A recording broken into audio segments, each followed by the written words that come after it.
don't know, all kinds of things. It's interesting to consider. If anybody was talking in here, that'd be a conversation that could be had. Possibly, maybe short one. It's gonna be real short. It's over now.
Hey, Nate, I found the first book you ever read. Did you? I did. I'll post a picture of it for you. 1 second. Livestream 10. Yeah.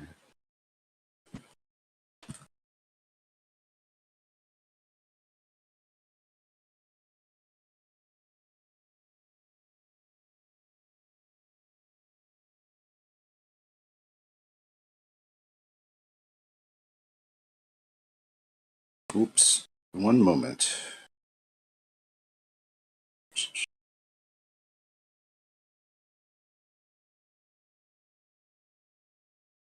What's going on, Nate? Anyway, how you doing?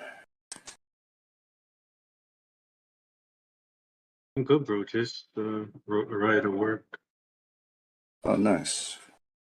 And you You driving or you taking a taxi or something? I drove him. I just got here now, like 10 minutes ago. Oh, sweet.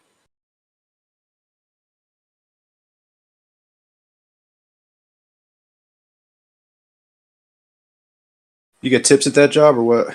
Here's your picture. No, I don't get tips, unfortunately. Yeah. Ah, Is that? I Did you? Did haven't you? read that one, but the first book I ever read, I don't know if it was does Dr. Seuss also do the Berenstein Bears? Was that also him? No, he was not that, but they were out at the same time. Yeah, Berenstein Bears. That was the first book I ever read as a kid.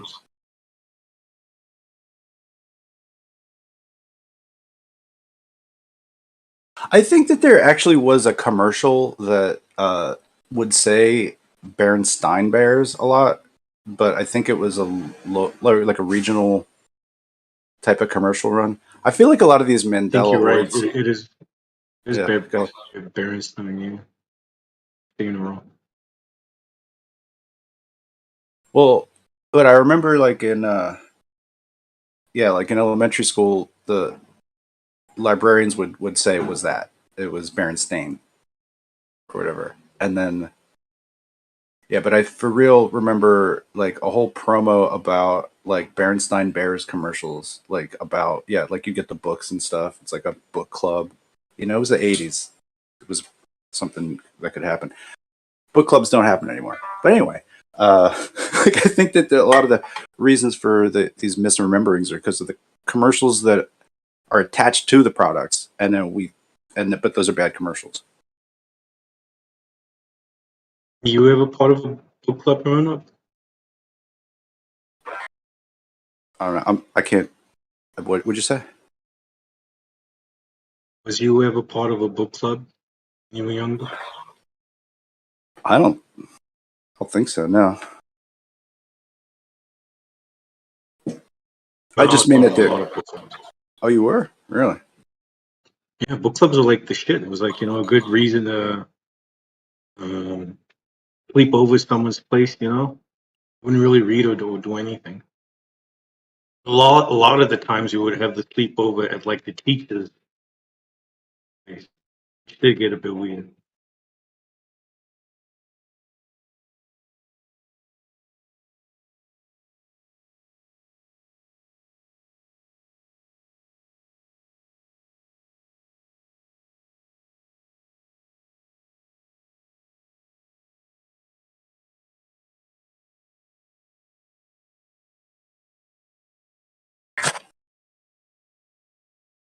But I don't remember reading any single Berenstain Bears book ever. It's Damn, weird. you missed out, bro. I think I was like too old for it when it came out. Maybe. Oh, I see. Yeah, Okay, okay. I'll go for that. Alright. Yeah, like Berenstein Bears, Dr. Seuss, Goosebumps.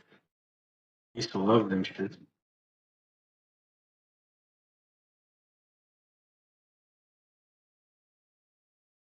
It bugs somebody to read Green Eggs and Ham to you. You're like, I don't read yet.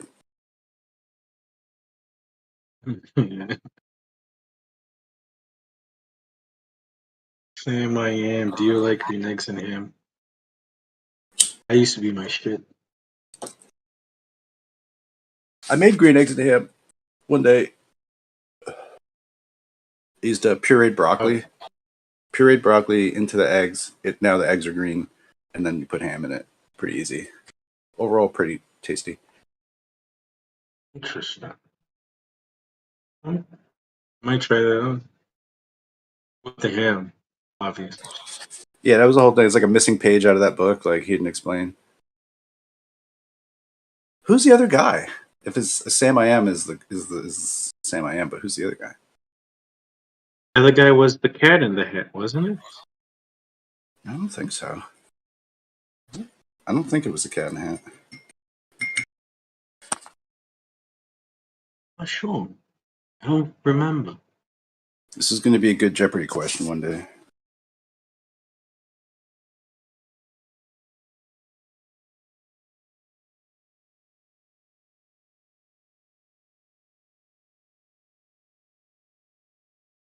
So, what do you do when you go into work?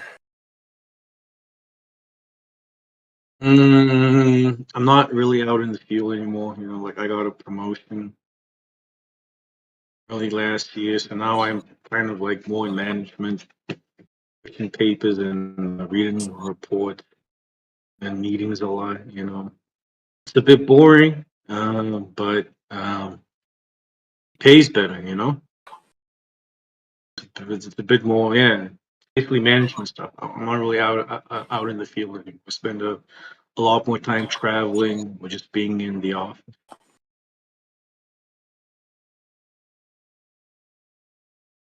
Sweet.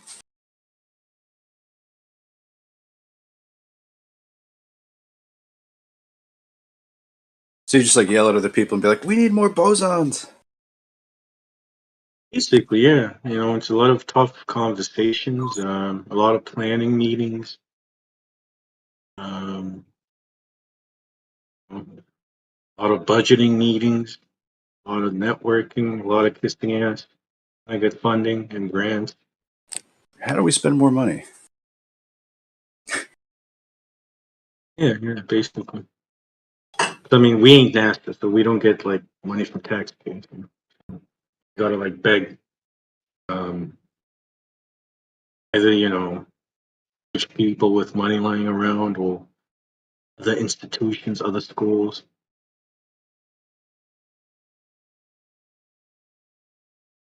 What's like a donation size?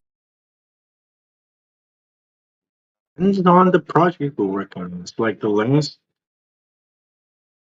current project we're working on, we basically provided like consultation services to Indigo, and we charged them like I think it's 8 mil over a 4-year period. And For what is it? Indigo Patient Services. no, Indigo. It's like it's almost like LIGO, but the one Oh, they're okay. building in India. Oh, okay, gotcha. And Oh, that's so sciencey.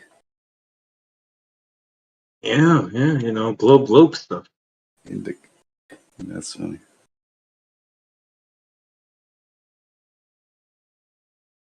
How many of those It was Legos nice. do we have now? I think there should be 4, right? There's 2 here in the U.S., one in New Orleans, one on the West Coast, and then there's one in Italy, and there's this new one being built in India.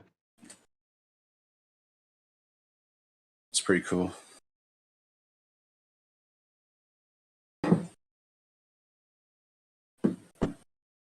I think Carlos a couple days ago posted like a church picture, and he said this is like some Tartarian stuff. But I'm like, all right, whatever. But I really like sometimes I just like zone out on like the stained glass setup. You know, it's like a Greek cross in the middle, then it's like a circle, then it's like a bunch of other things, little points around it, and I'm like, this looks just like a motor, like sort of like a magnetic motor.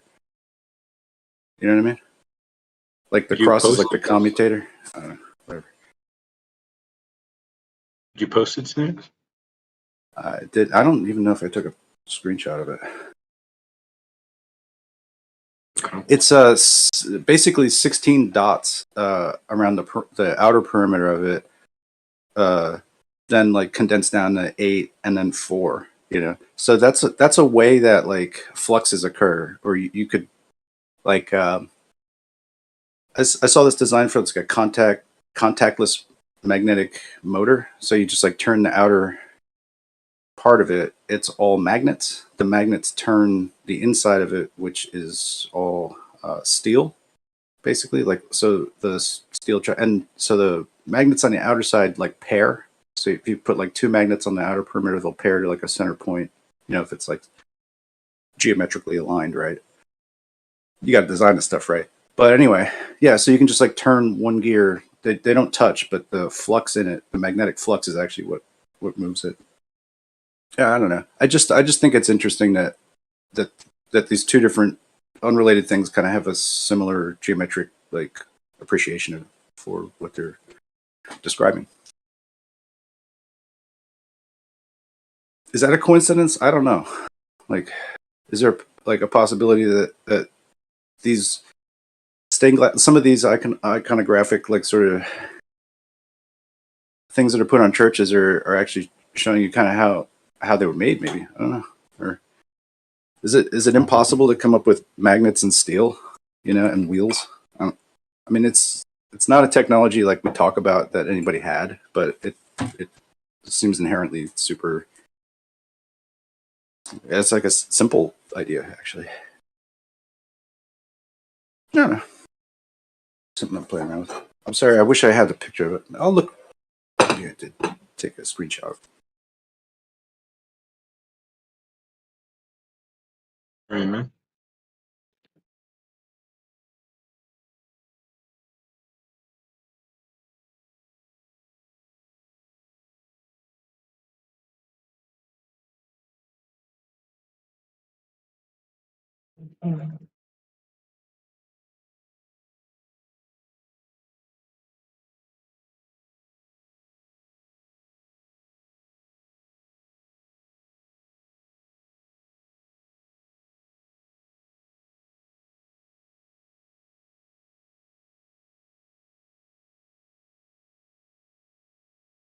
Yeah, and then I go into like the Discord thing to search for old posts, but then I realize I have no idea how to make that work right. Whatever. You can see it in a lot of different stained glass pieces. But I guess if there's a Greek cross in the middle, it's like a Greek Orthodox. I would think so, yeah. I think it has a lot to do with Greek medics. Because it sounds like what you're talking about is like a circle and a square and a circle type of thing. I don't know, something like that. And I think that speaks to the Hermetic principles and this whole idea of there being balance, right? Because all the different seven principles are just a breakdown of the one principle, being balanced, being in the center of things. Don't ever be towards one extreme. You gotta be centered at all times.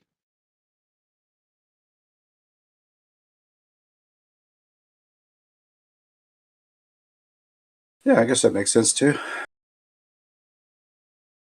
Yeah, because I mean, if you look at the principles, there's a principle of polarity. Hang on, let me pull them up before I start talking out of my ass. So, mentalism, all is mind, the universe is mental, that means you got to maintain a balance between the mental and the physical. Don't be too in love with the material world, then everything emanates from some sort of mental higher sphere plane. I'm sure you've seen the Platonic triangle. This idea of Plato has where everything comes from abstract forms. That's the true source of everything.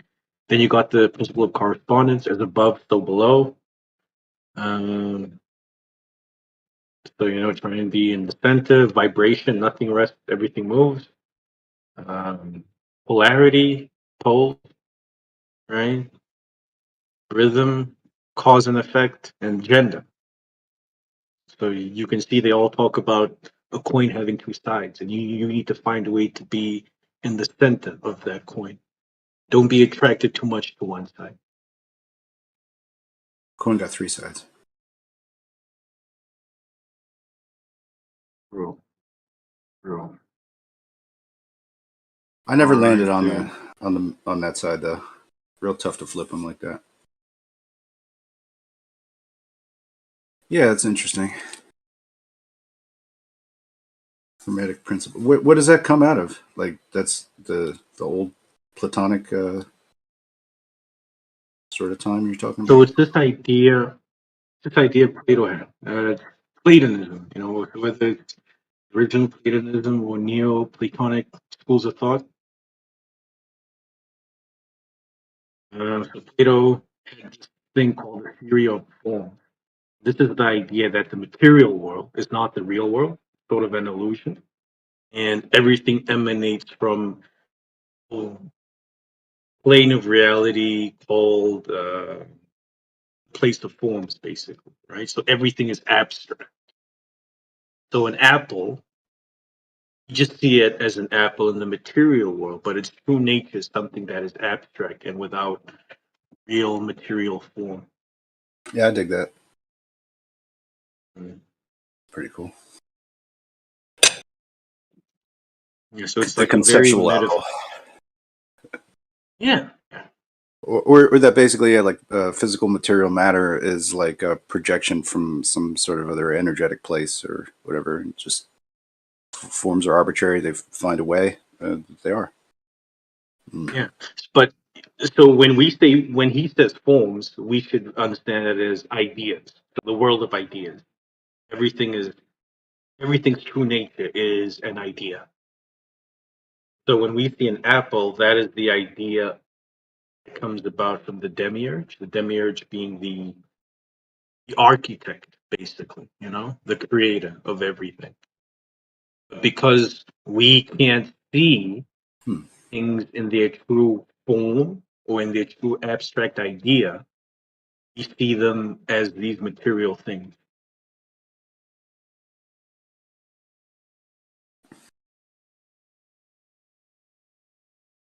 Hmm. Yeah. Basically, every idea we have in Western philosophy or Western schools of thought, okay, not every, but 90% of them come from Plato. He But he didn't come governs up with how that we outfit. think. That outfit came out of India. What? The style of clothing. Like I don't know. It just really for me it seems like that there's a relationship that like India has to Greece for me. I don't know. Like the Greeks came later. Like Indians are already there doing the thing. That is very true. And there's definitely uh, cross-cultural influence. So if you had the Indians first, let's say, for example, I'm not saying they were actually the first, but let's just say they were the first.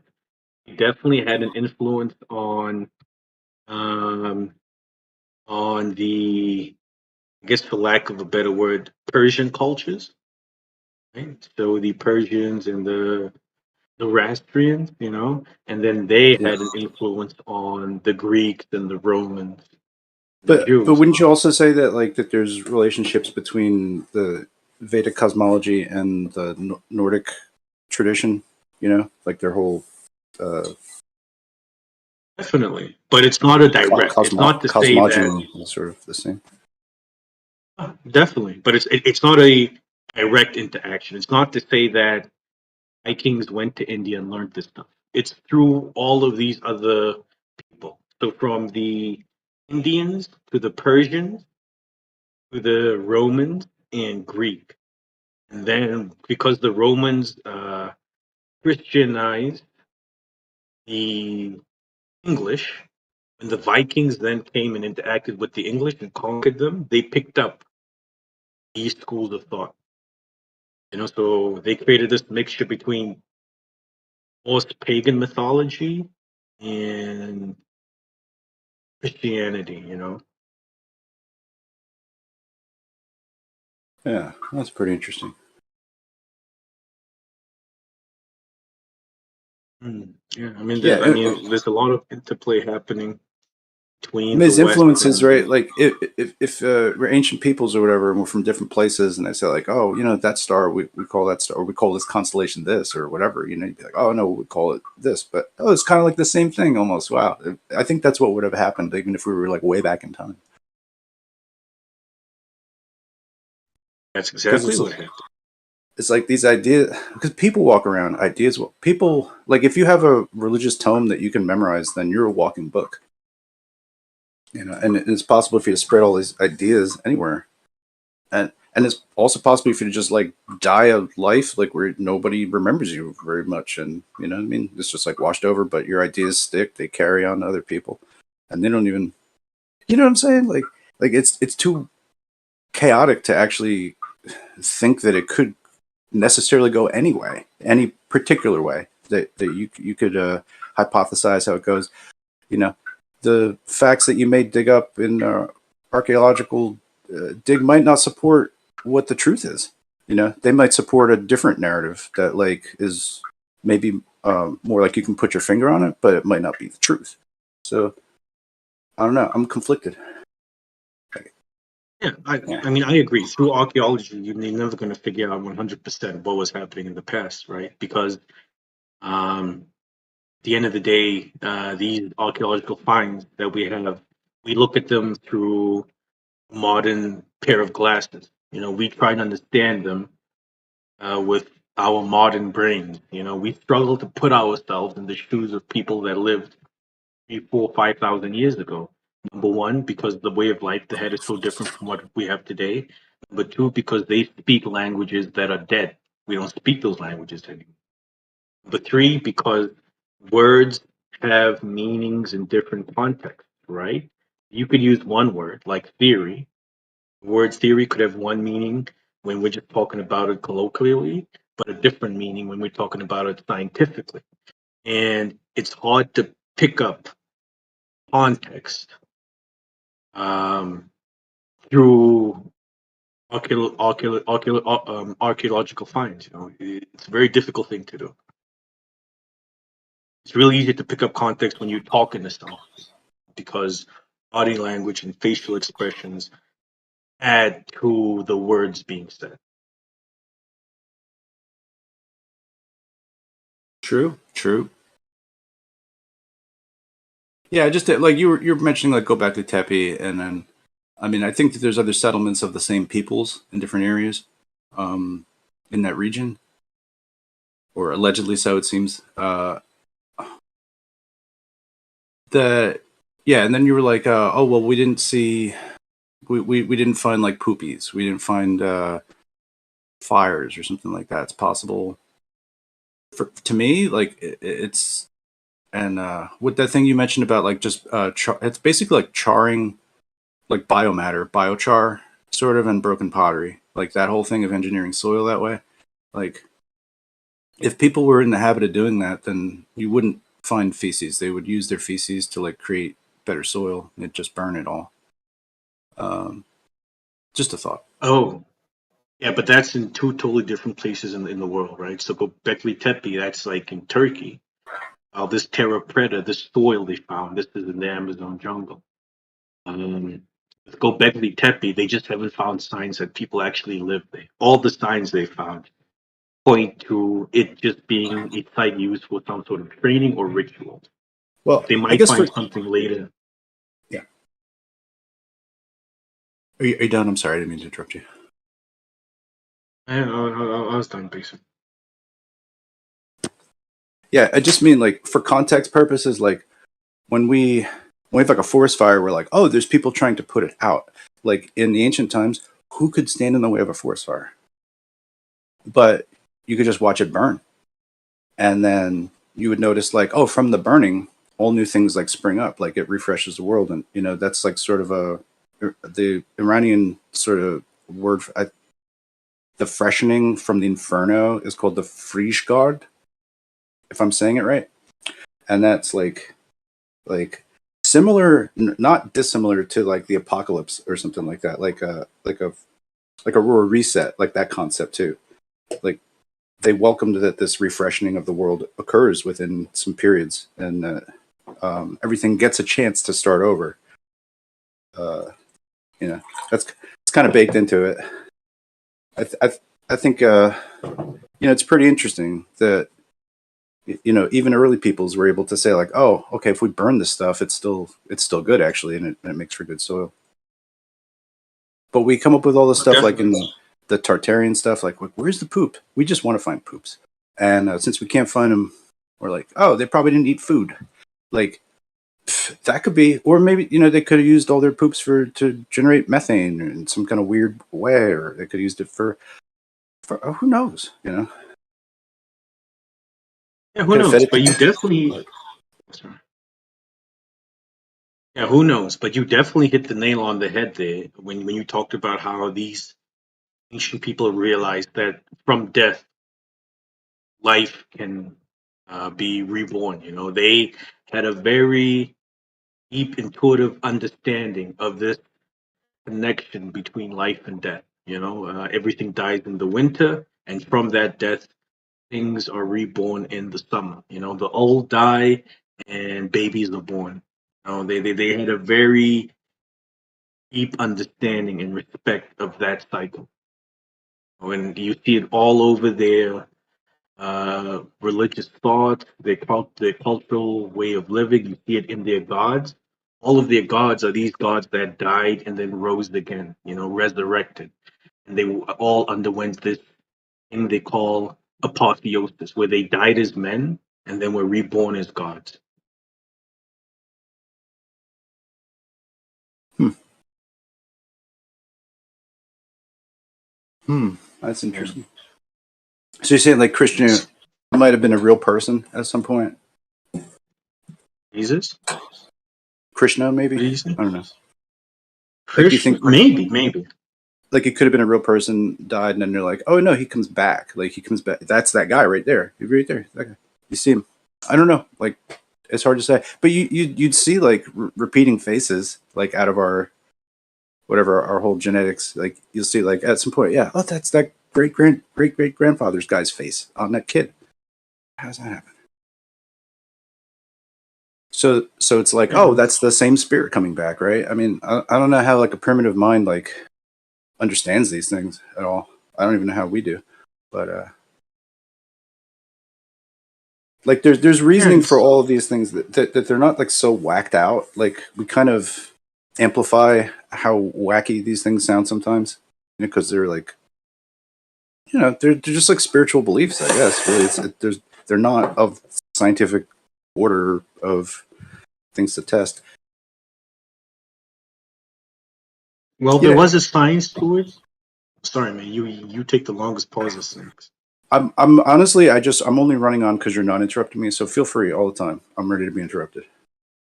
No, I mean I wait for you to finish, and then you take a pause, and keep thinking, okay, that's my turn to jump in. But then you have more to say. I don't mind listening to you if I'm there's so more you fucking want to say. sorry. I'm so sorry I No, do it's that. cool. It's cool. It's just then I end up interrupting you, which is not what I want to do. I don't want to interrupt you either. It's just I don't think we have a lot of practice at trying to have civil discussions. So let's keep on going. All right. But go ahead, because I think there was more you wanted to add on. It I don't think it like helped clarify what we're saying. I was probably reaching somewhere else a little bit. So Okay. yeah, But to go back to your earlier point, I do think a lot of these mythical figures are based around a real person that lived. It's just that their story has been mythologized to the point where these people are not remembered as ordinary human beings anymore. And yeah, we've put them through this process of apotheosis where once they've died the life of a man, we then remember them as gods. We ascend them to the heavens or to the afterlife, and we hmm remember them as gods, not as men anymore. Jesus, Muhammad, Krishna, uh, all these people. I always liked Ganesha my whole life, basically, because I like elephants. And but it makes me think, like, was there like an elephant that they had that helped them build a temple or something like that? And they're like, this elephant is the shit. Like, people need to meet this elephant. You know what I mean? It's like that best elephant, right? And they're like, oh man, the elephant died, but like we can't not have the elephant, so we'll just make him into like Lord Elephant guy. Do you know what I'm saying? Like those things make sense to me. You know that we want these attachments. We want to keep things. We don't have pictures yet. You know what I mean?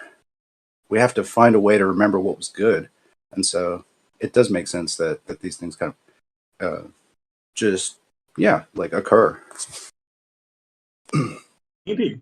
What's interesting with elephants, why they have so much reverence and significance within, you know, Hindu mythology and religion, right? There's this thing, this drink the ancient Hindus would make. I think they still make it today. They call it soma. Soma basically it's a psychedelic drink, and they see it as being a god as well. The key ingredient to this is my understanding. It's a certain type of psychedelic mushroom. The idea Okay. is this mushroom only grows from the dung, from the poop of elephants. That's why Wow. elephants are so sacred to them because they need to cultivate their doo-doo, grow this mushroom, so they can drink this god called soma, then be one with the god. That's fucking cool. And that's also not unlike the Nordic version where it's just like a cow. It's like a guy and a cow. That's like what the world starts out as.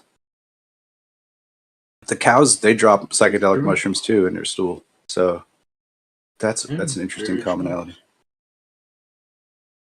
Yeah, so I just tag you with it so much. It's this really crazy drink, but it's so important to them, you know? It's the same way within the mysteries of Dionysus. It's a drink they also drink. And the idea is when you drink this Right. drink, it makes you one with the God. It's you drinking the body of the God. The same way I Christians believe when they do communion and they drink the wine and the bread, they are drinking the body of Jesus. okay. There Yeah. is And this okay. idea that the original I'm almost done. There's this idea that the original recipe or whatever it is they originally ingested during communion was something that got them fucked up, and that has been hidden from us.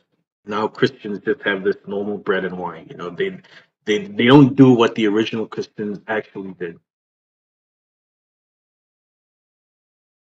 So from checking out like what the Matraic religion would be doing, and then therefore like the Sarmatian Amazon women, the yeah, what I'm a big fan of them.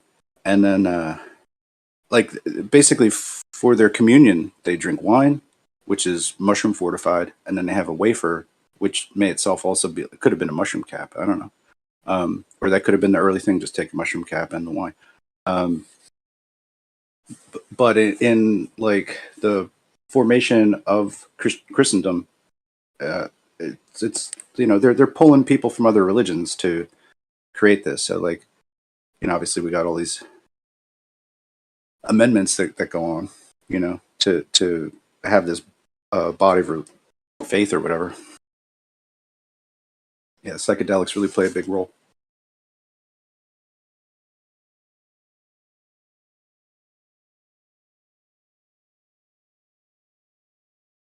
Yeah, they played a huge role. I'm of the firm belief that psychedelics are what led to human beings getting over their fears of death, embracing death, and believing in this idea that there is life after death. Because no human being has ever died and come back to say there's a heaven or a hell. So where would this idea have come from that life doesn't end when you die? I feel it could only be through psychedelics. Because when you're on like a mushroom trip or something, you experience something very similar to death and ego death. Your ego dies. And you suddenly lose this fear of death. You're not afraid of dying anymore. And those in power are afraid of that because the best they can use against you is if you don't listen and conform, we will kill you. how do they threaten somebody that isn't afraid to die?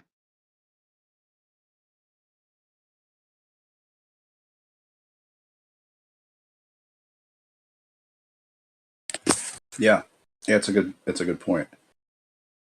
I think it was I heard a story. I don't know if it's like actually a true story. It was like somebody just speaking on YouTube in front of an audience or whatever. But he was saying like that there's like the Hashem, the people making I guess hash balls or something.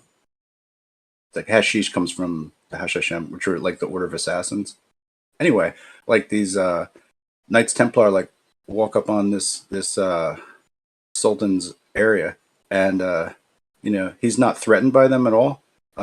He's and then he makes a signal to his dudes, and then they just like jump off a wall and die. And he's like, "This is the kind of people I have, so you don't even need to worry about trying to fight me." You know, like I have people that were just willing to just kill themselves for no reason, just because I say so. I don't know. I think that's pretty. It's pretty sick. It's definitely pretty sick, but it's also, I guess, the extremes of what all of this really becomes is mobilizing forces for warfare through religion to some degree, right? Like when you have no fear of death, now you've got great warriors too, right? And I'm so right, and then sorry, Snacks. If you could start okay, over, someone walked into my office and I was talking to them for a little bit. If you could start from the wow, top, I'm so sorry. you have an office? That's fucking awesome. Yeah, Um, no, well, it's just about like somewhere in the Mid East, like where the Knights Templar are like traveling through these lands, they come across this Sultan who's like running. I don't know if he's a Sultan. I could be wrong, but the order is called the Hashem, which are like the Order of Assassins, basically. Like they begin the Order of Assassins, and Oh yeah. but also like the word hashish kind of comes there too. So um, these are some like stoner assassins, you know. Anyway, they would just die. They would just kill themselves basically if the boss wanted them to, because they were so detached from their sense of death or whatever that it didn't matter. Yeah, or if they were caught by the enemy, they would definitely off themselves. But I just tag you with Soma and then Huama. Huama is now a version of Soma within Persia and Zoroastrianism. And then this moved from Huma in India to Huama in Persia to forgot the name of it, but they had the same thing within Greece during the Eleusinian mysteries or the Bacchic or Dionysian mysteries during those Okay, cultures. right, yeah. So And it went from there to Christianity. okay, yeah, yeah, it makes sense. I like the Dionysian thing. It's really cool. Um, it gets conflated often with Bacchus, but I feel like they're different.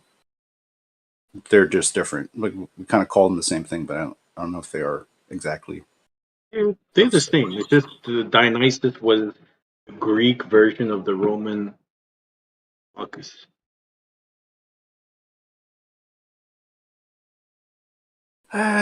Yeah, it's Greek and Roman, right? But like, I think that the Bacchus concept is really that of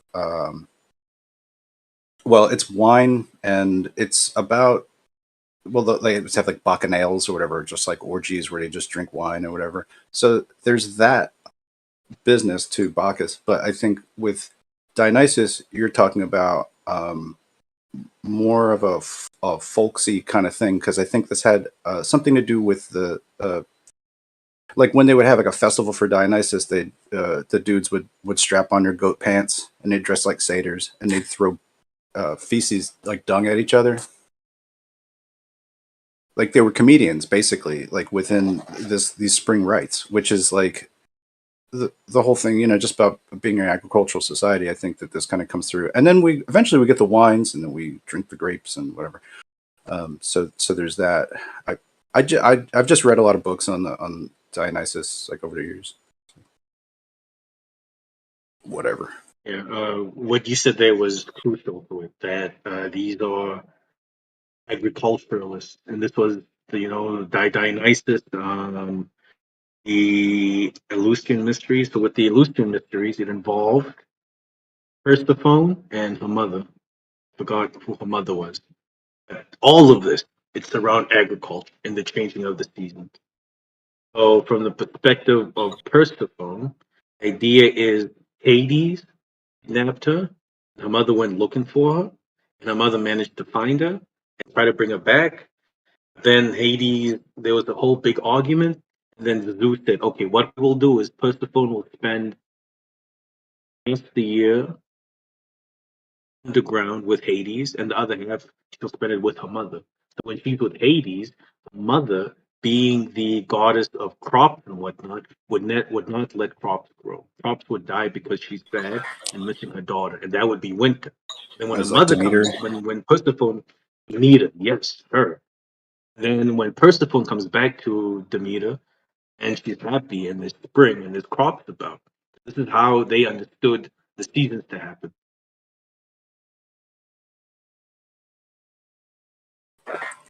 It's Demeter. How long is that? Isn't it Demeter?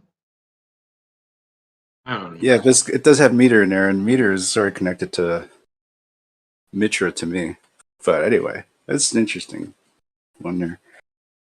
Yeah. And then with Dionysus, they put a bit of a twist on it. So the idea is with Dionysus, he was born, he was a son of Zeus, and Hera, I think, was jealous because, Zeus was womanizing and feeding on her all the time. And then he played some sort of trick on the Titans. The Titans killed Dionysus and tore his body apart.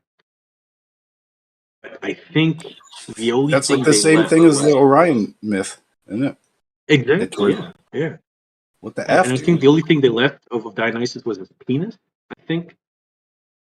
I forget, man. I don't know if Forget. that's right. I think that's all the Osiris stuff, but there's yeah, it's just there's too many connections to me to like want to have a monotheistic like mindset. I never realized like many of the Christian people in here like go for that, or that they're just like like whatever. They just have this word like pagan, and it means like bad. But I look at the plurality of all these religions, faiths, and archetypes and stuff like that as one big thing, rather than it just being like divisionary or. To some degree, I think it's like anti-progressive to like just focus on one religion as being the right one, because I know there's just too much other stuff to study, honestly.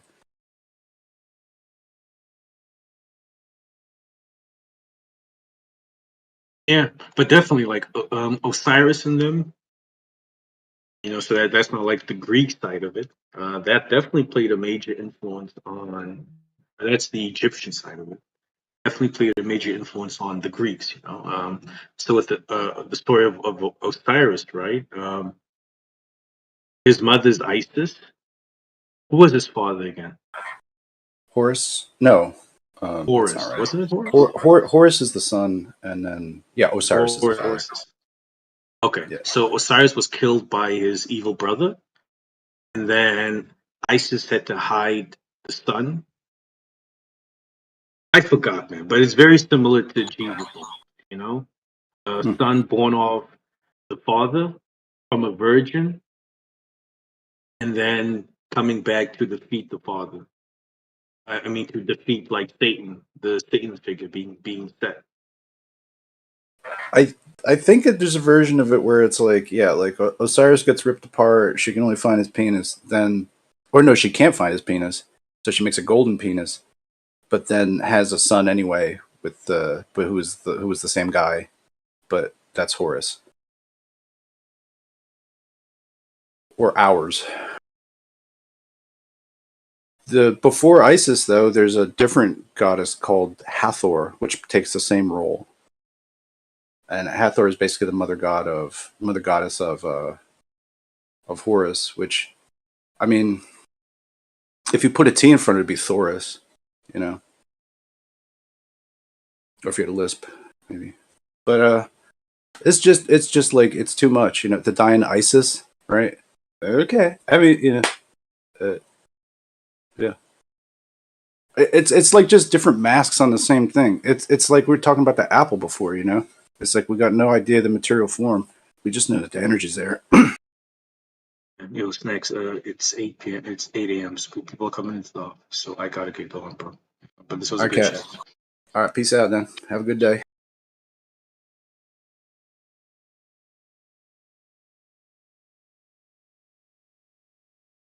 But that was a super dope point I made. You're right.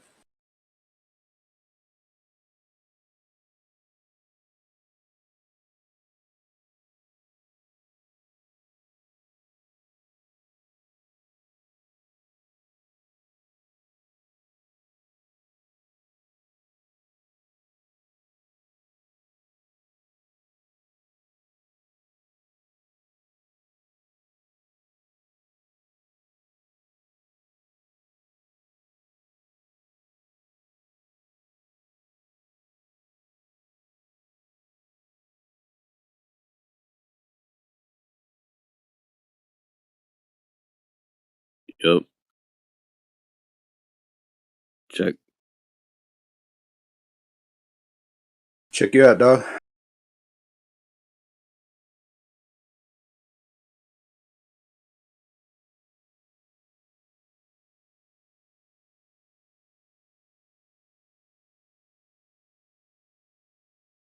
What's happening, man?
Ooh, first frost of the year right now. Very cold.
Hey, what's up, guys?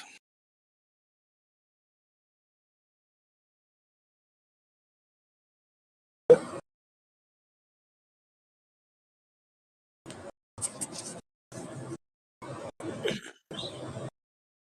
you say something? Yeah.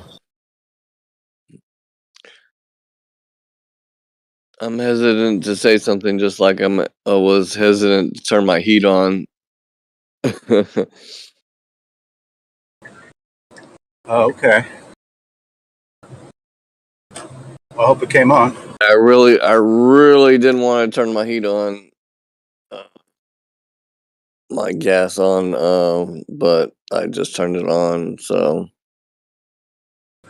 Always wear two hats and eat spicy foods. Yeah. So yeah, I'm hesitant to talk and hesitant to turn my heat on. I turned my heat on, so I figure maybe I'll say Time to hey. talk. All right. Going good so far.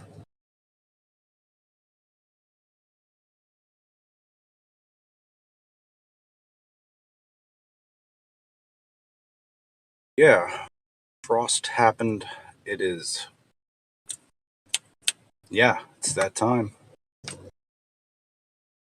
Yeah, I brought in all my plants and off my porch last night. It's like 25 degrees, so I was like, yeah, maybe I need to bring my plants in. So I brought in all my plants in off my porch, brought them inside,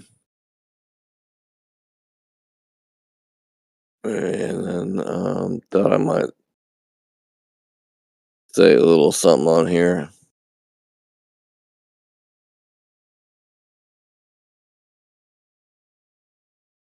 But yeah, I got like ficus plants on the side of my porch. I can't bring those in because I put them in the ground. But anything that's in pots or whatever, I bought them inside. So I got all my aloe and my spider plants and whatever. Brought them inside, so they're all in the house now. I'm in Indiana, so you never know what the weather's gonna be. But Not at the super lowest warm. point, it's gonna be like 25 degrees. So I'm like, okay, I better bring my plants inside Yeah. at some point. So I brought them in all last night. So I brought them all the plants inside.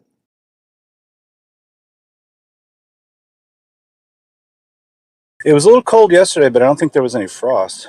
But it's supposed to be warmer today, but there was frost. So all of this makes absolute no sense to me. I mean, yeah, it was less than the lowest point is like less than 30 degrees, so like 25 overnight, and at least here in Indiana, like in Indiana, it could be 70 degrees, it could be 50 degrees. You never know what it's gonna be. So I try to hold off to the longest point, but all the plants on my porch, um, since it's going to be lower than 25 degrees overnight, I try to start bringing plants in.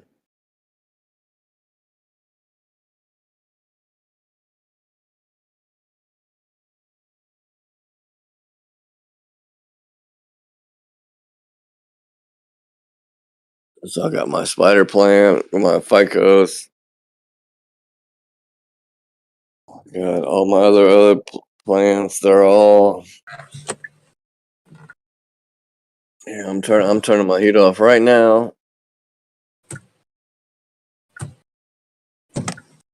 65 degrees, 60. It's getting kind of hot. So yeah, so I cut the heat off.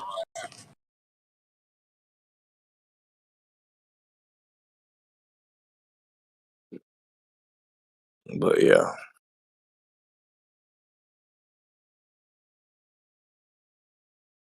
My aloe, my giant aloe plant. Oh, there it goes. My heat just cut off. Well, because I turned it off, but yeah, I got a huge aloe plant I brought inside. I got a catnip plant I brought inside.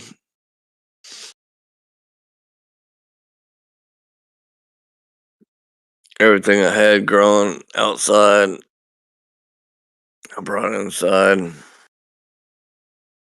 Because at the lowest point, it's like 20, 35, 25 degrees overnight. So, although, yeah, I brought all the plants inside. The spider plant, even though that's hard to kill, brought it inside, hanging from the ceiling. Yeah, just brought in all the plants.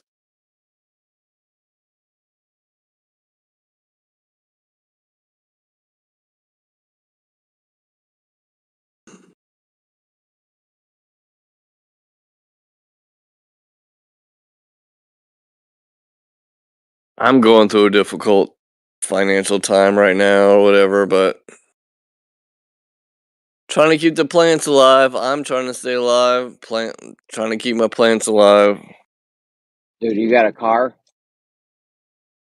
For right now, I do for this month, but I can't pay my car payment, so I don't know how long it takes to Go do repo a car. DoorDash. But I got one for Go right do now. DoorDash, But and you'll be able to make your car payment. what's that?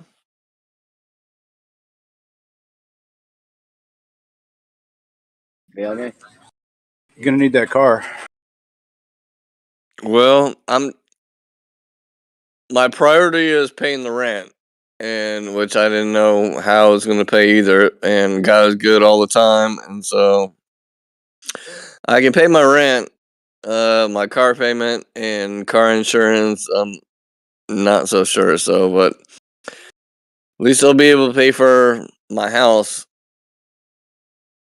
But I don't know how long it takes for them to repo a car, but they'll probably be doing that pretty soon because I don't know how I'm going to pay my car payment because I've always paid cash for my cars. I've never had a car payment. I've always paid cash for my cars and owned my cars, and but this is the first time I ever had a car payment, and they're like taxing the shit out of me, like crazy amount. And so, but we'll see.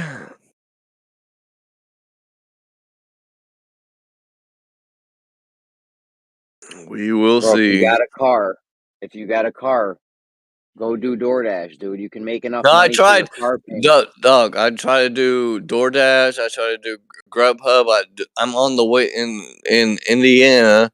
I'm on the waiting list for all those things. I try to do that. I try to do Grubhub. I try to do DoorDash, and I'm on the waiting list. You try like Instacart, Uber. Is your car decent or? Yeah, it's a 2020. This is the first newest car payment I've ever had. I got a nice car, and so I was like, I thought I would be able to, because before I had like a 20-year-old car, like a 99 Jeep Cherokee, and it was Same, like bro.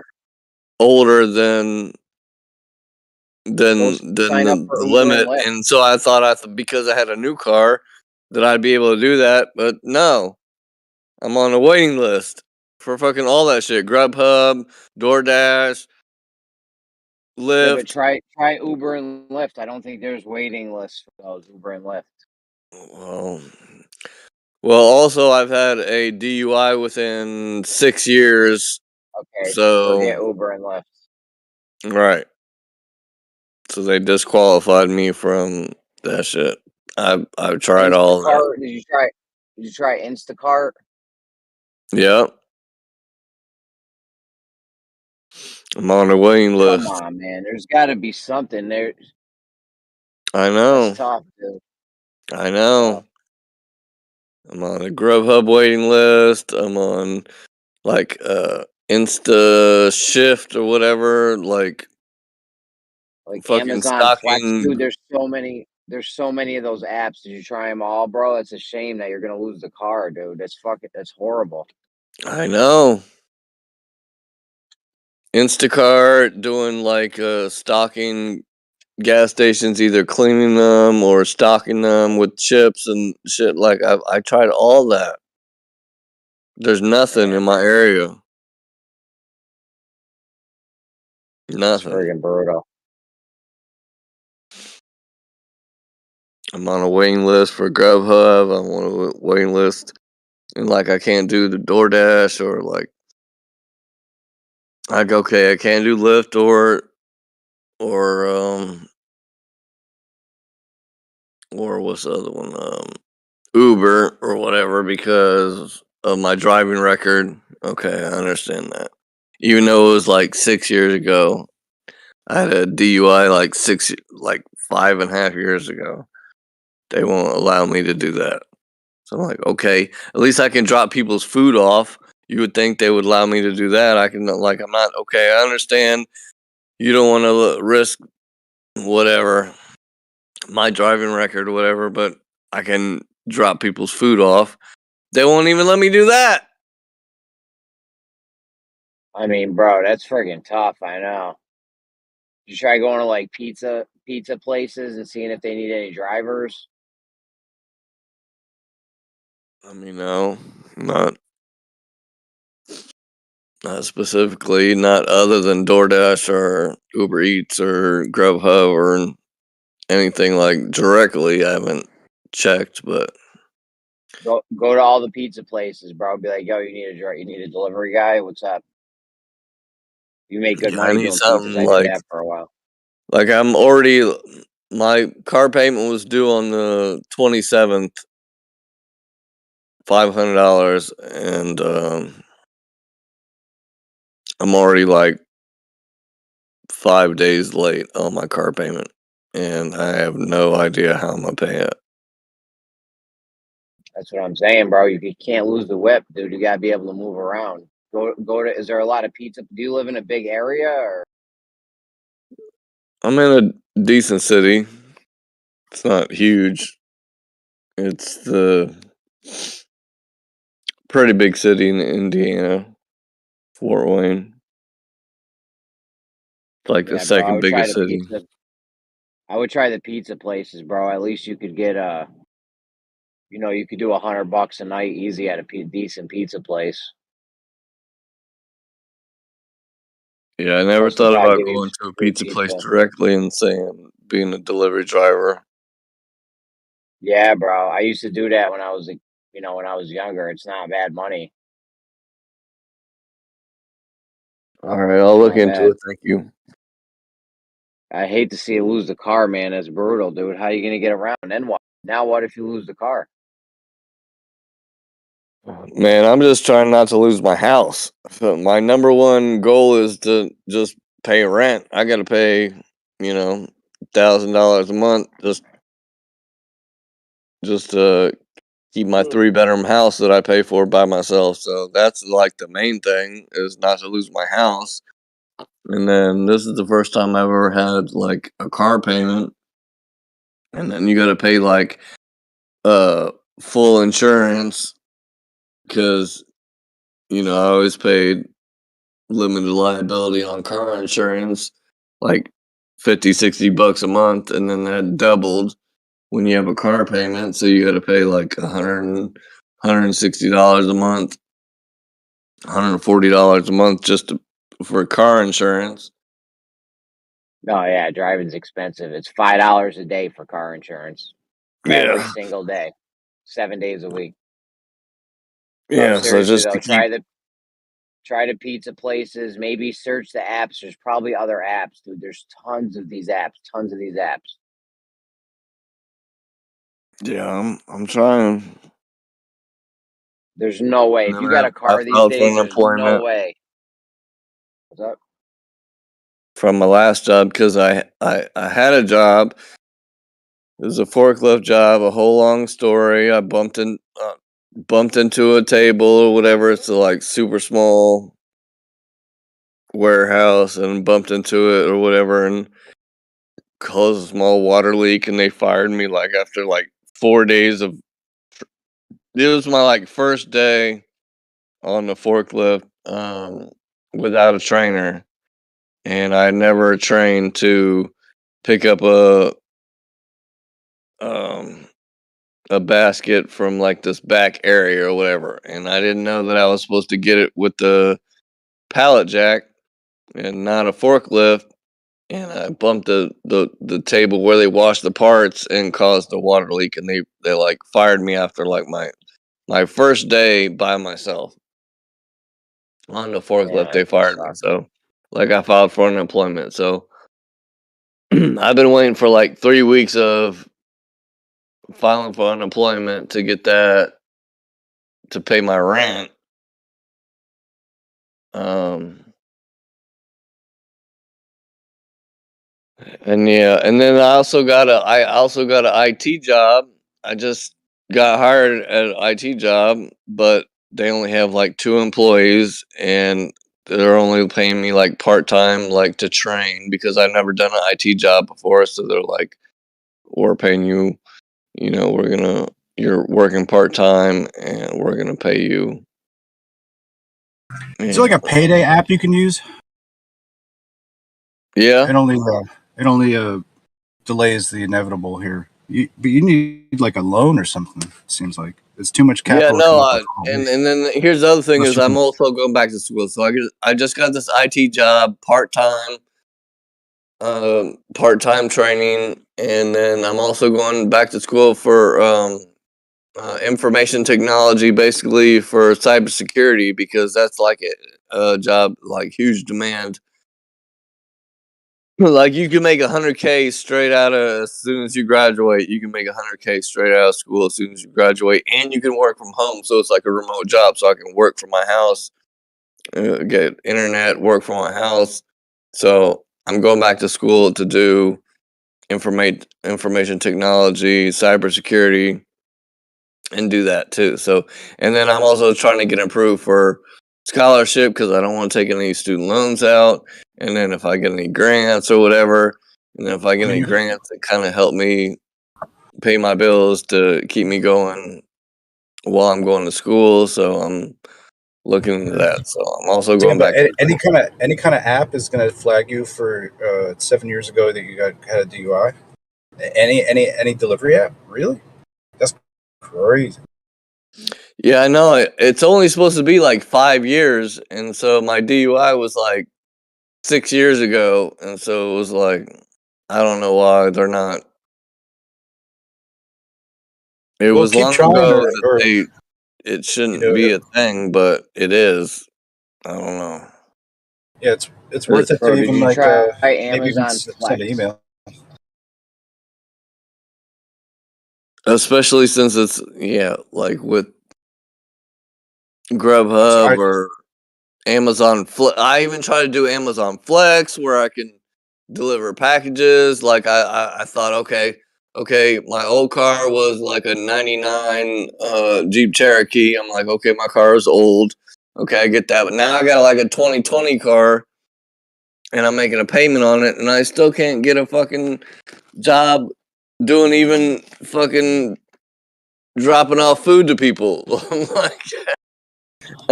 some I Craigslist got ads a up, dude. 2020 car. I got a $500 car payment. I Throw can't some even. throw some throw some Craigslist ads up if people need rides or whatever. Use it while you got it. I know I got to do something, man. I got to do something because time is ticking. Yeah, it keeps But- on slipping into the future. But I'm just trying to think positive. God is good all the time. I'm grateful. Abundance, that whole mindset, like positive mantras, trying to just keep saying that shit over and over and over and over and over and over and over and over and over. You could like beg for money and then go buy lottery tickets with that money. And I've been doing that too. I just won $100 the other day. I'm on the ball. On the scratch off ticket, I just won $100 yesterday. Oh man, God is good. That never fucking happens to me. I know $80 was the biggest amount of money I'd ever won on a scratch off ticket, but yeah, yesterday I just won $100 on a scratch off ticket, and so yeah, I got some gas and some cigarettes and some cat food and and some more scratch offs. Because I don't know what I'm gonna do, man. I just gotta trust in God or higher power or whatever, and be like, I don't know how this is gonna work, but everything's gonna be okay. Everything's gonna work You gotta out. play an active role in this in order for things to manifest, man. So good luck, and keep at it. Keep trying to apply apply your shit, basically. Yeah, I know. I'm gonna keep trying, man. I'm not gonna give up, man. It gets better. It gets slightly better. Because man, it's like if you think of this shit as the Matrix, you know what I'm saying? Like the movie, like I am the star of my movie, man. This is like the climax of my movie right now. Like, how is he gonna get through this? But what's crazy is every situation I've been in, even similar to this, it's always worked out. Even like the last minute, like my dad will send me a money order out of nowhere, like that I didn't even talk to him about, and I'll go to my mailbox and there'll be like a money order from him for like $500 or whatever, and like that's in the past, but just right now, like I've already maxed him out. He was like, don't expect an inheritance because he just sent me $500 for me to pay my car payment last month. And so he's like, yeah, don't expect an inheritance. I was like, I won't. But my dad has helped me out. He's retired and he's got he's got money, but I don't even ask him until like the last possible moment that I like need it and ask him, because I hate to ask him for money because I know when I ask him he's gonna give it to me every time. So I'm like, fuck. Well, I honestly, if you have that route,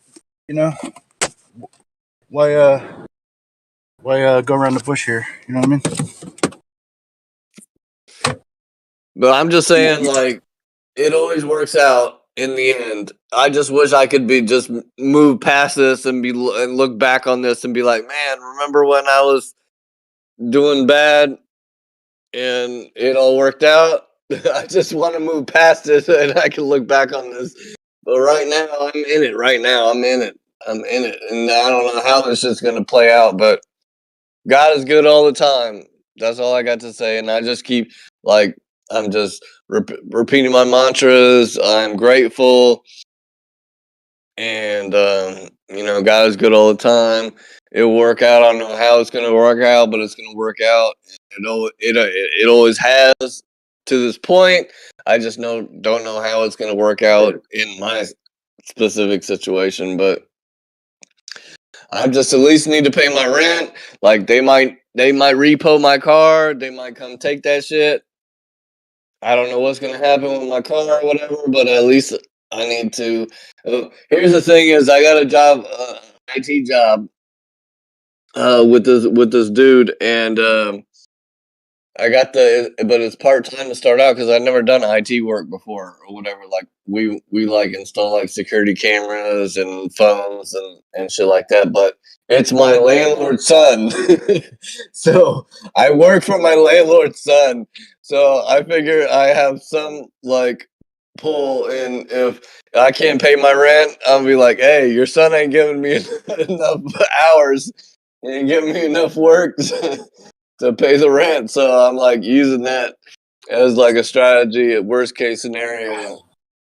All right. I don't know. I hope it doesn't come to that. Like, and like I said, Yeah. I just filed for unemployment, and it takes about like 3 to 4 weeks before you get paid off that. So Yeah. maybe I'll get paid unemployment, and I can pay my rent. So at least my You gotta house get is that car figured secured. out. They might come repo my car or whatever. I might have to take the You don't bus. want to have the car repoed, bro. You don't think you want No, that. I don't. No, I don't. I know I don't. But fuck, it's like $500 a month just for my car. Yeah. But Yeah, it's not even like having a car. I guess if you have like a nut, like if it costs you nothing to get it, really, then it's like I guess fine. But if you actually have to pay, if you bought a car, I mean, yeah, you just have to. Oh, it's just always burning a hole in your finances. yeah, like I've never had a car payment before. I've always bought my cars cash, like even like $800 and bought a car or whatever cash. And this is the first time I've ever had like a car payment. Like I've already paid like it's like $500, 567 a month for this 2020 Hyundai.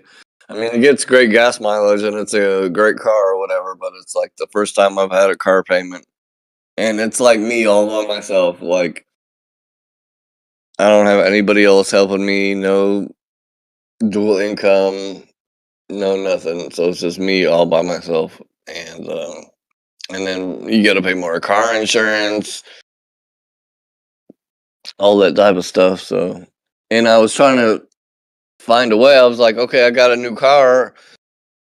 I could do Uber or Lyft or Grubhub or DoorDash or something. And it's like in my area, either it's I'm not approved because of my DUI 5 years ago, or because I'm on a waiting list for Grubhub. And it's like, damn, I got a nice Bro, you new gotta car. go I'm sign trying to up pay for for all it. them apps. Dude, I'd be checking all the apps, bro. No, I Gotta do am.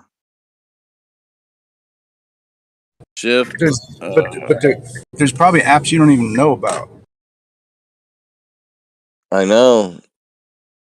There's probably some. I'm trying everything. I'm trying everything I know, man.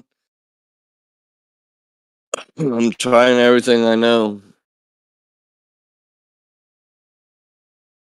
And like I'm buying lottery tickets, I'm buying, Mega Millions, Powerball when the Powerball is 1 point.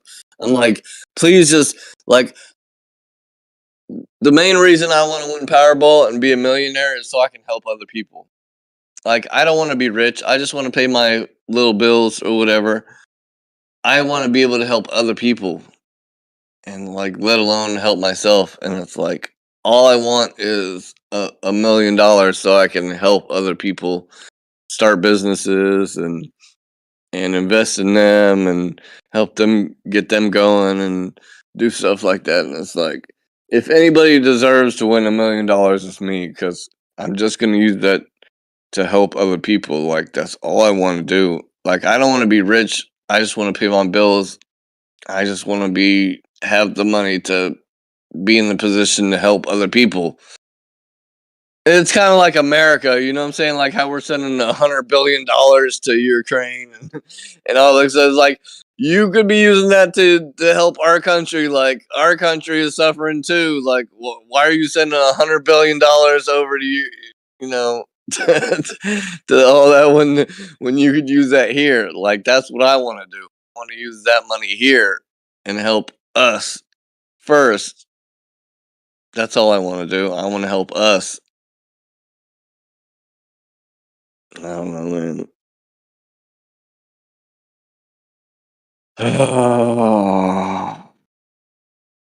And that's why I come on Discord, just to share with other people, and I appreciate your words of encouragement and your advice and stuff like that. Like I appreciate that, and that's kind of where I'm coming from. Like it sucks to come on here like I wish I had the money where anybody that said, "Hey, I'm hurting," and I could just reach out and cash app you whatever you need or help you start a business or whatever. Like I just want to pay. I just want to keep a roof over my head and help other people. That's it. I don't want to be rich. I don't need a mansion. That's the kind of thing is like what's crazy is I live in Indiana. It's the cheapest place to live in the United States. My house, what I pay for now is like a mansion in California. If my house were in California, it'd be $1.2 million in California, but I'm in Indiana, so I pay like $750 rent.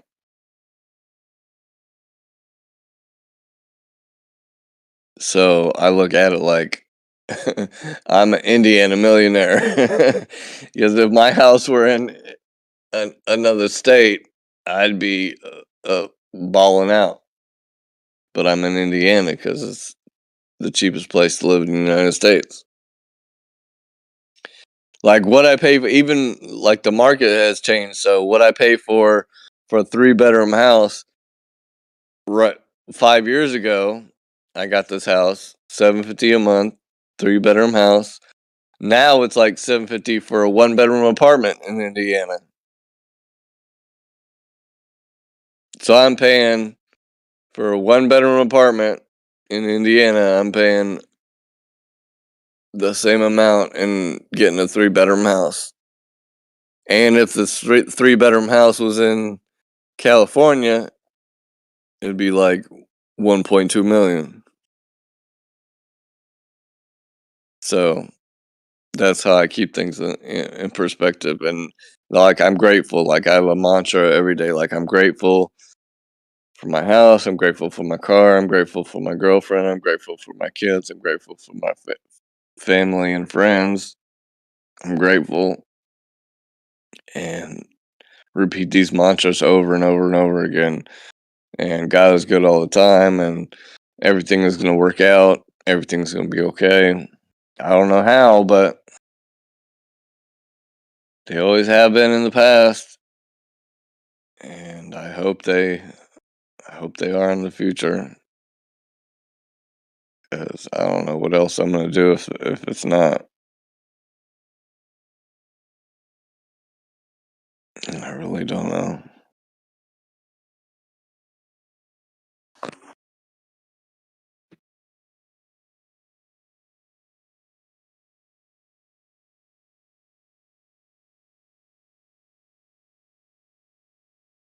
Like I'm talking to you guys right now. I just had somebody hit me up for some beats. So like I'm a hip hop producer. I make beats and shit. And I had someone just hit me up right now while I'm talking to you guys. And he's saying, I'll hit you up when I get off at 5 o'clock. He can come through, buy 3 or 4 beats, make $400 or $500, hopefully. And who knows? That could pay my car payment for beats I made 10 years ago. But they're fire ass beats, bro. But I ain't made any beats in a while. But I got a gang ass a catalog of dope ass beats that he could pick from, and yeah, so he just hit me up right now. I'm just looking at my text messages right now. My guy hit me up trying to buy some beats, so hopefully that goes good. Like I said, God is good all the time, man. You never know. You're a beat maker? What's You up? make beats? You make beats? Yes, sir.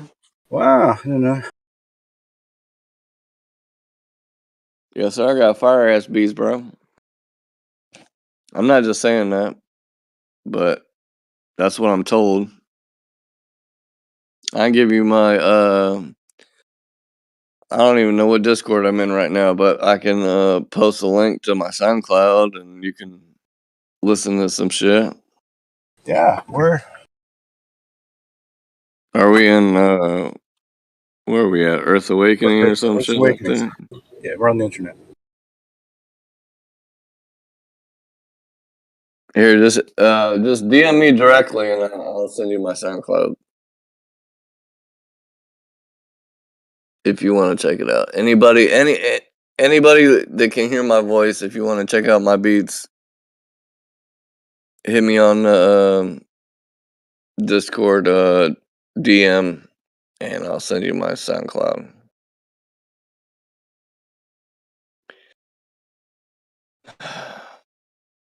Because I just like to make good music, you know what I'm saying? I just like to make good hip hop. And like most of like I can make any kind of beat. Like I can make this new genre that they're doing now, the trap shit and that kind of stuff. But my personal favorite, because I'm an '80s baby, so like the '90s, whatever the Kanye, RZA, Alchemist, Havoc, type of stuff is my favorite. So everything that's on my SoundCloud is like that type of shit, like beats I like. But I can make anything. R&B, reggae, the new trap shit, whatever. I can do that, but the shit I have uploaded to my SoundCloud is shit I like. Like hard, like sample heavy, raw, like 90s era hip hop shit. Like that's what I like. So that's what's on my YouTube or not YouTube, but on my SoundCloud. But I can make whatever. I can make anything. Like I said, I just haven't been motivated to do so because it's so hard to get people to fucking buy beats.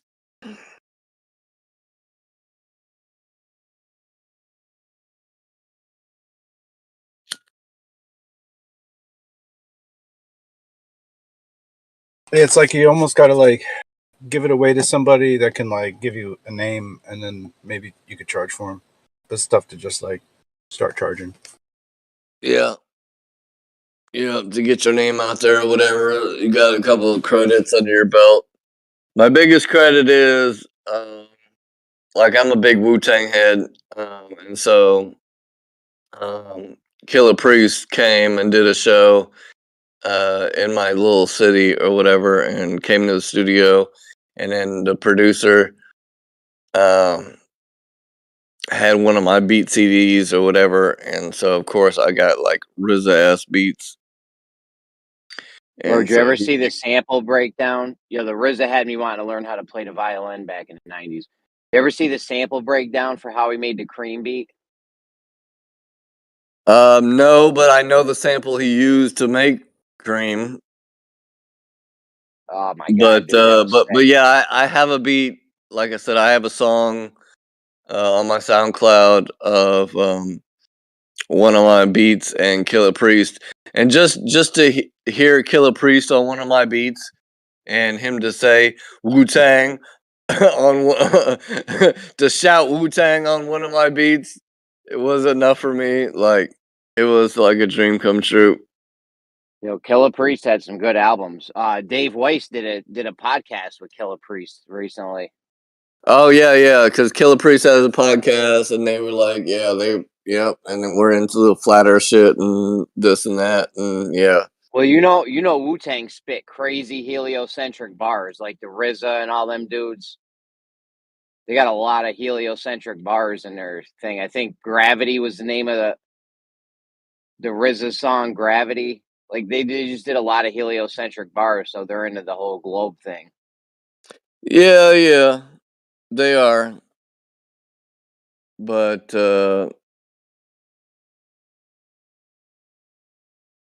they're deep though. But it's you got to put your neck on the line to be a flat earther or whatever. And so it's yeah, it's putting yourself out there or whatever. And so yeah, they do, yeah, they're like scientific, heliocentric, whatever, but I believe probably personally a lot of them have questions, unanswered questions, you know what I'm saying, as we all have. About what this realm we're living on. So it's understandable. Sorry, it's understandable.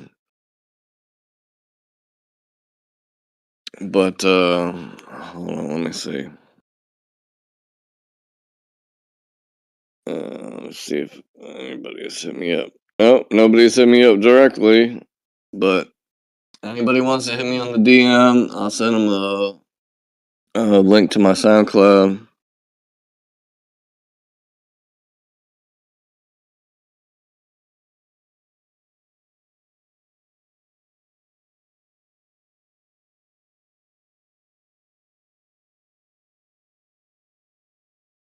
You're gonna have to like accept my friend request. Oh, It's so okay. demeaning. It's so demeaning. Yeah, please accept me, bro. Please, yeah. Jeez. Okay, let's see.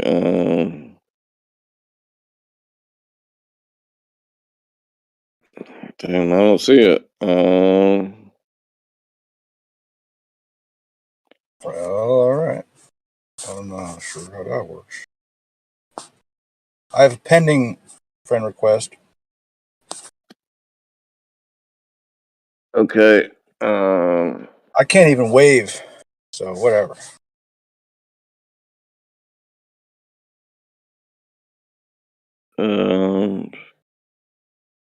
Oh, message request.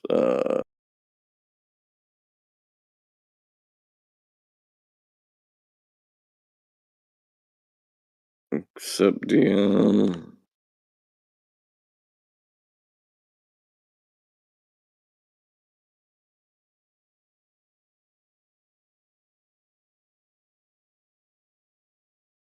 Oh, 14 messages. Hold on.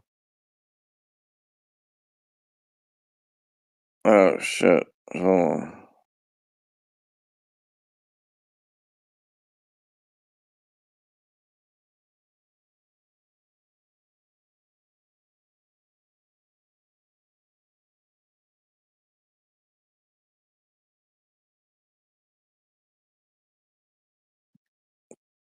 All right, here. How about if I do this?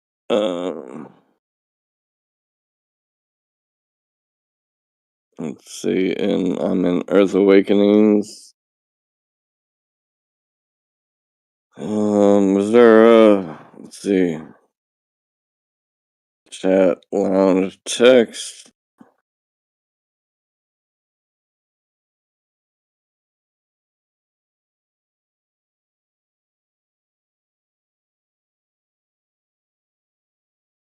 Is SoundCloud like a searchable thing? Like if you gave me a name, like there's a name, like Yeah, like yeah. All right. All right. I'm in. What's the best way? Chat lounge text.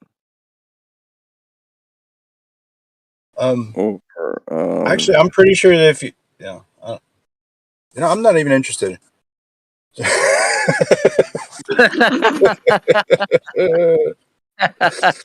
right. Okay. You can't even find the chat. You can't find messages. Sheesh. All right, man. Take it easy, man. Sorry.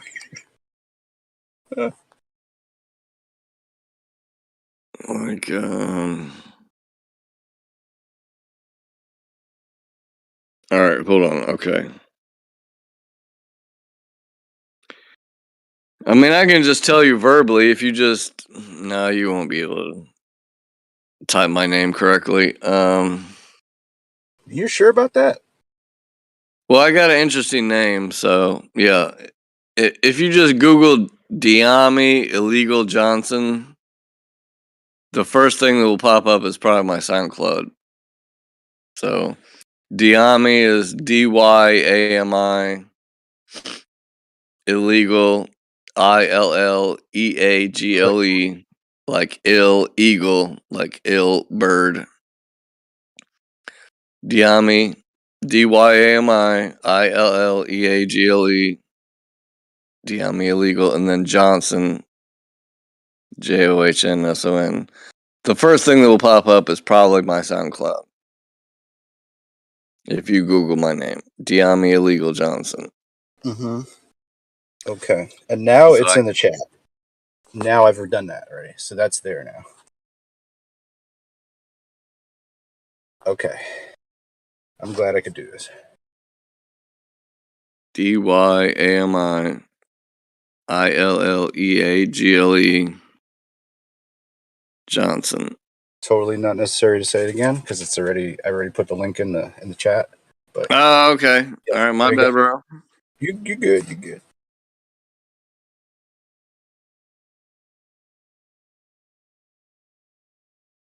Illegal, watch those 2 TikToks I sent you. Oh shit. Okay. All right. Oh, Jeremy. Okay. Oh yeah. Okay. The Resurrecta.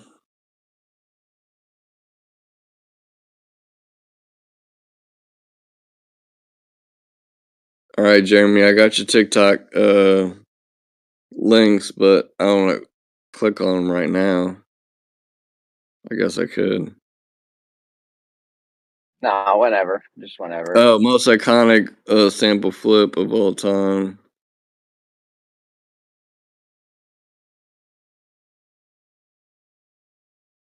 The Mobb Deep one's crazy too. Havoc was sick with it back then.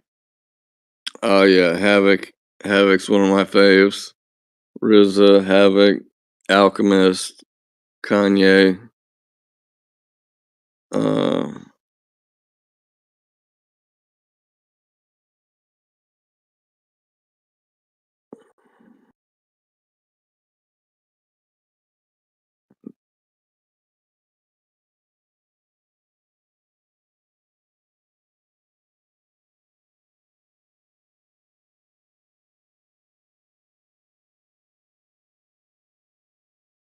Oh yes, sir. Oh yeah, I definitely know where he got them samples from. Let me check out that second one.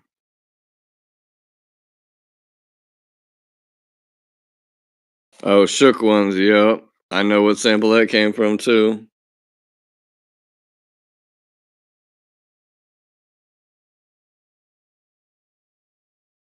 I got the beat break. What's a good track? I listened to Already On It for a second. I find there to be a staggering amount of. Yeah, they're all good, man. There's a couple that are songs that I recorded in my personal studio that I recorded and mixed down and mix master and that are actual songs, and then there's some songs on there that are actual just beats. But I'm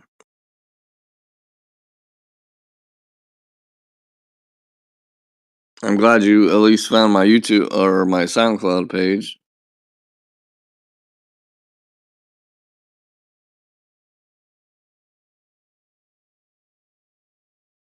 Yeah, I like it. It's like a sample, sample based stuff. Pretty cool. Yeah, it's very RZA-esque. That's my my main influence. I'm a woo head at heart, and but yeah, there's some great beats on there, man. Like check out what's the Damn, I can't even remember the name of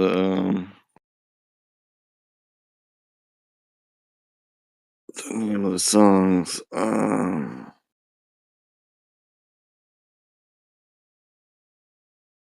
Oh, I Woke Up. That's one of my better ones. I Woke Up.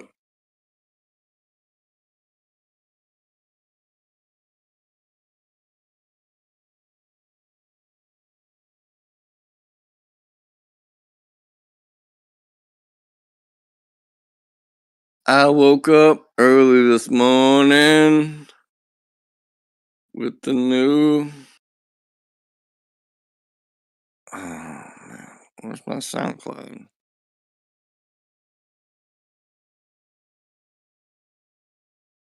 We can do it like this. Okay. I'll just Google myself. Oh, that's good. That's got like a little Doobie Brothers energy almost to it. Yeah. Like a lot of my beats, they got also, the like, hook built right in. You have the Alchemist from Holy Mountain on there. Yes, sir. You know, it used to be my professor was the guy who did the soundtrack for that. Yeah, Holy Mountain, the 1978. Yeah, Holy Mountain joint.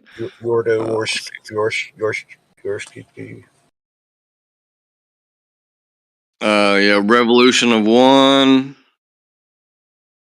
Money and Power. That's a track that's got vocals on it that I recorded at my house, mixed, mastered, recorded with one of my beats, a Bootsy Collins sample. Oh yeah. Nice. Sorry, go ahead. It'd be cool to make a beat out of like the beginning of Holy Mountain. It's like that thing. It's like zoom, zoom, zoom, zoom. Oh yeah, I would love to. It's probably got some ill samples on there. Yeah. But Love Slip, that was a beat I made. I was planning on making a track for my girlfriend at the time, and then we broke up, so I never made the song, but I made the beat. And then I was gonna record my own vocals on it or whatever, make a rap. I'm not a rapper, but I was still gonna rap on it. And Love Slip, that's a track I made for my girlfriend at the time. Never Give Up is a classic. A lot of people like that. Never Give Up. Wild Style Manhunt. That was crazy because Wild Style Manhunt is a beat I made from like a 70s gangsta flick or whatever called Manhunt. There's a movie called Manhunt, and I took the sample off the VHS tape and sampled it. And it's like to me it reminds me of like some Ghostface or Action Bronson shit where it's like it's a adventure thing, like where he's telling a story, like it's like a car chase beat. Like when you listen to the beat, it's like if whoever's rapping is like telling a story, it's like you're on a car chase and he's telling you what's happening play by play. That's Wild Style Manhunt. Lost Tape. Yeah, I Woke Up is a classic. Don't Be Afraid. Is an ill ass sample. Already On It is like I try to make some new shit. That was actually like a friend of mine. He was doing like a remix project for some new rappers or whatever, and they wanted like a remix for something. And so Already On It is like completely. There's like no samples. It's completely original. Just shit I did in Fruity Loops and made some like new shit. It's like more of the new style or whatever. We got like Already On It. Yeah, that one's got like Lindrum samples in it, like that drum machine. Yeah. That's very 80s esque. Yeah. But yeah, that was completely and then I did a track for the recipe. He was an MMA fighter. And so that was another story where a friend of mine had one of my beat CDs and played some of my beats for this MMA fighter that's from Fort Wayne. He's like from Boston, but I think he was born in Fort Wayne or vice versa. But and then I had a friend in Indianapolis record the vocals for it and write a whole song, like some MMA shit, and record the vocals, send it back to me. And he was an MMA fighter called The Recipe, and that was like his walkout music, his like theme song for him to walk out to. That's what That I Jeremy did. needs. Jeremy needs a walkout song.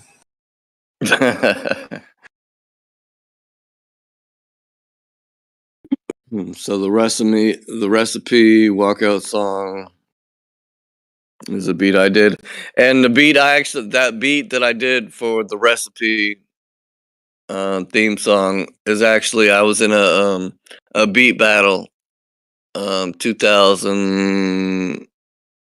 I don't even know what it was, 2012, something like that. But anyways, it was CrateKings.com had a beat battle, and it was the A&R of Shady Interscope Records was the judge, and I came in first place, and that was the beat that won the beat battle.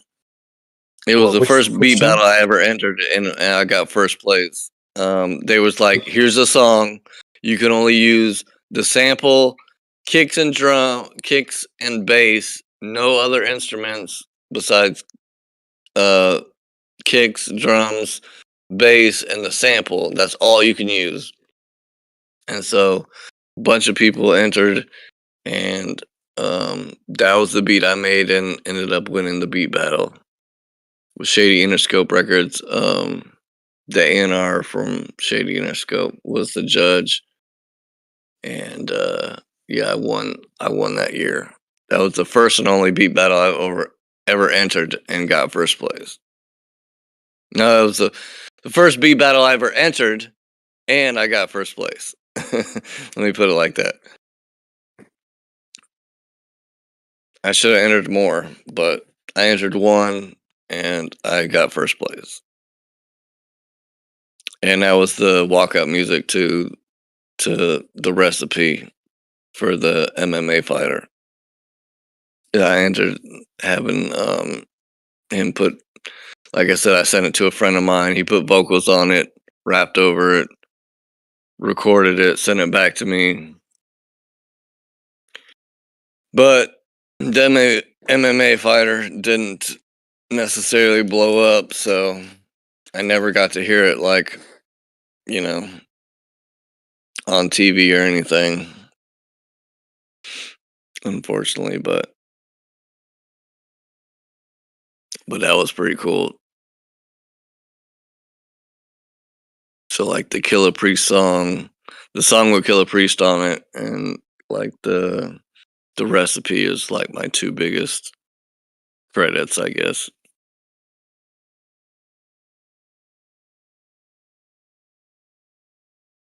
But I got hella dope beats, and that's just the shit I've uploaded on the SoundCloud. Like I got a ton of more beats on my hard drive that I just never made, put in song mode and uploaded. I got all kinds of beats that are way crazier, way doper than what's on there, but I just haven't uploaded anything on there recently.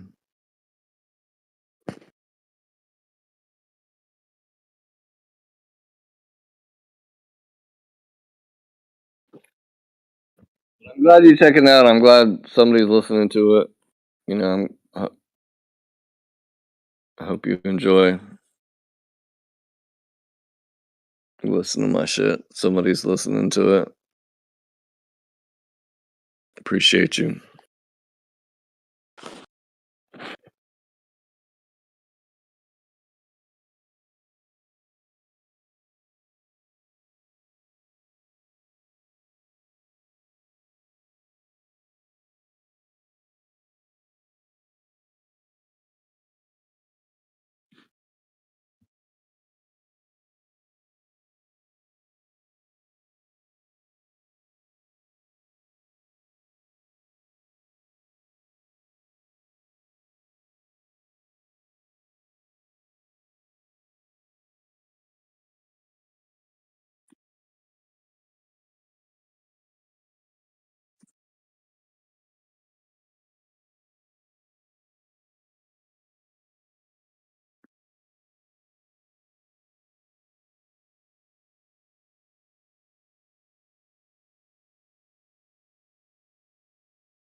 Yeah, okay.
Okay.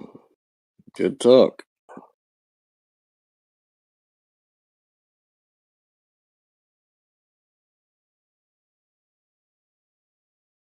Hope you all enjoy the beats. Yeah, man. Thanks for sharing, dude. I didn't know that was like a thing a thing you did. It's pretty cool. Yeah, thanks for listening. Yeah, man.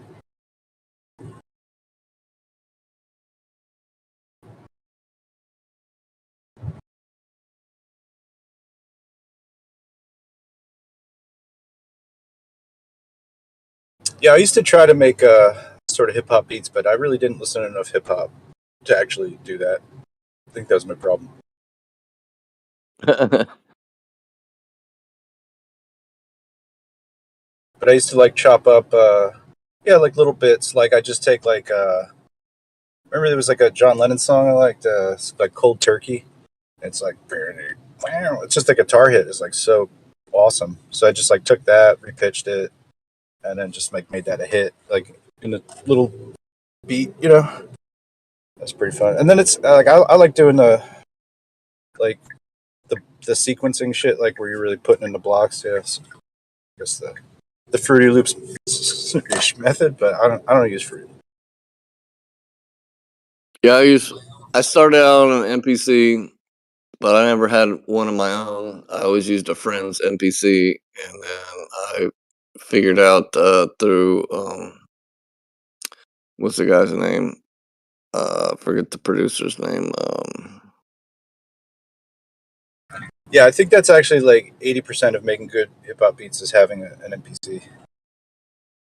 And then I figured out you could do the same thing on Fruity Loops. So then I went to Fruity Loops and figured out that I could make the same type of beats that I was making off a free software program, and then yeah, started making beats on that, and taught a few of my friends how to make beats, how to chop up samples, how to use Fruity Loops, and do all that. And then I created a monster, and then now they're all better than me. The student. Well, I honestly, you should probably. I mean, just because samples kill value for songs, for you to license them or whatever. Is that like, there's a lot of like the ability to like reprocess what a sample is, and to have a computer basically pull out the information of what that sample is, and sort of it's like a deeper level of sampling to me. Oh yeah, we have much greater capabilities now than we ever did with technology and sampling time. Man,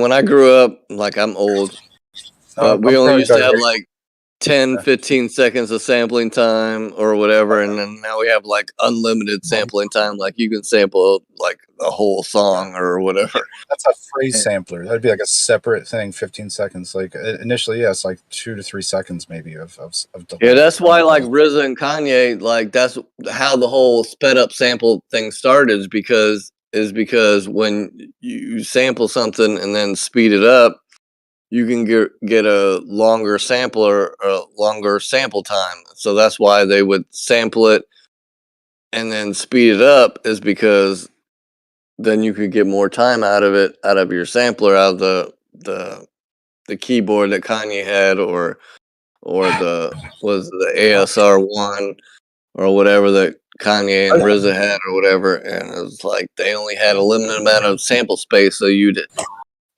take the sample and then speed it up, and then that's where you get all the chipmunk samples from or whatever. But then now we have like technology now where we have laptops and Ableton and Fruity Loops and this and that, and hard drives, but terabytes and shit, where we can. Well, I would suggest that the whatever the cartoon voice sound is like in some way actually maybe even because of the just turntablism itself, higher speed RPMs, like you get that sound. So I think it fits within that also. I mean, Yeah, I mean that's just how it started, but I love that sound. I love the early RZA, Alchemist, the Havoc, the way they took, stuff and sped it up, and just like it's an art form. Like, people shit on sampling or whatever, but I mean, yeah, you can play that shit out or whatever, or you can take a 70, like a rare like Afro beats. You can take a 45 or whatever and just totally flip it. Take one little teeny part and yeah, completely. yeah. You could take some dusty 45, just play a couple seconds, and be like, "Oh, that'll work." Yeah, it's crazy. Yeah. Sampling's a lot of fun. So.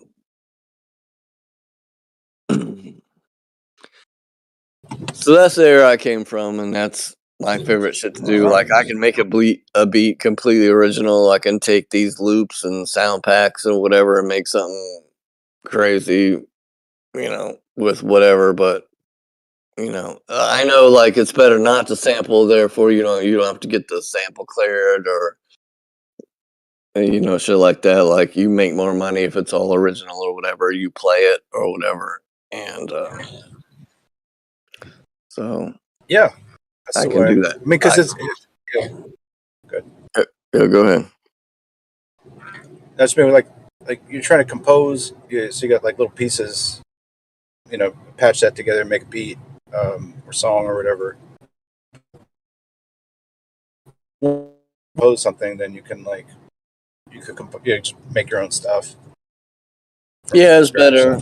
I mean, monetarily, so you don't have to worry about sample clearances and like shit like that. Like, if you just make your own shit and play it out or whatever. But I'm from the old school. I like to take a record and take something and flip it and chop it up, and so you might have to get the sample cleared, but it's even easier now than it ever was to get sample clearances. So there's websites and stuff you can get your samples cleared or whatever. But I mean, if it was like a bass line I liked, like I could possibly play it or fudge it enough to where it sounds like I played it, and then I can like throw that through like effects that'll basically just analyze the track I'm trying to copy and then just make it sound like it from that track. Just like EQs it, does all the blendy, you know what I mean, to make it sound like that track. So I wonder what the copyright situation is on that. Like if you just like rip pieces, but you played them. Yeah, it's better if you replay them yourself than sample it. But I don't know. I'm from the old school. Like, I just chop up a bass line and put it in there, and like I don't have any like, I do everything by ear. Like, I don't know how to play music. I can't even play guitar. I can't play a keyboard. I don't know chords. I just know it sounds good, so I do it all by ear. So like, so I just I can make it. Yeah, I know how to make a dope beat. I know that. yeah, I I like got dope that beats when all day.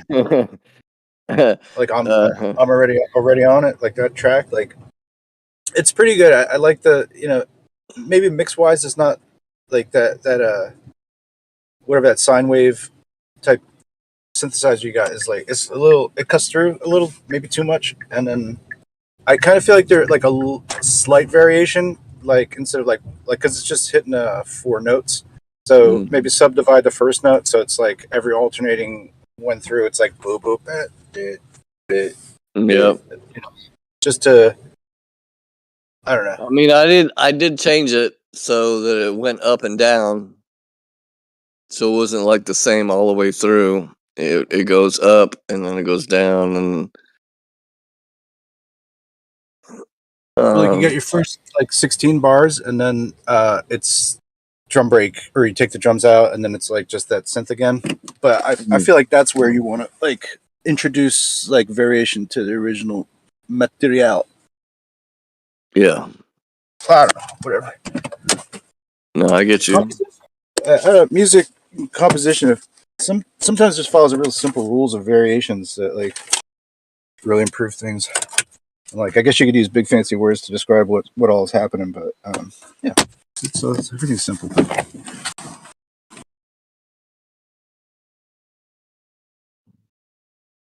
I appreciate you taking the time to just listen to it and hear it, and you get your critique.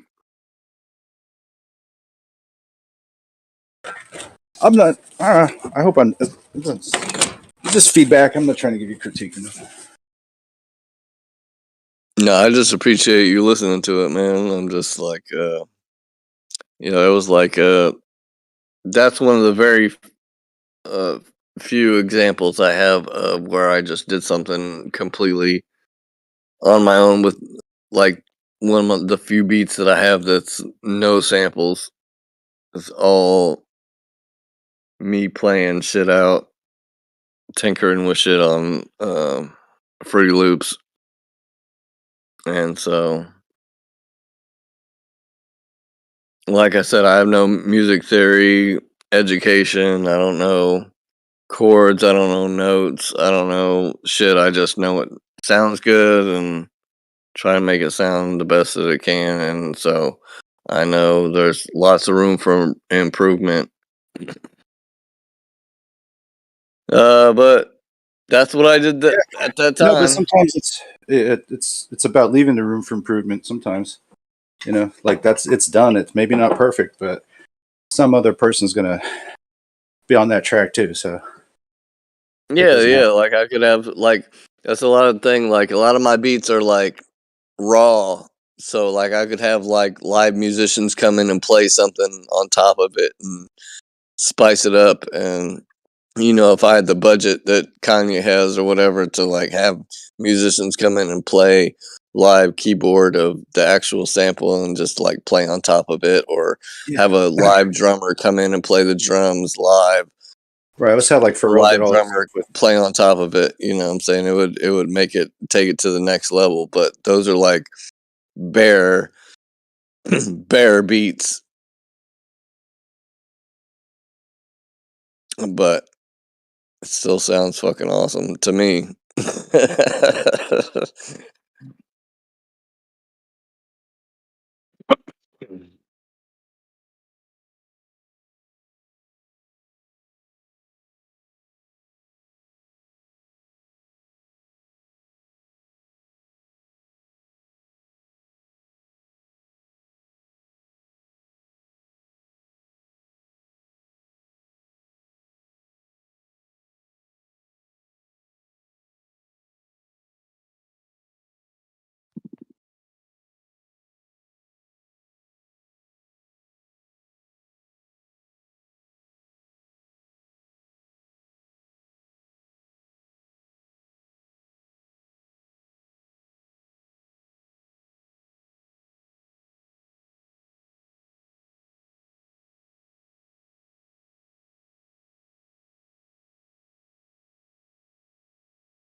Mm. Okay.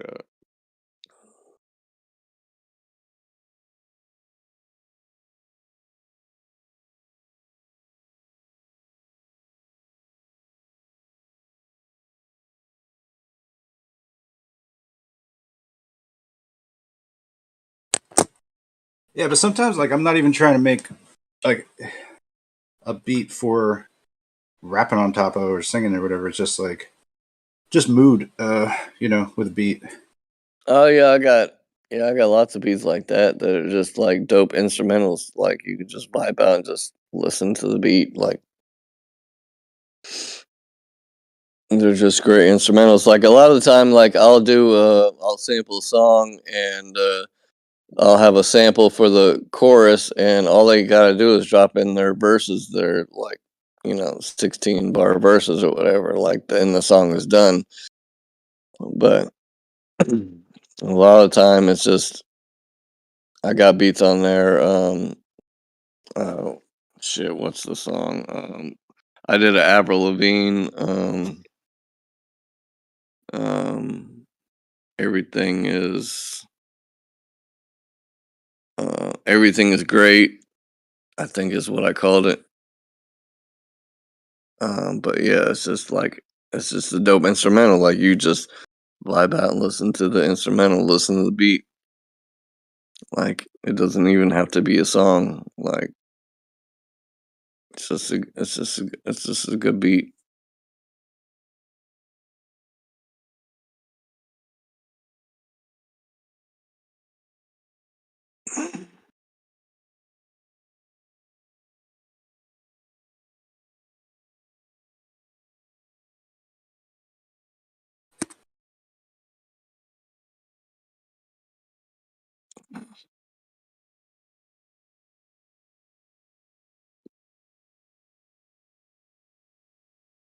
Like yeah, I think it was the first band I was in was three MCs and a live band. And yeah, I'd be like I just had no idea about anything. But Yeah, the me too, the man. Like I don't know how the I don't know how MCs to would like play. I would chill with them, and like we all play like Tekken and shit, and I get my ass kicked by the one guy. That's just happening all the time. But anyway, we listen to like different things, and I'm like, I like the way the guys like using pitches. It's like more musical to sort of rap that way, and then they just have no idea like how to do that or how to approach doing that. I'm just like, what? It's just like monotone and words. That's what I do. All Mm-mm. rhythm. Yeah.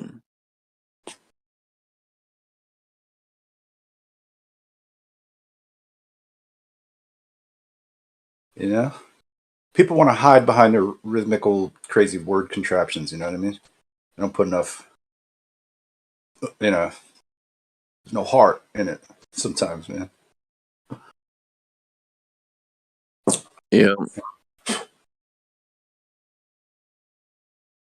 Yeah, I graduated from audio engineering school. First thing I did after I graduated high school, I went straight into audio engineering school. Did that, got certified, and this is when like Pro Tools 1 was out. Like digital recording was like a brand new thing, and I got certifications, and but I was in a small town, so I didn't really get I couldn't get a job at like a big studio or whatever because there weren't any where I lived. I was a club DJ for over 20 years, and that was a lot of fun. A lot of shows in our little small town in Indiana. We had Snoop Dogg, Yin Yang Twins, Twister, um, all kinds of people. I met DMX before he passed away. Rest in peace, Earl Simmons.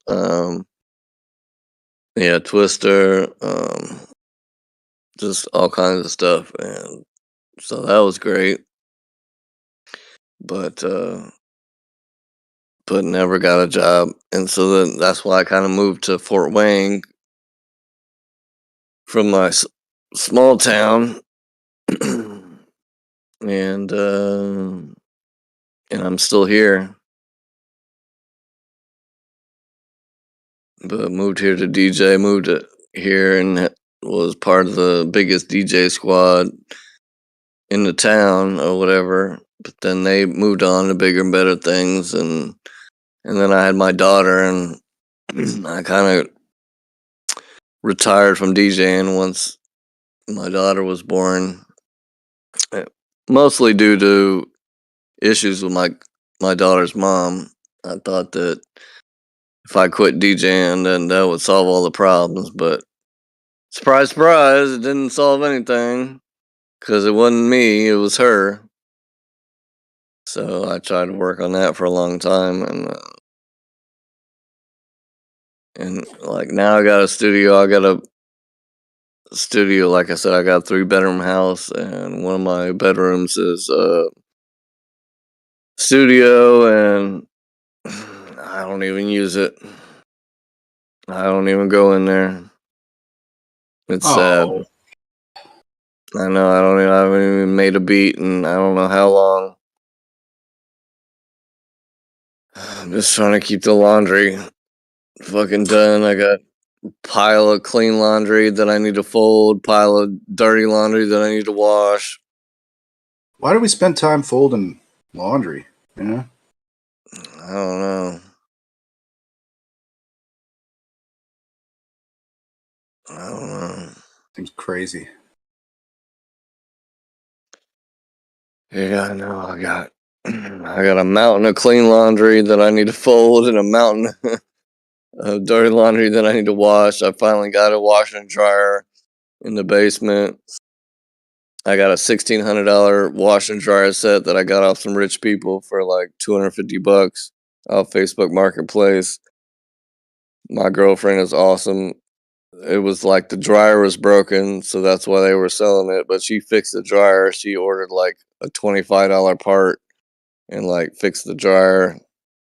Took the shit apart, put it back together. She's fucking awesome, but we don't live now. We don't live. It's a whole long story, but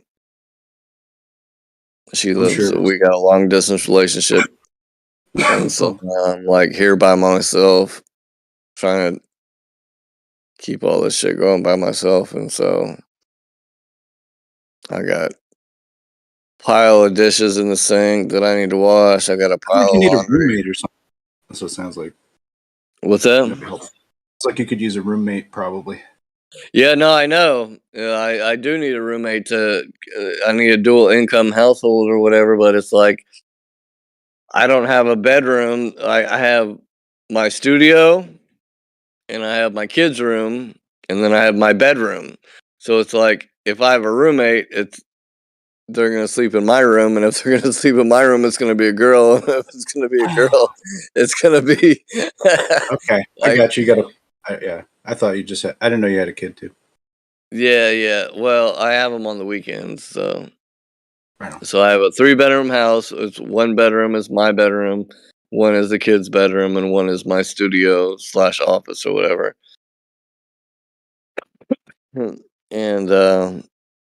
yeah, so like I need a roommate. I need somebody to help me with these bills, but it's like I don't really have a room for them unless they're gonna like sleep on the couch.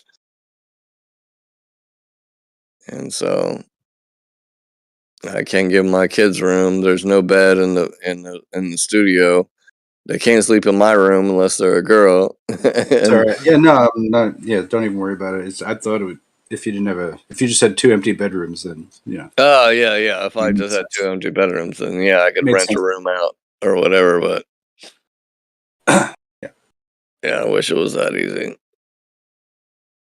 But I definitely need some help because like I said, it's a whole long story. We moved into this house together, and then she moved back to our hometown because she lost her job here, and then got a job there, and then moved back there, and then she had kids, and her kids were there, and she wanted to spend time, with them and give visitation with them. And TMI pretty much for me, but yeah, man. yeah, no, I know. It's a whole long story, but Yeah. so it sucks being in a long distance relationship. But she used to drive up here every other weekend. So I always used to say, like, I have visitation with my girlfriend every other weekend and a visitation with my kids every other weekend. But it would help to have a second income to help pay these goddamn bills. Because, like, I had a full-time job, but then work got slow, and then I was only getting part-time hours, so I got another job. And then that was part-time, and then I got another job, and that was part-time, and I was like, it's like hard out here for a pimp just to pay these goddamn bills, man. You just get 40 hours a week. I even went to the temp agencies. I go to them, and they don't even have work. Like, I'm like, what do you got? They're like, nothing. Like, go to them again. Like, you got any? What jobs you got? They're like, we got nothing. I'm like, how are you an employment agency? You ain't got no jobs. Supposedly there's this worker shortage, but you go to a temp agency and they ain't got nothing. I'm like, whatever. So been waiting on this unemployment to come through. That's like a 4 week process before you even get any money. So I don't know, but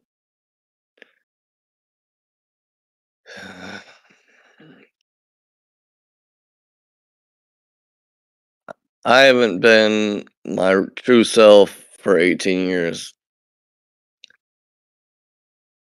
Like the real me. Like I haven't felt like I've been me for 18 years.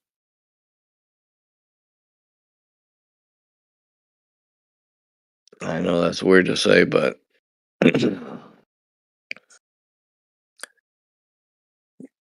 basically when the girl I was seeing said she was pregnant, like that's where my whole life changed. So my daughter's like almost 18. I got an 11-year-old son. I got a 17-year-old daughter. And it's just, I haven't been myself for 18 years. I don't know why, but I just haven't been myself. And I've just been in like a slump ever since. Been a 17-year slump, 18-year slump. Yeah. Yeah. Yeah. Yeah, like I don't know how to explain it. Like it's just weird. Like I just haven't been myself. I don't know. Like I don't know. Like I said, I was a DJ for 20 years. I quit that. Trying to help the relationship. That didn't work. I haven't made any beats in I don't know how many years. Like I try and paint and do stuff. And like I'm an awesome painter. Like I painted a picture of my girlfriend and her grandpa for her birthday and gave it to her. And the only reason why I got that painting done is because I had a deadline to by her birthday. But I painted this awesome. It's like the first realism painting I ever did, and it's fucking amazing. I would show it to you if I could, but I mean, I got it on my phone, but uh, like I want to paint. I want to make beats again. I was a graphic designer for 15 years. Like, I don't do Just any of fucking that do shit. it then. Dude, just fucking do it. Don't. I know. Put I all the other, know. I don't. like I, all I this other. know. I don't know why I You, can't. but you know, like how much stress load you're probably carrying right now is heavy, and if you can like lose yourself in this shit for a few minutes, man, it's like helpful. I think and possibly like your brain might be like, hey, let's just escape for a little bit, and then maybe your work actually will be even better. Sometimes that's No, possible. I do other things to escape, but I need to just. I need to make beats. I need to paint. I need to do all the things I love to do, and I don't know why I can't do them. Like, I just fucking watch YouTube and watch stand-up comedy and Kill Tony and Yeah, your whole your and serotonin cycle's all freaky. That's probably what it is. But just force yourself. You know what I mean? Or stop watching YouTube for a fucking week, or I don't know. Do something, man. It's important. You gotta get yourself back. I Get your know shit I'm trying straight. to Yeah, find myself darn. again. I'm trying to find myself again. Like, I'm just lost. I'm just like, Well, where was the last place you remember yourself? Yeah, look for it there. 18 years Sometimes ago. I leave myself in a pair of jeans, like in a pocket, and I just lose that in the laundry pile. So yeah, hope you find yourself, man. Well, thank you, man. I'm trying. You're always right there, so you know you got a I good know I chance. will. I mean, I do certain things. I come on Discord and try and talk to like-minded people, and I know, like, I have an awesome studio and I don't use it. Like, if I were to show you I could show you a video of my studio. It's fucking amazing, and I don't even use it. And I got paintings, and I could show you the paintings that I've done, and you'd be like, that painting is fucking amazing. You should paint all the time. But I don't. I don't know why. Why I don't. I got this painting I've been working on for 3 years. I got a painting. It was inspired by a meme. It's Post Malone choking Justin Bieber in the club. And it was a meme that said, doesn't this look like a Renaissance painting? And I was like, oh. And so it inspired me. So I found the original painting, printed it out, and actually painted the meme of Post Malone choking Justin Bieber in the club. Because I guess the story was that, they're like friends, and like Justin like ashed on his head or something, and then Post turned around and like choked him or whatever, and then someone took a picture and was like, doesn't this look like a Renaissance painting? And so but I actually fucking painted it. And it's like 80% done, and it's fucking amazing. And I started it like 3 years ago, and I just haven't finished it yet.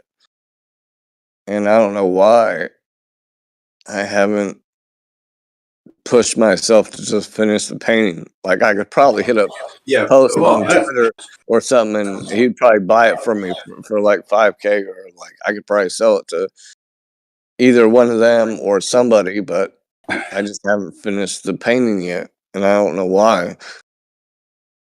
I don't know why I haven't done any of these things. I just...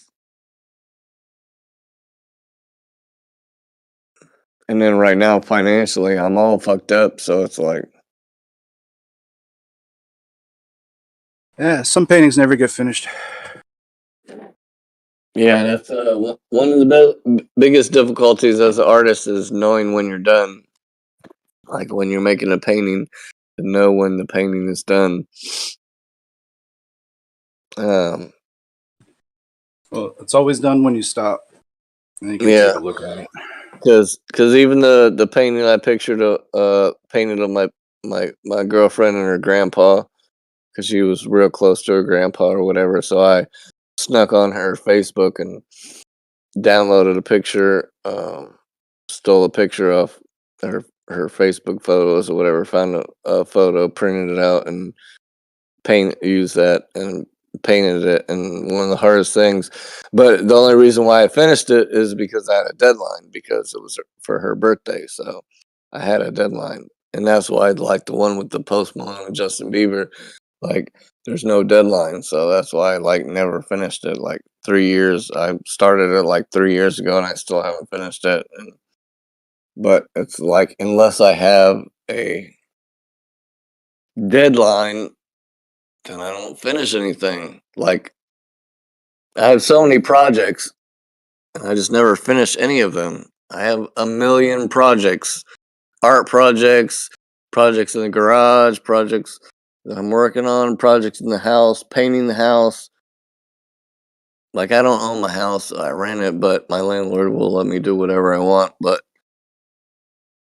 stuff with painting the house and fixing this and that, and I just there's no deadline, so it never gets done. And nobody is more frustrated with me than me. And I just don't know how to get out of the slump. Like motivation or to get things done. I don't know. You eating all right? What are you eating? It's just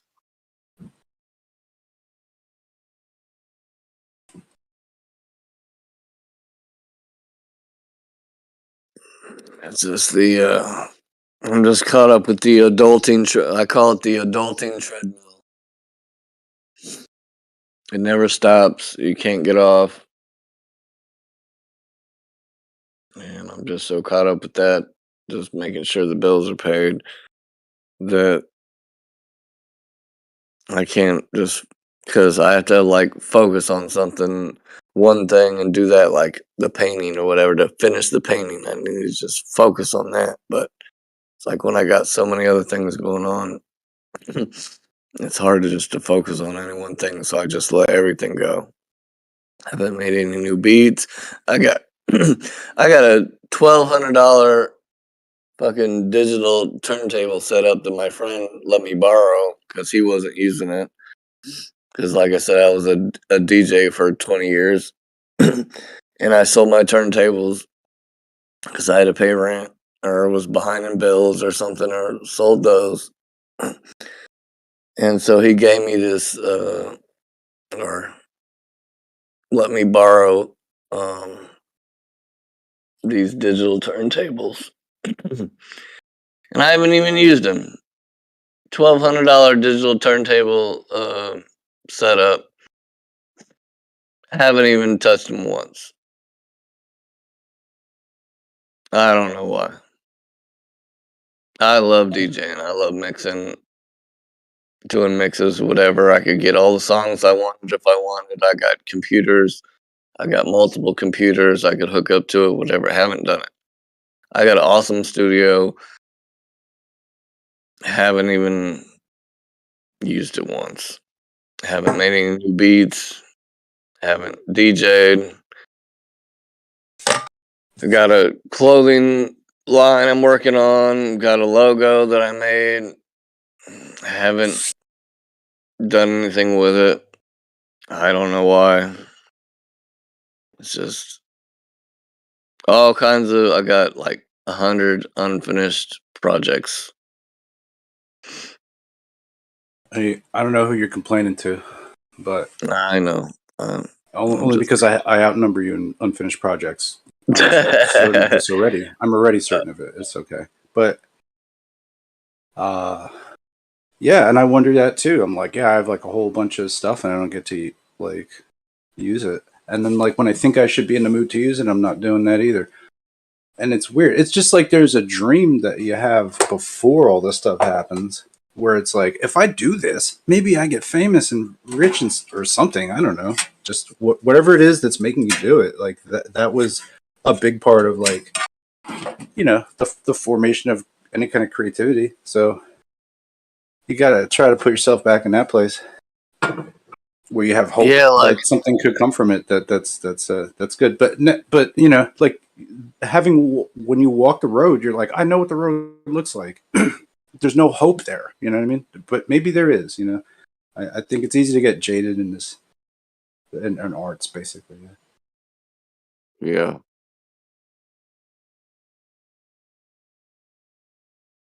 Yeah, because it's like money isn't the motivation. That's not why I do those things. I like make music because I love music. I paint pictures because I love to paint. And I love to be creative. And I don't know why I'm not doing those things. I just don't do them. I don't know why. I don't know what the fuck is wrong with me. You need a That therapist. something. I don't know. But it's like I could be I could be a life coach to somebody. Like I got all the greatest advice. Like I can help other people.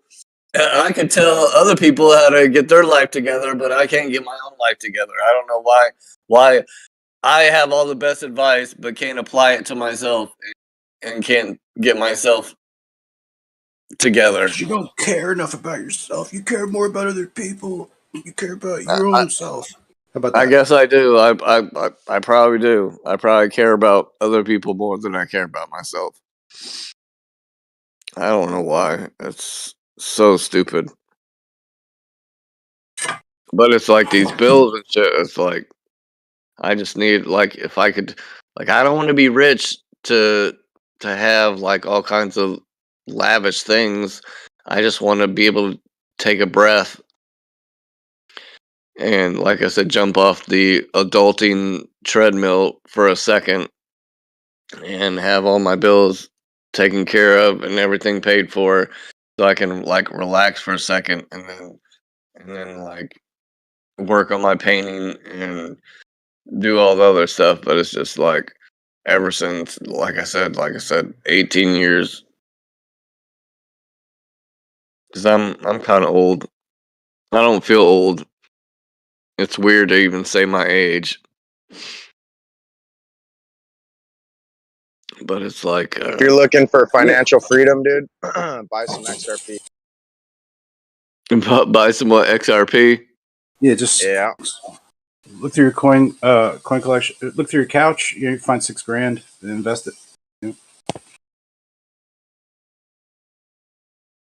Yeah, You don't need $6,000, bro. I mean, Five grand. whatever you can afford, bro. Like, just have some. Just have some. yeah. I've been investing in this. It's not cryptocurrency, but it's okay. So I have two of my favorite numbers is 42 and 3.14. So I have a thing with pi, and so there's this pi currency that I've been mining from my phone for like 2 or 3 years. It hasn't even hit the market yet. So I kind of look at it as like my retirement because I feel like when it hits the market, I have like 2,000 Pi coin, and when it does hit the market or whatever, it might be worth something at some point. Well, don't say nobody ever told you that which one was the one. Okay. Yeah, it's kind of like like Bitcoin. Like I had a friend, he bought Bitcoin way early, and and so I'm hoping this is going to do the same thing. Like when it hits the market, and at some point be worth some money. Like it hasn't even gone on the market yet. But I've been mining this shit on my phone for like 3 years, and it's called Pi. And I hope one day it's worth something because I got a lot of it, and I don't know. I hope at some point it will hit the market and be worth something like Bitcoin and I see all these things, like the cryptocurrency and trying to get into it. You got all these AI bots and all kinds of stuff like Facebook ads and stuff that you could make just like, I just don't know what's a scam. You don't know what's a scam, what's not a scam. And I just got so much talent and artistic talent, whether it be my beats or my graphic design or my clothing line or whatever, but it's like I can't get my shit together. I can't focus on it. I can't focus on one thing. So many different things that I want to do, and I don't focus on any one of them, therefore I do none of them. And I don't know why. I don't know what the fuck is wrong with me.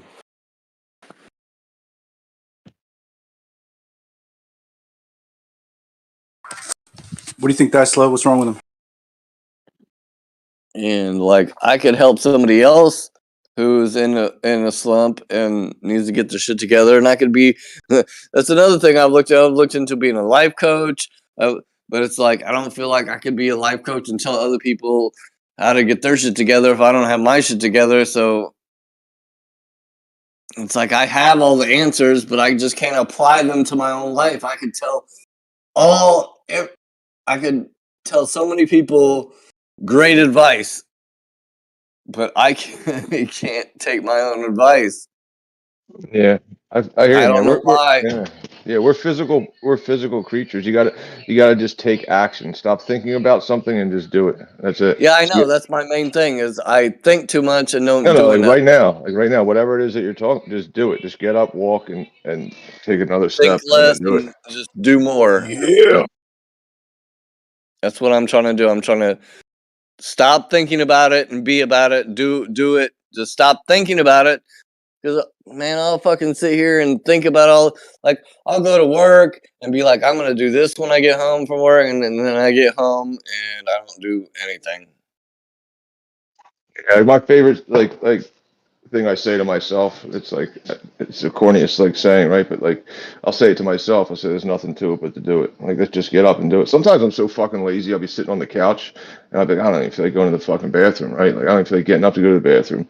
And then I gotta literally say in my head, all right, ready, go, 1, 2, 3, that's it, up. I can tell myself, go. Oh, bro, who you telling? Man, I piss in the fucking sink because I'm too lazy to go upstairs and go to the bathroom. I got one All right. bathroom on my house that's You're upstairs. my new life coach. I'll I'll fucking sign piss it. in the sink because I'm too lazy to go upstairs and go to the bathroom. Like, it's fucking ridiculous. Like, I wish I was that there's tall. something wrong with me. I don't know what it is. And I can't fix it. I could tell somebody else how to fix it, but I can't take my own advice and fix myself. Well, what is your own advice to yourself to fix yourself? Man, I know all the right things to say. I've watched all the videos. I know all the good shit. I know all the good information. I know all the like mantra, like say good, like I've been doing good at that. I can think good because that's just thinking. Like the things I say to myself, oh, God is good all the time, and I'm grateful for this and that, and be grateful for all. I'm grateful for my house. I'm grateful for my girlfriend. I'm grateful for my kids. I'm grateful for my TV. I'm grateful for my internet. I'm grateful for my computer. I'm grateful for my studio. I'm grateful. Like I can think all the best shit, but when it comes down to it about just fucking going into my kitchen and fucking doing the dishes, I can't do it. I don't know why. I don't know I think why I can't follow my own advice, but I can tell people all the best advice in the world. you're kind of in depression. It sounds like, Yeah. even if it doesn't sound like you're depressed, it sounds like you're in depression because of all these factors. Yeah. I don't know how I to fix am. that. When I get depressed, I just am. I've been depressed for a long time and I don't know how to get out of it.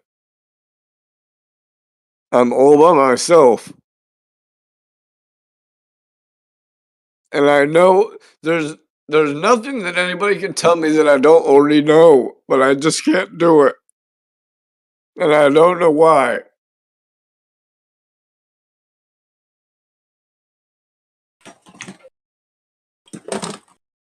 I don't Well- know why I can't do it. Let me email you a hug, dude. I'm sorry for that. That sucks. I'm sorry. No, I don't want to feel sorry for you. No, I don't want that's you to not feel helpful. sorry for me either, but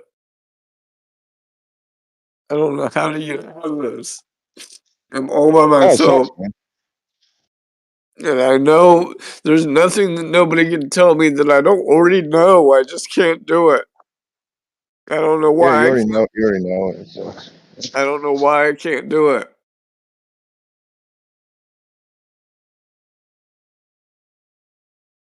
Well, you know what you want, man. Like you know, you want a girl, right? You just said you don't want to be alone. You want a girl, and you want to do things.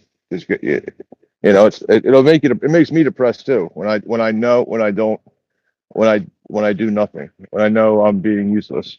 You know, and then it gets worse. It's like a spiral. It goes worse and worse because you know you didn't do anything, and you know you should do more.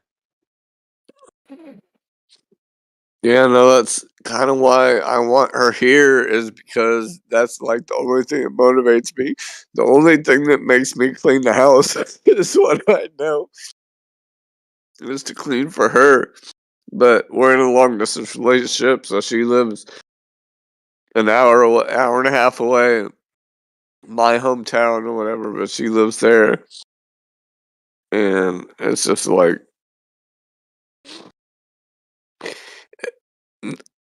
nobody comes over.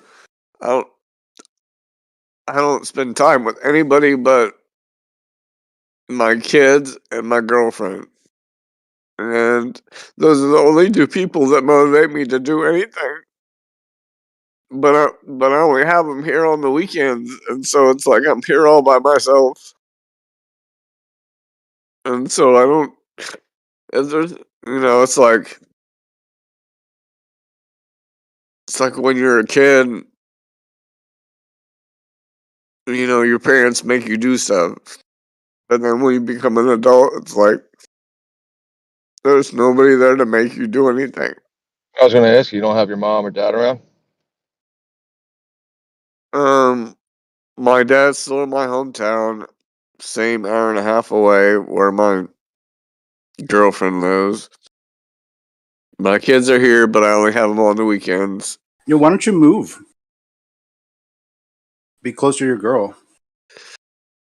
Well, Get out of this Move- fucking house. You know what I mean? Or move in with your dad for a fucking bit. I don't know. Like, if your finances are fucked, you need to like heal it. But you probably need some brain healing too.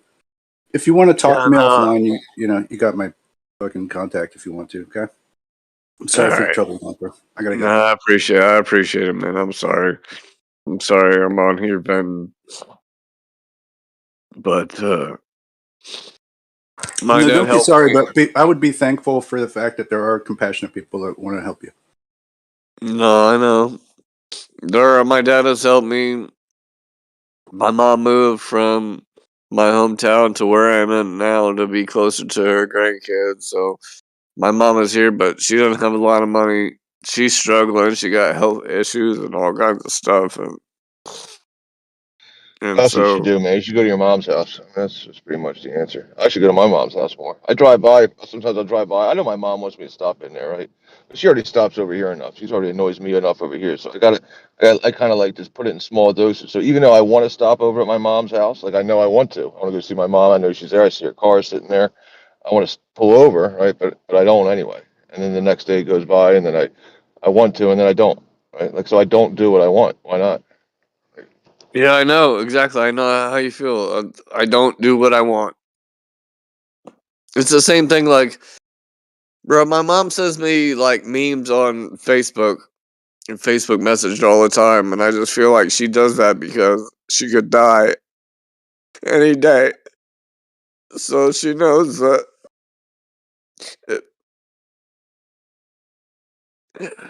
if she continuously sends me memes and shit on Facebook, and then if I don't get anything from her, then I should probably check on her because her Like, health is bad. Like And so it's like, how disappointed in your kid would you be? Like if your kid, like I don't know how old your kid is, right? But let's say your kid got older like 15, 16, then 25. Like, how disappointed in your girl or boy would you be if they came home one day, like, you know, they got their own house, but they came knocking on your door, just kind of sad, and they're like, Dad, I just want to watch TV with you. Would you be like disappointed in them? And probably Yeah, not, right?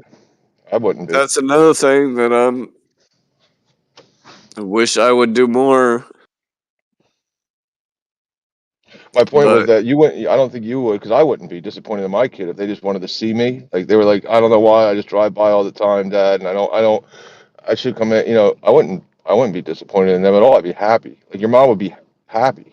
I don't think she'd be sad to see you come over and need her.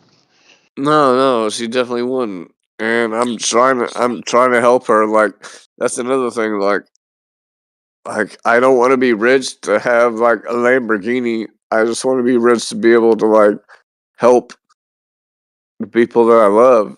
And like I've looked into all kinds of things like tuning forks and fucking all kinds of like the remedies and homeopathic remedies and thinking positive and just like I said, I got all kinds. Like I'm trying to help her. Like she has uh heart problems and she has like chronic fatigue and like what is it when your heart um I can't Arrhythmia. remember, but all kinds of heart, like she got all kinds of heart issues. She can't reach deep sleep, so her body never like she never like when you reach deep sleep your body like heals itself or whatever, but and she never reaches deep sleep, Oh, so she never that's why she's like tired all the time and she's got irregular heartbeat and like all types of, and like all I want to do is like help her, but I can't.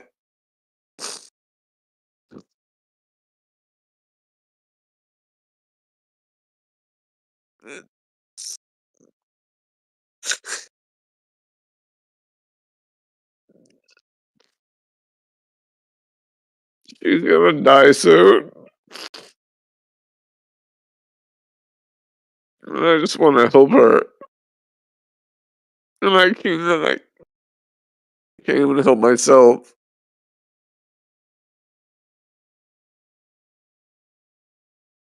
Sounds like a lot of negative thinking here. No. You're gonna have to just go see your mom today. I'm gonna put that in doctor's orders. I think it's correct. Go see your mom today while you still have your car. Yeah, before it gets repoed. Probably a good idea. Yeah, you could use it too. It probably will, feel like you did something good today. You know what I mean? Like, act on it. Like, people trying to help you out. Like, go to take a fucking step, do some shit. You may find it makes you feel better. yeah. Yeah. I'm. You know, people debate about it. Like, we could get into a debate about it, right? But I'm more on the, like, you got your wits and stuff. Like, it's all about like intention and manifestation. You know, there's people of that mindset. I'm kind of the opposite. I think your actions are what you got to act. Always got to act. Your actions are what, people say, like, your actions speak louder than words. It's just that it defines you. Your actions will define you. So, like, just take one step and then another step and then your thoughts will change. Yeah. Yep. Don't think about it, be about it.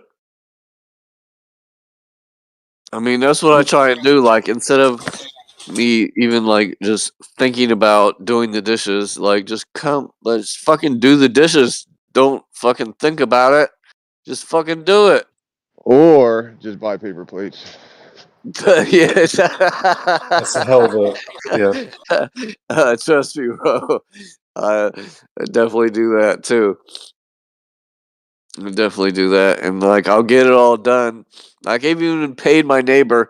Like my neighbor has this older lady that watches. I got my neighbors across the street, and they have this older lady that babysits for them or whatever. And then like sometimes like I'll just be like, I can't do the dishes, so I'll just pay her $20, and she'll come over and I'll smoke a blunt with her or whatever and feed her and wash all the dishes, and she'll do the dishes for me. But it's like, god damn, like it's like, god damn, why can't I just do the dishes myself? I gotta just pay somebody else to come over and do it, but I'm helping her. But here's the other thing too. Like, you're one guy. Like, how many dishes do you actually require? And if you just stick with a 1-dish rule, tough to I run know. pile up. Yeah, if you just have one dish and then wash your dish after or whatever, like if trust me, bro, I know all the advice. I just don't do it. If I were to just wash the dish that I used after I use it, then that'd be it. But no, I don't. I use one dish and put it in there, and then it adds up, and now I got a fucking sink full of dishes. All right. 'cause Well, in here's there- the advice you haven't heard, but go fucking break all your dishes. Just throw them on the fucking ground. You know, No, oh, probably trust me, I've thrown out many sets of dishes just because I didn't want to wash them. I just threw them all out. I just threw them all away. you're advanced, bro. I don't I've know. done that before, man. Bro, I'm about to be 43 years old. I've did all that shit, been through all that. And yeah, paper plates, paper bowls, all that shit. Yeah, I'll buy paper plates and shit like that. But then fucking my girl will come over, she'll cook me. Like I said, I see my girl on the weekends. She'll come over, she'll cook me a bomb ass meal, do all the other things that I like. And then, make me an awesome meal, and then the dishes will pile up from all the food that she made, and then I just never wash the dishes. I don't. It's fucking so stupid. I'm fucking so. It's like,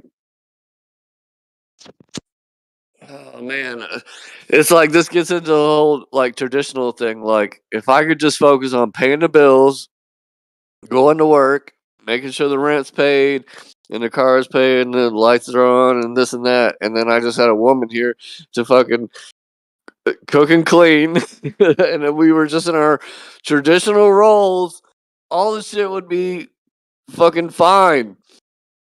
But modern day shit, and fucking long distance relationship and whatever, like,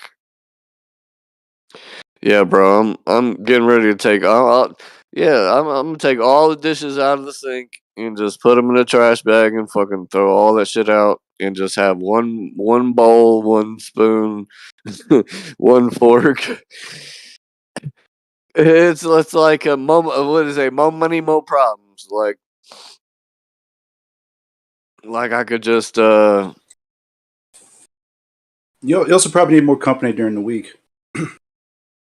Like I don't have any just company, bro. I don't like- have any friends. No friends come over. I don't hang out get with a regular anybody. job where you have to interact with people. Just do it because it's healthy. It's healthy, I think. Just to Yeah, I have agree, interaction with Snacks. people. Yeah. Like I'll I get up. mean- Like sometimes I'll get up in the in the morning, right? And I know I got nothing to do. Like nothing. I really like nobody's right, and I just get in a slump. So I'll just go out and get coffee. Like that's it, and then and then all of a sudden I'll get back, and then my attitude's different, just because I was around people. I don't know why. Yeah, no. Yeah, probably like I'm thinking maybe 15% chance you're just leaving these dishes around you so that you got company, or it reminds you that there was somebody there. Like, I don't know, man. It's just Oh, that's kind of deep. it's kind of a little bit. That is kind of deep. Like, I haven't washed the dishes because it reminds me of when she was here. Reductio absurdum. But You're saying I made a ridiculous point? That's not true. that's deep, though. I don't. It's like, well, if you read like I don't Freud's do like dishes because it psychopathology, reminds me of when people were here. Like, I literally haven't done the dishes since she was here. So there might be something to that.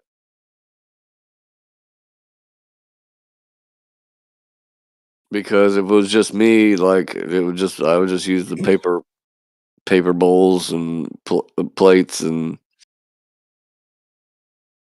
Yeah. So how are you gonna talk to your girl? What are you gonna tell her? Like, listen, bitch, I'm not happy the way we're living. Like, are you gonna break up with her? Are you gonna stay with her? What are you gonna do? no. No, it wasn't wasn't the answer. It was like, what are you gonna do? And he said no. I'm not gonna break up with her.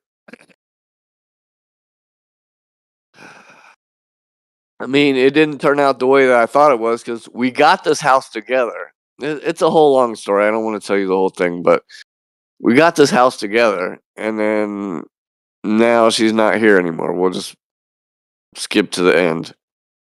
And so it was like I didn't think it was gonna be like this. I thought we would be like together forever, but it didn't work out that way. And so, like, I didn't think that I have to take care of all of this by myself. I pay for this house. Like, I got to pay rent. I got to pay electric. I got to pay gas. I got to pay water. I got to pay internet. I got to pay phone bill. I got to pay car payment. I got to pay insurance. I got to pay Forever ever? internet bill. Forever ever? What? Forever? I said forever ever? Forever? Forever. Yeah, yeah. And so it's like, You know that's sad because the next words of that song are like forever never seemed so long until you're gone. I mean, what the fuck is wrong with you saying it like that? You know that the next words were. damn.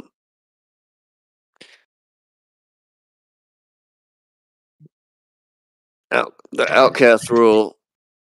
Call before you come. Don't be stopping over out the blue. I mean, dude, if you've seen that guy, right? Like, you see what he looks like. If he can get girls, like new girls, all the time. CeeLo. Yeah. Ugly. Like in the four brothers, I think he's like, like the nerdiest of the brothers, but like the rest of them are white, and he's like the only black one. But somehow he's the nerd. Like, it doesn't even seem right.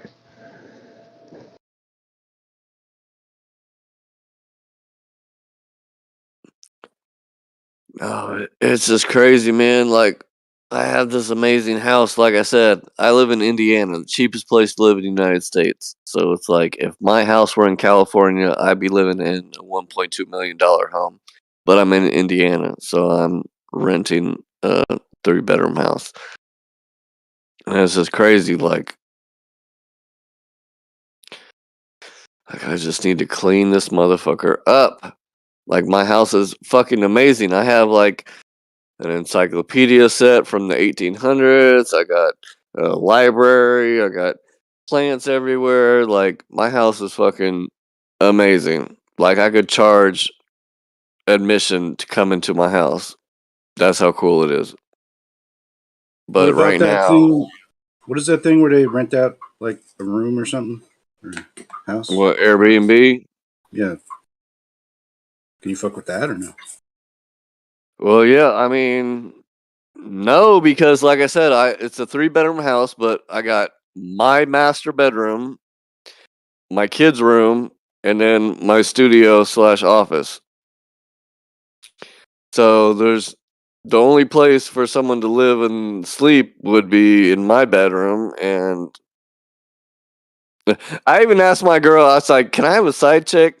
Like, I literally, as wrong as as I knew it was gonna go, I was like, "Hey, can I get a side chick?" And she was like, no." But we have a long distance relationship, so I'm like, "How you gonna even fucking tell me?"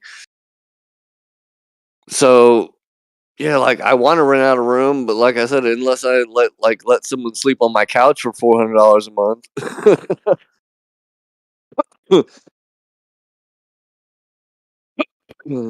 I don't know what the fuck I'm gonna do. I don't know what I'm gonna do.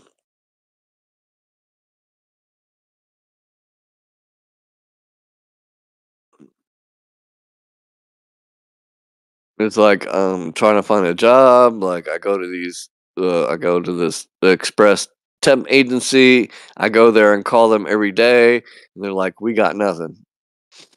I'm like, "How's there a worker shortage? But supposedly a worker shortage, but I call you every day and there's no job." Well, nobody wants to hire through these temp agencies. They'll be the employers paying $30 an hour for for a $12 an hour worker, you know. Yeah, exactly. And you don't. Yeah, it'd be like $14 an hour, and I can't live off that. I need like $20 an hour to be able to Yeah. pay my bills. I'm just saying that So, job they're paying the temp agency $30 an hour, and then you're only getting paid your 14 or whatever, right? To go right, right to because this, just skip this temp agency, just go to where you want to work. exactly. So I'm better off just keep playing through Indeed and try and No, find something that you're way. better off going off the going there. Like I know I get like, you know, put it something, you know, call, like physically call or go to the place that you want to work and be like, hey, you know, that's what people want. Like they might say they don't want it, they might even think it's weird. Like, what are you doing here looking for a job? But it's like, you know, this is what I want. I want somebody to come and hand me the answers. I don't want to go looking for the answers. Come bring the answers to me. So you just show up at their shop. Well, I'm actually going back to school for information technology, which basically means like cybersecurity, because you can, as soon as you get certified through cybersecurity, you can get a job straight as soon as you get certified and make $100,000 a year, which is 3 times more than I've ever made in my whole life. So I'm in the process of going back to school, hopefully getting a scholarship or some grants or whatever. So I'm trying to go back to school and get a job doing that, because it's cool. Because like I said, I make 3 times more than I ever made, $100,000 a year. Never made more than 36. Um, and that's even with inflation and the cost of living and all that kind of shit. But I'm going back to school and gonna take 2 3 classes, or actually, it's like 3 days a week, and I can work from home. Cybersecurity, 3 times more than I ever made, $100,000 a year. As soon as you graduate, it can be either from. I've looked into different schools. One of them was 2 years. One of them was like 6 7 months. I'm probably gonna go for the 6 7 months one, because I'm trying to. I need that shit now, or the lowest form, so you can get like 5 or 6 certifications in 6 months and do cybersecurity and work from home. And so, Yeah, I don't love working from home. I mean, some people like it. well, I mean, it's appealing to not have to go anywhere. You can Yeah, like work. not have to, but like do they have a home base where it's like, all right, I can work from home, or you have to work from home? No, you don't. Well, like I said, it's like a technology job, like cybersecurity. Like you're doing something just on a computer, so you can do that from anywhere. So that's basically what it is. Is Yeah, no, I get that, but I'm just saying, is that what you want? You want to be in your house all the time, like just. I mean, not necessarily, but I'd rather be at my house working than have to go to work at a factory and do the same thing every day and work, 4 a.m. to 2, working a forklift or whatever the job is. Like the whole COVID thing, like there's everybody went home, and like people work from home, and then they didn't want to go back. Yeah, that's what I know. Yeah. So it's like people prefer to work from home. If you can work from your own house and not, when you get up in the morning and drink you make your coffee and get your day started, instead of going to a place, you can just stay where you're at. Then people rather do that. I'd rather do that. I'd rather be in my own house and make money than go somewhere, and if I don't have to, you know what I'm saying? There's gas mileage and gas and money you got to pay. Gas is cheap. even when it's expensive, like you've done your taxes before, right? Like you ever do, at the end of the year you do your taxes and you add up the gas and you're like, oh wait a minute, I only spent $3,000 on gas. That's like the whole year. Like, like that's it. Yeah, I mean, it saves you some money. I'm just saying, like, some people only spend, like, they do their taxes and they're like, oh, $1,800 this year I spent on gas. Like, they saved all the receipts or whatever, or check their bank statement, and it's only $1,800 for the whole year for gas. It's like, that's it. Like, I thought gas was like killing me. Like, like how $1,800 a year ain't shit. Yeah, well, it depends. Yeah, like, I mean, if you live in a place where I do, where you only live a mile away from where your job is, then yeah, you're not spending very much gas. But in big cities where you gotta drive an hour to work every day, drive an hour to work, an hour, home. Yeah, I got a friend. He's so cheap. He was stuck on the bridge going home from work. Right, he's just like sitting on it forever. So his cheap ass just says, I'm turning the fucking car off. I'm not wasting my gas sitting here." So he turns the car off. He's sweating. He turns the air up. He's like, "All right, I gotta sit nice and cool." Fucking whenever the traffic starts moving, his car's dead. He killed the battery. Fucking dumbass. Yeah.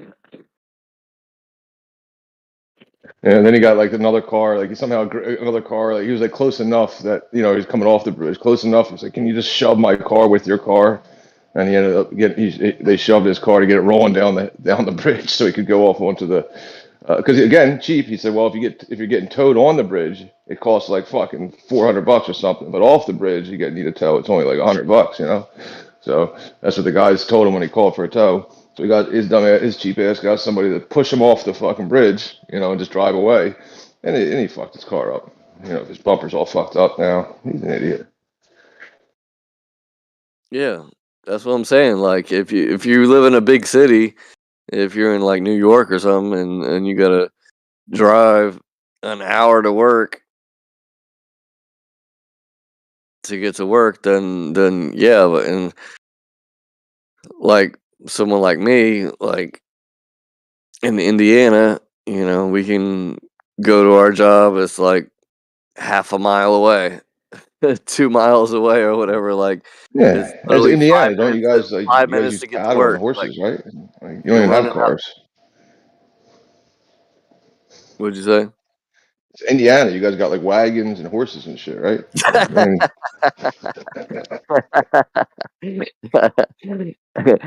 Yeah, it's like 10 minutes away. You know what I'm saying? Like, any job, that you were to potentially get, like any job I've had, it's like 10 minutes away. Like, I can run out of the house and get to work on time or whatever. It's like 5 minutes away. But you live in a big city, you know what I'm saying? You might have an hour commute to and from every day. And so I have the best of the best and still I'm struggling. Yeah, but it's like, no matter what, like you said, more money, more problems. Like no matter what amount of money you have, then all of a sudden you have more bills. Like, oh, I got more money, I'm gonna get Disney Plus. I don't fucking know, like whatever. And then you just break even. You always break even, So it just seems to be Yeah. the way it is. Yep.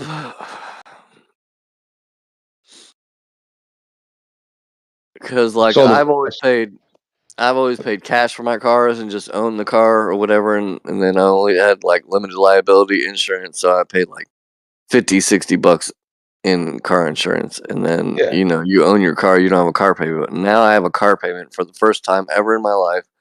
It's a 2020 Hyundai. But $500 a month. it drives the same as if you had just bought $1,000 car. I don't fucking Yeah, lease so or like cars three either. three car payments. 3 car payments. I could have just bought a car for $1,500 and Yeah. been good. Right. Well, But now no, you know. Like I gotta pay $40,000 for. Cars are such a waste of money. Like they really are. They're such a bad investment to buy a $20,000, $30,000 car. It's so stupid. How about you go Yeah, buy the $30,000 car? In 5 years, I'll give you $5,000. Sounds good to me. Yeah, Like it's just when I just don't have the $5,000 right now. Yeah, just buy a $5,000 car or 1,000, 1,500, whatever. You own your car, and then you pay $50 a month for car insurance, limited liability, because like this is the first time I had a car payment, and then now I got to pay full coverage. The first time I ever paid full coverage on insurance, and now I pay $140 Yeah, you're paying for like car $800 insurance. a month for a fucking car or whatever. Like fucking probably $700, 600, 700 a month. It's dumb. It's such a bad investment. But if Yeah, you got the money and you feel like wasting it and you just want to do it, then do it. But exactly. I don't know why. So I don't know so it's how like long it's buying a going to take. fucking 3,000. It's like buying like a $4,000 warranty when just getting a brand new engine costs fucking $4,000. Rebuilt transmission costs $2,000. What am I even? Why am I buy? Why did I buy a $5,000 warranty when every single thing that could go wrong in this car would never cost $5,000? Like what the fuck? Right. So I don't know how long it's gonna take. Like my car payment was due on the 27th. It's what, the 2nd of the month. So I haven't paid my car payment. So I don't know how many months it takes before they repo your car, but You should it's ask them and coming. then just save those payments. Like ask them, like, oh, how long? 3 months? Okay, cool. So default for 3 months, save that fucking that's $1,200 or $1,800, depending on how much, right?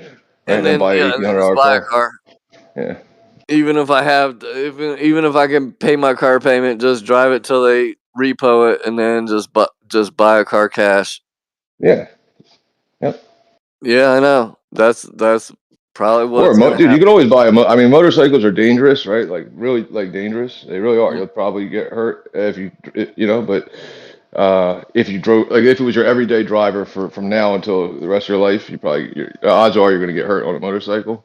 But for like a year or two, just if you drive safe and everything, it's so cheap to buy a motor. You can buy a motorcycle, like a really nice one for $1,000, like super nice, like with like no miles. You know, Yeah. and Well, then in that thing Indiana, costs like $30 a month we got for insurance. snow and winter and stuff, Shit. so you might just want to buy just like Stop a. making excuses, dude. They got leather jackets for a reason. You got a helmet on. You know, Oh yeah, fucking, trust me, my buddy, he's got a moped or whatever. You know what I'm saying? He had DUI problems or whatever, and he ain't got a car. He drives his moped to work every day, and yeah. Yeah, I know those types. The guys who got the like electric bicycles now going like 35 miles an hour because they got too many DUIs. Yeah, it's right. fucked up. Well, I seen the meme that says, "I don't see kids on bikes anymore, just crackheads. Like the only people that ride bikes are like Yeah, people with DUIs and crackheads. yeah, Those are the only bicycle. people you see Yeah, on bikes." that's funny because it's true. Yeah, like, yep. Hey, yeah. All right, man. Oh, And now, well, yeah, I'm gonna get off of here. I appreciate you guys though talking to y'all. I'm gonna get through this. Like I said, God is good all the time. It's gonna work out. there you go. Uh, Going back to school, you know what I'm saying? I got at least pay my rent. Wait till they come take this car back from me for Yeah, I not mean that's a good. making my car payment. Save up some money. Buy a little A to B car. Buy a little beater for 1,500 or whatever, $800 off Facebook or whatever. People selling cars on there all the They go, time. dude. The ones for 800 or whatever, they go like within an hour or two. Like they're gone. Like the. Uh-huh. Yeah, so you just got to be on it and get. You can't even save it. Think about it. Like, I'll be right there. Here I come. But yeah, no, that was a good point that you made. Things are going to work out whether you want them to or not. Like, oh well, it's not up to you. Oh, It's going to they work always out. do. It's just when you're in it, it just you feel stressed out, and I'm just trying to be positive. But things always work out. Like last minute, like I've had so many instances where I didn't know how things were gonna happen, things were gonna work out, and then something happened last minute, and everything worked out, and I'm still here. Like, and then this is the as somebody that's been to jail before. The one thing that I always tell myself that always keeps me positive is at least I'm not in jail. Because that shit sucks. Like, I'm going through some hard times right now, but at least I'm out here and not in prison, not in jail or whatever. So there's that. Focus on the Yeah. positive. It could always be worse. Like this is like first world problems, as they say. You know what I'm saying? The first world problems. Because if we were in any other country, we'd be super fucked up. They're like, this ain't shit. Like, they wish they had my problems. You know what I'm saying? Yeah. So, No, that's true. Yeah. so it could always be worse. And God is good all the time. It will all work out, man. But I appreciate y'all listening to my sob story. And I don't know. I'm gonna figure it out. I need to get my shit together. I need to make beats again. I need to get my clothing line together. I need to wash my damn dishes or throw them in the trash, as my man said. This Or is step something. one, man. You're gonna get there. I need to do something. But yeah, I appreciate y'all. I'm gonna get off of here, but I appreciate talking to y'all. Yeah, do some shit today, man. Like you'll feel good that you did it, Okay, I will. Thank you. or I'll feel better that we wasted all this time. No, I'm just. it was good being able to talk to you, man. Hope everything's good. And like I said, I'm going back to school, man. I'm going back to school. I get this cybersecurity job or something, and I got a sign or a piece of artwork at the top of my stairs that says when one thing, what does it say? It's a Mr. Rogers quote. Hold on, let me go. It says, often when you think you're at the end of something, you're at the beginning of something else. Mr. Rogers. That's a sign I got hanging up at the middle of my stairs. Walking upstairs, I got right there, and I got a mirror. And then right below that, it's got the Mr. Rogers quote. Sometimes when you're at the end of something, you're at the beginning of something else. So it feels like doom and gloom right now, but this is a transition period to something better and greater, and for me to get my shit together. And so, even though I know all the good shit to say to myself, your words of encouragement mean a lot to me. So, thank you. Just to hear it from someone else besides myself, and will hopefully motivate me to do more and think less. Fucking do it. Do it! You can do it! Go to your home. Because, man, I've been, seriously, man, if I didn't have kids, man, I probably would have tapped out. I don't know how many times before this, or considered it, or seriously considered it if I didn't have children. And, because I'm over it, man. I want to go home. I'm over this shit. I don't know what this shit is, but it's crazy times we're living in. Like, I don't like it. It doesn't feel right. Everything feels wrong. I don't know how to make it right. I'm just trying to get by on this adult treadmill. But anyways, I love y'all. Thanks. Peace and good night. You're welcome.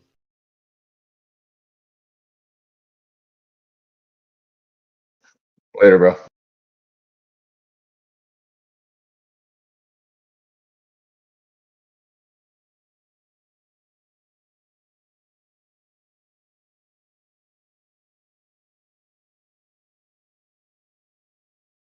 And how to turn this motherfucker off.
Guru bada bang.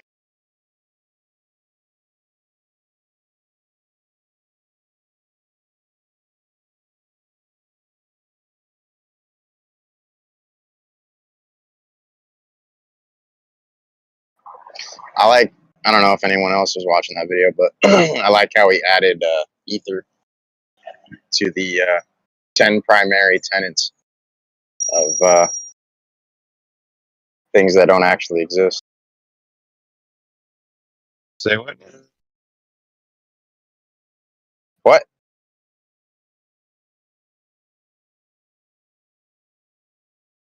That's what I said. What? Almost say what?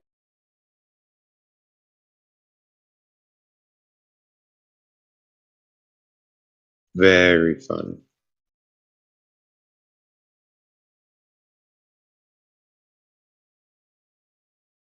The sphincter says what? Are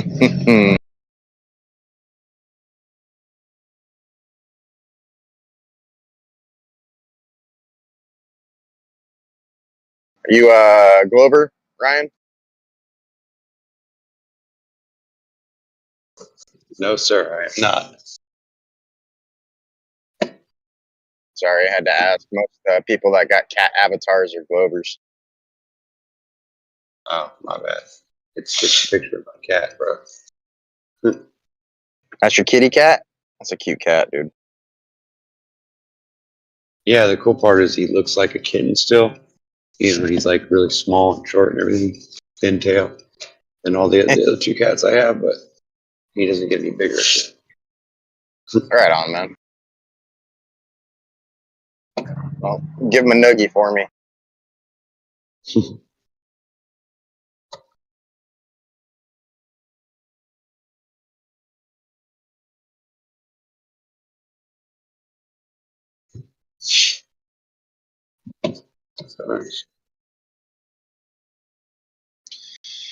Yeah, I never heard anyone else talk about the two light sources or the two shadows I'm of. pretty sure it's an even day today, so that's fine.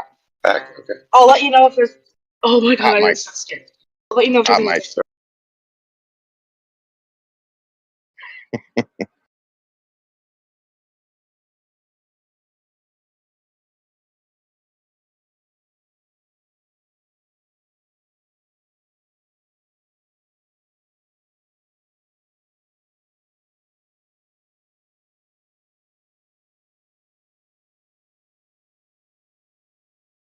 Looking at this little tractor right now. Fucking thing's pretty cool.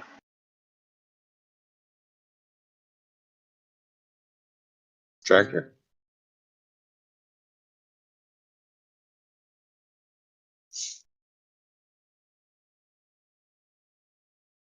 Yeah, I just snapped a shot of it.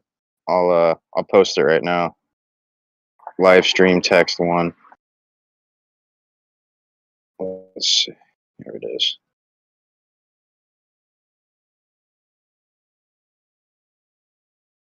Little tractor. Pretty cool.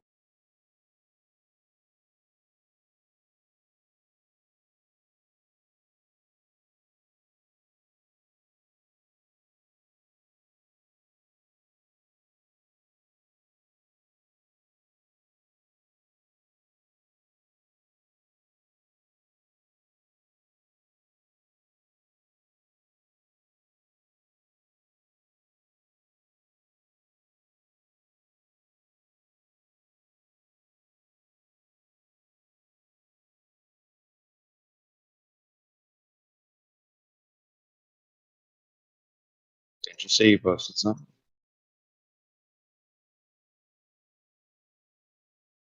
Yeah, I posted a picture of that little tractor I was talking about while I was sitting at the light waiting for it to turn. I don't know why, dude. I think little tractors are cool.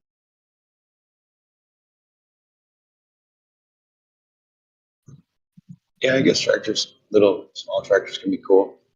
I've got a what they call a Heath Super Trike or a Keith Super Trike, and it's like an old. It's basically like a 3-wheeler with a bench seat on it. It has like a dump truck on the back of it.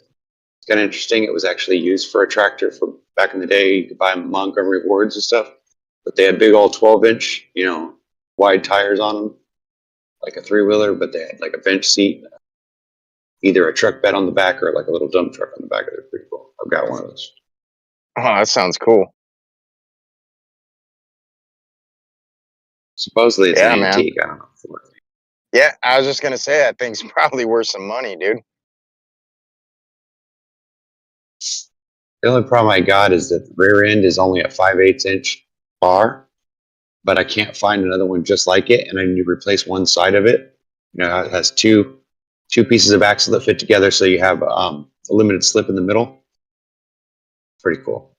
It handles really well. It's just so great. But the only problem is that the rear wheels, because the axle's got a slight bend in it, the rear wheels, they flop whenever you get going too fast. So I'm trying to find an axle that'll fit through it so I can keep it from doing that. I haven't been very successful at it. I would hit up like a local machine shop, dude. You might be able to get something custom lathed with a thicker diameter. Maybe you can upgrade it to like a 1-inch shaft, and then the shank can taper down to whatever necessary size it needs to be to fit within the slide. Is it like a spline shaft? Yeah, it's a butterfly type. It's just like a rear end to set up, except it doesn't have an actual cage with bearings in it. It's just there's bearings in it, but it's basically just grease, and there's 4 little cogs that fit into this square box in the middle, and then the two halves of the rear end slide into it, and then they all bolt together. And then there's bearing sets. There's 4 spots where the bearing sets actually connect the actual axle to the frame, but it's all on sheet metal basically. It's kind of weird. But I don't know if you understand what I'm talking about.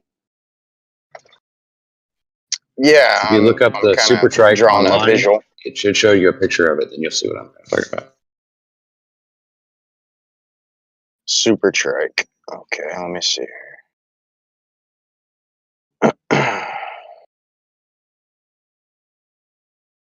Super Trike. Okay, I see the bike. I see what you're talking about with the bench seat, and yeah, that's pretty cool looking, dude. I like it. I'm sure you could probably find a machinist that can probably build you one.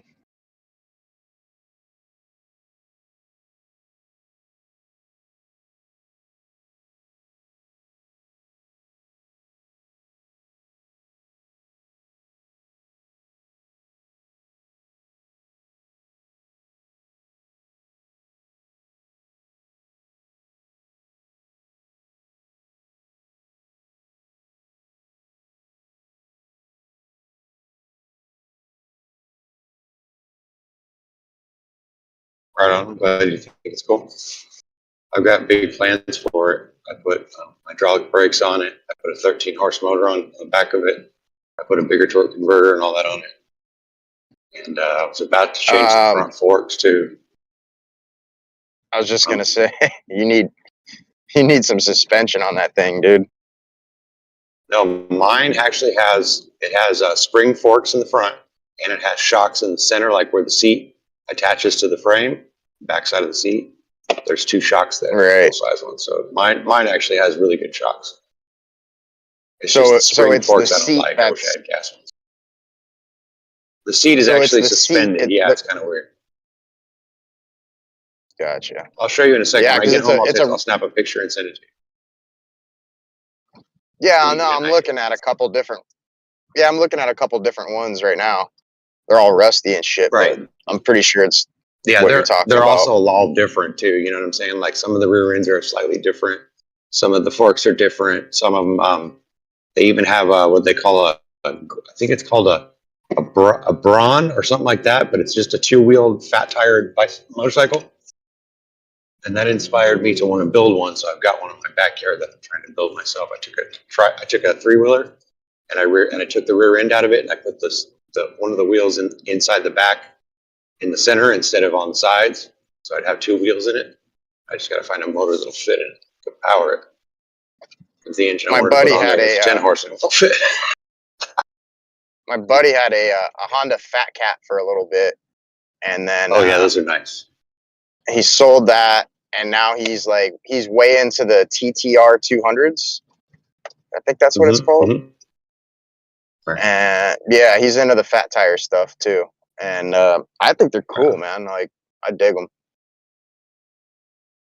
Yeah, I had this thing all planned out. The only thing I couldn't do was get the engine to mount where it wasn't in the way of like standing on the pegs. And I just couldn't get it. I'm gonna have to get this. I got this 125cc like quad motor that I pulled off of one of the quads I own. And as long as the engine's not blown and it's just the Kickstarter that's stripped out, I think I'll be good. I just got to rebuild the engine. Just got to rebuild the carburetor.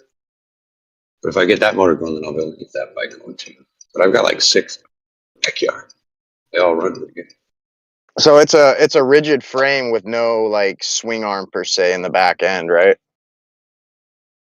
Yeah, the swing arm is in the center. So basically the place where the seat and the front and the forks parts fit together, there's a hinge there. And then between that hinge upwards towards the back of where the motor goes, 2 shocks. I'll have to show it to you when I get home and take a picture so you can see exactly. So is it like a cantilever type system? Yes, kind of like, yes, exactly. Kind of like a cantilever, yeah, exactly. It's kind of like some of the Can-Ams are made that way. Like little 4-wheel Can-Am vehicles. Yeah, the same kind of thing. Right. Yeah, that sort or of like a Honda Odyssey is kind of set up that way too. Right. You know, where there's shocks like in an odd place in the back. Yep. Instead of being like right underneath the rear end or whatever. Yeah. He like actually it's much owned different. It's just kind of my buddy actually owned a Honda Odyssey with a they put a street bike motor in the thing. Yeah, because it takes up less motor to get more torque out of it. Yeah. 2-stroke will do numbers. I've got a 120. I think it's a 120. It's either an 80cc or it's a 125cc. But I think it'll power that. It'll power 2-wheel motorcycle. Considering the 212 6.5 horse motor that I put on the little mini bike I put on, that thing goes pretty fast. But I don't really want to take the governor and stuff off of the motor because I know usually once you do that, you end up blowing the engine or sucking a valve. You just got to put a rev limiter.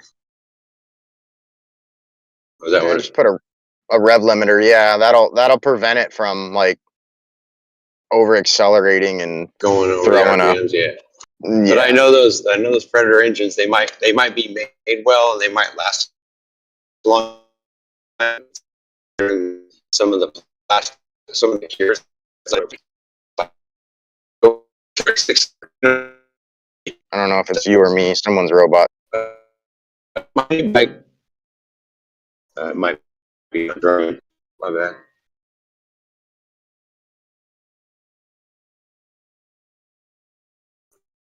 It could have been me.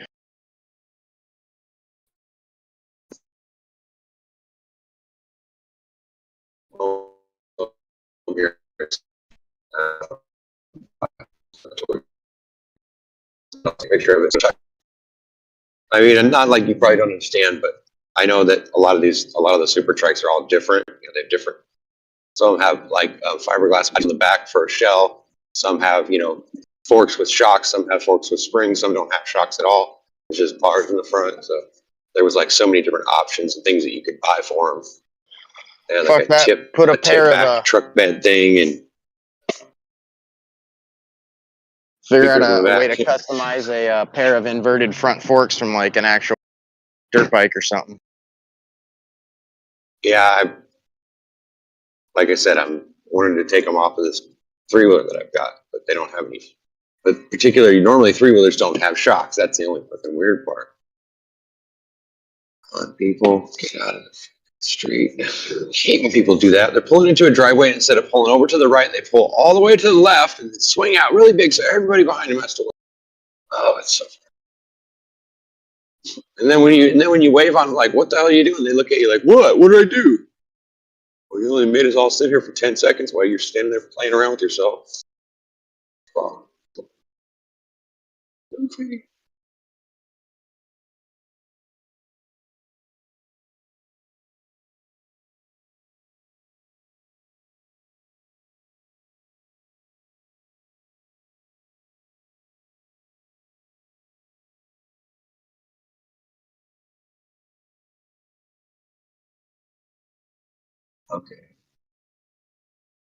My driveway right now.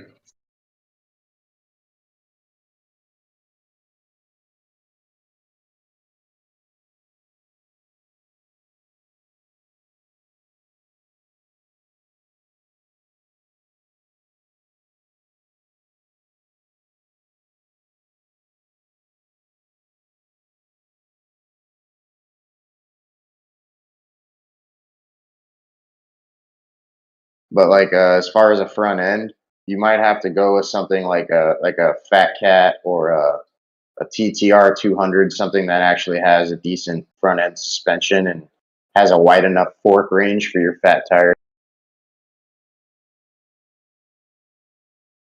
I'm not sure if I'm coming through or not. Yep. Mike. Yeah, I hear you. Coming in But clear. yeah, that's my recommendation. Yeah.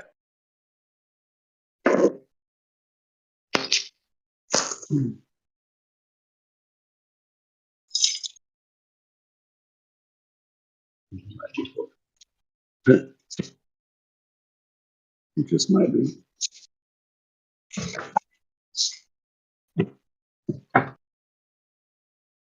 Yo, somebody want to roll out the WWE music for Jeremy?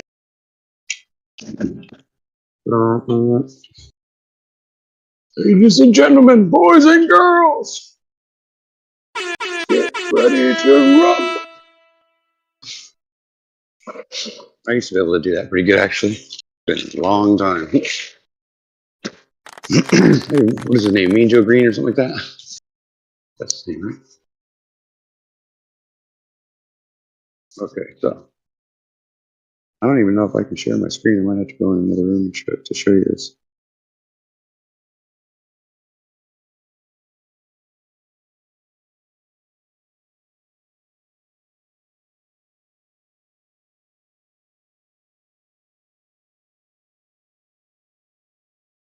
Who was that I was talking to? Is that you, Tesla? Or is that Alex? Or whoever? Yeah, it was me. It was me? That doesn't help me any, damn it. I can't see. I'm trying to look at the damn screen so I can see if this thing is lighting up. Go ahead, say it one more time. Tesla. I'm sending you a friend request, sir. Okay, I'm not a very good friend, by the way. Well, you don't have to accept the friend, but at least you could answer the damn text so I can show you the picture. Unless you're not the one I was talking to, my bad. This is a part of me not being a good friend. Have you ever seen the thing? It's called My Friend's Hot Mom. Yeah, I think I've heard of that. It's too early to get into Kosho's mom right now, bro. Come on. Oh, yeah, Coach's mom. That's funny. Get into her. I just got out of her. Oh. Sorry. What does that say about you, though? I was just too much dice clay, I guess. Maybe a little bit. Mary, quite contrary. Yeah, I won't say the rest. We're getting trouble. All right, give me a second. What's I just do? Hey,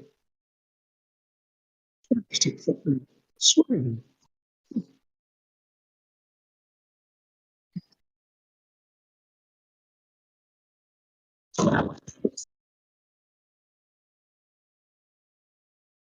Interesting. Very, very interesting.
Are you sending me something or what?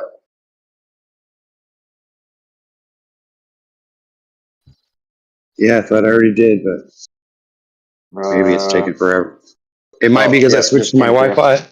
It's just taking forever to come to you, bro. Sorry about that. I got it here. Stuck on the Wi-Fi today.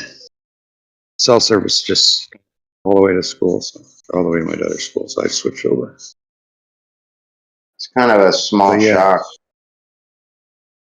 I think if you move that upper mounting bracket a little higher, you would get a steeper angle. Like you don't want anything more than a 15-degree angle because it'll start wearing out the O-rings where the yeah, right. The shaft. Yeah, so you need a better angle, but not only that, it's also going to give you the ability to run a longer shock.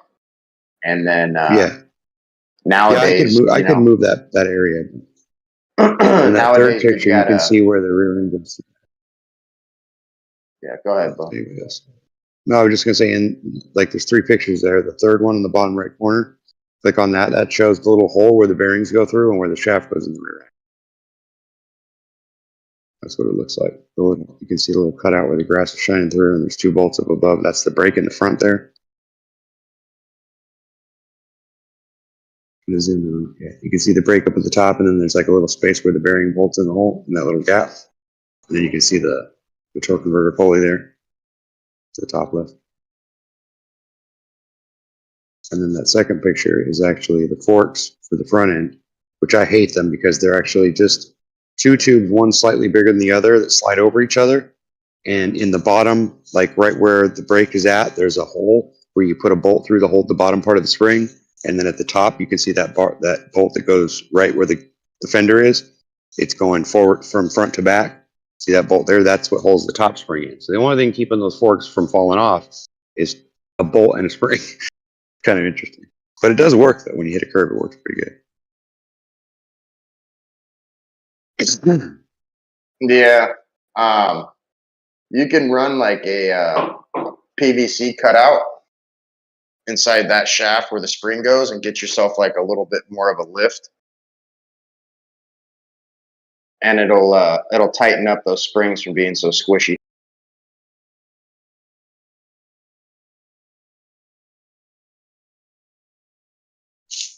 Actually, I don't have any problem with it being too squishy. The problem that I have is that one end of the it's either the axle or it's the wheel itself. The tire itself is off balance. But in the rear end, it was, when I first bought it, the right side wobbled a little bit, but only like when you got up to about 35, 40 miles per hour, right? And it would start to wobble and you have to slow down a little bit. But off-road, you wouldn't really even notice it because of the shocks.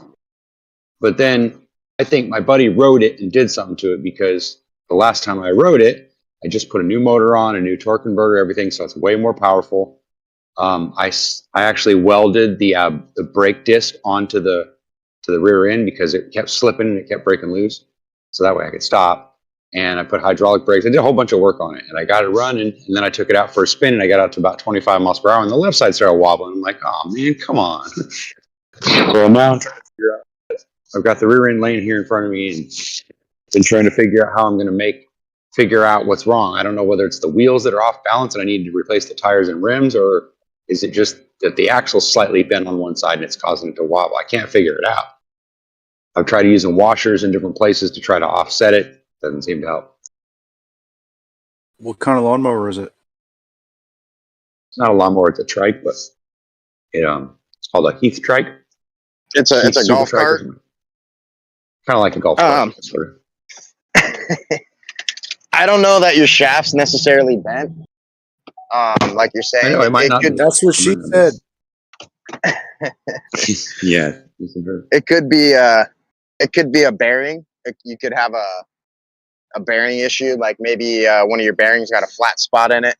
Something simple as that. I never thought of that, because what it is when you watch the wheel, you can tell that it's crooked. It's pushed, like when you're standing in front of the wheel looking at the lugs. It seems like one corner is pushed in or out a little bit. So when it rolls around, you can see that just that one corner of the wheel starts to like bend a little bit, look like it worked. And I kept thinking, well, maybe the rims work, but when I put the rim on a different axle, it seems to spin just fine. It's just really weird. I'm sure it is something like what you're saying. Yeah, that's my guess. Now I can buy a whole new rear end with that differential on it, you know, like the little brake thing, but it's going to cost me $250, and I don't really. I mean, I only paid $200 for the trike, and yeah, but dude, the $200 thing's for an the antique. engine. If you're gonna restore it right. Also, what I was trying to tell you earlier was that if you raise that bracket for the rear spring, you can run a longer shock and get more travel. And also, most shocks nowadays come with remote reservoirs. So, yeah, I'm just saying, like you've got plenty of options for upgradability on this thing.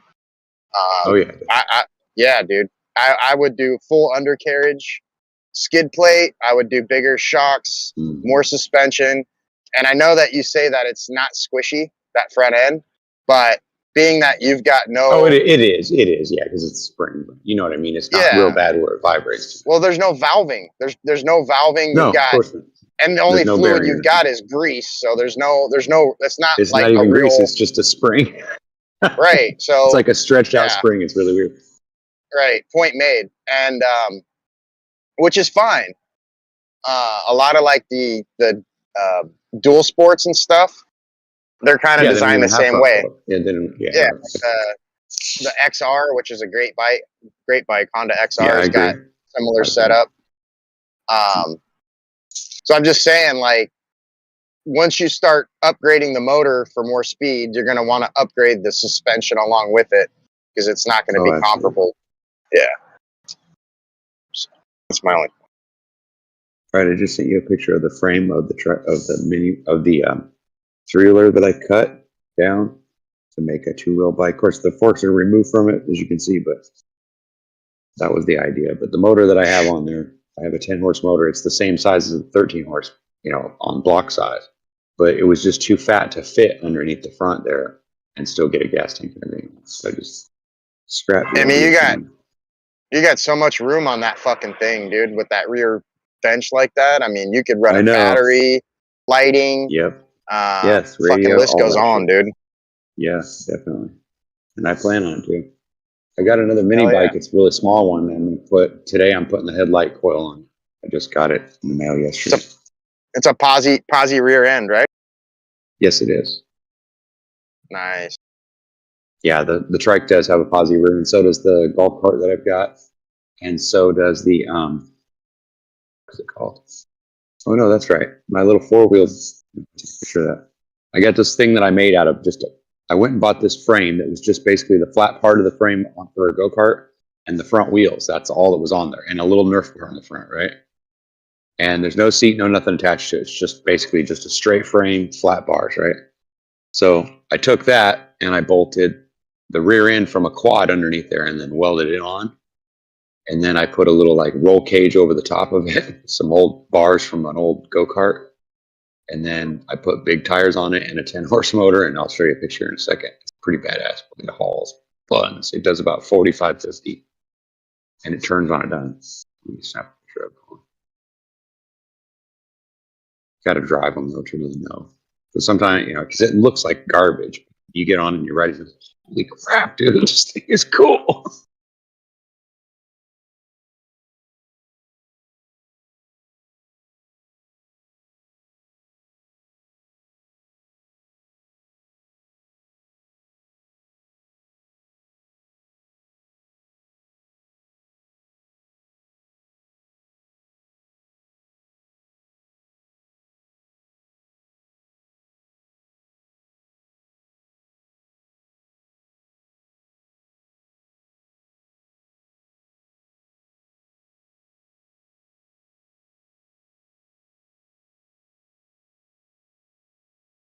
I just posted a couple more pics.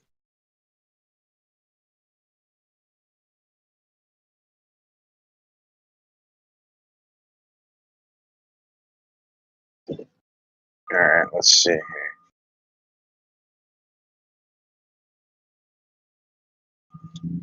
Oh yeah. I like that go-kart down there. It's bitching.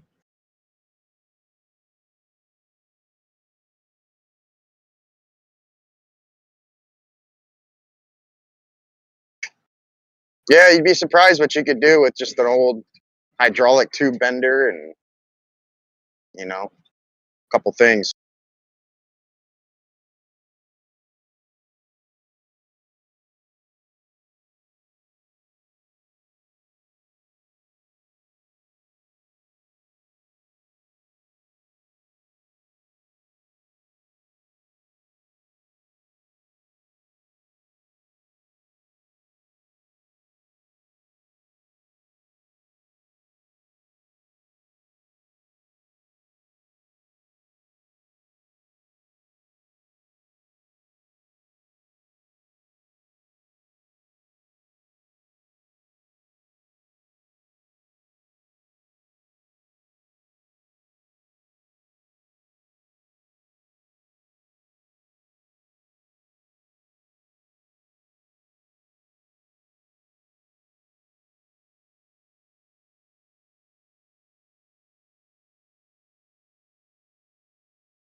What's up, Extremistus?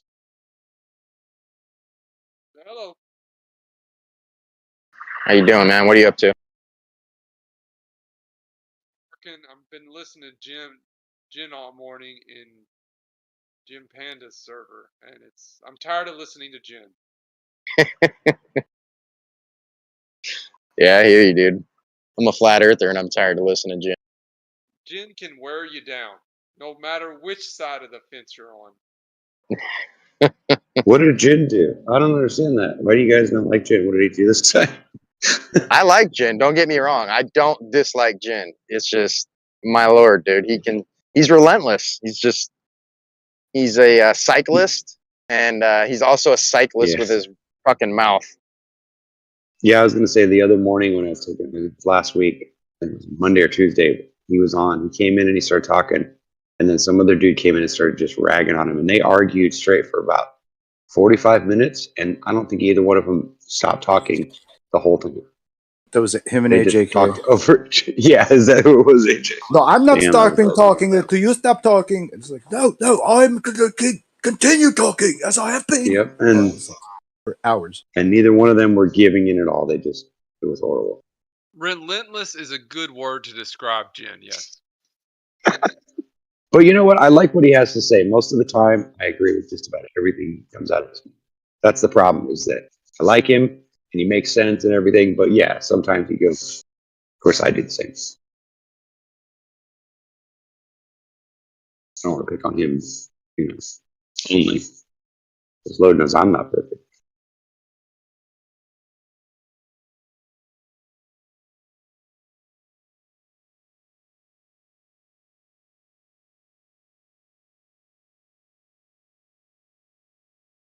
It's definitely 420 somewhere.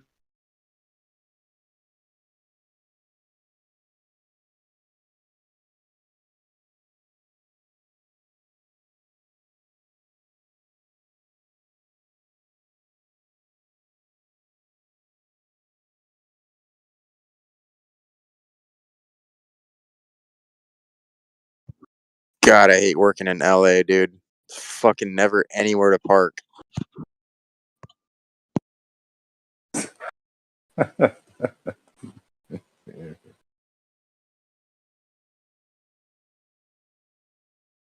It's like every job I go to, dude. That's a fucking nightmare, dude. Just to fucking get to the house, to try to find parking. I don't know. who the fuck designed this place, but If you think that's bad, try San Francisco during rush hour. It's even worse.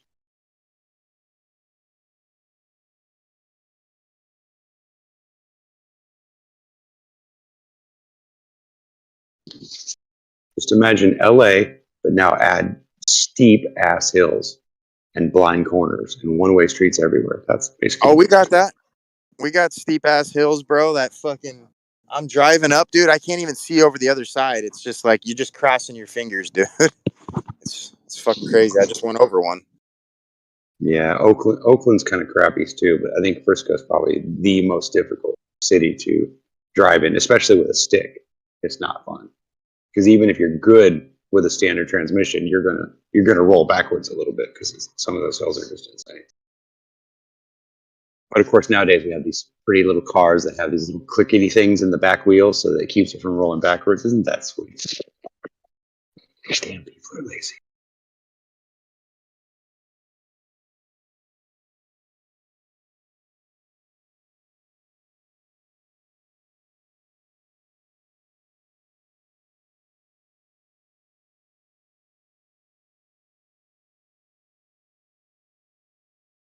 But today just might be a busy day for me. I have 2 carburetors to clean, and yeah, but the 2 carburetors alone could take hours. What's up, Matthew? Hey, not much. Just hanging out. What you up to, bro? Checking Hanging email out, is it? through spam.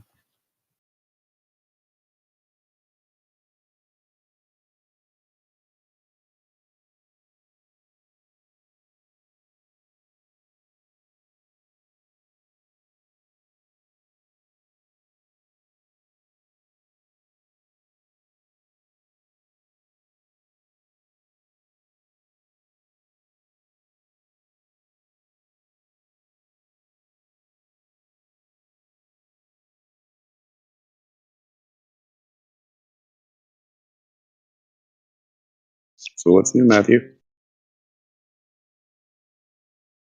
Not much. Just hanging out.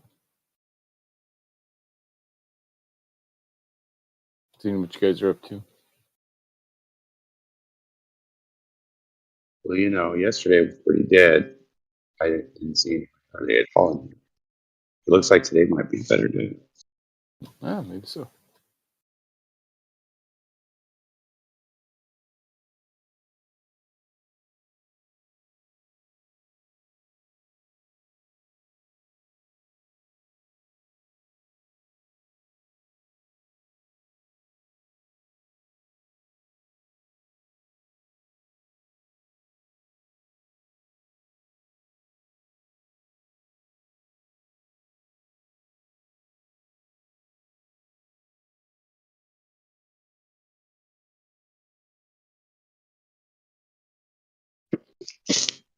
It got quiet in here.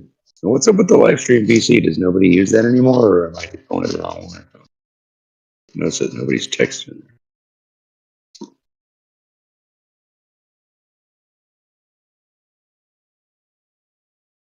Typically, people use the live stream text above this one. Right.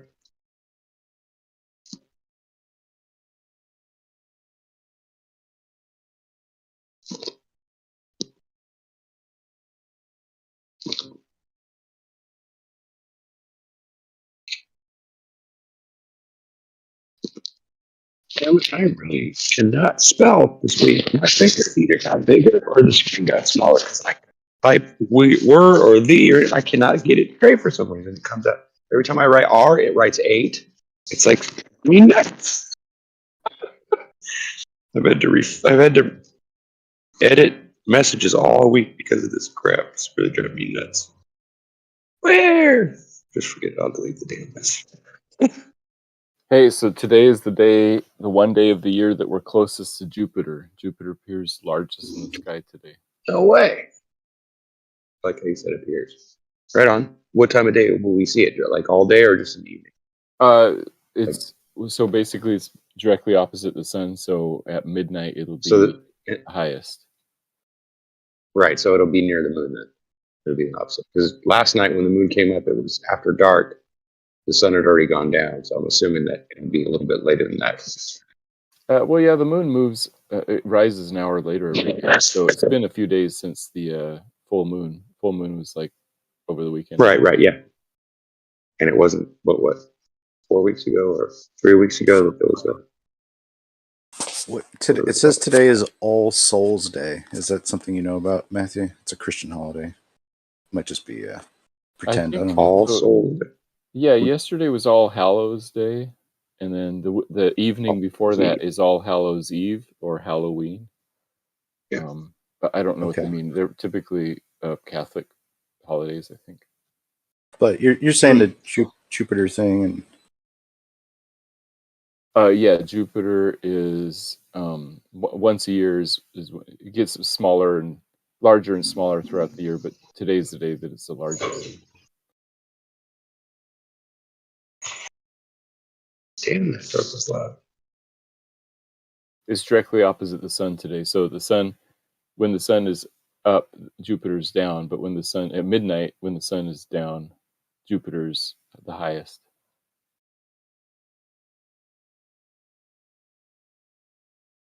Mm. And you can see 4 little dots next to Jupiter, even if you have a small telescope or even just binoculars. You have to kind of like steady yourself, have some kind of tripod or put it on a steady mount somehow. But you can see the 3 dot or the 4 dots near Jupiter pretty easily. 3 dot? Talk about the moon. Yeah, those little moons. I see them all the time when I with a camera, with a regular camera. Pretty cool, huh? Yeah, Galileo. They're called the Galilean moons, and Galileo discovered them. And his binocular, well, his telescope was only 8x or something like that. Something pretty small. Yeah, I have a question for you guys. You know how we're always talking about, or the glowers are always talking about Aristophanes, and how he supposedly did whatever sticks and shadows, whatever it is. Yeah, he Refresh calculated memory. the radius of the Earth, well, circumference. Have you ever looked up his name on read about what he's famous for? I thought it was quite funny. Yeah, he did some mathematical stuff too. But you know what he was, right? He was comedian. a Greek mathematician. But I think he lived in Africa. Africa? Huh? Yeah, Alexandria. He was the librarian at Alexandria, I think.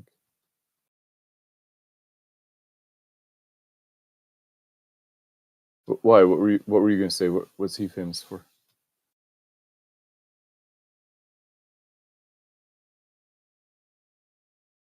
He was a comedian.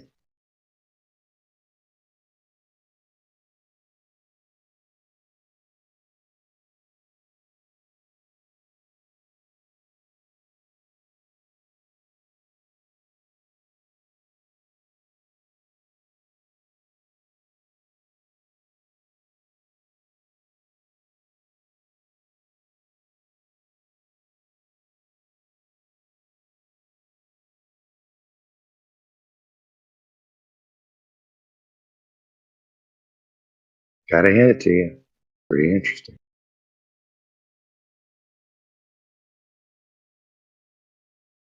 Oh, okay, so that's somebody. You know, I've been hearing a lot about this Chinese Eratosthenes guy who did the same thing, but before the apparently African Eratosthenes, and he found the Earth to be horizontal in nature. You talking about Afrotosthenes? It's I think it's like Wanyu Tonstenes or something. His name is Aristophanes. Right, Aristophanes never calculated the size of the Earth. It's not Aristosthenes. It's not Eratosthenes. I don't know, man. Nobody gets. Yeah, I was gonna say I'm trying to figure out what the heck the name is because everybody says it wrong. I guess is the reason why I can't figure out what the definition is. Right? Well, you could Google it. Well, all you really have to look I up did. I is posted like, what came up on Google. It says he's a playwright and a comedian. yeah, so you could just reverse engineer it and say, where does the Earth's radius ever That's been the wrong measured? And guy. the only proof you'll ever find is this Eratosthenes guy with sticks and shadows. So you can just look it up, like reverse engineer, look it up, like who, not look up his name. So is it You'll find it. But that's with an Eratosthenes A. or is it That's wrong. It's with an Aristophanes? E. It's with an E. First of all, you came up with the I wrong see. Greek guy. You came up with the playwright Eratosthenes, whatever. Yeah. You know what? Do your own research. Yeah. Research flat Earth. I looked up all different variations of it. That's the only one I could seem to find. But maybe you found one that I didn't. Share it with me. You could try the Google search I just posted. All right, I'll look. Matthew. Yeah, so it's like what you could do is you can look up who measured the Earth to be a globe, right? And the only answer you're ever going to find is this Eratosthenes guy. He measured the Earth to be a globe, but what he first presupposed was that the Earth was a globe, and that the sun rays would come in parallel. So he measured some he put out some sticks, he measured some shadows, and he did some math, and he says, oh well, the Earth is with the sun being infinitely far away and large enough, the Earth has this radius. So he calculated a radius value with pre-assumptions of the Earth being a globe with parallel sun rays, and he just did some math. He calculated it. He didn't measure anything. Right. He measured the shadow, but calculated the radius from that measurement. Yeah, and then since then, plenty of people, and even before then, like I said, there really is a Chinese guy who, before then, I looked him up, I can't remember his name. It's the same as every other Chinese guy, I guess, I don't know, but you can just look up the Chinese Eratosthenes, right? And you'll find that he predates Eratosthenes in his knowledge and found the exact opposite to be true. He just didn't presuppose the Earth to be a globe, and he used a local sun with crepuscular rays as we perceive it. So he used he used what we see and measure in reality to measure the Earth not to be a globe.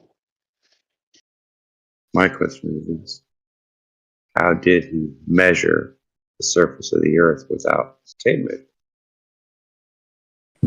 It's an ancient Chinese secret. Yes, I have heard of it. It is called bullshit.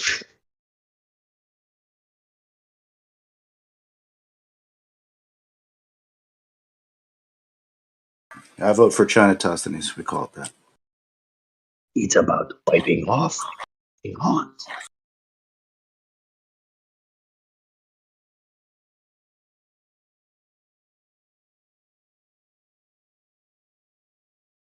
Yeah, the one thing I can, when you, I don't know, I don't even know that I don't speak Chinese. I think there'd be a lot of I don't know, information divulged if we had like a half Chinese Discord server, right? But these Chinese people, like from what from what the movies and everything portray and what their houses portray, they really have like some kind of like obsession with preserving historical records, where other people seem to have like an obsession with altering them.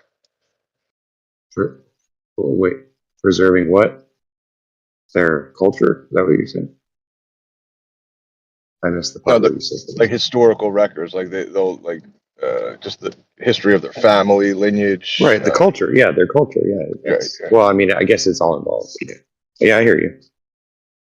And I don't know. I wonder about that same thing, and I wonder if we haven't created our own culture in time, over the years, rather than having a culture of our own.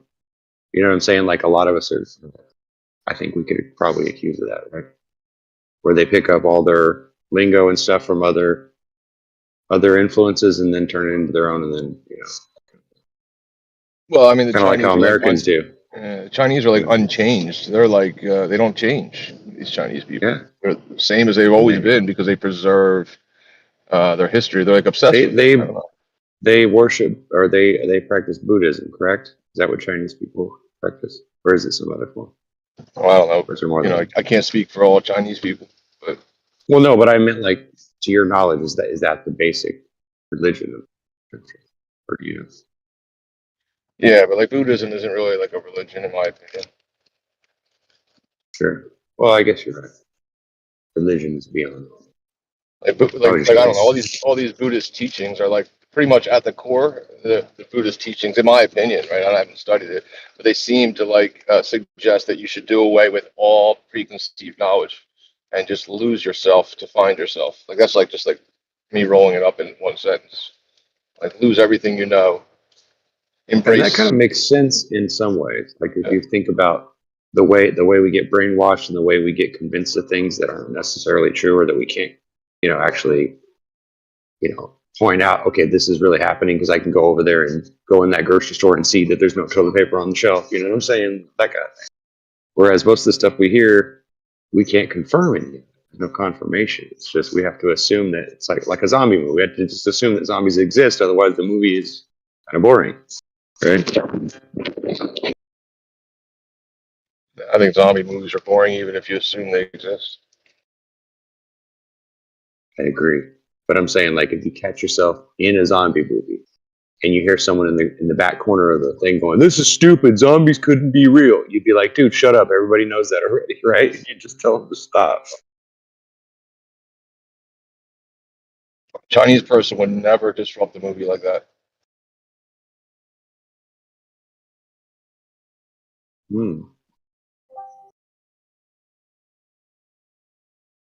Wonder what kind of people are the worst. I know I do. I don't mind.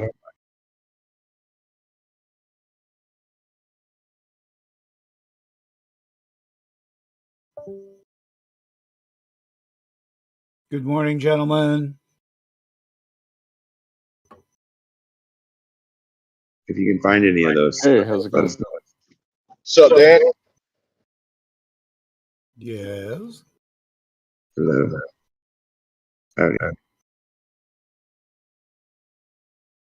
Got 2 arms, 2 legs, and choices today. It should be a good day. Like anytime you can Danny? get up and fucking move, it's good.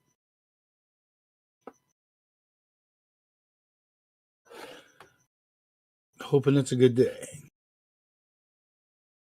Definitely about attitude, when you leave the house. Today was a good day. It is Dan. What's up, bro? How you doing? Hey.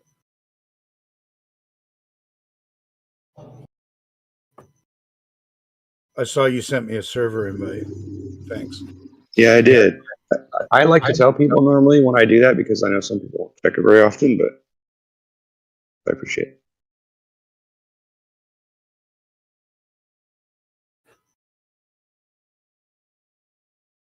So of course, if you change your mind and you don't really want to talk to me, you can always just it won't bother me.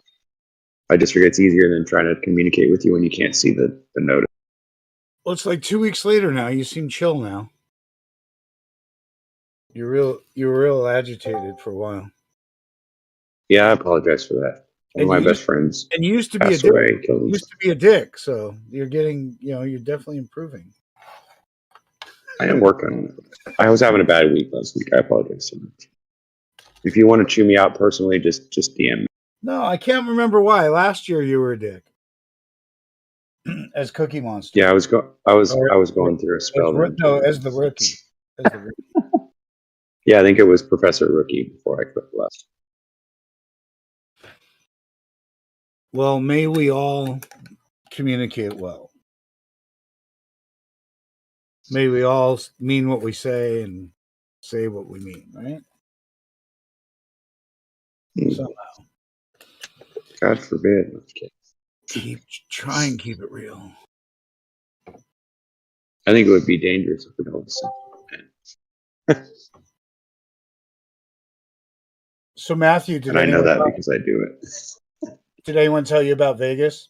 That you didn't miss anything? I haven't heard how it went. I did talk to Mark Sargent a few months beforehand, and he said I should go, but I didn't end up going. So how was it?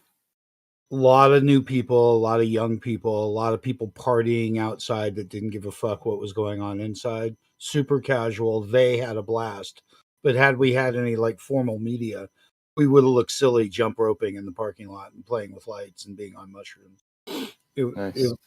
So there was, a lot of drinking and smoking and partying, which to me I adore. But there was wait, you were doing what? but there was nothing Mushroom? formal. There was nothing formal, like, in terms of like looking formal and looking sharp. It was Were definitely there any presentations or meetings, or yeah, how did that but go? nothing major. The only thing new would have been really Austin talking about toroidal fields. That would have been like the only thing new to anyone there. Was Nathan Thompson there? No, he blew it off like me because he didn't want to deal with Karen. Got it. They were out of duck suit rental. Sorry. And I suddenly feel sorry for him, which is really a weird feeling for me. But I sat next to him on a panel, and I'm used to being Him as in Thompson? yeah, I'm used to being in opposition to him. It was really weird sitting next to him. And Wait, I thought you said he wasn't there. No, he came here around the same day. Oh, I see. He was hanging out in maybe Gem Pandas. So it was Yeah, really, go ahead. I was going to say that when I met Nathan Thompson is when I met Austin Whitsitt, right? Because they were like together, they were buddies, and so I started following Whitsitt too, and I watched them, do that Clown World tour or whatever. And then about, I don't know, what was it, halfway through the tour when they broke up, or they broke off with each other. He supposedly took his cell phone and all this other stuff. Thompson actually called me, my cell phone, because I'm friends of his. He called me and he tried to sell me some flat Earth evidence for $100. He said that he had this drive full of information. I was like, "You're kidding me, right, bro?" After that, I didn't have much respect for the dude. He's trying to do a thumb drive for 100. Well, I bought some of those flat Earth, those flat Earth pamphlets that you pass out. Oh yeah, I bought some of those from him because he said he had a bunch of them printed and he get it. So I sent him $15 and he sent me a package of them. So he had my number and we traded information. So, but then he called me some months later and was trying to convince me to buy this hard drive full of supposed flat Earth evidence, which I'm sure it was. But I told him, I said, "You do realize that file that you have, I have one of those too. Someone sent it to me a couple of weeks ago, bro. So no, thank you." It was just really creepy, bro. Hey, I got this really good flat Earth evidence. Hey, man, can I just try a little bit and get back to you on that? Just give Okay, me here. I'll try to give you an example of what he said. pinch me off a little proof, dude. He goes, "Hey Ryan, check this out, bro." He goes, "Look, I found this file. My buddy, we've been collecting all this evidence, but it's got all the videos, it's got 200 proofs, it's got everything, right?" He's telling me all the stuff. And he's like, and we're gonna offer it up early on to all of our, good friends and customers that have bought stuff from us before. And he was a total just dillhole about it. And I was like, "Bro, I'm sorry, but you misunderstood me. Just because I bought some flat Earth flyers from you doesn't mean that I'm going to buy some." You know what I mean? It's like, and I haven't talked to him since. So. Hey, not that I don't like the guy, but have you ever seen 8 inches per mile squared look like this? You got to try this one. I mean, in his defense, he is only supplying tools. In his defense, in other words, if he were looking to do presentation, that would be helpful. So, but peddling anything, here's the thing about like door to door, anything coming to me, I can't deal with. I love being American. I love shopping, but I can't stand it coming to me, whether it's a pop-up ad, or someone knocking at my door. I don't care how good it is. I want to reach out for it. I don't want it coming at me, no matter what I buy. I'm kind of repelled if they're selling it.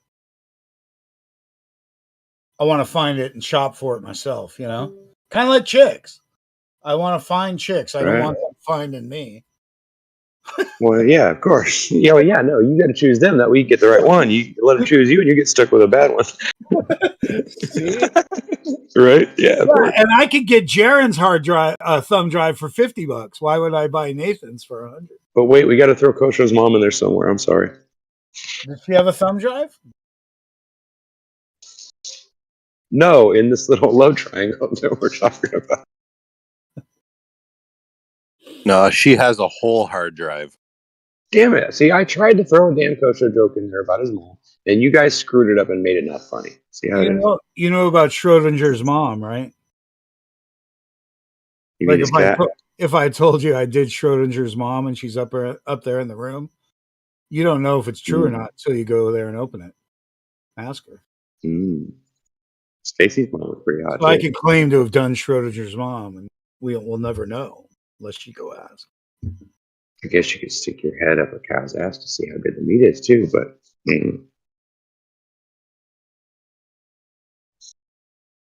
one of my all-time favorite lines, of course. Mine is I got chunks of guys like you in my stool. That's Who my said that one? It sounds familiar. It was Joe Piscopo doing Sinatra. Mm. Oh, I thought we were going to say it was from Johnny Dangerously. I was going to say that sounds exactly like something that Joe Piscopo would say in that movie. And if you haven't seen that movie, Johnny Dangerously, it's hilarious. Piscopo disappeared, huh? Remember he got into Yeah, Congress? what? Remember he Did got he into die or Congress something? and shit? Remember he was like into I thought that politics afterwards. was that him or Dice Clay? I can't Oh, remember. that was him. Dice Clay really disappeared. But they both did, but they're not dead, right? They're still alive? I don't know. We need a celebrity death match to find out. Mm. Well, anybody can do voice. Sean G and I are planning a celebrity death match, by the way. Okay. We got to put together. I mean, like, you're talking about like the classic 80s version of it, doing it in some special way or something. That might be fun.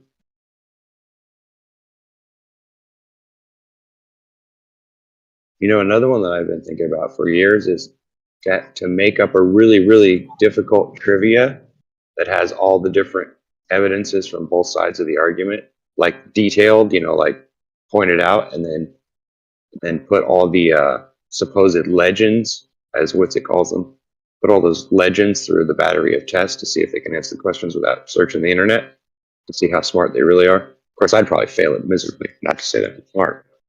You know what I mean? But it would be interesting, right? To see if, because a lot of the people that are on Discord and that are talking on live are reading scripts, by the way. Whether or not they're telling the truth or not, it really doesn't matter, but some of them do read scripts, especially what's his name? Magoon. We know he.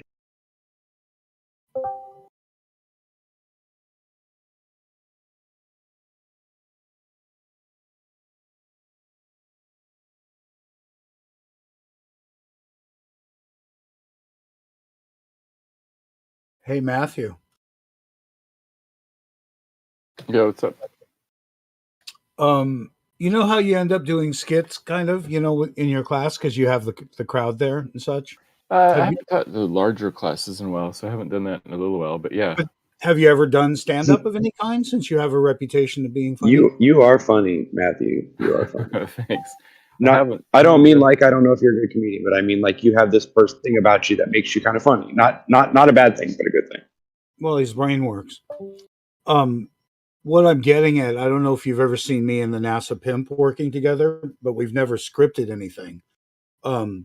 The idea of a ongoing who's on first flat Earth argument is very funny. It's really, because we do have lots of circular arguments. So making the argument into a skit, or more importantly, maybe a play, Flat Earth as a play might be interesting. I'm just going to give you a quick example. Handmade. There's original Muppets. A really famous like protege chick musician, and she rewrote Cinderella because she didn't like that Cinderella was measured by her small feet, and she wanted Cinderella to be measured by her creativity. So she made Prince Charming a poet, and Cinderella. You know what they say about girls with small feet, right? I don't know. They fit in your butt? I have no idea. What? No, silly. I don't know. You're interrupting. You always do this, okay? Now I don't even remember where I was in the fucking story. I made you laugh. That was the whole purpose. I'm sorry. I thought that's what you came here for. Story was changed to fit her interpretation of a better version of it, where the poet met the musician instead of a small foot in a glass slipper. But the story was identical. That's interesting. Yeah, so changing the flat Earth I can't describe it. I was trying to describe it before, where like imagine it within, like it's within. Yes, it's a flat Earth within a concave Earth within a building. Imagine the depths you could go to still find, where we are, and still not know where we are. Well, seems like an interesting concept. But I still think that humor has a ton of value, and that you have a knack for that, and you're probably looking.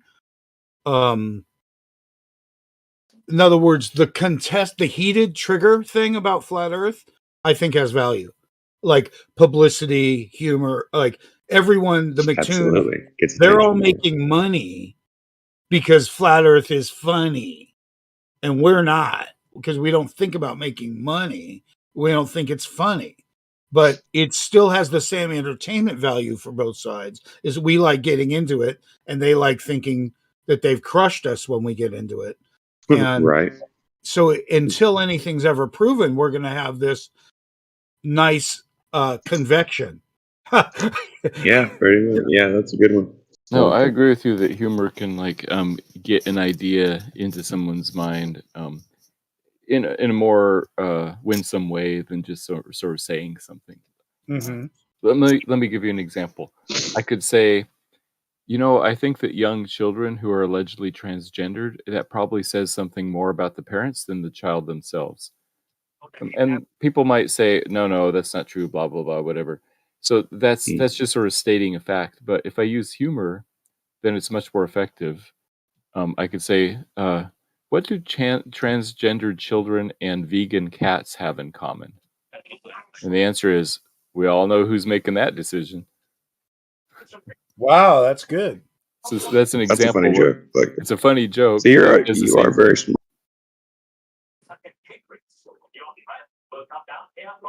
So yeah, humor's good.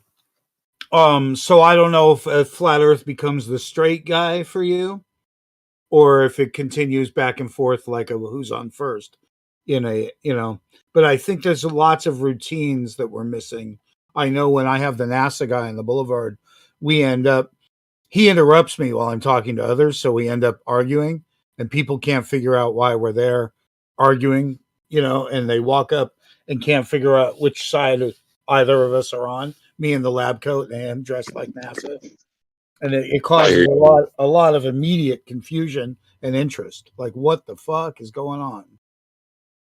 And I don't know if you know, my goal is to put Damoc in a globe, his voice, and have that argumentative son of a bitch in my hands, arguing. He's a with bulldog myself and everyone else, because that's he's a bulldog, but I don't dislike him. You know what I mean? I do like Damoc. I like XO as well a little bit. The idea of people physically arguing with the globe is beautiful imagery for us. It's just brilliant imagery, lasting imagery. Someone pissed at a globe and the globe talking back is like, that's heaven, really, as far as imagery.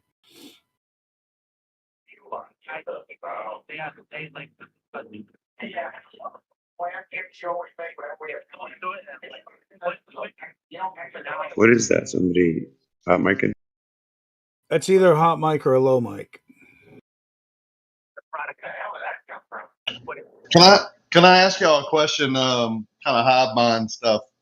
What do you think the baseline of measuring Earth's surface would be?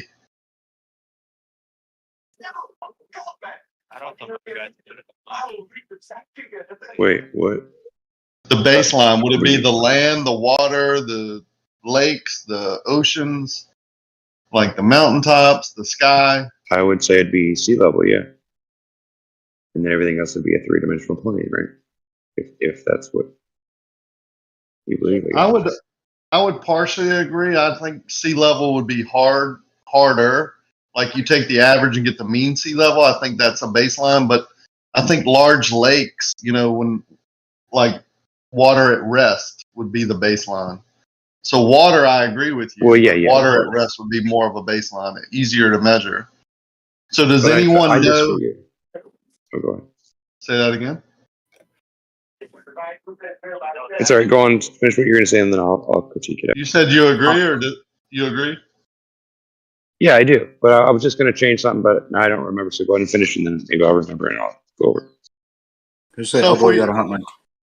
so if we got people to agree that that would be the baseline, right? Water at rest, like large lakes or something like that. It would have to be something like that, a canal even that doesn't flow, or a large lake that doesn't have inlets and outlets, that doesn't flow. It's not tidal. And then pick times when it's not windy, because I know, like, if the wind's blowing out of the west, the east shore is going to be higher than the west shore, because the water is being pushed that way. So it's not that much, but it would be. I've actually measured that before. But once we figure out that that's the baseline, then we need to figure out how to accurately measure it, whether it be lasers or a combination of lasers or some other type of instruments, and then something we can depend on that's not refracted by light. Right, that's not refracted, or do those lasers at distances where we know they're not refracted, right? Infrared lasers might work. I don't know. I'm not sure exactly. Well, then once we figure out what to use that and create a physical baseline of a horizontal line, and then measure down to the water. Okay, somebody's trying to talk or something. It sounds like they're drunk or something. Yeah, Elbow has an open mic. Somebody has an open mic.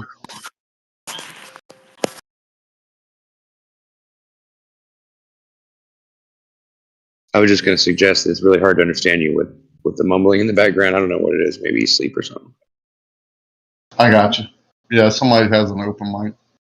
He killed it. But anyway, I mean, all right, perfect. Yeah, go ahead. I personally think this is the best physical evidence. Like, you could actually have people go and, see the benchmarks that you set, or the string that you hung, or, the marks above the water, and they can confirm those marks are a horizontal plane, and then measure down from those marks to the water themselves. Because if you do create that horizontal plane, you should be able to measure down to the water, and if that water is curved, you would get different measurements. So the water should deviate from a drone flying straight across that's not paying attention to anything but 2 points. You can, dot to dot. In other words, you could tell it to turn off its GPS. You could tell it to turn off its elevation control, and other than wind, it would. Well, even with wind, it would fight to reach a point to point, dot to dot, like a homing device. Start it on one side, run the fucking homing device to the other, and tell it to come home. And it should go straight. And you can turn off the features that normally establish elevation. Anyway, today we have LiDAR and radar that we can see from a cross section, and then use our lasers for range finding instead of visual. And I think that qualifies as a measurement. I think you might be right. But don't we need a third reference point that's stationary, that we're guaranteed isn't moving, so we know what's moving and what's not moving? Yeah, what's cool Or is there another way to figure that? That's cool. We can do that either from a stationary drone above, or a high point on a bridge, like a pillar of a bridge. In other words, we can take a third reference point and stop measuring from the center of the earth. That's what's totally cool, is we can exactly measure it from something above stationary. That would rock. I wasn't aware we could do that, or that we had a way to do that. But I'm interested if you're saying that there is something, or you think it might be. Well, the range finding on lasers is pretty intense now. Pretty cool. Right, and they're accurate up to a certain amount of distance, right? Yeah, and then LiDAR, I guess, is cheap, which is a little different than radar. And we could put that. Does it use a camera instead of? Put that on the bottom of the drone, so we can either look to maintain against the water as height, like stay 3 feet off the water, or we can tell it to go free. Either way, we're either looking, we're looking for the deviation. either way. Wouldn't it be cool if we had a program where we could program all the parameters depending on the temperatures and the moisture in each area? Like, let's say we had testers everywhere, and we could do that. Wouldn't it be cool if we had like a program that They could say we need it. pull that Yeah, stuff up? That'd be cool. they say we need to measure waypoints and temperatures so they can try and pretend that that's what's going on. But in fact, they're claiming. No. What I meant was, wouldn't it be cool if we had like a program where we could put in a video and put in the different aspects of the ISO, the film types of film, and the different kinds of lenses, and it would actually convert what refraction is being caused into an actual image that we could look at that would tell us what it should be, like where the horizon or whatever should be. Get what I'm saying? Well, there kind of is. You just have to manually put in the input. It does. There is nothing that reads it, but you're right. There could be something that displayed it differently. Like, but wouldn't that help us figure the stuff out and be able to like at least or whatever you call it? You use math to like, I figured out what's whatever, going on. If I told you, dude, my fucking electrical's fucked, and you go, well, listen, my dad was a mechanic. He's going to tell you it's either the alternator or the battery. And I go, fuck it, I'm going to go get a battery. I come back and I'm just all, dude, that wasn't it. You're all, yeah, you're fucked. And I'm all, yeah, I'm going to take it back and go get the alternator. And I come back and I bring an alternator. And guess what? I call you up and I'm crying. And it's like, eventually you're going, well, dude, maybe one fried out the other and they're both bad. I wouldn't have considered that, right? And I think what we're confusing is a certain amount of reflection when you see a low angle distance thing that we're used to calling mirage, and mirage or a mirroring, which is kind of different than, or a type of mirage. Understand there's several classes of refraction and several types of mirage, and any combination is going to throw my analysis off bad because I'm thinking it's one or the other. And I think we're seeing, or you weren't aware that there was so many different kinds, and you're like, wait a minute, what? There's a combination. The vertical gradient does exist. The bottom of that is heavy and dense, but it's the relationship between it and the surface that's probably going to cause bending, if there's any bending. And in the end of this argument, they're going to claim that a 0.5 degree Fahrenheit is enough to bend light at 8 inches per mile squared. And I'm going, dude, no way. If that were the case, there's plenty of temperature variation when you look at anything. You'd never be able to see the green on a golf course because it might be cooler or warmer. Shit would be moving everywhere. It'd be stupid looking in the distance. Now, in fact, it is. There is wavy shit in the distance. But another thing that would be cool is if we could see the particulates and what kind of particulates and elements are in the air and gases, just by like measuring it with some kind of light or something. Just how they have like FLIR or whatever. You know what I'm talking about with temperature. What if they had one that did the other way? But be aware, what you're normally seeing is turbulence off the surface where the hot air rises and cold air looks to rush back underneath it, and it swirls about in a little convection area that we're calling like an ether band. But it's definitely like a little convection area where heat off the surface rises, cold air rushes back down, and it keeps sort of curly circulating and looks like waves on the surface. And that's what we're used to. Yeah, but don't forget about the magnetic fields that are on. And then there's ley lines. Right. There's all these other things there. Oh, and that's before wind. That's before refraction or any other kind of deviation, including reflection, diffusion, diffraction. I mean, so anyway, these combinations, I think, are keeping us from identifying it because we keep trying to call it one thing, almost like a fusion food or a fusion band. We keep calling it, it's a ska band. It's like, no, they just kind of have a ska influence, that kind of shit. So we're looking at a combination and trying to call it one thing. And that's why it's so easy to argue that stuff because everyone's right. Yeah, I hear you. But my belief is that we're working at the bottom of that gradient in the densest area, but the dominant factor of temperature gradient is now going to be between the surface and the air. I'm not concerned about the air-to-air gradient that they're hassling me about. They're saying, hey, you're working in the worst area. And I'm like, yeah, but I'm still achieving results. And if I go up 20 feet, it doesn't change anything. So they're trying to claim that the first 20 feet off the surface is going to have all this major difference.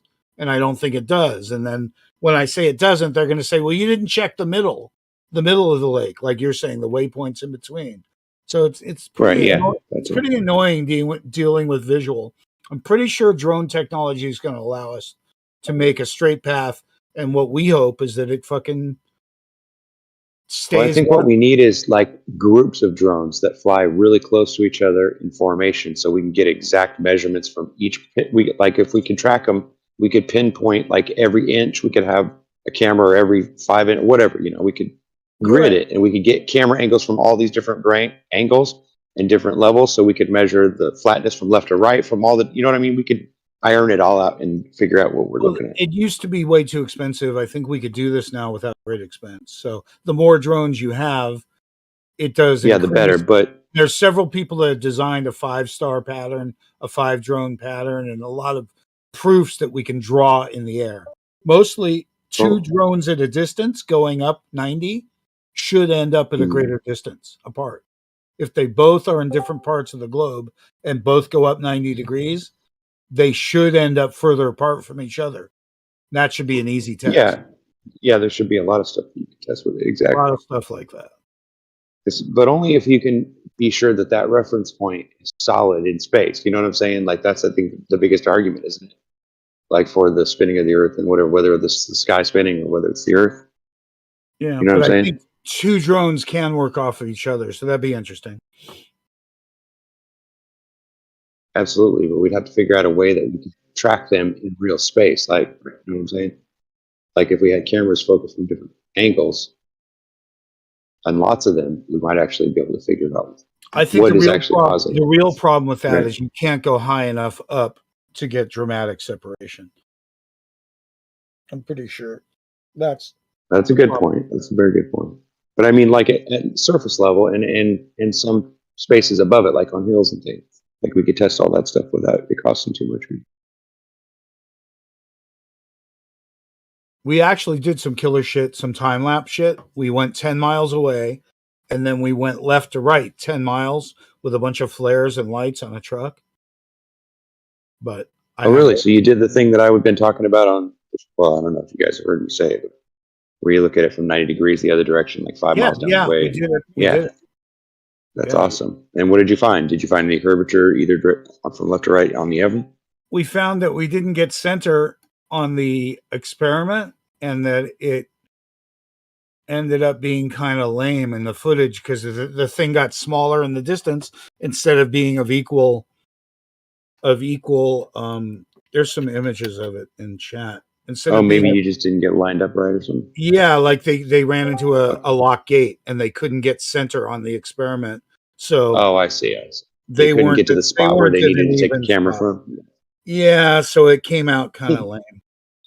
But I haven't seen it. And there's time lapse and drone stuff of that. So that shit. Yeah, there's laws on drones too. You got to be careful, especially if you're around airports. I mean, it should be fun to see, but I haven't seen it, unfortunately. Well, if you do grab it, will you DM it directly to me so I can check it out too? I wouldn't mind. Yeah, well, you can see how it looks in chat now, but I don't have the high quality footage. I've got footage from inside the truck. Well, no, that's all. Whatever you've got, get an idea of what. Because I'm not looking at my files are too powerful. Trying to find. Yeah, that was a good idea though, to do the horizontal with a time lapse. Yep. And even with drones at different heights and altitudes, so we can tell whether it changes as we rise up. Yeah. You'll see the drone footage here if you look at that video at 39 after the hour. You'll see the drone footage. All right, give me a second. Or a piece of it, anyway.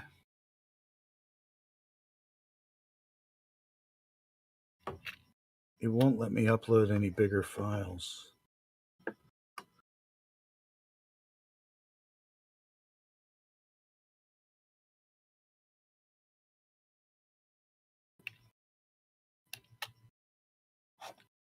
I realized you could do this on the ocean too, but what it comes down to, if you want to know about this, if you're 10 miles away and you're looking at something going across left to right, see, we're used to looking down the laser straight, like looking down the gun barrel. So it's harder to pick up the curvature sometimes because we're looking straight down it. So we wanted to look across. But what we're looking at is a 10-mile span. So the 66-foot drop in a 10-mile span is really 8 feet on each left and right drop, deviating, and in the middle, 16 feet of hump to get that round shape. So if you're looking at a 10-mile span, there's only 16 feet you'd expect to see. And from 10 miles away, if we narrowed the digital cam down to like being only like 100 pixels, so we didn't use up so much wasted space and height. So if we're time lapsing at 100 pixel height image, we only have like 8 pixels to play with to pick up the entire 16 feet. But that's enough. But that's the math as far as I can tell, is that we're looking for a 16-foot middle and that it's measurable on a camera of 4K or whatever, about 8 pixels, which ain't a shitload, but it is digitally. It's 8% of the screen. And that should not change pixel to pixel. In other words, it should be a level line in the time lapse. Did that make sense?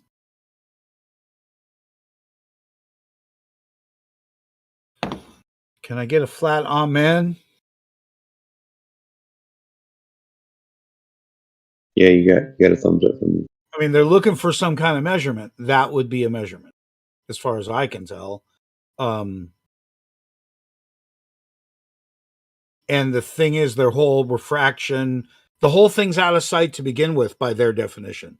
The entire experiment starts out beyond the horizon. So they'd have to explain that first. So it's a double demonstration of both the seeing over the horizon and then not seeing curvature.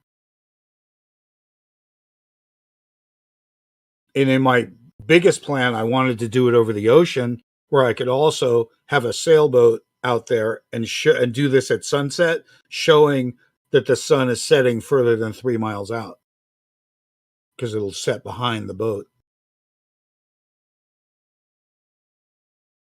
So that was my triple whammy plan, but I don't have the personnel to do it anymore.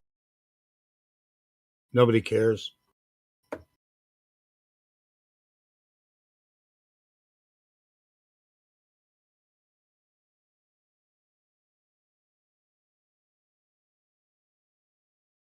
Rakia, is this you? If the horizon is Earth curve refracted or not, then you won't be able to acquire an elevation angle from Earth. We do acquire elevation angles from Earth. Therefore, the horizon is not Earth curve refracted or otherwise. You're asking if that voice is mine?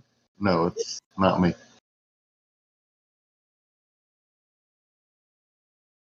It's something you'd say.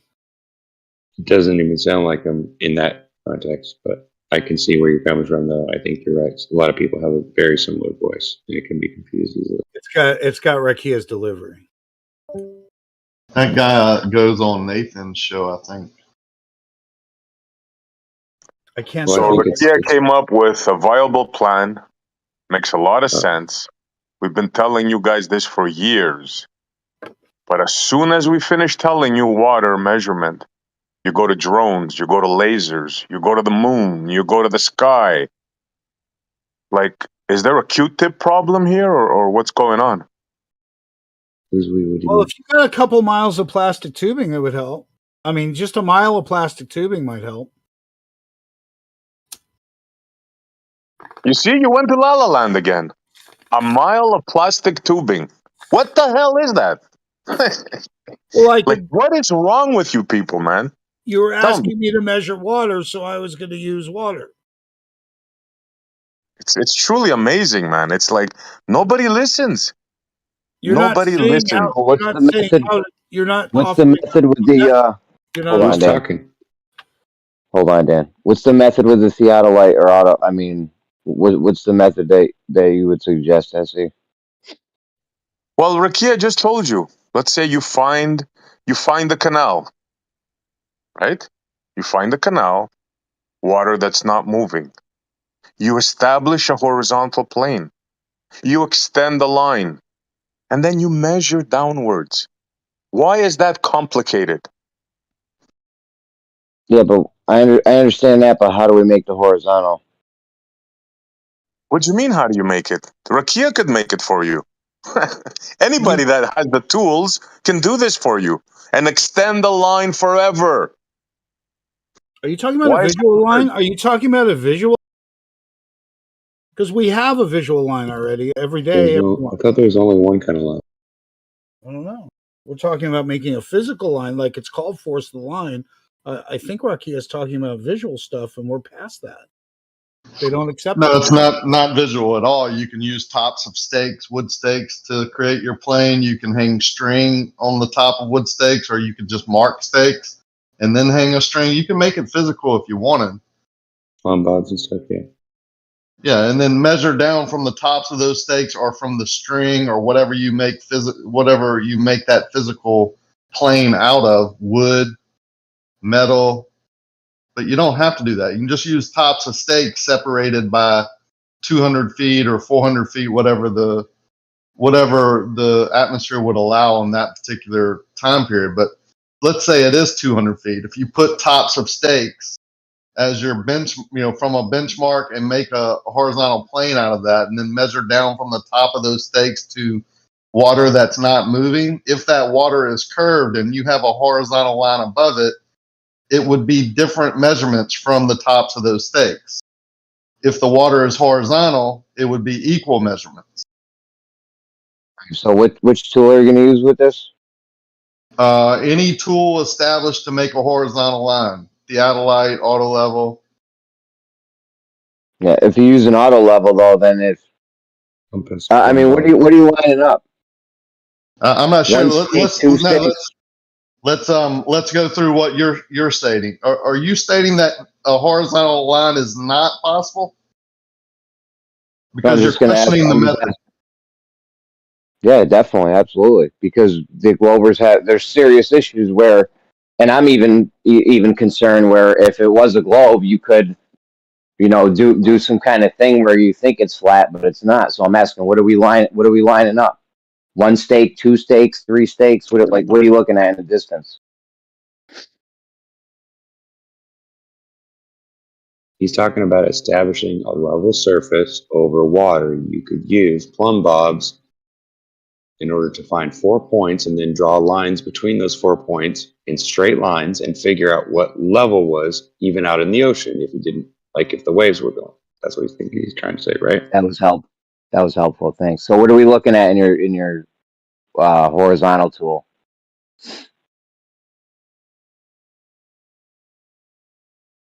I'm not trying to give you a hard time. We should do this. This is one of the doable methods right here. Stakes and a one of these tools. Let's go. But I just want to know exactly how. Yeah, I agree. Yeah, I'm interested, definitely. If we think we can prove something with it, and we've got all these, we can nail all this stuff down that's going to prove it. Yeah, I think it would be great. It would be awesome to figure out. You guys think we can establish a level benchmark? Yes or no? Absolutely. But if you go out and you look at one stake and then you move your auto level and then you put another stake, you could be making a disco ball around a globe Earth. I just want to make sure we're doing it correctly. Okay, well then let me ask the question differently. That's why I mentioned the reference.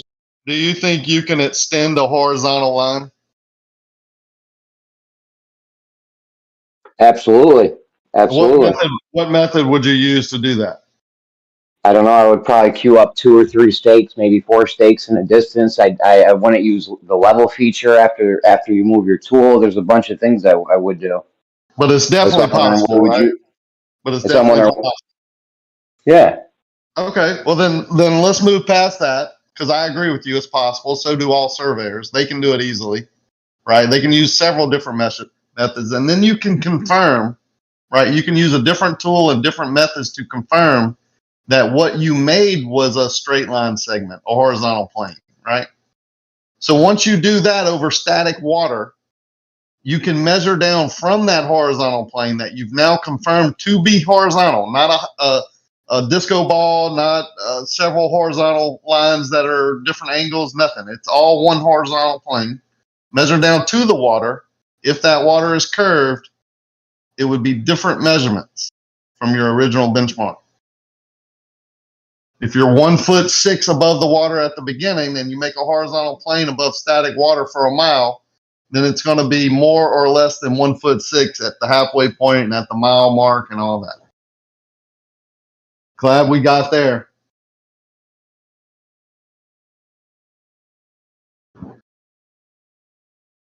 Everybody agree on this?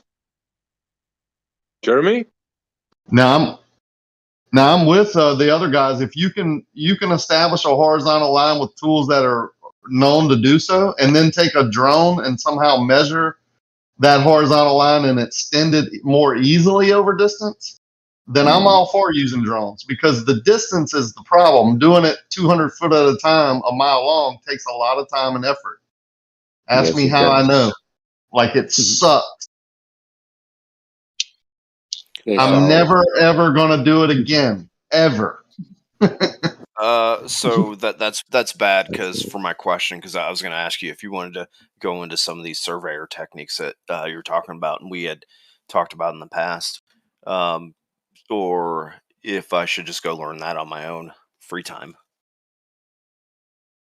Yeah, it's pretty straightforward, but I would suggest you calling a surveyor, because what happens is if you ask me and I tell you, and then you go tell someone else and they say, "Where'd you get that from?" They say Rakia. Well, he's not a surveyor, and they're right. I'm not a surveyor. Oh, okay, The path okay, to okay. truth is always do the Anything research that you yourself tell and me, then I'll come just back. use as like a primer for getting started in my readings then.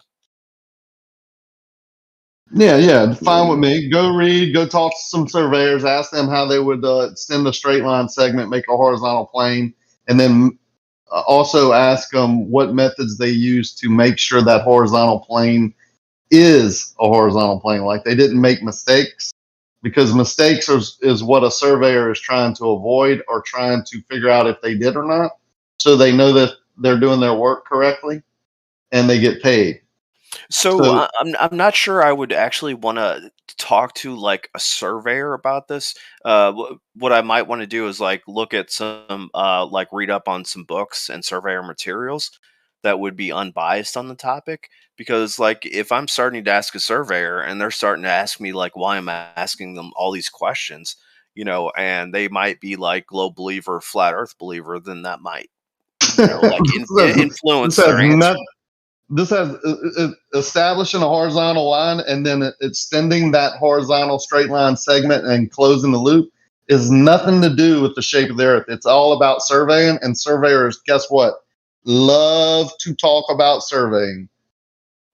So, so would there be like any globe Earth believer surveyors that would like do like mental gymnastics to try to explain their methods, how their methods work simultaneously on like a globe? Yep, let me tell you how they're going to do it. All of them to a T. They're going to say, if you want to measure a mile, A to B, set up your instrument at A and shoot 1 mile over B, long distance, low level observation through an optic over water. I would say, and I would hope you would say, that is not a good way to do it. Would you agree? Oh, I have no idea. I'm relatively new to this, but I imagine there's like refraction involved that could potentially be a problem, and environmental factors. I don't know. There you go. And why? So if you go talk to a Glober, and I suggest you do, and prove and say that what I just said is correct, because that's what I've heard for 6 years, then you can start questioning, like I did. Why would they tell me to do something they know? They also taught me that there's going to be so much refraction that my measurement's going to be up or down depending on the conditions of the day. Why would they tell me to go do that? Yeah, it's weird, right? Strange. I'm telling you not to do that. Take all the refractive elements out of it as much as possible. do it like surveyors do.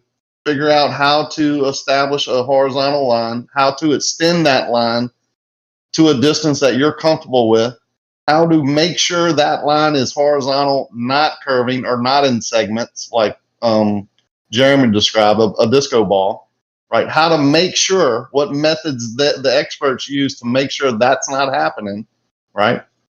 And then see where it gets you. Okay, gotcha. Yep. Good luck. Now, once we do establish by the experts telling us how to extend this straight line segment, and then confirm that it is a straight line segment, no matter what distance, because there's methods of closing the loop and all of that will get you back to your starting point, where if it was on a sphere, you would never reach the same point, right? It's just not possible because it wouldn't be a horizontal line. It would be a curving line. So that's the opposite of what we're trying to do. So if you create a horizontal line above something that is sloping or arced or curving, you can measure the different distances from your benchmarks, which is points along the horizontal plane, measured down to that surface, which in this case would be water, and it would give you a curved or an arced piece of water 1 mile long or 2 miles long or a half a mile, whatever you did. And when you figure that out, and learn the methods and tools used, come back and tell me, because that's what I've been asking for years. If I did it wrong, then give me the methods and tools used that would help me establish this horizontal line 1 mile long, and then we'll go from there.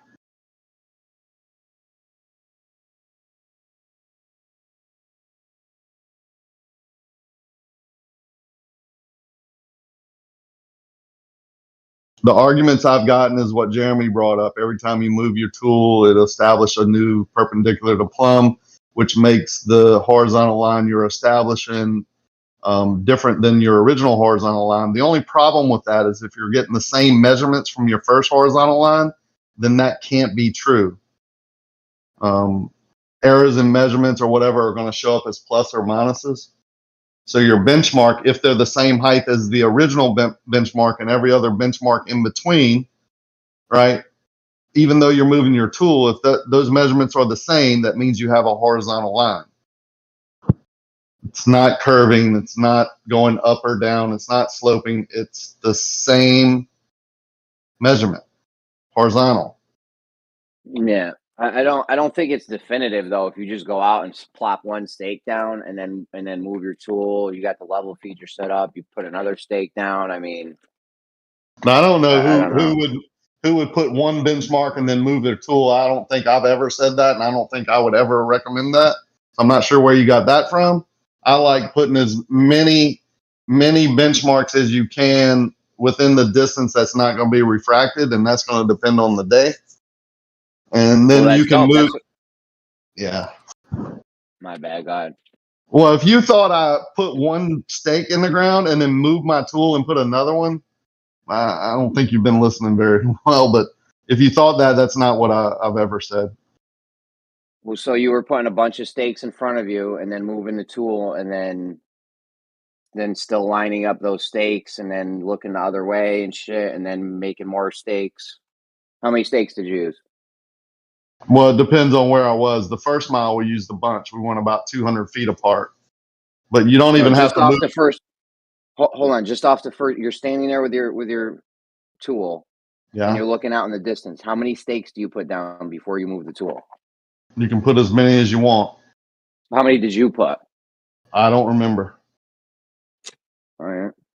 Was it more than? Do you know if it's more than one or? Yeah, it was more than one. It was more than two. I mean, it was multiple stakes. But you're missing the whole point. Before you even move your tool, you can establish 200 feet or 300 feet to be horizontal. Then you don't have to move your tool. You can move your tool 50 feet and shoot back to all your stakes, the top of your stakes. And if all those measurements are the same, and you go out left or right or forward or backwards or whatever and shoot the same measurement, then that stake is now part of your horizontal plane. Like it's the same height. It's how you extend it, yeah. That Yeah, would be my guess on how you would extend it without exactly how you would. without So then, once you get out to distance, you might not even be able to see your original stake, right? But if all the other stakes are the same measurement, and then you move your instrument to wherever you want, you can come back a year from now and move your instrument 10 foot above the original place that you put your instrument, but get the same measurements to the tops of those stakes. Then you can put more stakes in the ground in different directions or in the same direction. And if you put them at the same measurement, guess what? It's extending the horizontal line or plane, or I mean, however you want to think of it.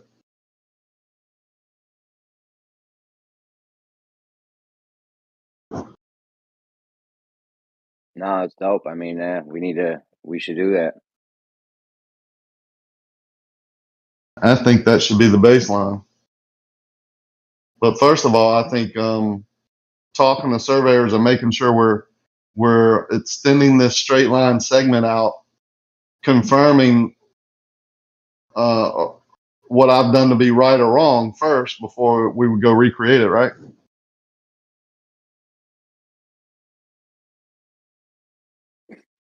I would suggest maybe calling up 2 or 3 or 4 in your area and saying, look, I'm interested in surveying. I want to create a horizontal line and extend it. What method and tools would you suggest? Just see what they say. Yeah, I would start there, but then I would just hire him because it's better to have a trained guy using the tool than some newbie. Absolutely. But you need to make sure they're gonna make their horizontal line in some realistic fashion, because Bandsaw was talking about having that survey off or whatever. And I got in a room with Bandsaw, Jesse Gordon, and Jesse Kozlowski. You know how Kozlowski wanted to make the horizontal line? Get a water level and measure up 8 inches from it after a mile. There's your horizontal line. That should tell you a lot, right? I mean, that should really just tell you a lot. First of all, I mean, come on, man. That makes me laugh because no surveyor would say that. That's why you may want to check with the methodology they're going to use before they, if they get out there and say, oh, I'm just going to set up my tool, look in a mile and put a stake down. Like, obviously that's not the guy you want to hire. Right. Just talk to them and meet with them and say, look, I want to do this. What do you think the best way to do it is? How much would you charge? You would get their method. What tools are you going to use? What method are you going to use? How are you going to determine that your measurements are correct? And then how much would you charge to do it? Very simple.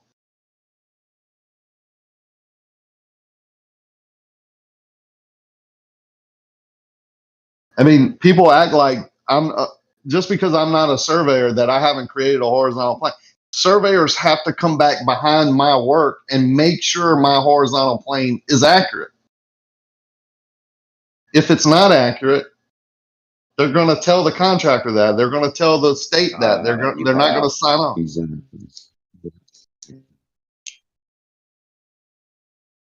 Did I cut out? He's probably on an island. No, I was just agreeing with you. Yeah, I don't think I cut out. Like, we create horizontal planes all the time. And we have certified surveyors that have to come out and stamp, the plans of the engineer saying that these benchmarks were met, right? This benchmark is 1.5 feet above flood, minimum flood height. Your building, right? Your cornerstone benchmark is 1.5 feet above the 100-year floodplain. And the entire building is a horizontal plane based on that 1.5 feet benchmark. Stamp. There you go. If it's not a horizontal plane, or if it's below that benchmark, below the 100-year floodplain or whatever, they're not going to sign off on it because they're liable.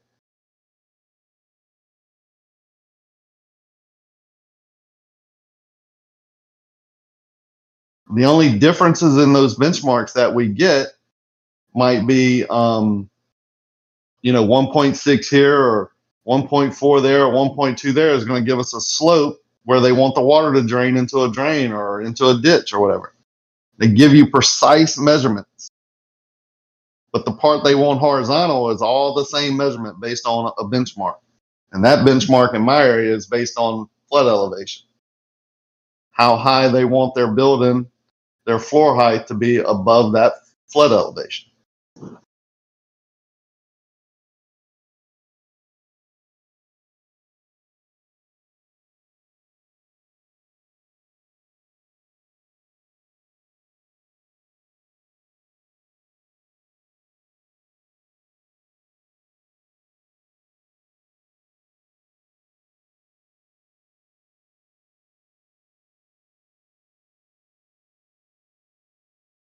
I hear you.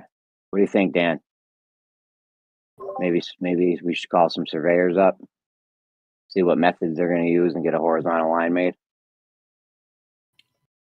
There's been several attempts at it.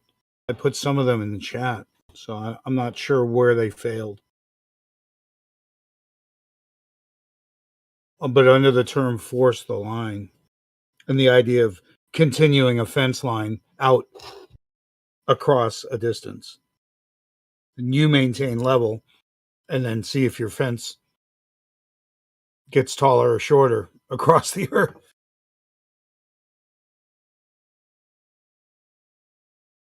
In that case, it would only take a mile of fencing. So if we needed a fence somewhere, we could just do it like that. Build somebody a fence. If you're putting a wall up, bro, if you're putting a wall up, I would go by 3 precision. I mean, that's not a wall that you could like draw like a chain link fence or dude, if there was a flat wall somewhere, Let's go. I think this go ahead. Let's go back to theory. We think if we have 2 level points that we can make a line between them. Why do they think we're mistaken again? It's just their imagery, really, right? Like, we're pretty sure that when we hang a shelf and we mark 2 spots and we put the level up, that the level didn't deviate. That we think level is level. They don't. If you hung a plumb line, like you get your spirit level out, you draw your straight line on the wall, and then if you get a plumb line, they're going to be 90 degrees on both ends of that line. I mean, they agree that we have equal elevations on both sides. They just don't believe in the idea of this straight line between them. And you know what Jesse's trying to do, right? With his floating fishing line? Yeah, that's an old thing we've kicked around so many times. I actually like the floating fishing line because no matter too far, he needs to shorten it. Yeah, I think Go ahead, Rocky. I like it. Yeah, you could shorten it to like a half a mile or something, but if you get a half a mile across a lake, beach to beach, and you put that line at the water's edge, the two pulleys or whatever you're going to use, and you have floating line and you pull it tight, then that middle is going to go below the surface of the water if the water is curved. All right, let me ask you this, because that is kind of if you did have, let's say you had a half mile of fishing line floating on the surface, and you had it a foot under on each end, right? You had 2 poles in the ground or something in the ground to where it was 1 foot under the water on each end. You think you could pull that line tight enough to get it to go under? It doesn't. Yeah, absolutely. All right, because I thought there might be a problem with some surface tension or something trying to pull a line that long under the water, but well, there might be, but let's say it's supposed to go like you have it right at the water's edge, or like you said, a foot, and it's supposed to go a foot under, and only goes 8 inches under. I think that would be the cause. You might have some friction there or whatever, but if you put it right at water's edge and you pull it tight, and it's supposed to go down 4 inches, and it doesn't go down at all, come on, man. I mean, it would go down at somewhere. It might not go down in the middle as much as it does closer to the winches, but it would go under. You're pulling it tight enough to straighten it out. Yeah, I mean, if you have a little bit of buoyancy, the most buoyant effect is going to be right in the middle. But closer to the winches, if it's supposed to be 2 inches down there, it's going to go under. Fortunately, he can dry test this too, so that'd be interesting just to do a dry test. Start at a quarter mile, start at 100 feet. Get to the point where you could see how much tension you could put on the fucker in a shorter span. See what. Yeah. But you want to find out your break-in. Put some type of the way we measure our, like we're going fishing, and we want to know how much drag we're putting on there. We'll put a scale, like a tension, a scale basically in between the line and the reel, so we're pulling on it and seeing how much pounds of torque we're putting on it, with pressure. We know how much to set our drag at, where we want our max drag to be. But you would want to test that at a half a mile, this line is going to break at 100 pounds. So when you're pulling it, you want to pull it to 98 pounds. So get the max, pull out of it, tension out of it before it breaks, to make sure you're pulling it under as much as you can. Line ain't going to go under. It's going to pull tight right on top of the water.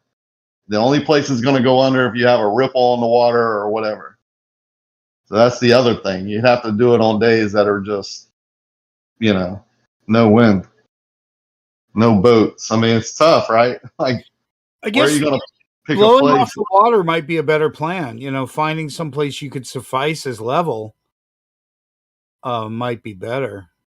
So that's where I think you do have that sag, that the water, it floating on the water takes out the sag. Okay. So then if it's not going to sag underwater if it's buoyant, but it will be pulled underwater once you pull it tight if the water is curved.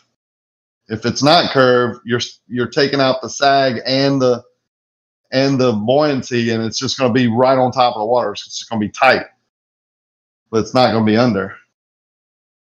I mean, we're talking about inches, right? Like, I mean, if you go far enough, it's feet.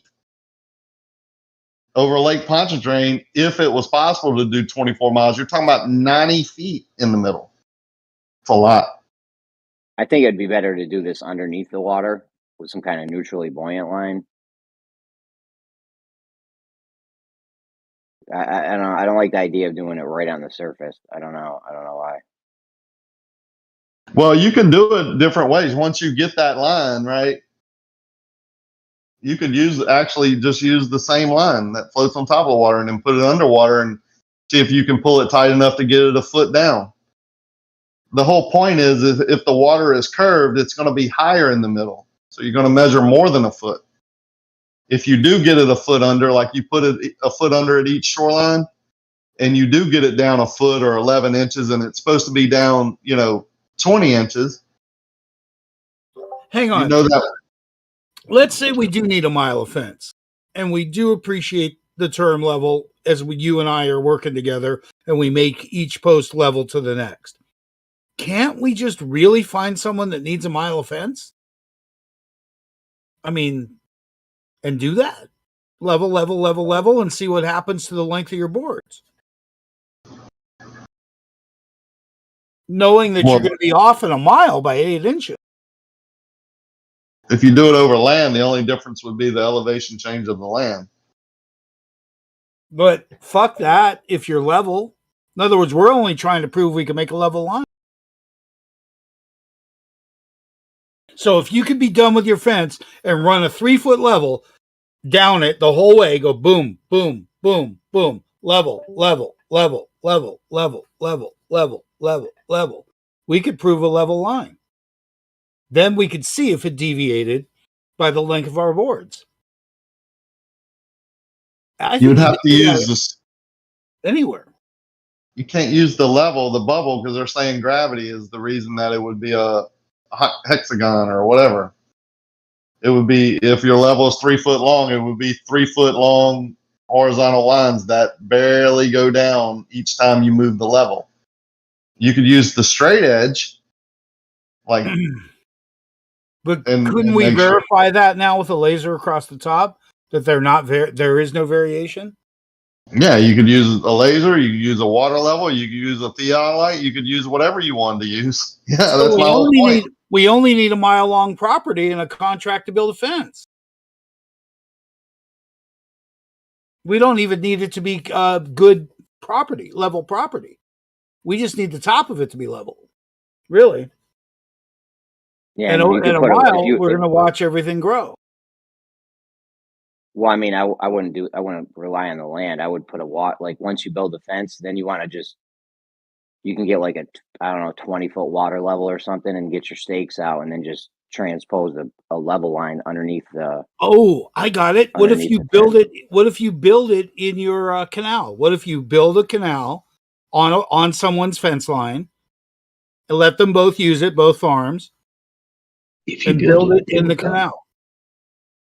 You don't have to do all that with the whole body of water thing. You could just get a water level. Like you give me a 10-foot water level, I'll get you a level line as far as you want. Just be nice to get paid to do this experiment, or to piggyback an existing job where they're already putting in Hold on, some. get that idea out of your head, bro. Well, the idea of not having to pay for a mile of material. Yeah, I agree. That's why you get together like minds. Want to get involved? I mean, I'd be willing to chip in some money if you're really serious about doing this experiment. I might get involved. He doesn't even have a thumb drive. But also, like, let's say lots of projects have a surface road, or big freeways have the old derelict road next to it. You know, I just got the joke, so it was pretty funny. it was funny. I just didn't catch it.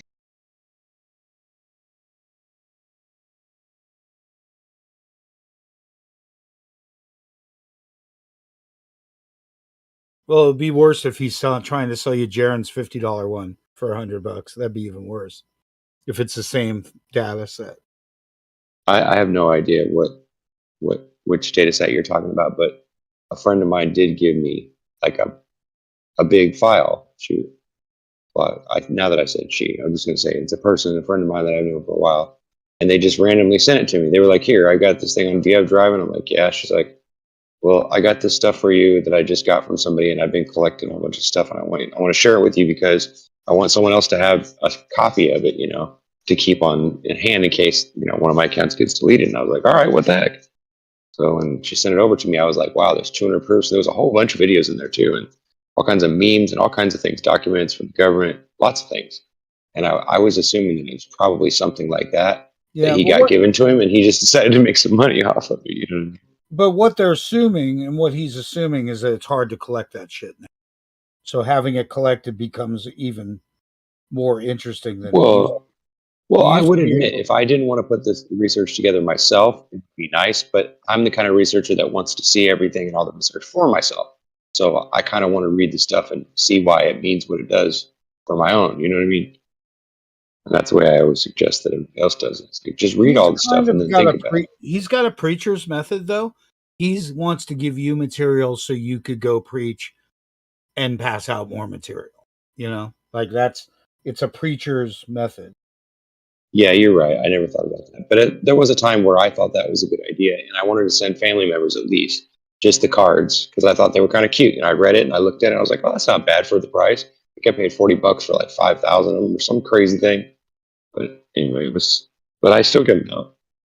I just don't do it as much anymore because I found out that it makes people respond in a certain way. So And I if you backed were off of them. different and you cared about, Right. if you were different, you cared about them, you'd say, throw in a t-shirt and you're fucking in, dude.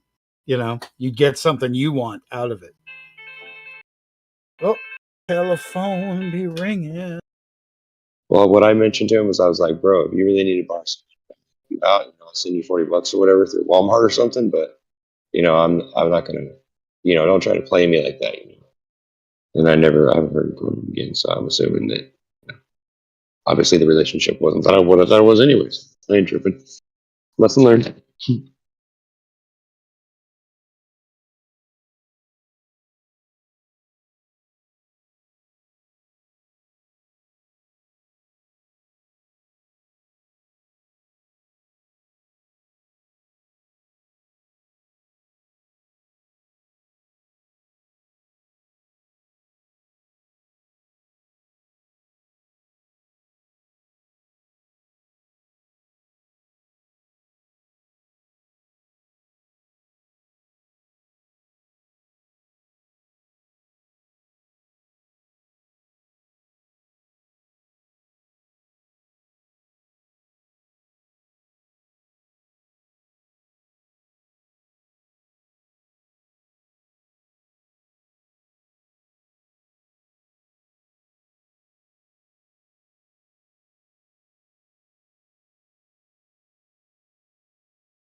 What happened?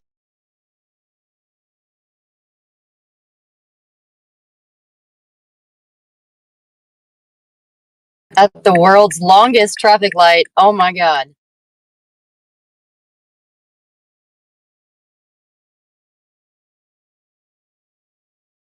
I hate those, especially when they won't fix them and you complain.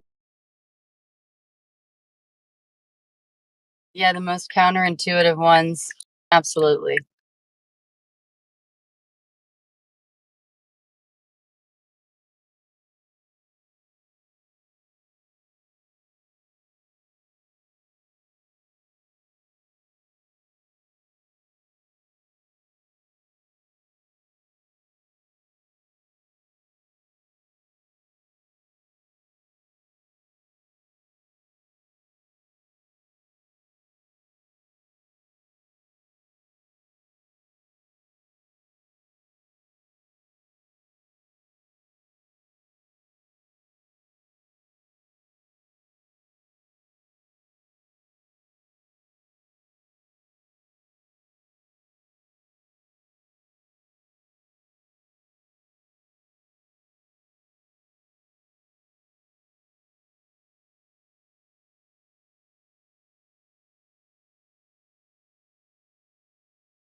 So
Big booty Judy.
Greetings, friends. PJ here, just Widodo. Hope you can hear me okay. Thanks for the unmute, Geo. And High Times and Earth Awakenings.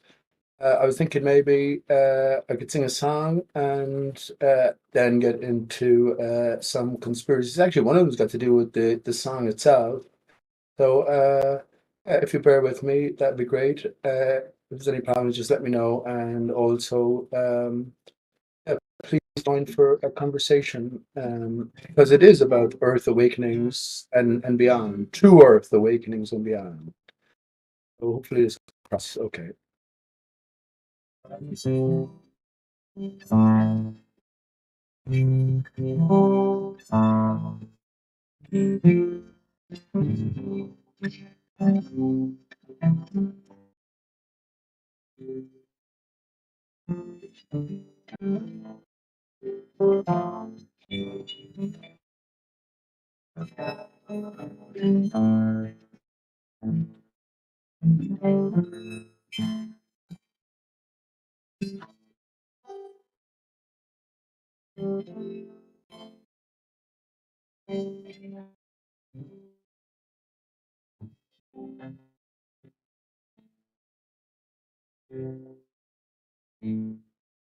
They say there is a secret chord that David played to please the Lord, but you don't care.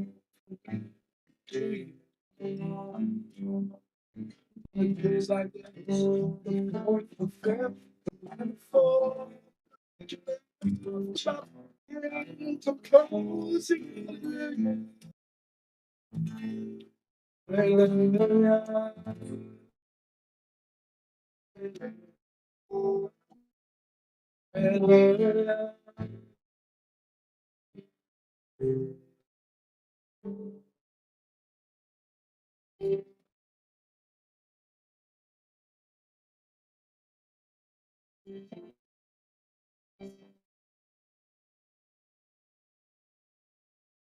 Your faith was strong, but you needed proof.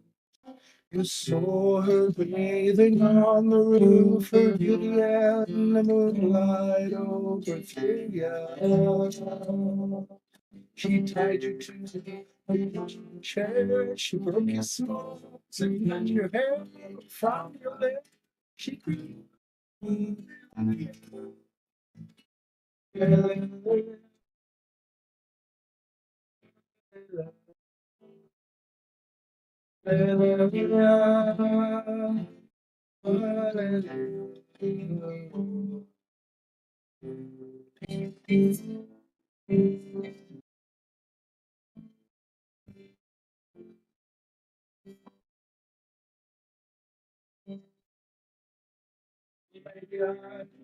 Been here before. I know because I walk these floors. I used to live. I knew ya. Was that your friend on the marble arch? March, it's a cold.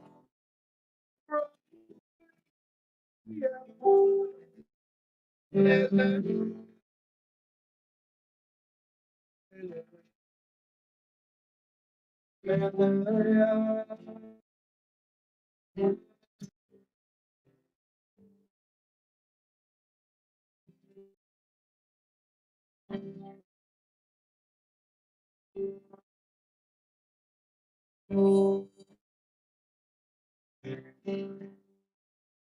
was a time when you let me know what was really going on below, but now you show that you. I remember when I loved and you, the holy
Maybe there's a guy learned from love was that somebody.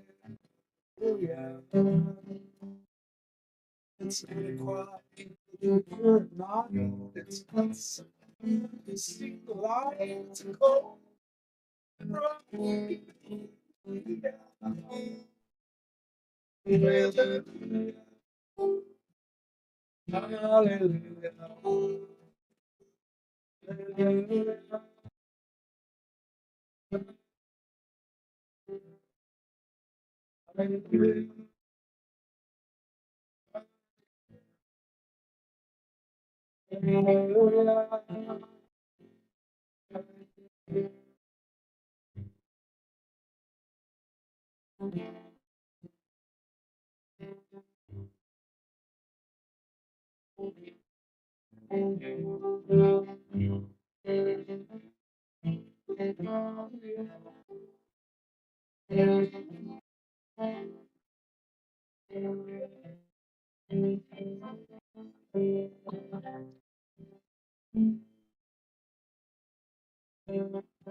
Thanks, man. Hallelujah by Jeff. That's the Jeff Buckley version. So that's the sort of conspiracy I don't want to necessarily get into, but I'm reminded of.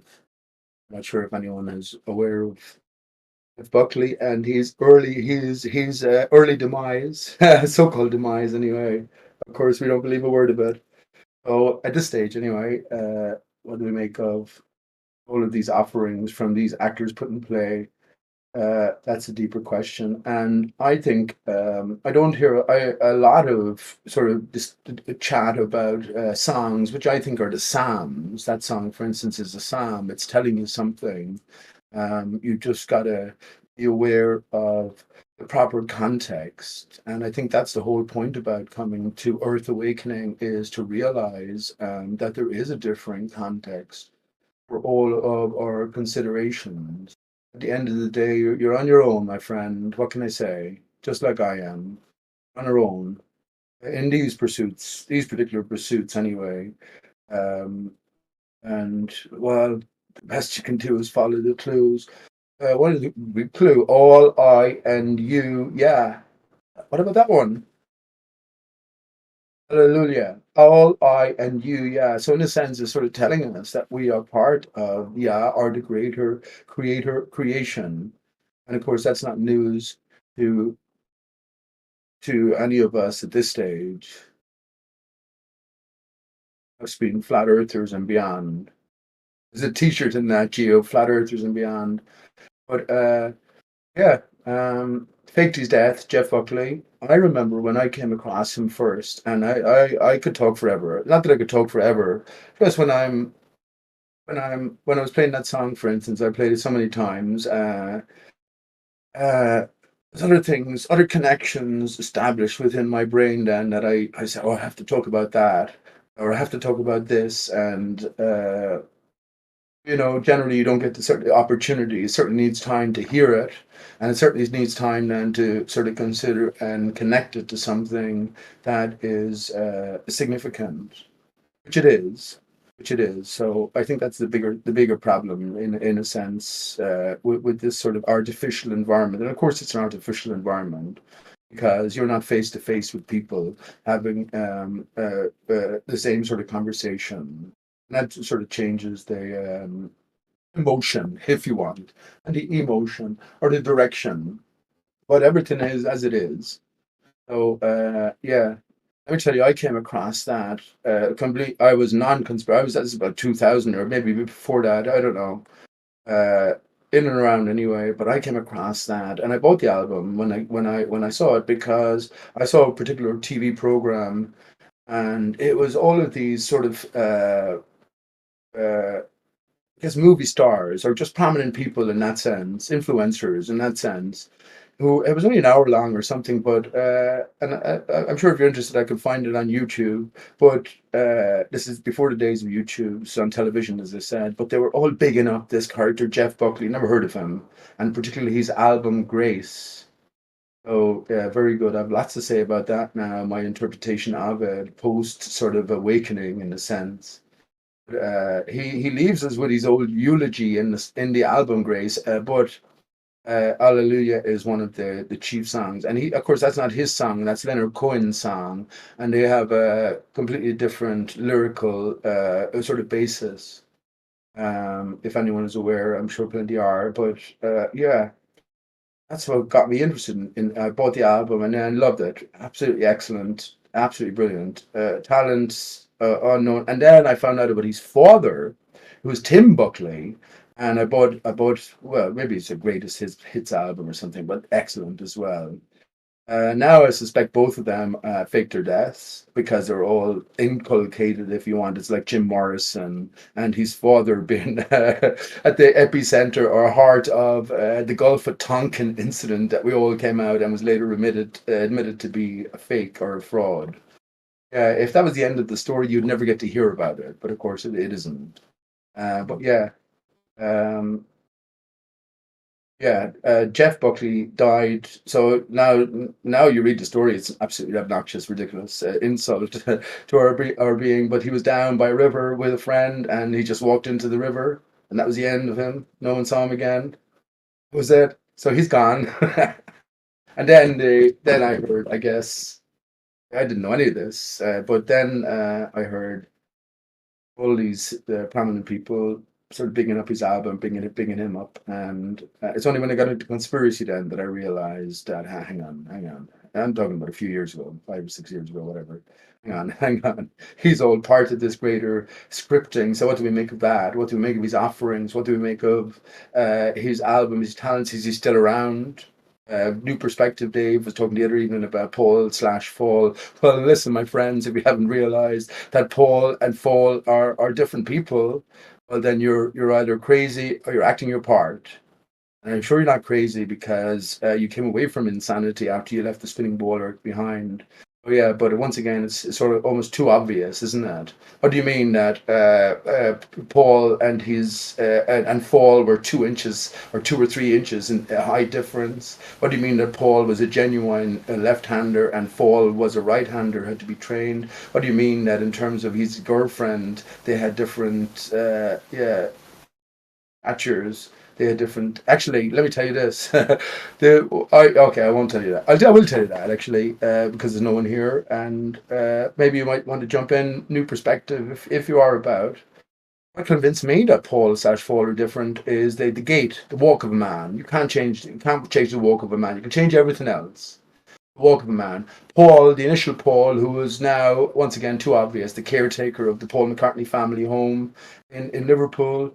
Yeah, he walked with, like you'd have, I call it like you're after getting off a horse. That sort of bow-kneed gait. That was his natural gait. Sorry, not George, Billy Shears, or replacement/Paul, Fall is, he's a straight up and down gait. Straight up and down gait. So you can't really change your gait so easily, or keep it so consistently, constantly, consciously altered, like you would do with a voice. If you were putting on a consistent voice or someone like Homer Simpson and the voice actor or whatever. You know what I'm saying? So yeah, some things are harder to pull off than others. But yeah, that's what gave it away for me, and that's about, I don't know, when I looked into it, shortly after I looked into it, maybe I looked into it about 10 years ago, but after coming then to Flat Earth, I saw everything in a different light. But that's one of the big tells. And also, like you have a poker tell, you'll only hear this from Pete Shea as well. Here's another big tell. Go and look at some of Fall's, because the Beatles soon broke up at 1969, and then Paul/Fall, which was the Fall, he went on to create the band Wings, which is very interesting. I say Paul Fall is a dodo, but just go look up some of his live performances, and he has a tell like a poker tell, and that is he gets his tongue, and he puts it. We've all done it. Like if you're, yeah, we've all done it. We know what we're doing. But as he's focusing and concentrating, he puts his tongue between his teeth to the side of his mouth, and just sort of touching his gum as well. My friend Morris O'Brien in school used to do that all the time. Anytime he was busy at maths, he'd stick his tongue through his teeth at the side, and you could see his gum poking out. So that's another tell that we are dealing with a great switcheroo. But yeah, what lies beyond that is the greater question. What is the greater connection between all of these actors, their offerings, their disappearances, and maybe emergence? Yeah.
But in general, yeah, you can still hear me.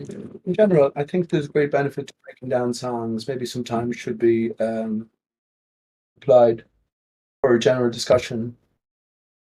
I view the songwriters, the prophets, and their songs the psalms.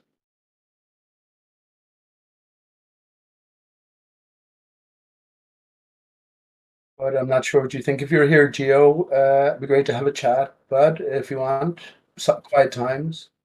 If I'm disrupting the room so much, I don't mind. I mean, maybe you might consider me when I come in going into a second forum, a second hangout, because there's so much beyond flat Earth. Really is, and now you got to delve into everything, all the information that has been sort of presented to you that you took for granted from the outset. You know what I'm saying? And there's so much to be said about that.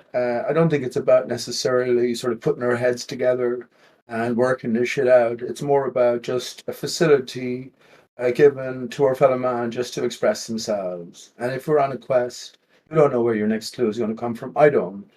I don't know where my next clue is going to come from. Maybe everything can be pieced together. Something that I find out in the next half hour. Maybe the truth was before us all along. We were just looking into the great beyond, and we should have been looking closer to home. Actually, isn't that the essence of the spinning ball Earth now? When you look at the sky, certainly myself anyway, as I was looking at the moon this morning, for me, it's a flat reflection against the barrier. As I looked at it directly above my head, it's not solid, but that's coming away from the ball Earth setting. Where, as I looked at the sky before, I looked at Andromeda, and you go, Jesus, man, how far away is that from me? Shit, you know what I mean? Oh yeah.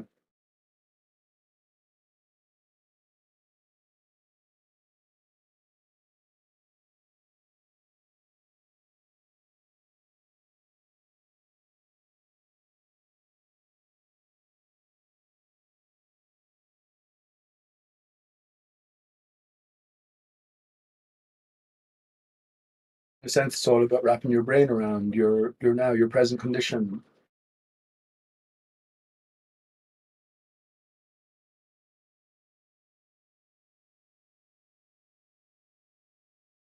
and taking your mind away from immediate temporal sort of consideration. So being engaged in the basics of living, breathing, communicating, eating, surviving. Yeah, now you're venturing into sort of the chessboard. Alice in Wonderland, Alice Through Looking Glass. Alice in Wonderland is all with the body in a sense, off with their heads. Alice Through Looking Glass and is all with the mind. I venture to say that the omitted chapter, The Wasp in the Wig, is all about the connection between the body, the God, and the mind. Actually, Einstein saw the universe from his mind, in a sense.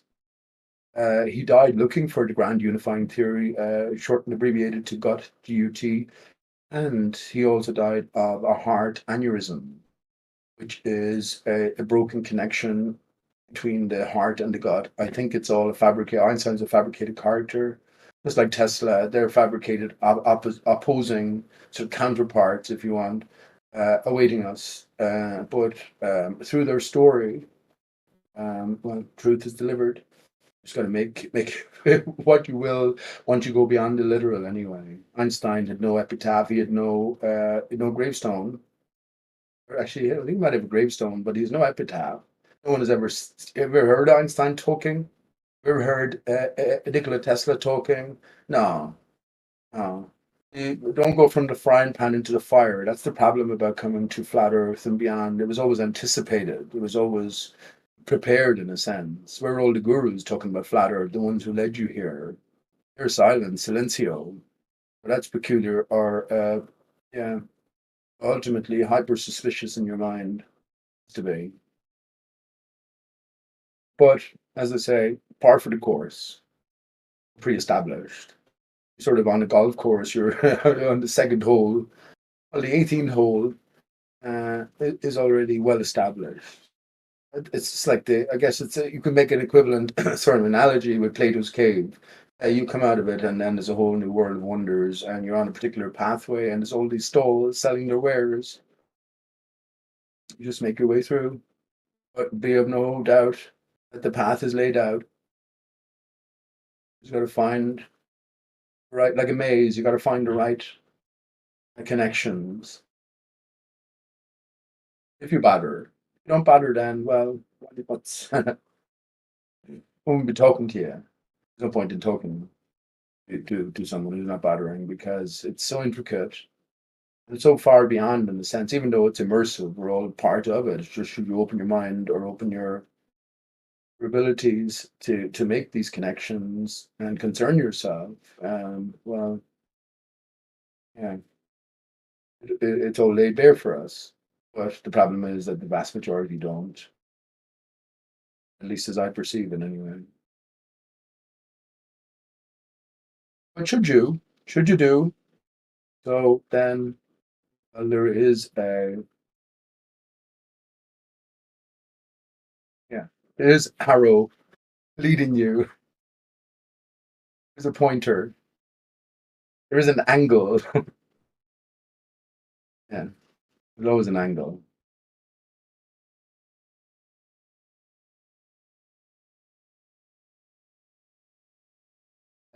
Yeah, so once again, lots of things to talk about. I don't want to monologue for too long, maybe discouraging others from getting involved. So yeah, plenty to get going on there.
Buddy panic.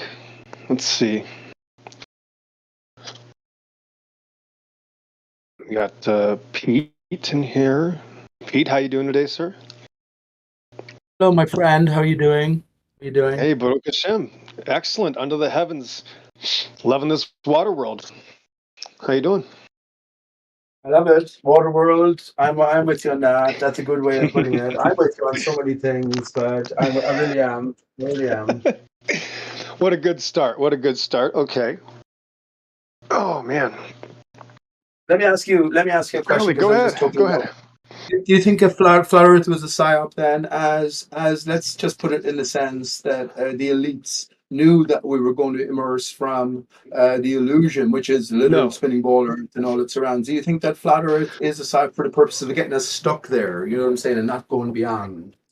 It's kind of like, think of it. I'm going to show you a real broad way the way I look at it.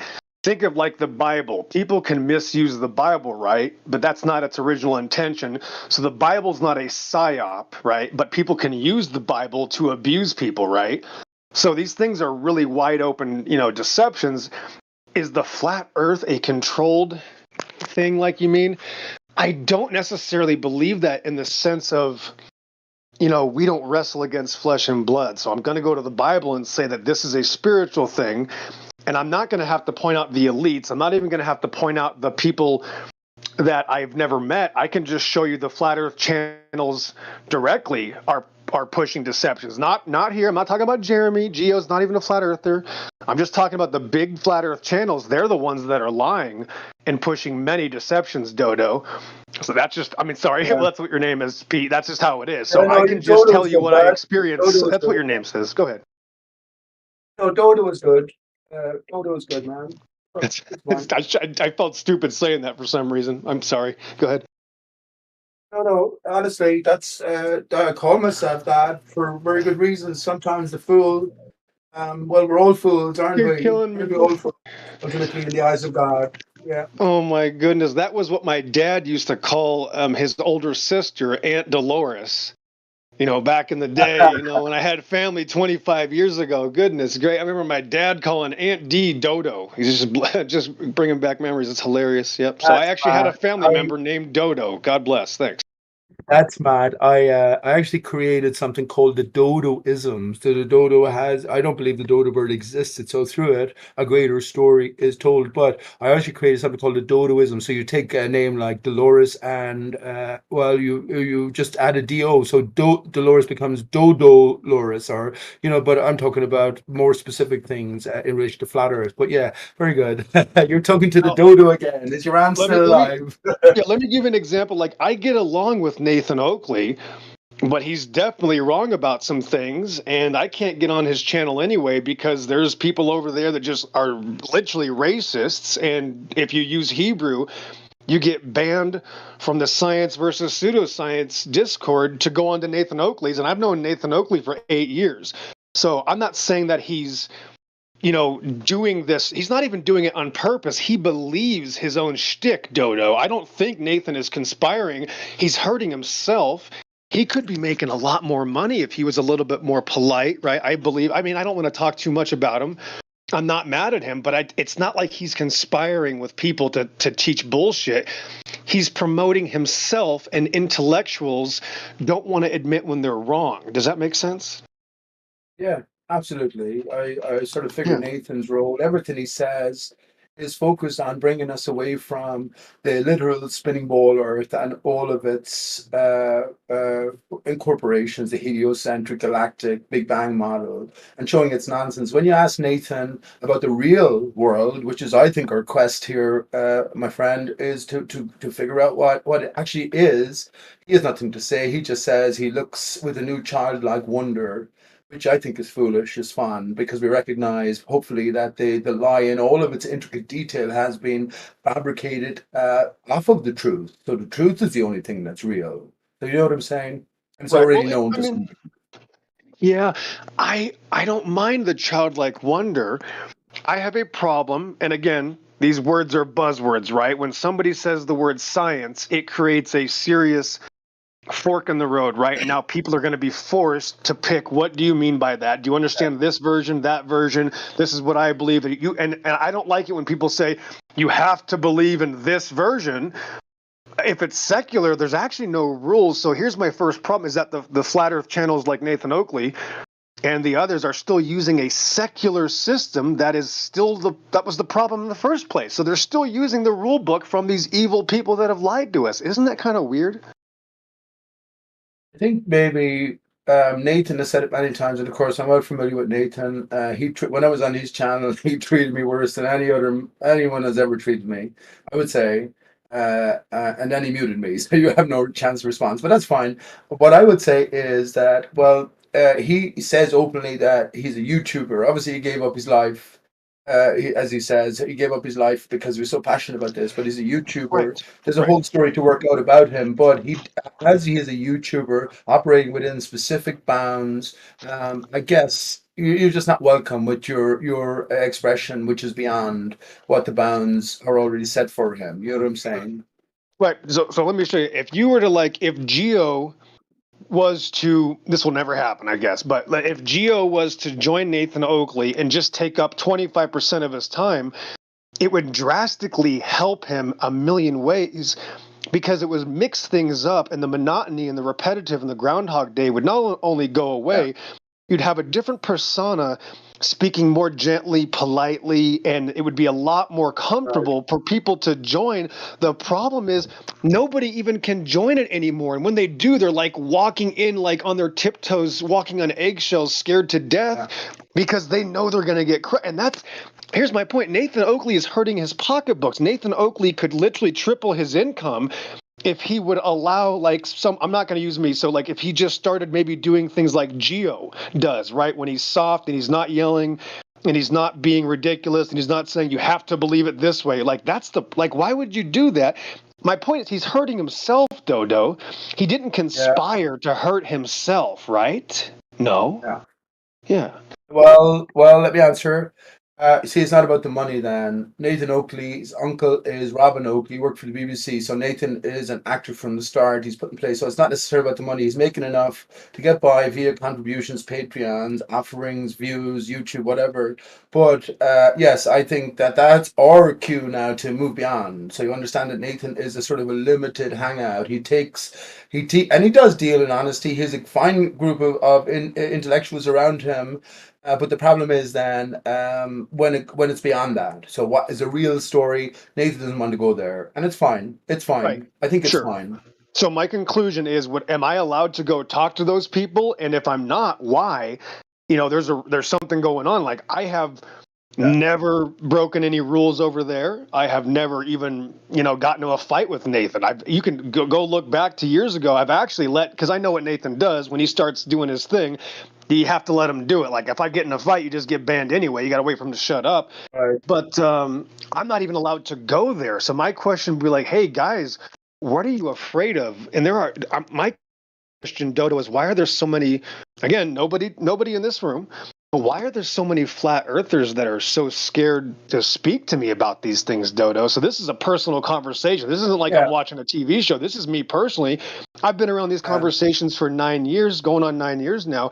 And I've noticed that all the big flat earth channels are literally just shelling up. They're scared to death to even talk. And I didn't think I was that scary, Dodo. So I'm trying to figure out what's going on. You're a great man. Box, you're a great man and a consistent contributor to the highest degree from the early doors. They all have their stalls set out. I was talking earlier on about coming out of the Plato's cave in a sense, and you have the pathway, but there's all these stalls waiting for us, and we got sort of immersed within them. The stalls have their limitations. When you yourself as the individual move beyond and recognize the limitations, then you have to move elsewhere because they'll never change. In spite of your efforts, even if you could get back on to Nathan Oakley's, and this is nothing against Nathan. I love Nathan in a sense. I think I love all of the different characters, recognizing the different roles and limitations of the roles that they play. But yes, you have to realize that there's no point in you actually trying to get back on because you'll just be treated the same way tomorrow as you were yesterday, only because their stall is of a limited a limiting nature. And it's not beneficial. It's very, very, very good at taking the individual. And let me just say this, my friend, Sure. which is it's very, very good at taking the individual who's now curious about what's this flat earth stuff, and then you go into Nate. Very, very good at opening eyes. Very good arguments presented, but there is their limitation. Then we are in this arena too long. Do you know what I'm saying? So we got to seek Yes. other company. Right. Well, remember, I don't mind being treated bad. I actually would rather be treated bad than be stuck in silence. And I've gotten used to being treated bad because it goes along with what I'm built for anyway. I'm not built to make a lot of friends, obviously. I'm built to shock people and to let them know that sorry, you're not as smart as you think you are. That's just, we're different weapons, right? We're different tools for different missions. But I'm an antithesis in the fact that obviously because I'm biased with the Bible strictly being, following kind of the word of God when it comes to all this stuff, I'm actually not, that's why I'm not a flat earther. So I'm actually going to show those people, nothing to do with this room, but these flat earthers are dead wrong about a lot of things, and that's why they're scared. There's not really too much of a mystery. They realize they don't want their new paradigm challenged as well. So flat earthers are now the new normies. Dodo, welcome to the end of the internet. Yeah. I'm so with you on that, bud. And I've been fighting that fight for so long, alone seemingly as well. Let me just ask you this. I don't even have to ask you. I know it's just generally. I mean, listen, if we're in a bar fight, you're just going for a quiet drink, intellectual discourse with a fellow man or woman, whatever, and suddenly everyone is opposing you. You don't go in to offend anyone. No, you don't go in to offend anyone. You don't go in to shout people down. You're not the aggressor. So, with all this aggression that you have felt from people who should be on your own side, have you turned into an aggressor? No, I think that's the one thing that I've been consistent with is just that I don't hide my opinions. So I do wait for someone probably to interrupt me, things like that. But that's the thing. We've already established a lot of these relationships, right? So when somebody that's already attacked me and slandered me 2 years ago, that doesn't just magically go away when they show up and start going, hey, XO, and they start again trying to talk to me as if this is the right. And everybody around doesn't know that I've already had history with that person, right? Listen, I'm guilty. Let me explain. I'm guilty of sometimes. Of course, I'm guilty of starting the hornet's nest Preemptive off aggression. for the races, right? Because remember, there's already been a warfare. There's already been conflict. It's not like I initiated the war, but yeah, battles.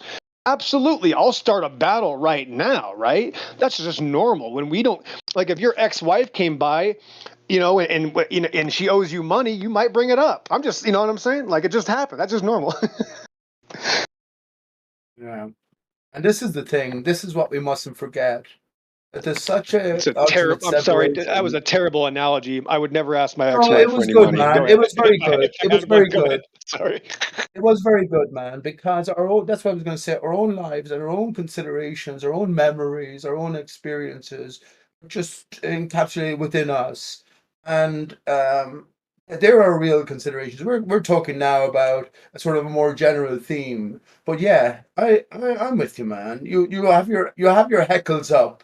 You have your this is like a biker's bar in a sense.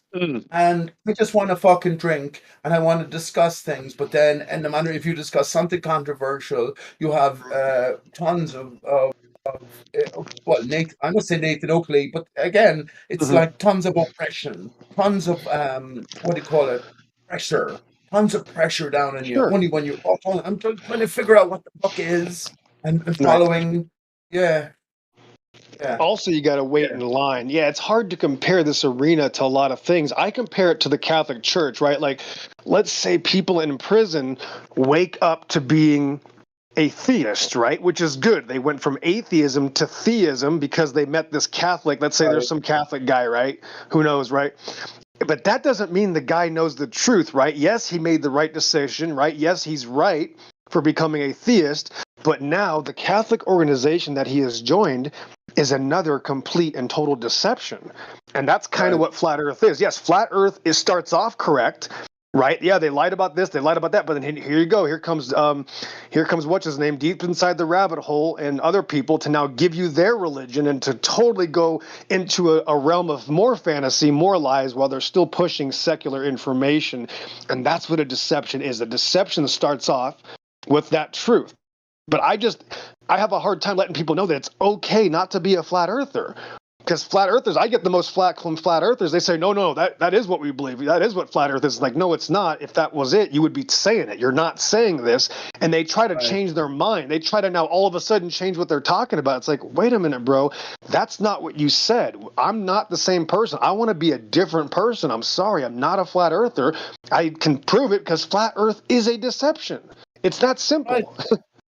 Right, and let me respond because the Catholic Church have been sort of epicentral in terms of development of ball earth, blue marble earth, very interesting, blue marble, just why they chose that. What do I call you, man? Your name is weird, and I don't want to insult you by calling you Mr. Maestro, but what do I call That's you? fine. Just use Is it okay my if I last call you number. It's Pillbox? the XO, the 2 letters, XO, or just Mr. Masta. My last name's Masta. There's nothing wrong with using my real Masta. name.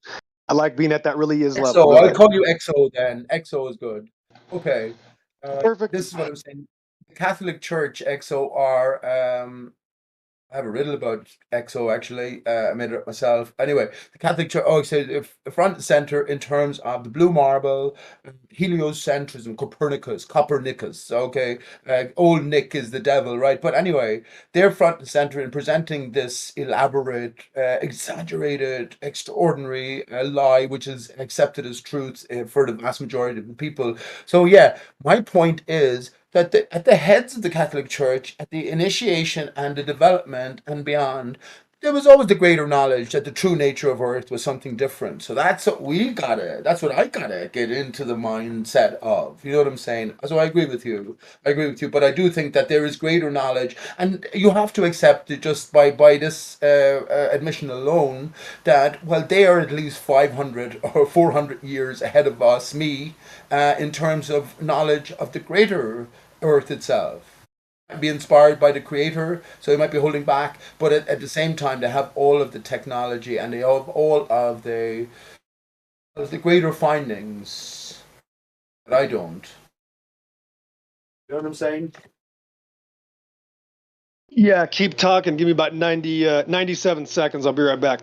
Yeah, you're good. You're good. Take your time, man. That's all. I'll exaggerate in that point. So, in other words, we've come out of the lie and recognize that, well, the lie has to be developed, and the powers, whoever it might be the devil, who knows, it could be God. I think everything is in the hands of God or the creator ultimately, but the lie is a necessity. But yeah, the very thing that you have to come to terms with yourself is that those people who gave you the lie have to be in greater possession of the truth of your reality.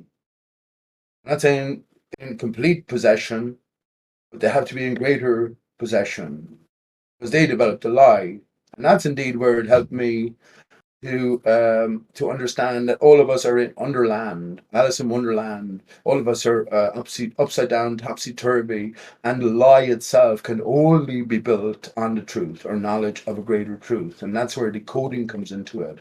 Yeah, that's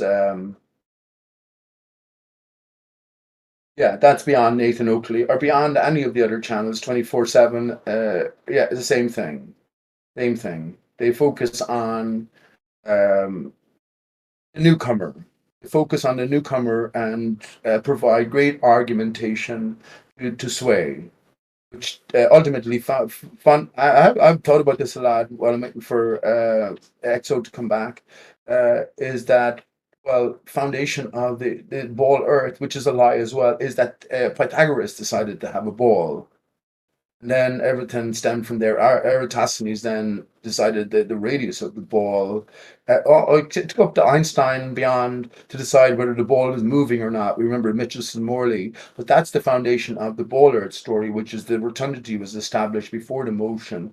For a flat earther, beyond, you have to understand that it's only with the decision to have the Earth's surface that we all dwell upon to be in motion as we look now outside the bounds of the terrestrial and look into the sky, because something is definitely in motion, but it's only the ball earther the ball can only develop with the decision to have the Earth in motion. As the Earth is not in motion, then there's no ball.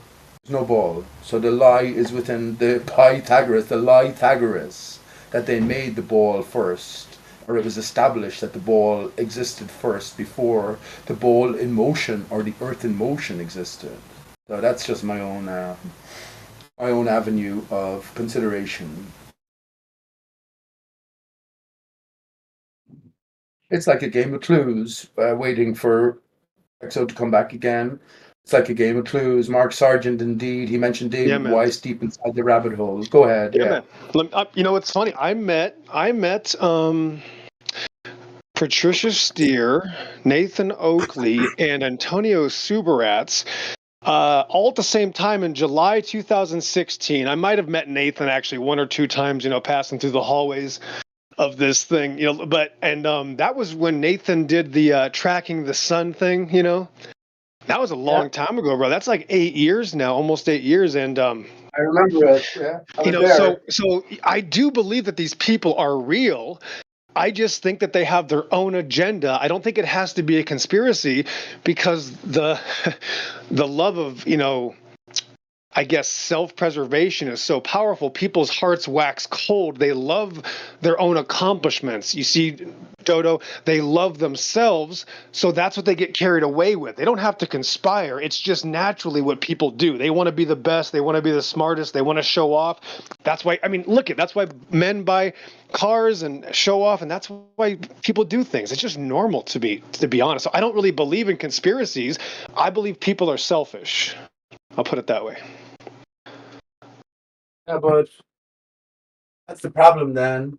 The true flat earther, where's the love? Where's the appreciation? Where's the mystery? Nathan Oakley, Quantum Eraser, and I know you're associated with these people, but here's the big thing. They talk so much shit against me back in those days, not maybe 2017, 18, but I remember 2016, you were talking about the tracking of the sun. Very famous setting. Antonio Subarats famous, of course. Miss Patricia Steer, as you mentioned it. If the flat Earth truth, or beyond globe Earth, let's put it like that, true Earth truth comes out, well, everyone's going to look back for heroes. Patricia Steer will be Miss Flat Earth, and Mark Sargent, Mr. Flat Earth. They'll be on higher pedestals than Einstein or Copernicus or Plato or anyone like this, because all the rest of them were liars. All the rest of them were fabricated characters. But what I say, the most hurtful thing is, okay, where's her humility? Where's your recognition that there's a higher power in play? Where's recognition that you were just a bit player in a sense in this greater game?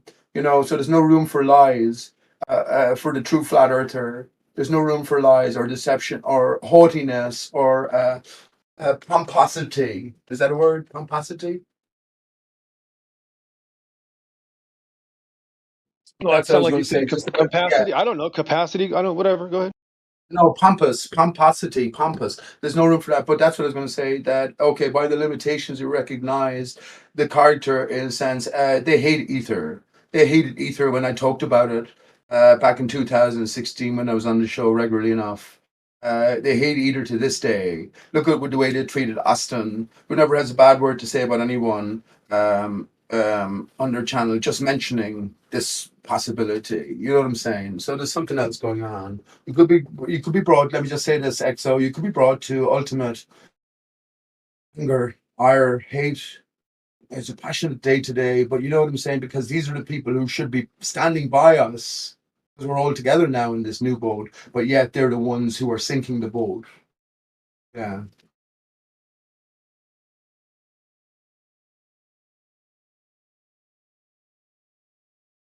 I was gonna post something, but I'm not sure I'm gonna find it in time. I actually took a screenshot from Nathan's upload. I'm trying to see if I still have it. I'm sure I do. Very easy to pass that by. Let's see. That's But the at most hurtful the thing. double-edged sword. Go ahead.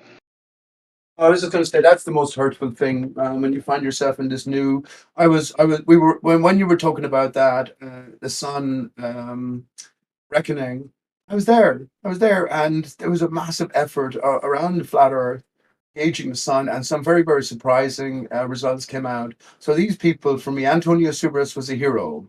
I literally said that to him. I recognized the significance of what was happening. I later came to find out that, well, yeah, there's just characters put in play to lead us to a certain point, as you said yourself, as you admit, like deep inside the rabbit hole. But then beyond that, they have nothing to say, and in a sense, they're almost an encumbrance. They're almost a hindrance. Yeah. Right, but I'm not. My point is that there doesn't have to be a conspiracy. People love themselves. When people play Monopoly, they want to grab all the stuff. They want to be greedy. That is literally the nature of men.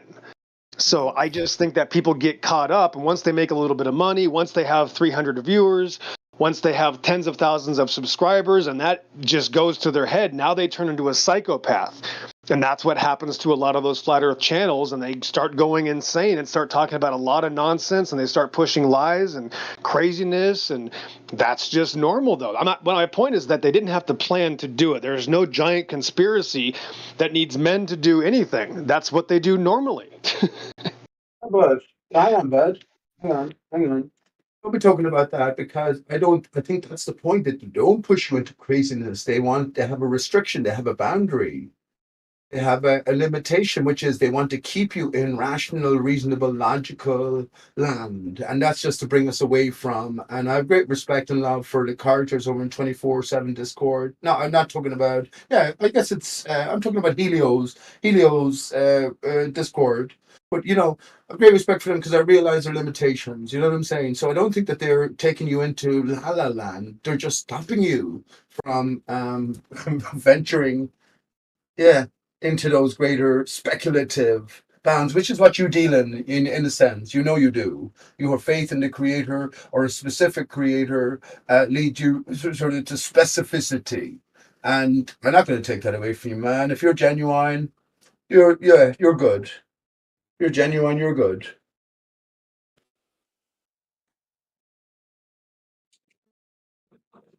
But it is more specific. It is way beyond. And I agree with you, Waterworld. But if you think about it, here's a question I asked people over in Gem Pandas, especially because you have the heart of the opposition there. But to flat earthers, and most of them are silent. What is okay? We're living in an objective reality.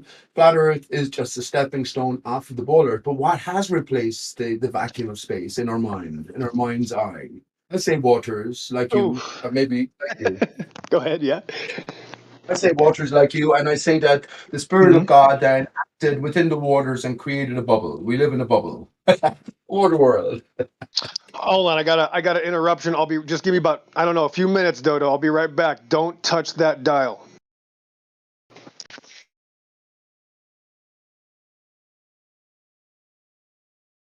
What else?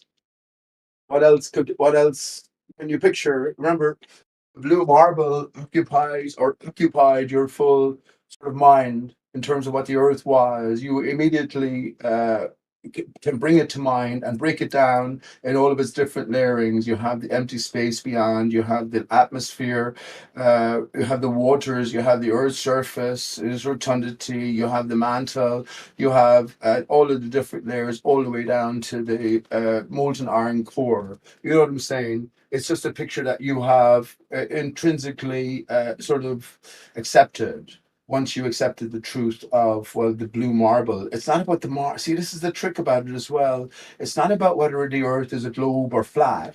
It's about whether the earth's surface is moving or not. That's what it is.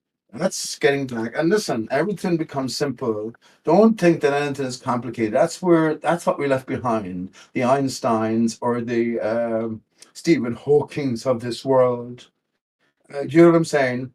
Where everything, and actually, don't get me start talking about Stephen Hawking. There's a great message in A Man Who Can't Even Talk is telling you the nature of your greater universe. You have a hope of fucking going to a black hole. He has no hope at all unless someone pushes him. I don't mean that in an insulting way, but the point is that they're character actors or they're sort of archetypes put before us to sort of adorn and put up on a pedestal. But once we sort of understand that, okay, it's a fabrication, it is this idealized sort of setting, now you can begin to decode well, not just the character itself, but everything the character talks about and dwells on, especially their bottom line, and also their whole life story, which is a fabrication as well. What else? So we're left with the consideration of what Earth is, because now you have nothing. If your child, you send them to school and they're going to be taught with the blue marble, and you come home or they come home to you and you say, well, that's all lies, but you send them there anyway to be, and they go, so what's the true picture, Dad? You go, okay, I don't know. That's what Nathan Oakley would say. I don't know. Well, make it your business to know. Make your business to try and find out or endeavor anyway. Draw a big whiteboard, put a blue marble on, interactive hologram if you want, if you have the technology. Pete, And now on the other side of the Pete, whiteboard, last please, thing. Pete. Okay, No, let me hold on, finish this man. Just because hold there's no on, one dude. here. On the other Hold side of the on. Hold on whiteboard, a you're out second. never. Go ahead. Go ahead. That is not what Oakley would say, dude. That was a wild, egregious straw man. Go ahead, Jeremy. What? Please clarify. What are you talking about? When you said, "Oh, show you pictures from space," Oakley doesn't know what to say, or whatever you said he says. He doesn't say that, dude. He'll start going on about second law of thermodynamics, and that picture was taken from a place that can't possibly exist. Like, I mean, I'm not a huge Oakley fan, but don't straw man him. Yeah, but I wasn't. I wasn't strawmanning him, and you didn't come in. That's You why I just sort did. of I insisted just on told letting you you finish the exactly. thought. And 1 second, man. Go I ahead, wasn't Pete. strawmanning him. That's why I insisted on letting you finish the thought because XO was here and there was no one else here talking anyway. What I was saying to you or about that was that Nathan Oakley. So we have the blue marble on the left side of the whiteboard for your child. You have children, Jeremy. You tell your children, as I send you to school, you work in a school, as I send you to school, that's going to be a lie. But they'll say, well, Daddy, all of the different layers of the blue marble and my home are laid out. I'm saying, what are you going to draw on the right side, telling your child, well, this is actuality. Nathan Oakley would have nothing to draw in that sense because he just looks at the world with new childlike wonder. But that's the point. What would you have to draw? And I think that's maybe the onus on us as parents, as individuals, to figure out some sort of alternative picture or image to represent. That's all. So I wasn't dismissing Nathan Oakley, but he just have nothing to say about reality. Ask him to draw a He would picture. have absolutely have something to say about it. I told you exactly what he would say. Ask him to draw you a picture, though. That is exactly what. What? Ask him to draw you a picture of it. That's what I'm saying about blue marble versus Nathan He may Oakley's not picture draw on you the a right picture, side but of the he's not gonna. whiteboard. Yeah. Pete, he's not gonna draw you a picture, but he's not gonna be befuddled when you show him that picture, though. It's not like he's not gonna know what to say or whatever. He's definitely gonna have a coherent response. Yeah, but he'll just tell you that the blue marble. He'll tell your child that the blue marble is not true, and because we desire a greater sort of raison d'etre intrinsically, then when we think in pictures, we think in imagination, if you want, Jeremy, and he has nothing to offer.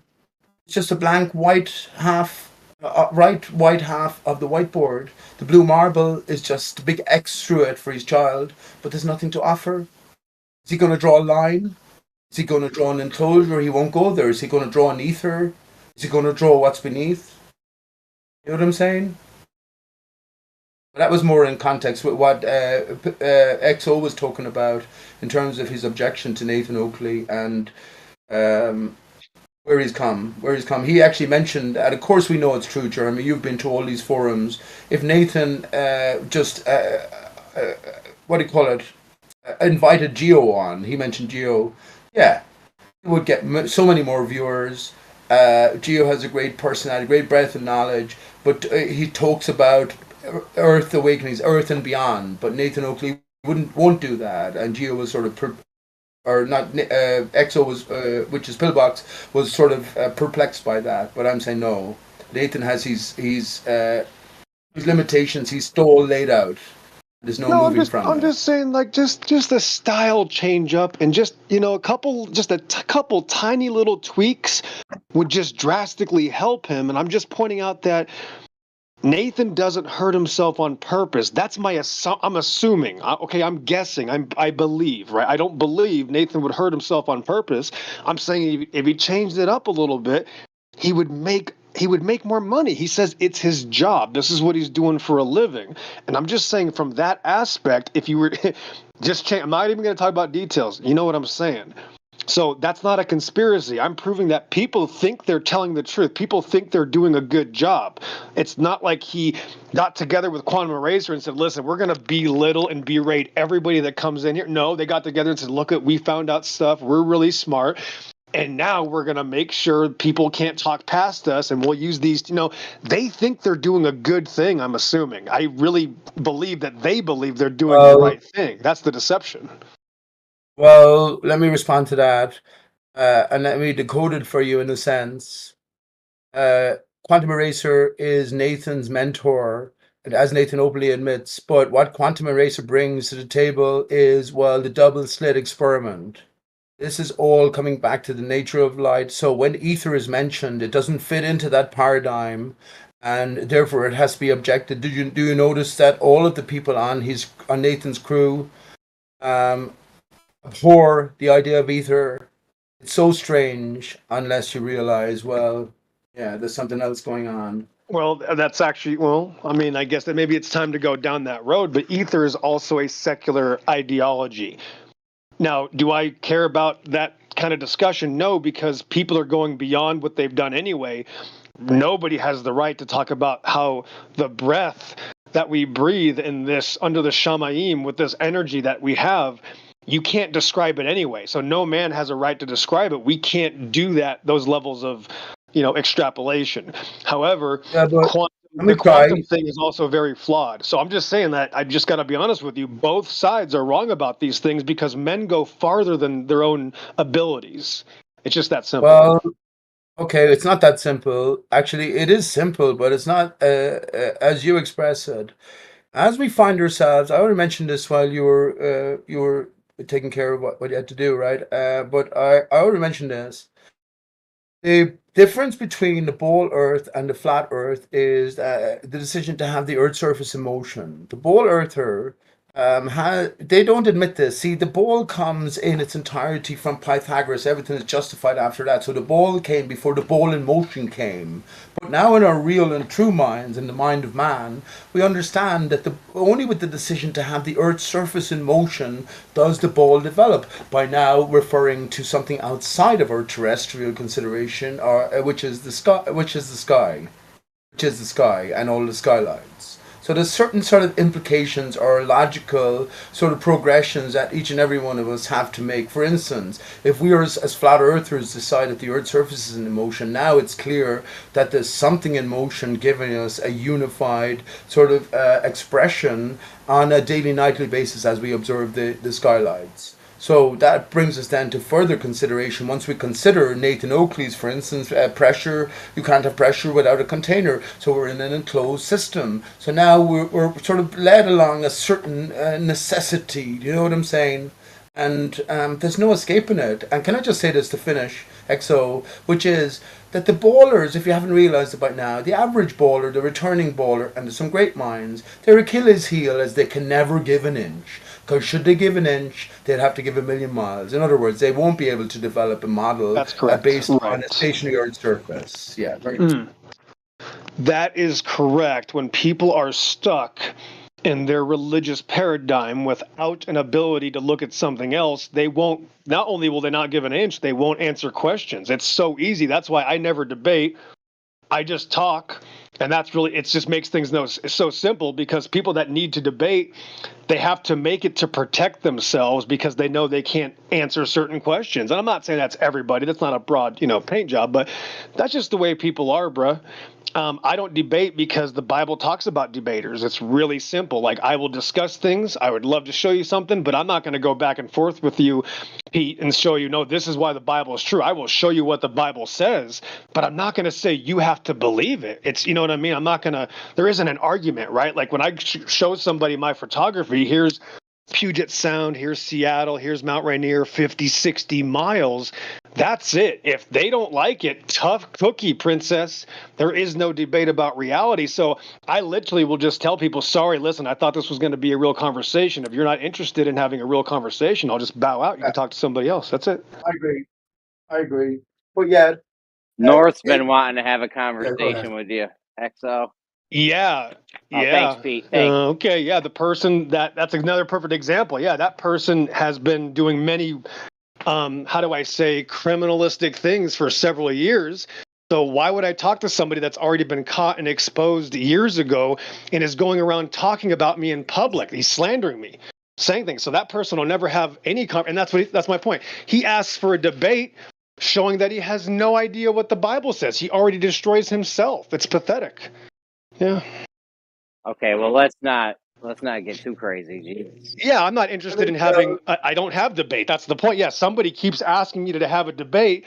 You gotta let your pride go. I don't have debates with religious zealots that don't want to have a real conversation. He got exposed 3 years ago and is still teaching the same lies.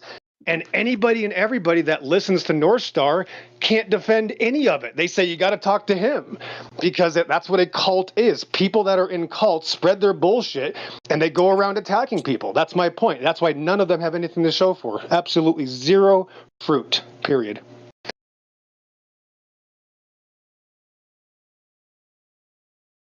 Oh, that was intense. You're intense, XO. I'll give you that. Absolutely, yes, because I can't turn off my personality. This is how I am in reality. Go ahead, Jeremy.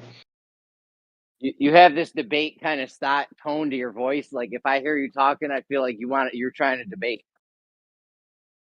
That could be true. No, that's true because of the past experiences, the fact that obviously I do get muted a lot, right? The fact that I don't agree with people, right? The fact that I do get in confrontations has kind of made it so that I got to kind of speak fast, get it out there because I'm probably going to get muted soon. And that's normal. That's okay. So you're not wrong about that. I definitely can seem antagonistic. Sure.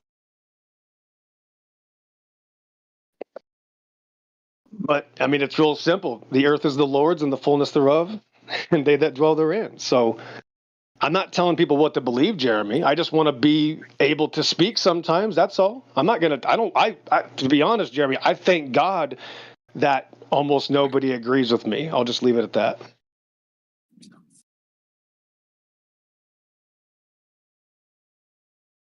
But the flat It's not earth that I channel, don't agree go with ahead. you. You just be saying crazy stuff, bro. It is that the people don't agree with you. Yeah, I hear you. Okay, perfect. That's good. No, that's okay. I'm okay with that. If subjectively what I say is crazy, I'm actually going to give you a thumbs up. Because if I'm a Bible literalist and I'm against this world, everybody should think that I'm almost crazy. That's normal. Yeah, but once we start talking about the things we disagree on, I mean, you're pretty much debating at that point, no? No, am I here? Okay, no, I don't think that's a debate. I'm trying to prove a point, and I'm trying to literally, how do you say, the Bible says to accurse things, like when somebody teaches a different gospel or when somebody's lying, we're supposed to call those things out. And that's it. But I'm trying to have a conversation maybe at the same time, like with Dodo here. I'll be talking, and then somebody else would, of course, get involved. And now I'm talking to two people having two different conversations. So, of course, the blood level is going to go up and, tensions are going to go up. And I'm going to be now arguing with somebody trying to help somebody else. So it might seem like something. It's basically Ephesians 6 warfare, normal. But yeah, I'm not going to debate. There's no possibility of a cat all of a sudden turns out it's a dog, guys. Got bad news. An octopus is an eagle. No. There's no debate.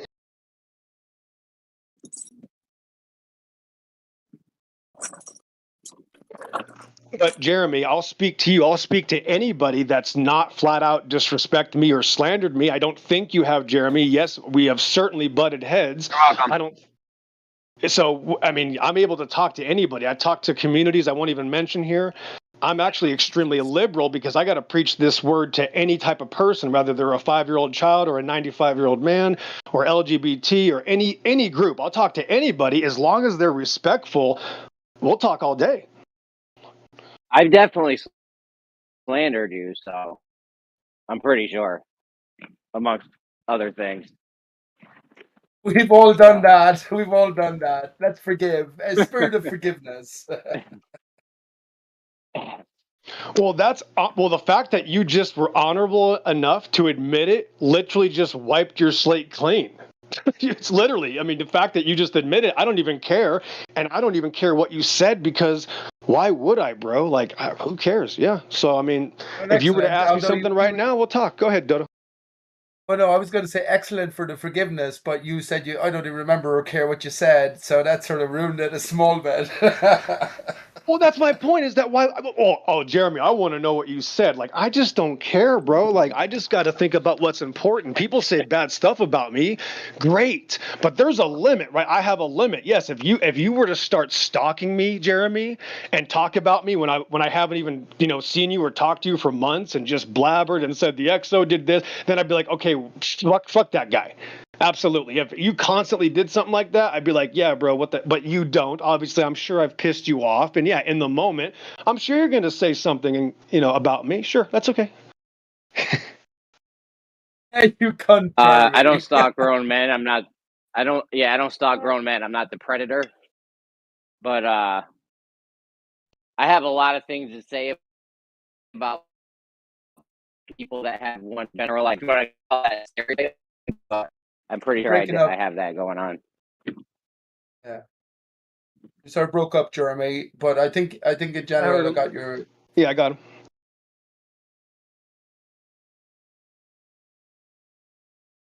Yeah, but it's got to be a real conversation. When people set up rules to a conversation, that just shows they're scared. And people are scared, not you, Jeremy, obviously. You've never done that. But when people need to set up rules, it's got to be this, this, and this, and this, that's because they're scared. And that's literally what debating is, right? Debating, you set it up to do a couple things. And it always turns out to be controlled. That's the thing. You think I'm going to allow someone to control me in a conversation? No, I won't allow that. It's just obviously, yeah. Yeah, but it is. Let me respond, Jeremy. Yeah, Jeremy, you're breaking up, right? You're breaking up.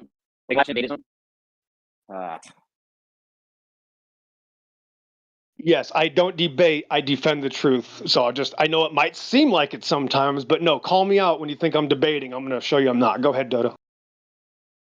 I was just going to say Jeremy was breaking up, so when he came back in again, he was breaking up for me anyway. So I just want to let him know as soon as possible.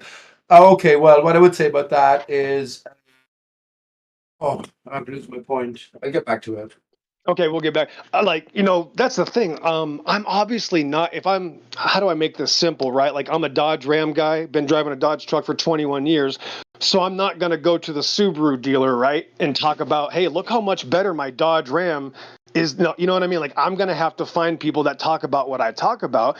And if they're not interested in me, I certainly don't want to talk to somebody that doesn't trust me. So I'm going to move to someone that wants to know this information, right? That has already stepped into that realm. Like, if you're about the Bible, if you're about deceptions, if you're about these things related to these topics, then hey, maybe I'm someone that you should talk to. But if not, then no. It's that simple. Right. Let me tell you this then. You're definitely, I already gave you my impression. And let me tell you this, I should talk to you more so than ever now because you're, what you say, a Waterworld man. And also because you have this Dodge Ram. This Dodge Ram that of course, you've been talking about. I showed pictures of from the start. I'm with you, but Aries, let me tell you this. Super Rats backwards. Super Rats backwards. This is even funnier. Super Rats back. This is hilarious in it's so many manners. In his Book of the Sun, Super Rats backwards is Star I Be Us. Ram, this is where I'm going with it. Ram represents Aries. I say that we live on the stump of the tree of life.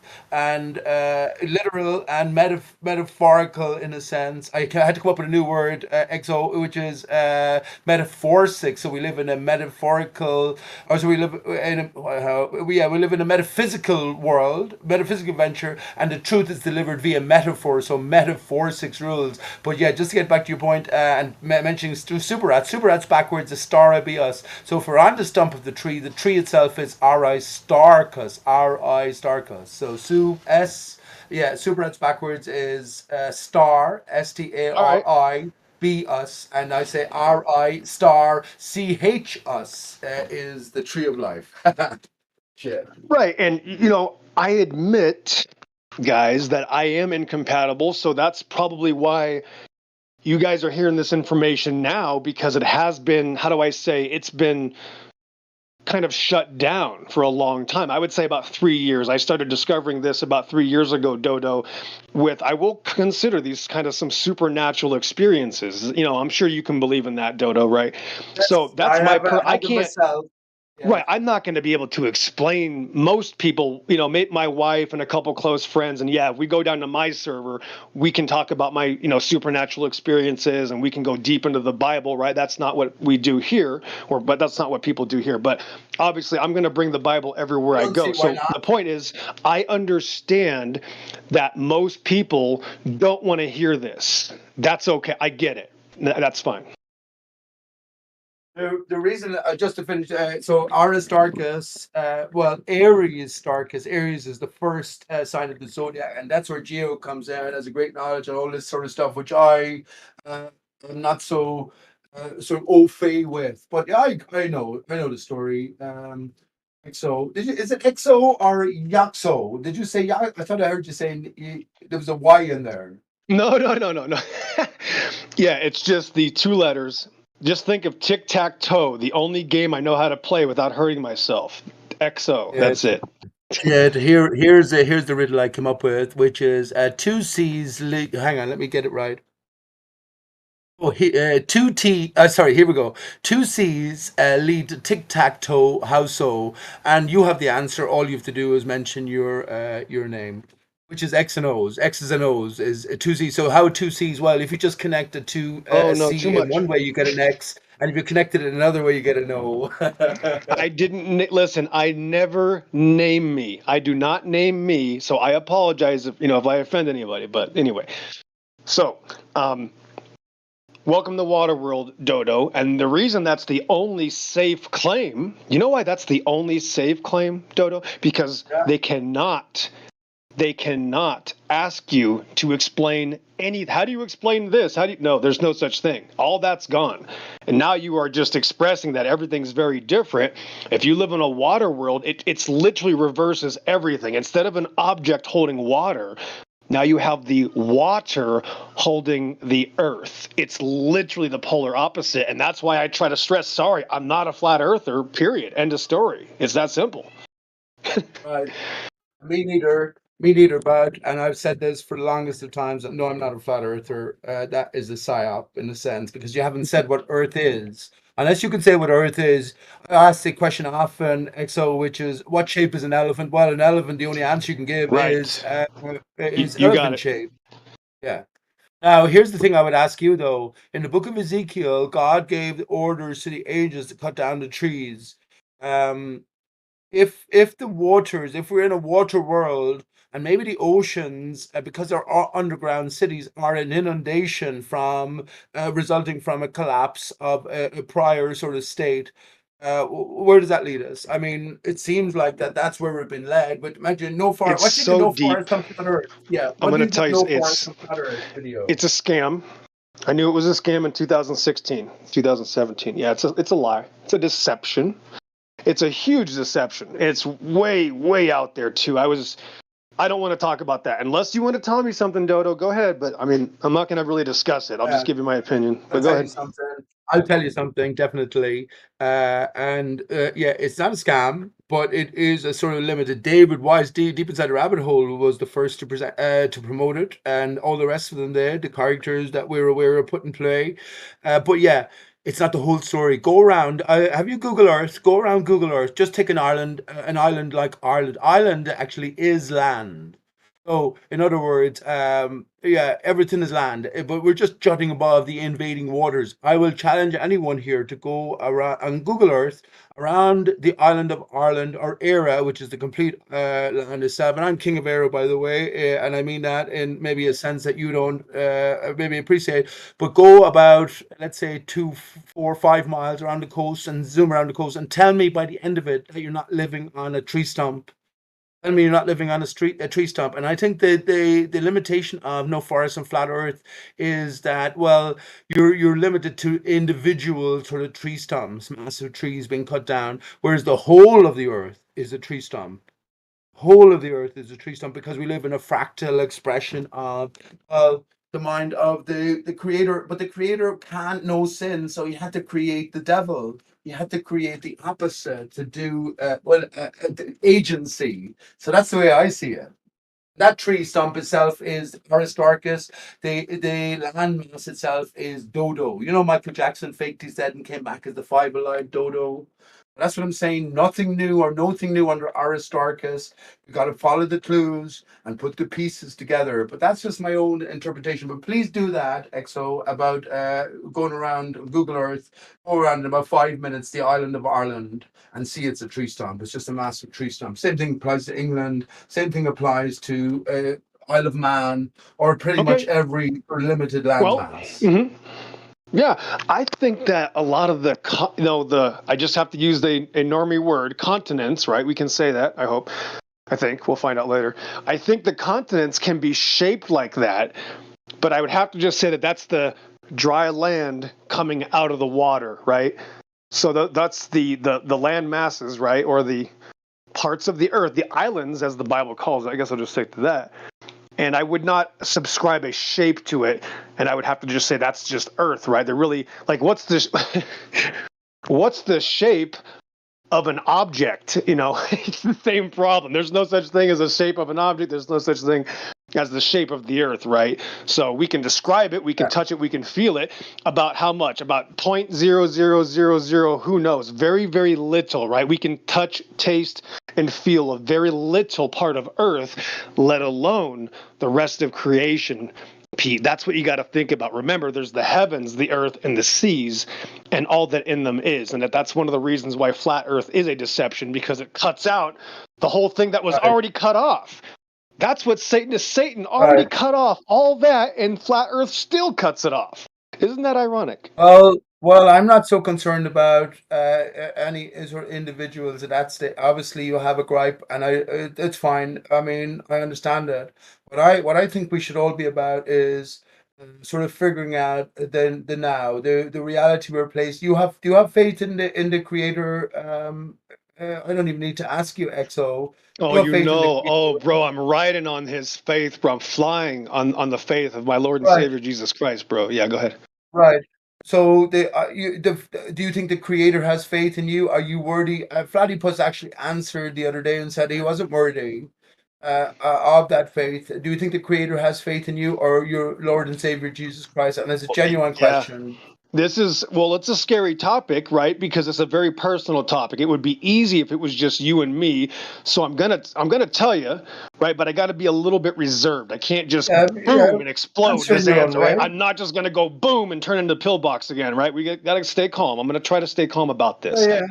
So let me give you a quick yes. For some reason he loves me, and that's the biggest mystery. That's what I don't understand, is why he chose me for certain things that he chose me. Those might be little insignificant things to other people, but to me they're everything, and that's literally more than I can't even understand any of it, Dodo. So that's my problem, is why does he love me? Why does he put energy into me and give me things and give me this yelling cat in the background named Bonko? Why does he give me these things? Bonko. That's what I don't know. That's the biggest mystery, is why does he love me, Fine. to be honest. This is what I say. Do you remember this quote? I mean, it might be from the Gospel of Thomas, but I think it might be actually. It is, if I tell you of earthly things and you don't understand how, I'm paraphrasing, how you going to understand heavenly things or things that's beyond?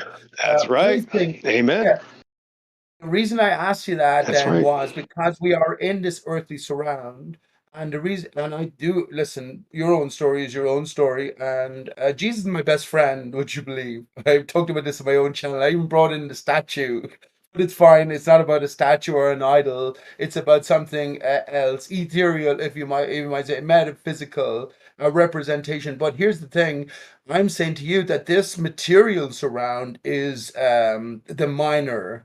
It's the minor aspect. So we have the ability given to us because the Creator or Jesus has faith in us. The Father, the Son, the Mother, the daughter. You know what I mean? The faith in us. So yes, because it is now such a lesser aspect of the greater, well, eternity, heavenly eternity promised.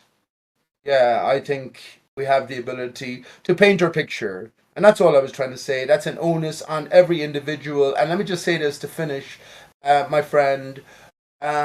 If we sell ourselves short, that's one thing. We are adults. We become stupefied by this world. We won't sell the children short. And the Creator has the ultimate faith in the children. And the question is, when do we stop being children? Right. Very good. Waterworld, I love it. Like a bubble, like a fart in a bathtub. Well, no, I But I wouldn't will say say any this, of that. yeah. Listen, I wouldn't say that. I'm not going to tell you what to do, but if you do want to talk about further, I can easily. But that's the point, is that the water thing reverses everything. It literally, the puns are never ending, right? Like I say, it's a tidal wave. I say, wait, it's really deep, right? Like these puns are just ridiculous. You can't even avoid them. Another one would be, it washes all the deception away. Because again, nobody can straw man you now. They can't go, well, how do you explain this? What are you talking about, bro? I just said Waterworld. I just said whatever. You got to explain it, right? However you want to explain it. They can't straw man you. That's the point. Now you're not part of some other consensus, Yeah, some you're not group, going to get a some viable yeah. response, man. They Well, can't that's the relate no. to When you. you see it in action, it shocks people. It shocks when people are new to the topic, when they haven't heard it. When I can tell, sorry, both sides are wrong. That pisses people off, but that's how I get in the door. If I don't shock somebody, they're not listening. So it literally is the greatest thing I could ever say to kind of Yourself, upset man. to upset somebody's rhythm. If they're stuck in a deception, you have to disrupt the rhythm, Pete. Listen, we were talking on the other. Well, you know what it's like over in chimpanzees. I call it, or gem pandas. I'm not saying that in any bad way, but you're up against. You're in the lion's den. You're almost Daniel in the lion's den. Each one of those characters, you can see the great beauty in, but you understand that they're playing a part and a very very limited part. So it's ultimately about a test or a challenge for yourself. But as you mention any of these things, you're going to be shut down at pretty much every level. I think ultimately it's about where you decide to place your effort. And can I say one thing to you? This is what I meant to say. There's so much to say, but it's not about the waters beyond. So the spirit. Remember I mentioned the spirit. So it's about what are these energies that are separating these all-encompassing waters, and what is the nature of them. So I think it's not. And actually, I've so much to say about the composition of air, which was what you mentioned. You said no one can ever know it, and that's why I went on that sort of rigmarole, if you want. But I always get back to the point. Well, we're told that air is 70%. Is it 78% nitrogen? So nitrogen, bear that in mind, and oxygen at 21%, and then you have all of the different lesser gas, and then you have a tiny percentage of water vapor, which is bollocks because we breathe water. It's water everywhere, but there is a source. There is a source which interacts with the water. Right. Yeah, there is a source which interacts with the waters and creates the bubble, which is well. This is what we got to get back to the North Center fundamentally. And if we're in a collapsed or divided state, then we're in an expression of something that is deleterious or fallen from that prior expression or that true nature. And well, that's what I was going to say. Now we have to get back to the North Center. I remember I mentioned last thing, EXO, which is, remember I mentioned the skylights and the implications of us living on a stationary surface. All those skylights move in motion, in unison. Now it goes back to a north center, and the image you posted earlier on is brilliant because it connects with my thinking. And also, I was going to mention this with Geo just briefly, which is the toroidal sort of system. Well, the toroidal system always has a black hole center, so in a sense, we might be under a barrier that begins low at the north, highest at the equatorial areas, and lowest at the southern peripheral. And suddenly, then we're getting this star trail sort of expression because we're looking through a lens. The greater outer encompassment, which is in involving all the stars, that's fixed. That's fixed, but we're just looking through a lens. So very good. Lots of things mentioned there, but very good. It's let me just summate it then. It's the spirit of the earth that does interact with the waters, the blank waters beyond, which gives us this greater sort of expression.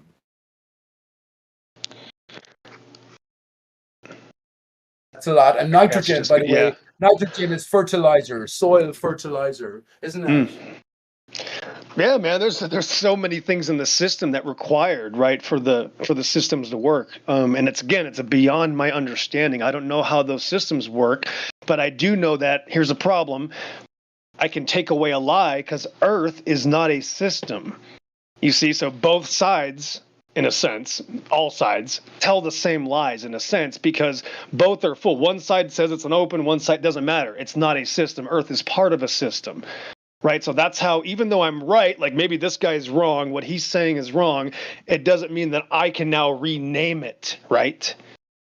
No, I don't have that right. No, I'm not going to say, no, Earth is now this type of system. No. Earth is part of a system. Right. We have Shamim, we have water, we have Earth, we have all that in them is. There's much more to this creation. Pete, is the point.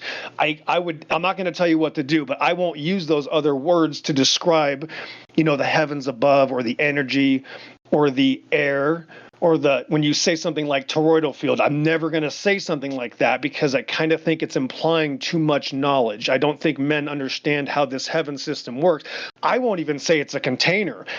When people say container, that also doesn't make any sense because the containers actually, first of all, there is no such thing as any contained system that men can replicate that can literally act like our air system that we're breathing under heaven. Nothing acts like this at all. There's nothing to compare it to. But what I say, Pete, is I just tell people, listen, it's real simple. I'm just telling you that I'm obviously not in outer space, am I? I would ask you, Dodo, if you're a new person on the street and you believe, let's say like Gem Panda, my question to you, pretend you're Gem Panda for a second, Dodo, I would say, Gem, can you understand though, right now, I'm not in outer space. I can breathe, right? What would your answer be?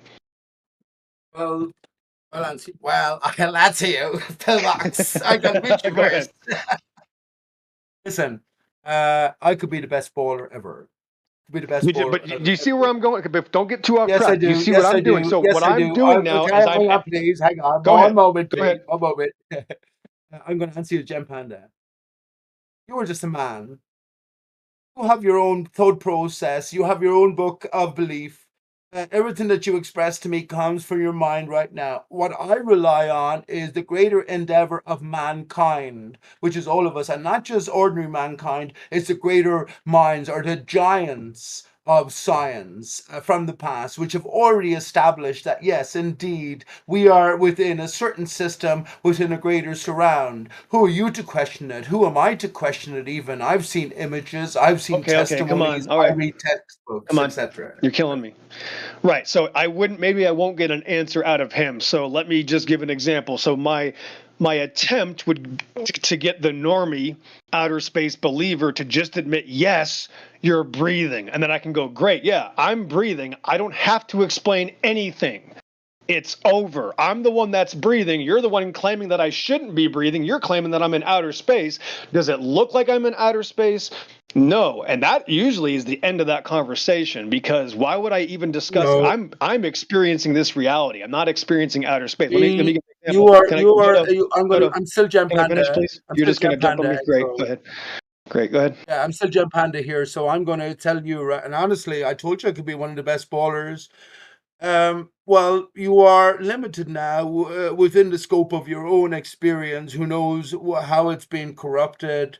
To go back to an archaic sort of thought, such as a flat, a stationary Earth, and also to refer to a book that is written from places and people that you know nothing about and try to preach to me is one thing. But I will rather dwell on the greater minds of science, the greater establishment of humanity, which is ultimately the greater goal of the betterment of our evolutionary past, which comes from a lesser, in a sense, inverted commas, form to a greater awareness as we find ourselves now. So just because you can't understand the greater mechanisms of how Yes, air yes, yes. circulates within, I'm going to bring it back to a Hmm. point. Okay. Just because you can't understand it or accept it fully, I will say to you, gravity. That's Gem Panda's point. Gravity. Okay, that's fine. So I'm just trying to point out that I don't have to explain anything if I'm the one breathing. And then I would point out, watch, every time your government system shows you an outer space scenario on TV, either through the Discovery Channel or Hollywood, the paradigm on television shows you when you're on a ball in outer space, you have to wear a spacesuit. Last time I checked, nobody has to wear a spacesuit here on Earth. So there is no claim. My claim is I'm experiencing reality. You're claiming I actually am experiencing something else. And it's that easy. I'm not going to debate anything, Dodo. When I show this to It's not people, that easy. I'm still I don't Gem have, Panda listen, I'm now. just, let me finish the sentence. My point is, I don't have to use the term container at all. I'm breathing air. Therefore, I'm not in outer space. Case closed. Go ahead. Well, if I was still Gem Panda, I would say to you, first of all, what is. Find yourselves in a situation, no man knows anything. If you're worth your salt, you will admit to know nothing about anything in terms of the greater number of things to know about the nature of this reality, whatever it entails, from the heavens to the earth. So that's the first thing I would say, just to sort of weaken you in a sense, give you a little calf kick, XO. But then I would say to you, well, because we know nothing about it, who do we rely on then for our explanations for truth? Who can we rely on indeed? Isn't this why we're educated? Isn't this why Newton talked about the giant, or on the shoulders of giants he built his theory? Because it's reliance on previous information gathered and garnered by people who are much more passionate than you, I might suggest, who did the experiments, who did the tests, who dedicated their lives to the greater philosophical, religious, or physical endeavor. You know what I'm saying? I'm Gem Panda Yeah. there. I'm Gem Panda, by the Yes. way. So Yes, I just have to warn you that you're going to start hearing the cat. She's just having a fun day of screaming. She likes to just run around and scream when I'm on the lovely. call. She is helping me right now Lovely. talk to you, Dodo. So just bear with me. He Thank you, knows. Bonk. He knows Bonka Bobo is is going sweet to to continue to Dodo. scream in the background, and she even sticks her tongue out when she screams. She's a little bit disabled. She's a slightly autistic cat. So Oh here's the my. deal, Dodo. Oh I my would. God! You I won't. have an artificial limb. I have a below knee left knee amputation. Actually, I was going to kneel down and Hold on. talk to Okay. Jim Okay. because Okay. he's a bit Hold on. Hold on. small. First of all, I won't discuss outer space ball religions with people that think they come from monkeys anyway. If you don't understand preschool, we're not going to talk about first grade. You got to get through preschool Right. and kindergarten. And then when you understand the basics of biology, then we can talk, right? Because if you're an evolutionist, why would I waste my time? This is another one of those places where I noticed flat earth was always failing in the past because I could clearly tell that the person they were talking to during a time would be an evolutionist that was only trying to protect the evolutionary paradigm. And what they would do is Right. they would use this flat earth topic to hide from their real heart. And I started noticing that years ago, like, wait a minute, why would I even discuss this? This is an evolutionist. We got to first handle basic biology. That means they don't understand the basics of biology.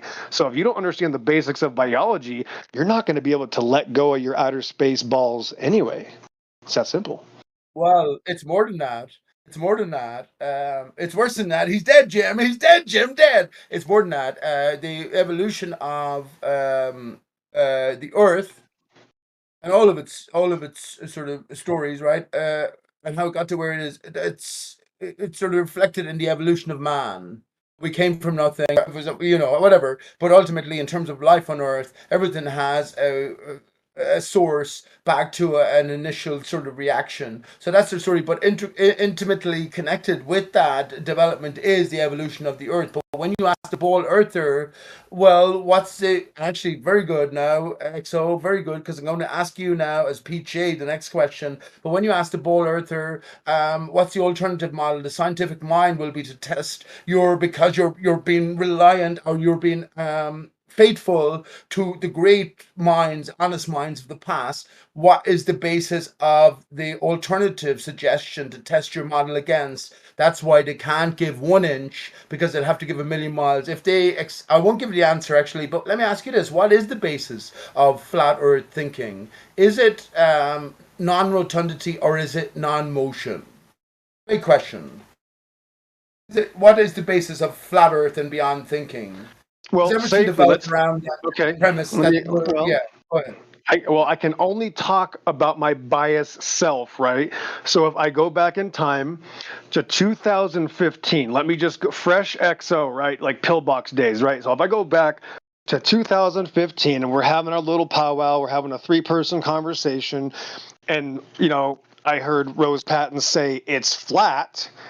My mind instantly realized that she was basically saying that everything they show us is a lie. The whole point was that to realize everything they tell us is part of a bigger lie to keep us deceived. And I instantly realized it was about the Word of God.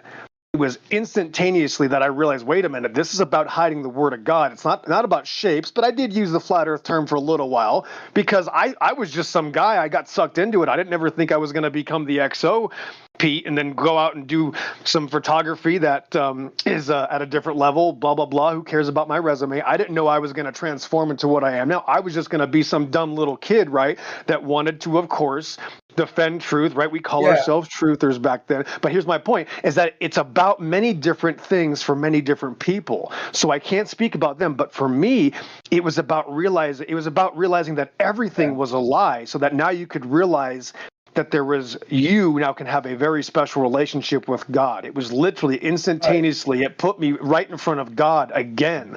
Like I had to see him again, like, oh, wait a minute. Now I have some explaining to do, Lucy, in front of my Lord and Savior. So for me, that's personal. Why do you call him Lucy? Why did you say that? I have some explaining to do, Well, Lucy. I know the Scamdella defect, right? That's a joke. I'm just trying to insert little jokes in there so that people Lucy don't think and Lucifer, yeah. right? The fallen. Oh my goodness! I know. I know. I was thinking of Lucille Ball, but yes. Okay, great. Thanks. I'm an idiot.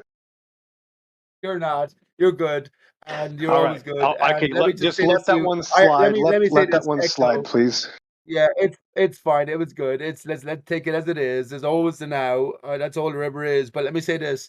I actually said this to Gio as well in private chat, and I said it, mentioned it here as well. But this is not my pathway. I think that everything has to be sort of accepted via revelation ultimately. And I think there's a way of bypassing this sort of the logical process. You know what I'm saying? This is where inspiration comes into it. And I do have my own story to tell, XO. Honestly, I do. And I know there is a higher power, and I know we're all connected. But the point I'm trying to make is I haven't had these in an intimate sense. I'm not saying in an intimate sense, but in the ultimate sense, revelations. I haven't been high. I tried to make my own DMT, and maybe it was all deemed to be my own fate that I didn't make it successfully. I slept well. After harvesting it, but maybe I haven't. So what I'm trying to work out at the minute is something. It's just a bit lesser than revelation, and I think because this is so little, this material realm, that there's so much beyond, and it's not even about the earth in itself. In a sense, I can appreciate why it mightn't be to the greater aware ones. There, I Honestly. mean, I think, yeah. So you would have to admit, though, that now, after about 5 or 6 years, you probably heard me 6 or 7 years ago at first, right? You would have to Yeah, admit man. now that you probably have adjusted or leaning towards my claim in a sense. I would say. Well, no, I Take would it back. say Go ahead. that you are leaning towards my claim, which I have been making on my own since about Okay, good. 2016, since I found the donut. Even beyond that, Okay, all my okay. life I have been sort of separate. But yeah, no, I'm not a flat earther since Okay, I was just trying to 2016. ask, were you a theist back then, 7 years ago? Were you a theist? I'm just trying to point that Yes, I one was. topic. I was Okay, a so you were theist. I was a okay, so you theist the were a moment I theist. became a flat Okay. earther.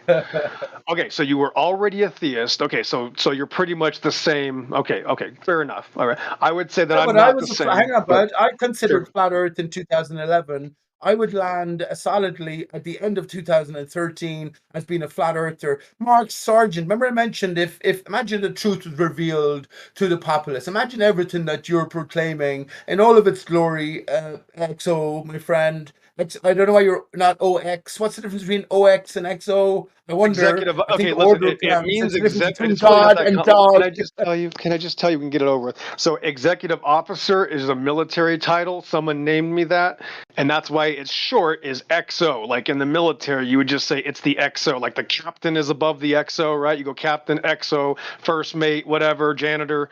I can be a janitor, but we'll do that later. Go ahead. Remember that interview with Bob Dylan, and he was asked, "Who do you sort of answer to or whatever?" He said, "The great commander." Does that mean anything? This is when he was Remember that? talking about the one of the this world and the other world, right? Was that conversation? Yeah, He yeah, said you the know it. You chief know it. chief You know the commander. quote. Chief That's commander. what Chief he's commander. right. It Sorry. was chief. He Yeah, said chief. chief. Yeah, I remember that. Yes, but that is, of course, he's talking about. Good thing you didn't say XO, man. I wouldn't want that title. But when you think about XO, when you think about XOX, you think about the X itself. X is actually here's a candidate for. Let me say this now. Here's a candidate for the Antichrist, Elon Musk. Because Twitter now is X. I don't participate in any of this stuff, right? But here's why I would say he's a candidate for the Antichrist, because he's control of the heavens via SpaceX. You can't say SpaceX without saying SpaceX. Uh, he has control of the atmosphere or the intermediate via the satellites and the CubeSats, and he also has a control of the ground via the Tesla electric cars, right? And also he's control of the underground via his tunneling endeavors. Prince of the power of the air is what I would agree with that part. But the other things, yeah, I mean, satellites are another fictitious buzzword. When people they just something in the imagination of people. Yeah, but the Satellites, they saw them Antichrist on deals in TV. lies. Of Everything course, he's right. doing is Right. lies. Of course. Everything The he's whole doing. deception. Right. So the full Yes, that's the deception. Antichrist. Sure. Of course. Sure. And the Christ is Christmas, so Christ we shorten it to Xmas, and there we Weird. have That's right. his Why? X. No. Wait. Stop. Okay. Why is it? Did you know why it's an X though? Do you know why think it's I an do. X?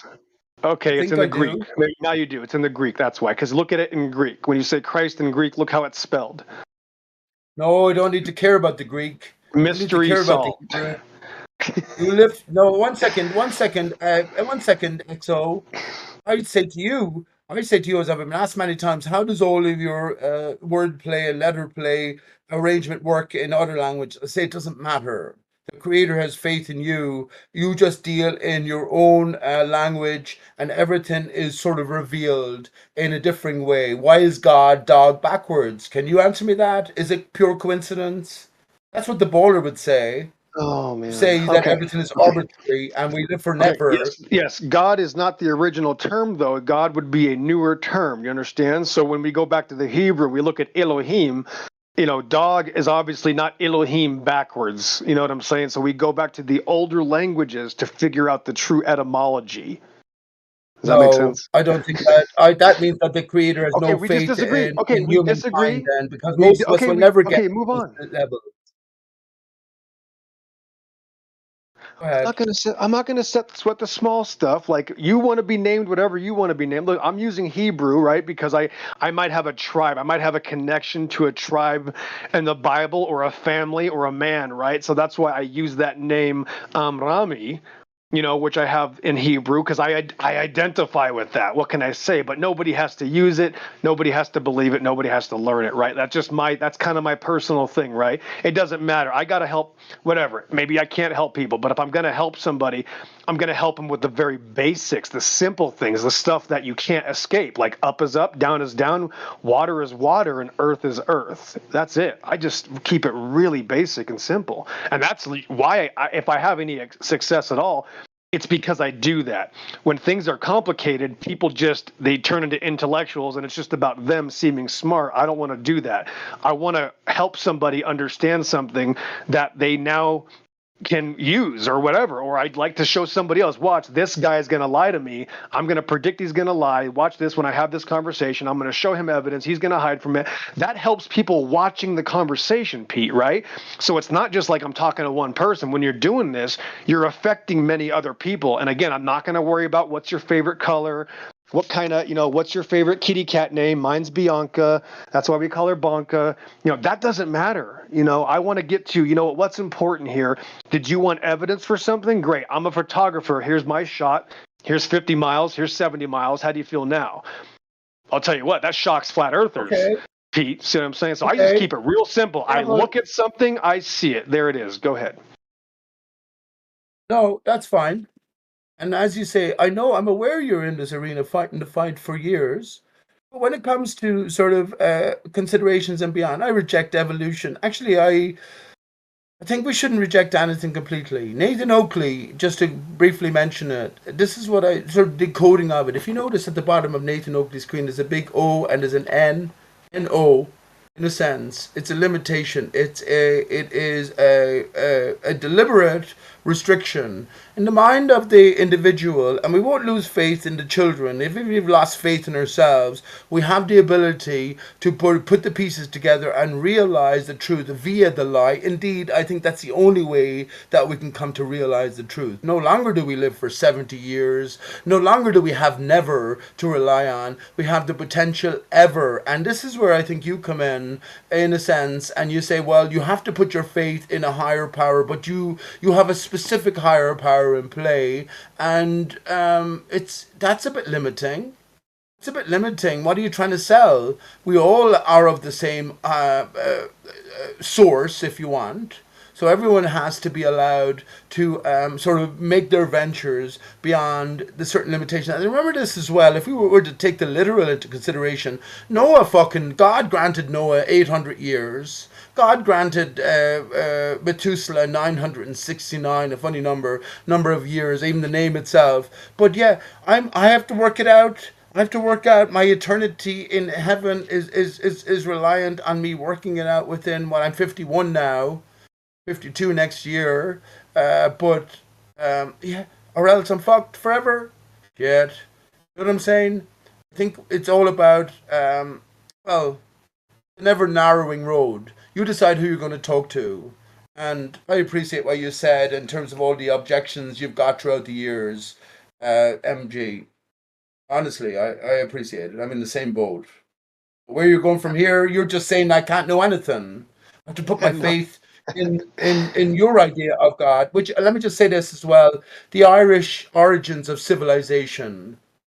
Look that up. You're talking to the King of Era here, declared King of Era. That's the whole of the island, or the island of Ireland, where we have the north-south divide. Oh, yeah. We're all kings and queens, if you want to put it in that way. We just don't realize it. Genesis 1. Dominion over this land. But if you were a ball earther and you point at your land, I recognize Ireland there on the big ball where New Zealand is at the bottom, and yeah, everything works upside down. You can have that because that's the realm of dreams. We're dealing with reality here, son. Go ahead, shit. Well, just like last month, I knew last month was going to be a big month. And it was like, I don't know what it is. Every October, I use that term Red October, as one of my accounts. My first time I was banned, right, using MG, I had to make a new account. The first one was Red October, so it stuck with me. And miracles happened last month to me, Pete, but it's not like I can show them to people, and I wish I could. Boy, wouldn't it be easy if I could just show people the miracles that God has given me, right? We'd have a completely different conversation. We wouldn't be here right now. So that's just something that we each individually have with the Creator, with Elohim.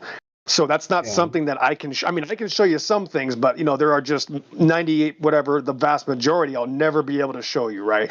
I think in the last 10 years, I was able to record like one or two things to try to back that claim. And, it's hard for people to believe even when I show them things like, well, how do we know that that's really the distance? How do we know that the day before you prayed to God? Like there's always an objection, Dodo. There's always a fight. There's always, I don't believe you, but they'll believe stuff on TV. But when I show them my own photography, they'll fight me. Where do you have to go then? Exo, where do you have to go then? Let me just say this to you, bud. And listen, I've been saying this for years. And I believe in a higher power. I believe that the creator knows everything. It doesn't matter about individual thought. We think from our heart in a sense, but the heart is sort of broken. But we understand this is where flat earth is just sort of the bridge, the Bifrost bridge. You come away from material into immaterial. We live for never at the left side of the bridge. We live forever, at least in potential anyway. This is where the Catholicism comes in, right? With its deception. But yeah, you're promised if you do certain things, like give tithes or, you go perform the usual ceremony, go through the motions like in church, you know what I'm saying? But yeah, these are ventures into different lands, but coming away from the material leads us into these realms of, well, what is our relationship now to the greater creator? And what abilities have been ingrained within maybe all of us in potential. You know what I mean? And that's where it becomes an ever lonelier road. And I appreciate what you're saying. You have your own private server. You can talk to people then who are maybe on the same page as you. But in general, you can't talk about your stuff here or pretty much anywhere else. It's too specific. It's too far beyond the basic consideration. And you're not going to get such a friendly ear. Well, maybe that's the way it has to be. Well, actually, that's an absolute blessing. And it was because of that blessing that I was able to find those things, to be honest. Well, can I say this to you? That's what I meant to say is I've been saying, that's why I meant that the whole fucking spiel here. Sorry about that. But what I meant to say is that, well, I've been saying it for so long. If you have that faith now and you ask for a sign, you will get a sign. But be careful what you ask for because you might know what to do with it. Where do you go from here? Where do we go from here? Planet is a gun belt in a sea of fear. Yeah. But I have my own experience as well, so I would never take away from any other man's testimony. I've watched too many near-death experiences. You know what I'm saying? I've had my own experiences. I know that the Creator is in my life. I just have to learn how to live up properly to the Spirit of Jesus and the Spirit of the Creator. But I think that's where, remember I was saying it to you earlier on, that's where people like I would be forgiven for hating people like Nathan Oakley because they keep you at such a limited stage. They keep you, oh, the ball earth is debunked. Okay, fine. I fucking know it. I know it for 8 years. So now I've realized that, well, whoever delivered the ball earth and whoever created all institutions to transmit the truth, even though we're not going back 400 years, then we talk about Tartaria, maybe Martin Liedtke, as he deviated from Nathan Oakley, they were best of friends. But my point is that, I'm not stupid enough to think that once I figure out my girlfriend who was cheating on me, who was going bowling every Tuesday, was with her lover, that there wasn't a different story in play, and they went to Paris on one time, or they went to what, you know what I'm saying? Right. And just because you don't know who she cheated on you with, doesn't mean you don't know she cheated. Oh no, what I'm saying to you, I'm after finding out she's cheated. But now I'm thinking when I was sitting at home thinking she was bowling and I was playing my guitar or something, that she was off gallivanting and doing this, and she had her own immediate reality and memories and knowledge and awareness and consciousness sort of thing. You know what I'm saying? It doesn't suffice for me to just know she was cheating. Can't do. We have to get into intricate details. This is the same thing about the lie that's delivered to us via this ball earth. Once again, metaphorsics, friends, a new word by Piche. Metaphorsics. We live in a metaphysical reality, and the truth is transmitted via metaphor. And I'm talking about the greater consideration here. I'm not talking about local, personal issues, but I'm talking about the earth, the sky, the skylights. The skylights, and this is where it comes back to the North Center XO. I think. Well, that's the source of everything. When it shines above, it creates the barrier. It gives us Polaris. I remember I mentioned Aristarchus, Polaris, Darkus. So Jesus is also said to be the divided tree of life for promised reunification with in Revelation 22. Let me just say to you, XO, the Bible is true. The Bible is true, but you can't separate yourself from it. And everything external has an internal significance. We are greater than the material. And, well, I think ultimately this shit is easy for us. Is easy for us. Should we just follow the clues and have that faith?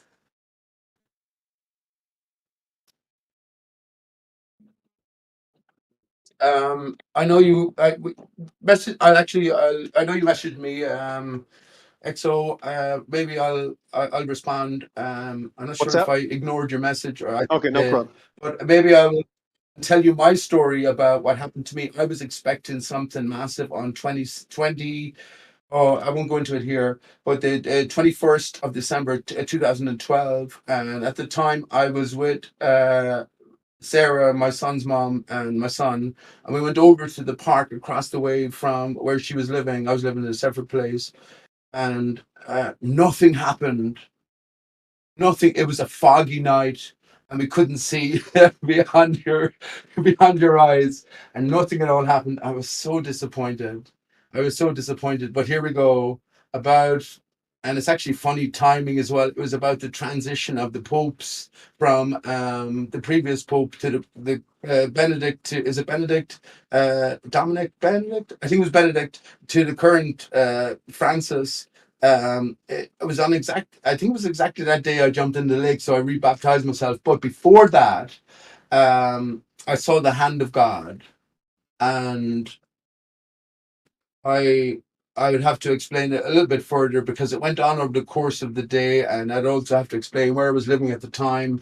And I went up to an isolated surround just across the road from me, and I pledged myself to the good side, and I got signs from the sky as well. So there's lots, there's lots to tell about that. I just to say that I went. It was a particularly harsh winter here, one of the coldest winters in Ireland. I went up and I rebaptized myself in a lake. It was a quarry sort of. So the water wasn't frozen, but it was a sort of a quarry filled water top, and I knew there was a sort of a lake, and there was an island at the center. And I rebaptized myself. I read out to the greater world, a universe, whatever I had written down, and I jumped in and I swam to the center. It was fucking freezing. It was freezing. When I got out at the island at the center, it was like I was after arriving in a sauna. It was just a contrast. But I swam back, and I swear to you, I don't like to swear, but I had two or three more. It was about 50 meters either way, 50 yards, something like that. But if I had two or more strokes to take, I wouldn't have made it. I wouldn't have made it, and I barely made it out. And well, here I am now. But that's more a story for sort of private setting where we have more Mm-hmm. time. Not a private setting, I don't mind saying anything. That's it's sort of in conjunction with what I had to say about anyone out there. Um, You don't have to be affiliated with anything. Anything you ever have pledged yourself to, you will always be forgiven for it. But if you ask for a sign, you will get a sign. And look towards not just the heavens, look towards the earth as well. Just bear your request in mind. What you do with it, be careful, but you will get your response. So he didn't give you too much, right? You handled it. You were able Well, to deal with that swimming event, and you're still here. So you realize that, wow, if this was any farther, I wouldn't have made it. That's kind of what God does, isn't that nice? He just makes it almost too much, but we can make it at the very end. Isn't that nice? I think so. I think it's glorious, and so much sadness around though. And the thing is, from then on, MG, I was expecting transformation the very next day. I knew everything was different. Then I lost everything. I could have invested in Bitcoin. I had money back then. I could have invested in Gosh. Bitcoin. I know Ugh. that, but I I hate could be as money. rich as I now. I think I'm miserable. I have nothing now, and I'm potentially happier than ever. But I'm not saying that, and I I agree hate with you. money. Yes. Yeah, when I Well, get money, I just give it to my wife. I don't even like it. Don't like handling it. Don't want it. It's never helped me. I'll tell you that right now, Pete. It's never helped me. Obviously, when I get it, we just use it for essentials. But it's the love of money is the root of all evil. What protects criminals in court? Liars yeah, with money. Liars with money. you know, Liars with money control the entire system. If the more money you have, the more lies you can, the more crimes you can commit. That's how the entire yeah. system operates, bro. And it's so disgusting. So if the Bible's true and the meek will inherit the earth, and Jesus says in Matthew 11:25, I thank thee, Father, Lord of heaven and earth, for giving this to the babes. It says from hiding this from the I love that. wise and prudent. I'm just going by memory. He says the wise and the prudent. So I don't know, man. All I know is that God is good. Every man's a liar, and I'm just going to try to listen to what He tells me. And that's why when I go to the Bible, it makes things so easy, Pete, because the Bible has so many clear instances. All you got to do is point out the clear ones to see if people Yeah. understand those first. And if they can't understand the obvious clarity of the scriptures that are so blunt and so perfect and that stand out and say the same thing 1,000, 2,000, 3,000 times, that there's only one God, Echad, in Deuteronomy 6:4. That's the number one. There's only one Lord of heaven and earth, and He is the Mashiach. He's the Savior. That's what the whole Bible is about. So when somebody has an issue with that, that's not just one issue. That means there are many other problems that they're having issues with. So the Bible literally is the end all for me. And I'm not going to tell anybody to do anything, Pete, but if they want to use that Bible, I'm here. The problem is that they get scared. That's why this isn't for everybody. People that think they believe the Bible, you'll show them something, right? Like a glober, right? You show the glober that that says that there's waters under the earth and that there's waters above heaven. That pisses them off. They don't want to hear that. You see what I'm saying? So everybody's got the same problem, Dodo. God is love. That has to be the core of your message. God is love. And all our lives we try to represent our own position, figure out who we are. Ultimately, you mentioned you had a wife. You lucky bastard. I don't mean it like that. Only that. Blessed would be the It's so correct word, difficult right? to You meant separate. blessed. You meant blessed. It's yes, you are blessed. I There you go. listen. Amen. I'm Baruch yeah. Hashem. Thank you. Amen. Thank you. I'm Right. pointing up in the air. I'm pointing to the air right now, Nice one, just my so you friend. know. I'm But yeah, clasping my hands because I right. mean Amen. it. Yeah, she's It's been an almost the same right. as yeah. Yeah, she's I been would an just say it's yeah. Go ahead. Go ahead. Okay. No, Yeah, no, you go ahead. she's been an absolute blessing to the nth degree. Because of her wisdom. She used to study when she was younger, and she went through literally classes and things, and she was in a church when she was younger, and of course she fell away. And she spent years, right? And then when I met her, she wasn't involved with those things at all. So when I met her and I showed her some things like, hey, actually, yes, the Bible is true, it literally, it was like she got back on that track that she was already on for several years. And it was such a blessing because she knows the Hebrew, she knows the Greek, she knows what these words are. She's like an English major, but understands the other languages. So that was literally, if that's probably the biggest miracle in my life, is the fact that God knew that I was going to be a preacher. He understood me and obviously sent this woman for me to meet that has now made me literally know things that I never thought were even possible in so many avenues, so many ways. It's literally, and I'm not even a good student. I'm a terrible student. I don't study enough. I don't read enough. And now I've been shown things that I don't even deserve, Pete. And that's literally one of the greatest miracles you could ever experience, is finding a woman that helps you get closer to God is literally got to be the number one miracle in my life. So absolutely. Yeah. Baruch Hashem. Amen. You lucky. Bro, I mean, I don't know what to say. It's not lucky. No, Lucky you B cannot use words. that. No, don't say lucky. You cannot say lucky. These things are beyond our understanding. I mean, the miracle of finding the Mayim under the, under the earth, and to read this Hebrew, to see how God's name has water in it, and to understand, Panim and the deep to home. These things are, I would never, bro, I didn't even want to learn Spanish, right? When I was a kid, I wasn't even, I grew up in a Mexican culture and thought, no, I don't need to learn any other language, right? I'll just speak English. So I was literally the antithesis of who I am now. I didn't care about anything. My point, Pete, is that you never know who you really are until you let God show you who you can be. And that's, I had to drop everything I thought was good. I had to get rid of my person. That's what Christ tells us. Christ says that when you're able to give yourself up and come follow me and take up a cross, that's when you're like him. That's when you're going to be in his family. He says you have to be like a child. So literally the biggest thing was me to just admit that I don't know, only he knows. And that's why only he can show me. And it's just so simple, right? So it's I just keep it simple, and that's how this works, bro. And I'm certainly not going to go around and make sure people agree with me, because I don't care. The fact that people don't agree with me is why it's such a blessing, to be honest. Yeah. Have you children?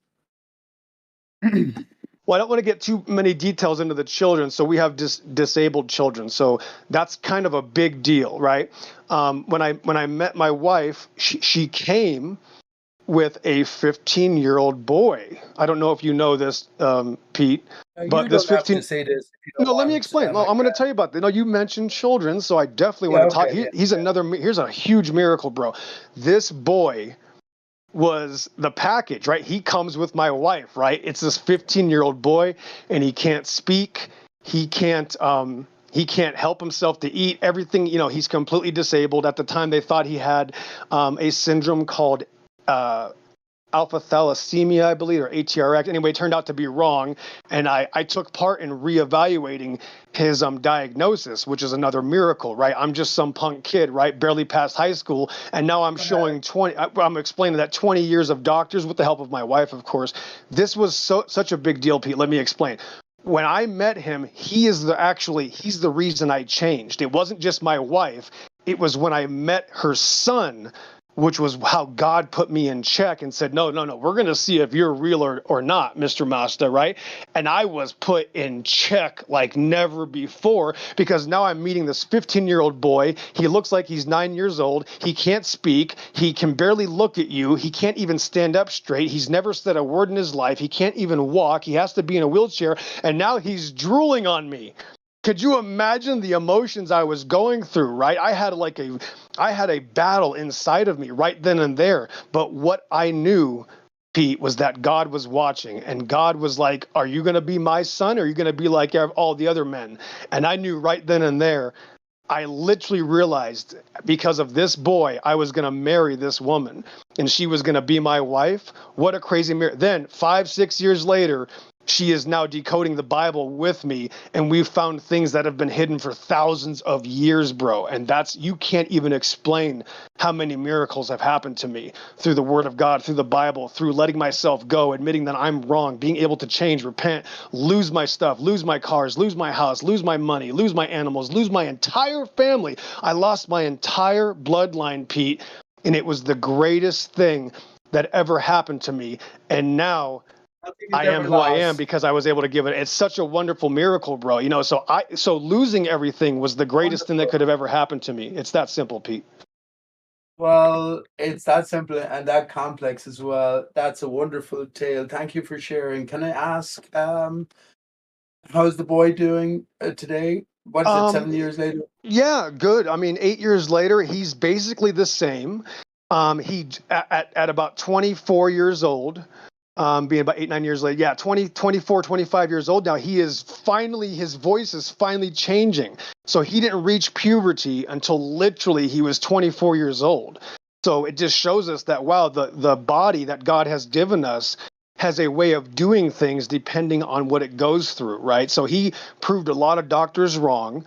They're still trying, they still don't even understand what happened to him. He had some sort of genetic problem, right? They call it alpha thalassemia, mental retardation. We know that there's no such thing. We know that they are just trying to label these problems. But here's the thing, though. Check this out, bro. Mikey's fine. Mikey's perfect. Check this out, though. Because of Mikey, right? Again, I got into the business of taking care of disabled children and adults, right? Not something I ever thought I was going to do. Pete, I got to be honest with you. I took care of my disabled dad. He was a wreck, right? For 10 years. When he died, I thought I was done. Okay, good. At least my dad's dead. I don't got to babysit anybody anymore. No. God said, oh, not so fast. I then became involved with disabled children and adults, for about 6, 7 years. That was my only field of work. And I loved it. I loved it because it's so unglorious, right? You don't have to worry about being pretty. You don't have to worry about anything except taking care of people that need that care, right? Well, something happened, Pete. And about 3 years ago, I caught one of the organizations by the name of Aries LLC. You can look them up. They are located in Sierra Vista, Arizona. And as I worked for them, Pete, I caught them using illegal pesticides on literally and around disabled children and adults. And the only reason I knew it is because I was one of the people that was poisoned as a care provider, right? Because I was an employee. So I got poisoned one day when this pesticide guy came in and did all this stuff, and I got really sick. So when the guy came back, this is again 2020, the guy comes back to do it again. I start up a conversation with him like, hey, wait a minute. Last time you were here, buddy, I got sick. So is this safe to do what you're doing? Because me, I'm obviously going to have to make an issue about this. I had not known had I not gotten sick, right? So it turns out that not only is it illegal to use around people, it's always illegal to use indoors if the building is occupied. So what happened? That I just exposed the fact because of the COFIFI restrictions, right, that happened in the early part of 2020, they were leaving all the disabled adults and children indoors, and they're being poisoned.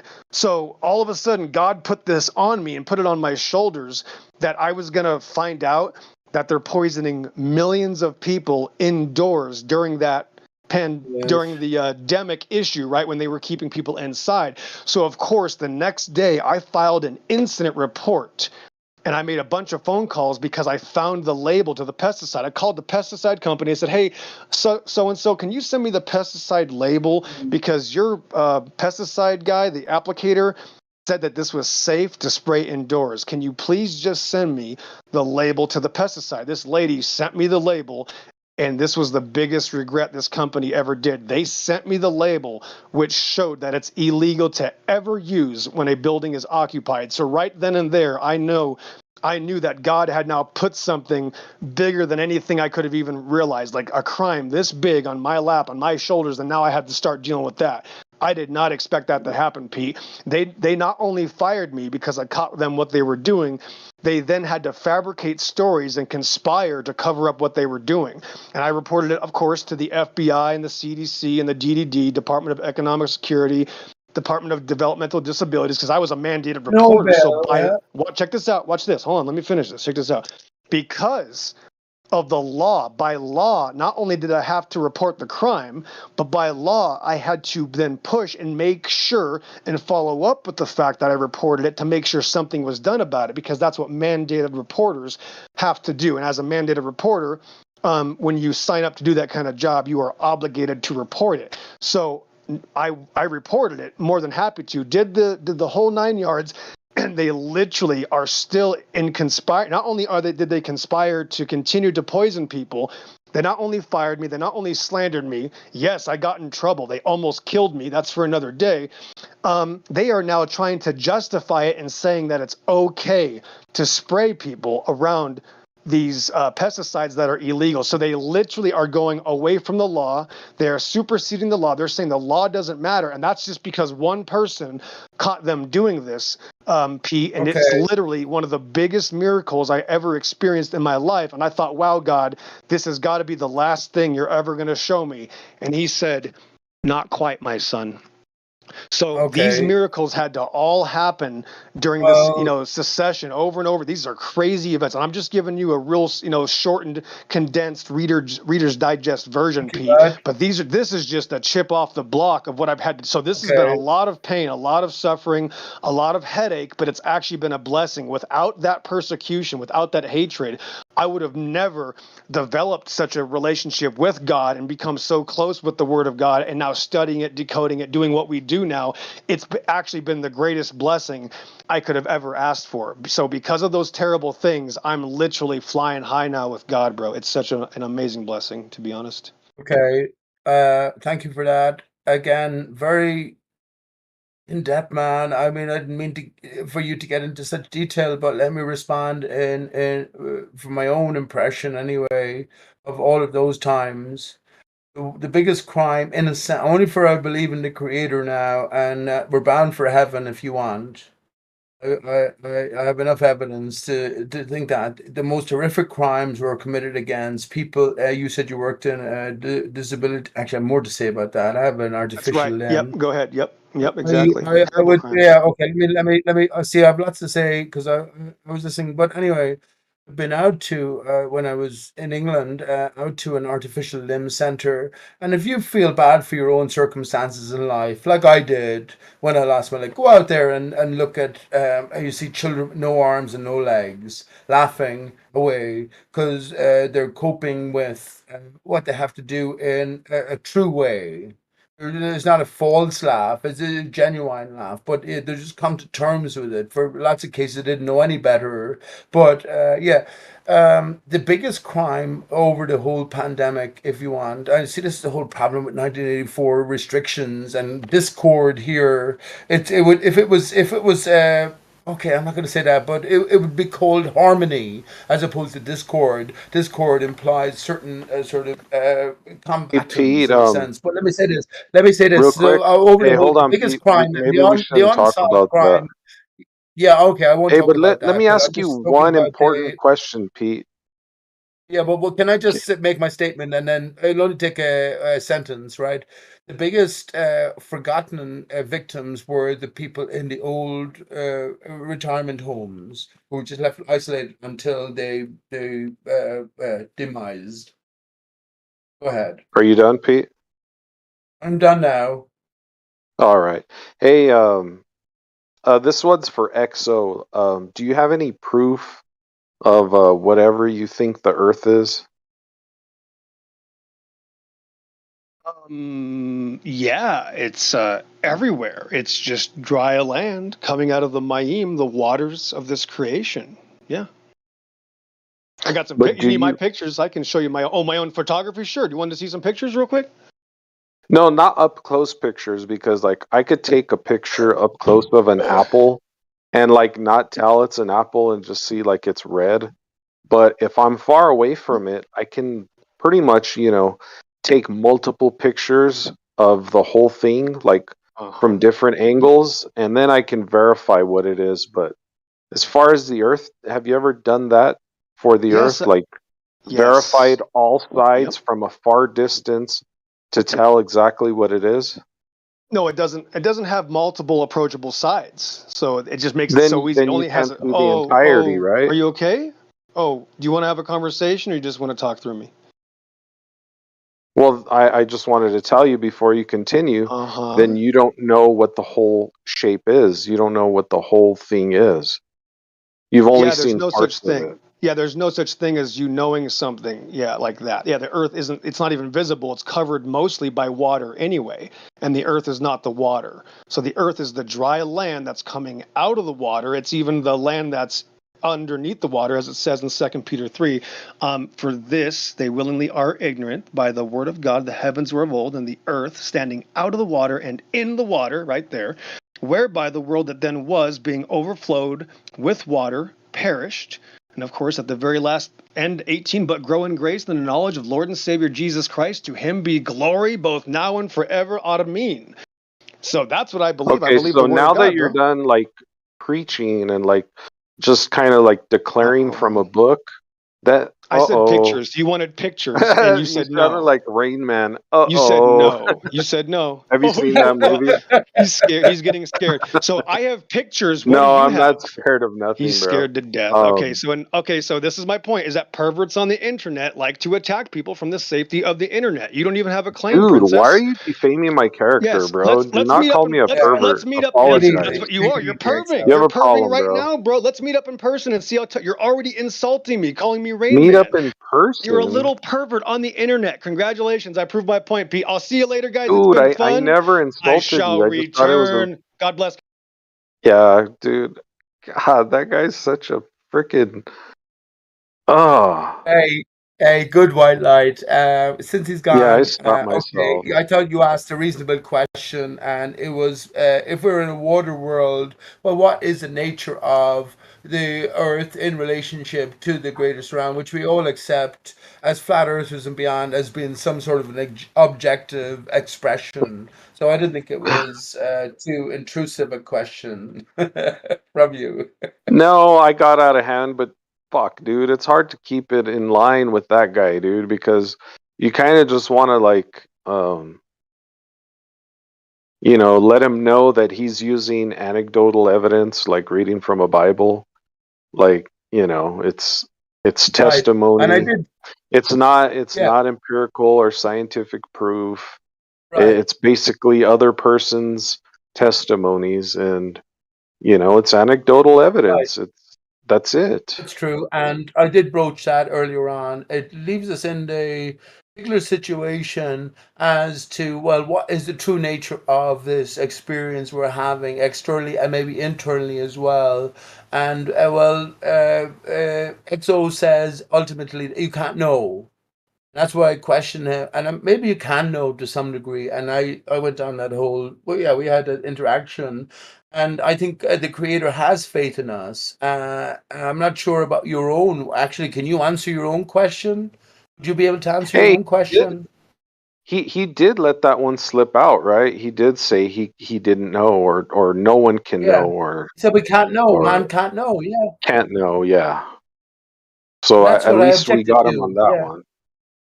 And Yeah. that's why I said that. That's why I asked him, did he have faith in the Creator, and does the Creator have faith in him? And that's why I put the greater context of our temporal existence here within the greater eternal surround. Remember, I mentioned the quote about Jesus saying, if I tell you about the earthbound things, and you can't understand it, how are you going to understand when I tell you about the heavenly bound things? So definitely mention that. Definitely mentioned that earlier on. But what is your own have you an answer to your own question, if you don't mind me asking? Do you think that there is a limit to our ability to sort of encompass or greater in the now, of course, just right now, my friend? Good white. Is a good white There are light or good pictures. white light? There A good white light. Hey, there are pictures, right? There are pictures from a far distance, and pretty much everybody's only, you know, like the anti-globe is going to say they're fake. But, you know, they didn't do anything to basically verify they're fake. They just say, "Oh, I don't like the way they look." NASA lied before. These things, right? So there are pictures, there are people that do these studies, and the only way we can shucks, I just got a call. I was going to say, but I actually did write it to Pillbox. I give every man a chance. I was just going to ask you. I assume that you were a flat earther and beyond, and you rejected all of the photo imagery manipulation. Uh, but obviously, I At assumed one incorrectly. time, at one time, I was skeptical of the globe. Right? I'll tell you where I am now. For myself, I don't know, but there are millions of people who do a lot of scientific research and study the nature of the Earth. There are a lot of people Quite from simple question NASA, Yeah, from but other one second. places. Yeah, but we've all been. I was talking about pillbox, so you're actually interrupting here. You're after interrupting. We're all flat earthers and beyond. So yes, I know the arguments which stem from the start. We're in this arena 8, 10, whatever, 15 years at this stage. But yeah, sure. Sure, there's a great argument. I actually made the argument against XO tonight, MGXO, but I was playing the part of Gem Panda. Yeah, so I can give all the arguments. Of course, it's accepted by 90% of the world's population in their mindset, but they don't understand the basics of it. They already lose it. Let me just finish by saying this. They already lose association with the truth, according to your model, with the very idea that the Earth's surface that they're on is moving. The mind that it's a Most ball. It could be a people, ball. okay, Yeah, go when ahead. you're talking about consensus, most people aren't prepared for answering even basic questions like what did they eat this morning, or what Bullshit. time That's what bollocks. What are time you talking about?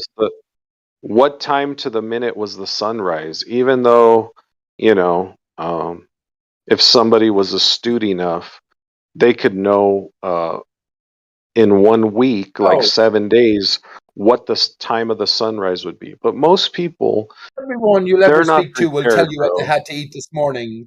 Everyone you ever speak to will tell you what they had to eat this morning. Imagine you put $100 or $1,000 or $1,000,000 on the table, they'll fucking tell you directly what they had to eat this morning. All intricate details. Or they'd What are you talking lie. about? No, but No, there's only no, one truth. There's only one truth to our reality. You can only have the passage and course of events that have taken you from sleeping to waking life this morning, and there's no denying it. You will be the testifier if you want.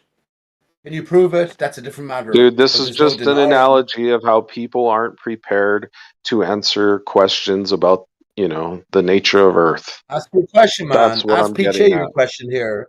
Ask Pete your question, good white light. The dodo. Ask me your question, and let's see if I can What answer it or question, can't. dude? What question?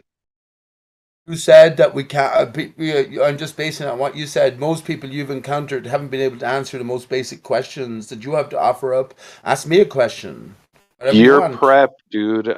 It's not fair if I ask you a question because you've been here for Ask me the years. best question you've asked to anyone else you ever No, asked. Pete, I you're have one. prepared for anything and everything.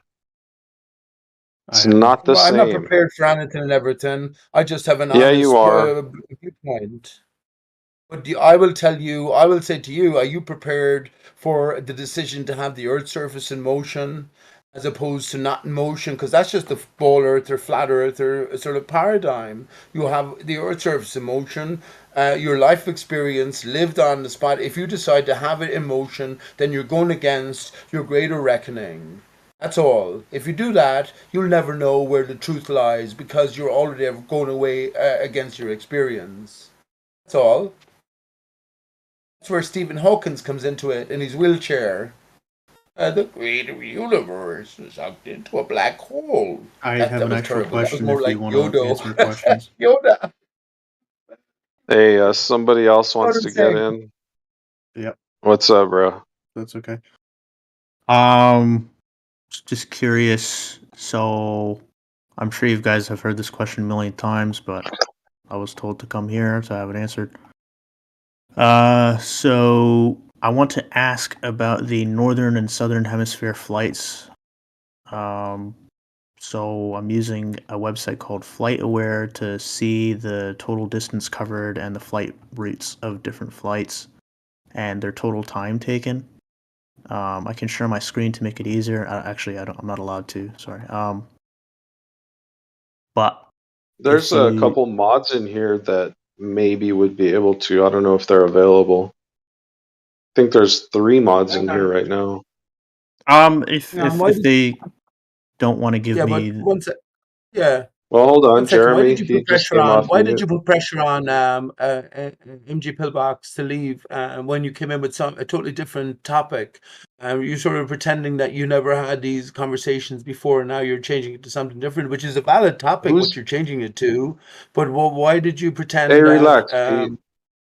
Yeah, The but dude okay, go ahead. simply asked for permission to share a screen. So relax, bro. I don't know what we're talking about. Were we talking about me? Yeah, Or? I know. Just ignore Pete. He's ate something, Good white light. Good spoiled white light. for You're a ball breakfast. earther. You're a ball earther. Can you consider the Earth's surface is not in motion? Are you capable of doing that? What's the best? I Dude, don't know you, bud. Yeah, can you we just do got that? the And the new other, guy while the here other man trying is to looking for make a clearance. point. So I we're just came to ask a basically question. I don't know what's going on. Yeah, dude, just this guy But you're two dudes after he's we're all rattling in familiar his here with cage, dude. Hey, good white light and the other guy. We're all familiar here with Piche and I don't EXO, know Mr. like who Maestro. anybody is. I was invited by a friend. He just told me to come here. Okay, no worries, bud. Hey, Just hang back a Pete, second. before you scare Hang away back a the second. new guy, can you let him go? And I'll mute No, myself. Pete, would you mind muting yourself and giving this guy the floor? I think that'd be the most, courteous thing to do here, instead of being okay. selfish. Okay, You got the I floor. will do that. I will do. Okay, can I respond? I'll do that momentarily. I will just say that. Well, my conversation with EXO is interrupted now, and someone's going to bring us You're back to talking basics. about the Go ahead. past. Go Nobody ahead. Go cares. ahead. Go ahead. Shut up instructing me, man. I don't know you. Go ahead. I'm on mute now. So I can personally send the links to whoever can answer the question. But basically, it's 2 flights that I'm looking at on FlightAware, and one of them is from Sydney to Santiago, Chile, Sydney, Australia to Santiago, Chile, and it goes across the southern hemisphere, covers roughly 7,000 miles. And then there's another flight that goes from Tokyo, Japan, in the northern hemisphere, towards JFK Airport in New York City, which is also roughly 7,000 miles. But the flight in the northern hemisphere, and both flights don't really take many turns as per the flight path. They seem to be pretty straightforward. They both take roughly around the same time. So the one in the northern hemisphere, which is from Tokyo to New York, takes 14 hours. And then the one from Australia to Chile, which curves pretty close to Antarctica, takes 12 and a half hours time. But the only scenario I can see this possible is if the Earth is, if and only if it is a globe. So otherwise, it would just, to me, and I've tried answering my own question about this, is, well, maybe the flight in the southern hemisphere is just going extremely fast. But I'm a little bit skeptical of that explanation because that seems improbable to me. So I just wanted to hear what you guys had to say about it. Yeah, you bring up a big point, but the reason it's not going fast is because the return flight takes about the same time. Sorry, I can't hear you. Your mic's a bit quiet. The return flight takes about the same time, so it's not due to jet streams. Okay. I don't know exactly how the math behind jet streams and all that work, but it just seems the difference would be like magnitudes larger. And also, I'm looking for an answer from like a flat earther because I'm assuming like globe right now. But if the Earth was not a globe, then I would expect the flight time in the southern hemisphere from Sydney to Chile to be significantly longer than the one in the northern hemisphere. Especially looking at the flight path. Did they fly in a Great Circle route? What does that mean, a Great Circle route? That's By the way, if you could give me screen share access, I could show you exactly what I'm looking at. It shows the flight path. It shows the flight route. I can't do it right now. Is the Sort of. flight path in a great circle route though, or? So I don't know how to describe it. I don't know what Great Circle means, but the one from Sydney to Santiago, it looks like it's curving downwards. It's like a U shape, and then the one from Tokyo to New York is almost straight. It's almost like a very obtuse U in the opposite direction. The bottom of the U is going north in the northern hemisphere. Don't know if I'm explaining that well. Yeah, I mean, I don't want to. I don't It's know. a bit vague, Jeremy. If you, It's a bit vague in what he's representing. I need to know what the path, if the path is a great circle route or not, because we could do something with that. I could address this without knowing that, Great though. I mean, Circle, is that what you said? Yeah. great circle route. Let me fill him in, Jeremy. The Great Circle route. No, thanks, Pete. Okay, go ahead. No, thanks. Let him just look it up on his own. It's fine. The shortest course between 2 points on the surface of a sphere. Yeah, it is. Yeah, I would say that's what it looks like. Which you would expect like a curve on the route, right? It's a great circle route. Yeah. Well, that's what they Yeah. claim. They claim they fly in great circle routes because it's the shortest distance the plane can fly, right? That's what it looks like to me. Yeah. Yeah. Do you know what the Coriolis effect is? No. Oh shit. Well, I can address it without all that. I can still address it. So we're going off of time here. You're saying your argument is that they're taking too short or long of a time or something? Yeah. Could they be catching jet streams in opposite directions or whatever? Is there a chance jet streams are involved in this to speed up or slow down times one way or the other? Let me see if the website talks about jet streams. I mean, despite what the claim is that feasible that they could be speeding up or slowing down these planes due to, weather, or maybe they're trimming them out or something? I don't know. Okay, Can you fly slower? Do they have to fly at a certain speed? I'll tell you, yes, they do have to fly at a certain speed. The flight in the southern hemisphere goes 562 miles an hour, and the flight in the northern hemisphere goes 579 miles an hour, and they both cover a distance of roughly 7,000 miles. What about the wind? Jeremy asked. Well, what about the wind influence? I'll try to. Yeah, I mean, I'd have to assume that if you're flying into a wind, yeah, you could if you're flying into a headwind the whole time, it would take you longer if you were going the same speed. I don't know. It sounds we crazy. would be assuming that there's way more winds in the northern hemisphere for the flight, right? For it to match the flight in the southern hemisphere. Well, maybe the southern one's heading into a jet stream, and the northern one is going with the jet stream. I don't know which. Along those lines. Yeah. There's also an issue of how did you get the distances? That's what those actually are. The flight aware is what allows like passengers and pilots to track flights. So it's like a database.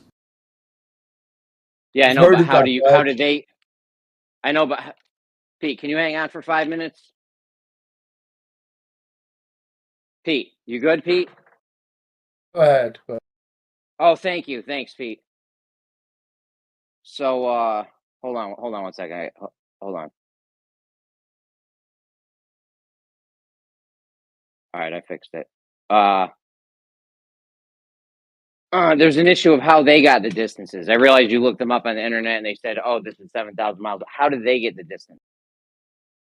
I don't know how they get the distances, but exactly for the purposes of this is, I mean, I guess we can just question the data, but I'm coming in here assuming the information is true. That's. I just want to preface this. What is the logical explanation for this? Assuming the information is true, because in my mind, it's very improbable that they're just straight up lying in their database about the information.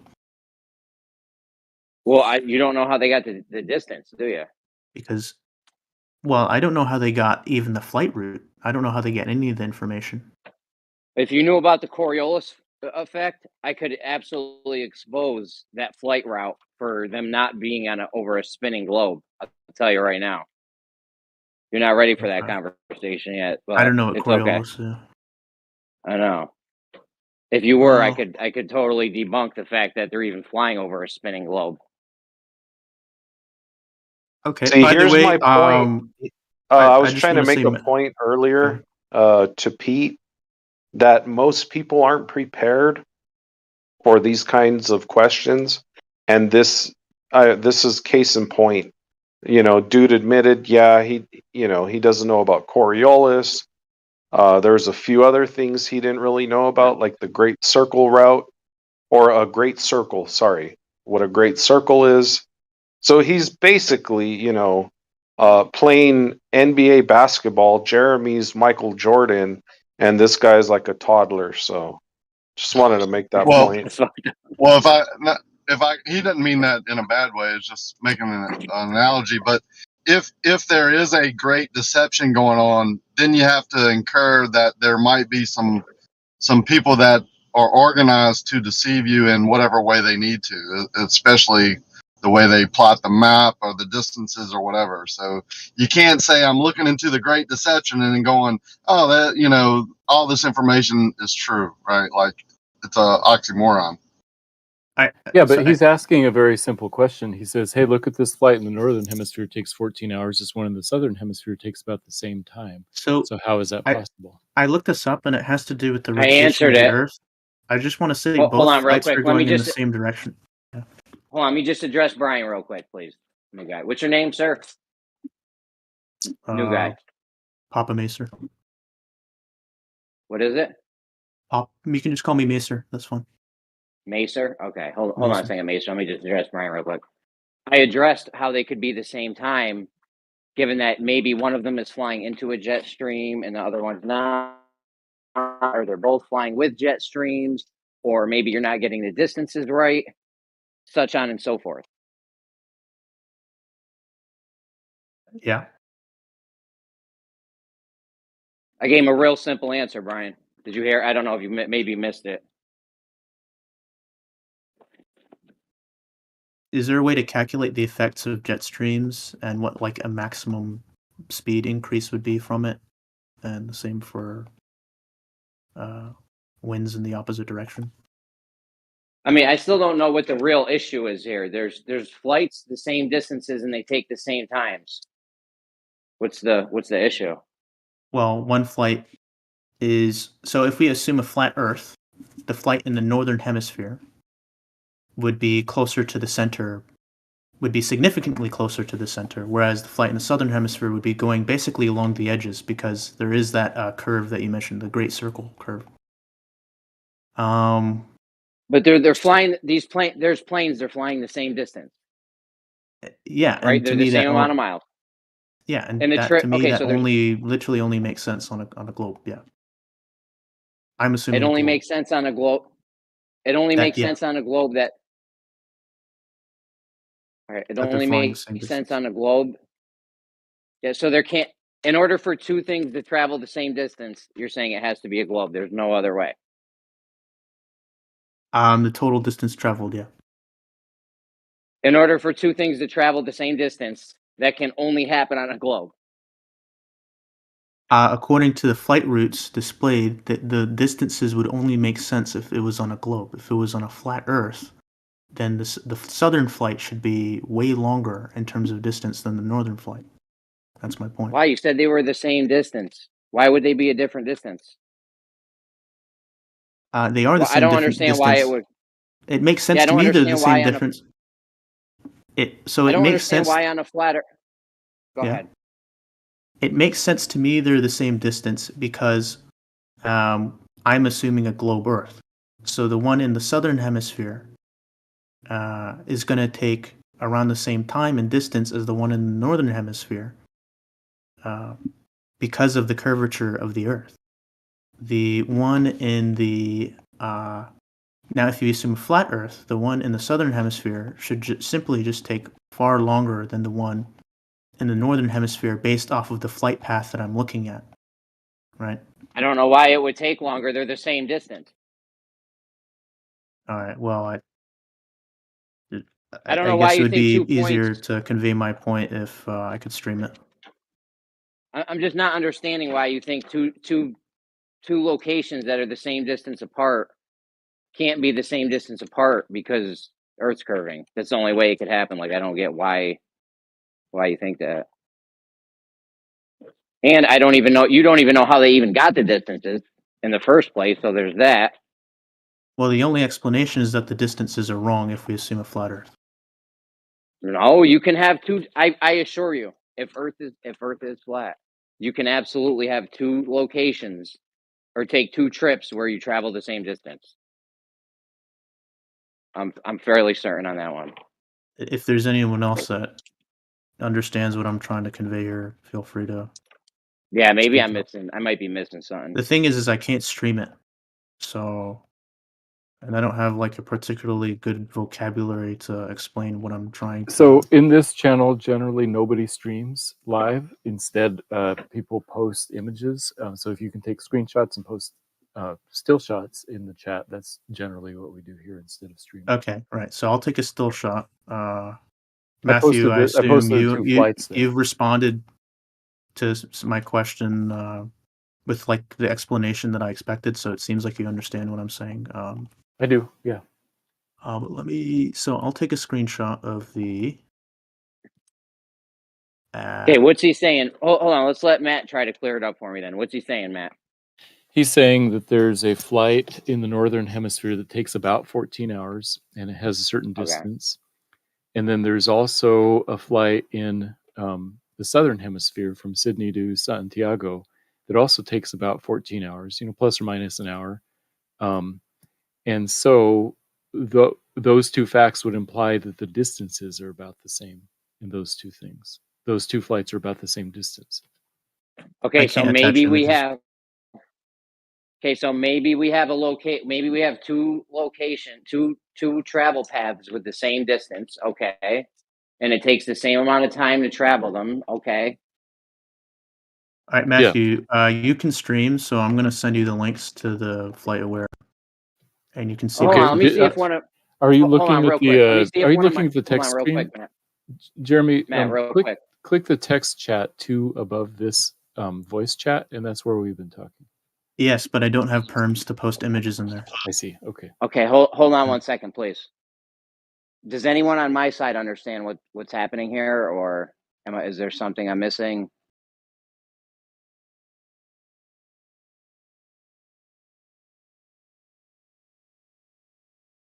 Yeah, I don't know.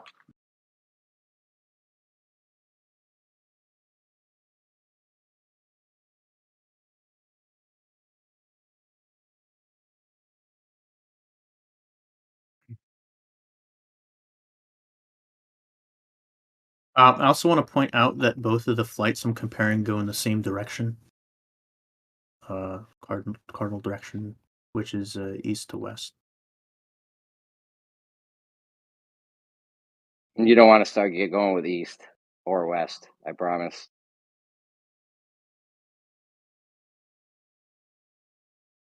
I guess Matthew can't stream That's it. just but... a little joke. That's just a little joke. We had a little east west No, thing Jeremy, yesterday. I posted both those links in the text chat, the live stream. It's the bottom two.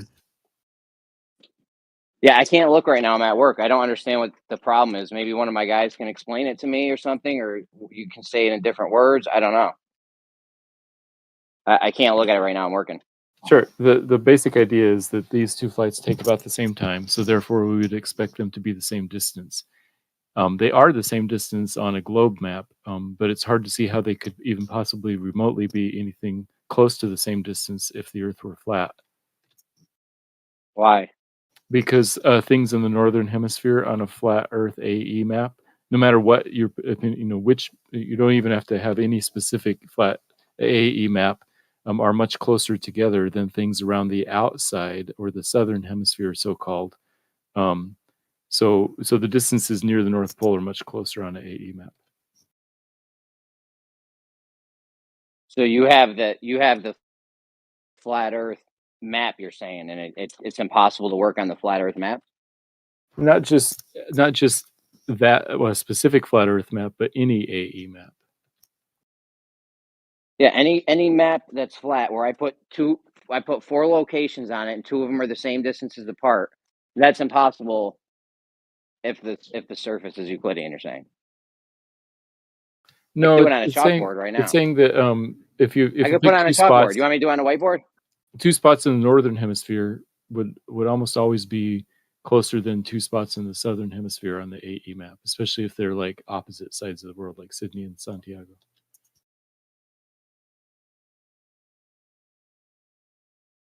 I don't. Do you have the map, the flat map you're looking at, or It shouldn't matter. Jeremy. Like what I'm saying only matters on it can only be possible on a globe. That's what I'm saying. It doesn't matter like the alternative maps. You could use any flat Earth map and it wouldn't work. because of the Anymore. distances, which you don't have because of the distances, which you have no idea how they got? Yes, correct. Oh, okay. Just checking. Well, I don't know how you came to that conclusion, but if one of my guys can figure out what you're on about, I'd love to hear it. Jeremy, isn't it they're assuming the southern hemisphere is on the outside and the northern hemisphere is on the inside of a flat map? Yeah, I don't know what map they're looking at and how they have the continents arranged or whatever. So yeah, I have no idea what this is all about. Yeah. But I think that's the assumption of flat versus globe, isn't it? So they're saying how can it be along with many other assumptions, I guess. Yeah. Mm. Like the distance, the speed of the plane, if they were hitting jet streams either way or something. I mean, there's a lot of stuff that could be going on. as well? What's up? I don't understand. You know me, I just sit on the outskirts. But if a flight is at the same altitude for that distance, what if one goes up higher for longer? Does it take longer then? Yes, it will be To making a ascend and larger descend. Yes. But the distance would still be the same, right? No, even if it's flat, it would still be longer because you're ascending and descending. But the thing is, when you change in your altitude, you may encounter different jet streams or something. I don't know. No, but what I'm saying is that would be a way to equal the time of a flight, wouldn't it? There's so many ways to make that equal, but them be the different distance, or have them be the same distance and have them match. I don't know why the same distance. Like I said, I'd have to see what layout you put the continents in on the flat thing. So.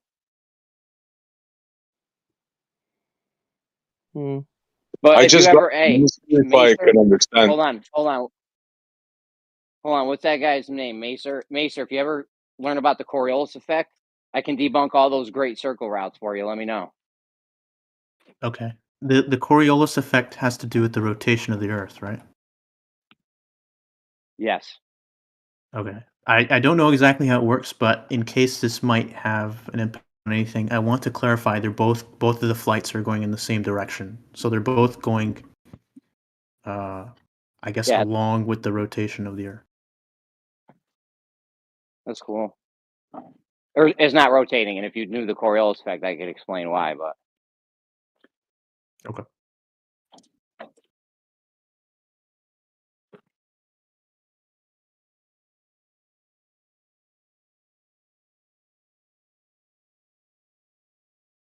SE, go on. You're up, SE. I just want to make sure I'm not in the twilight zone. So we got a dude that has the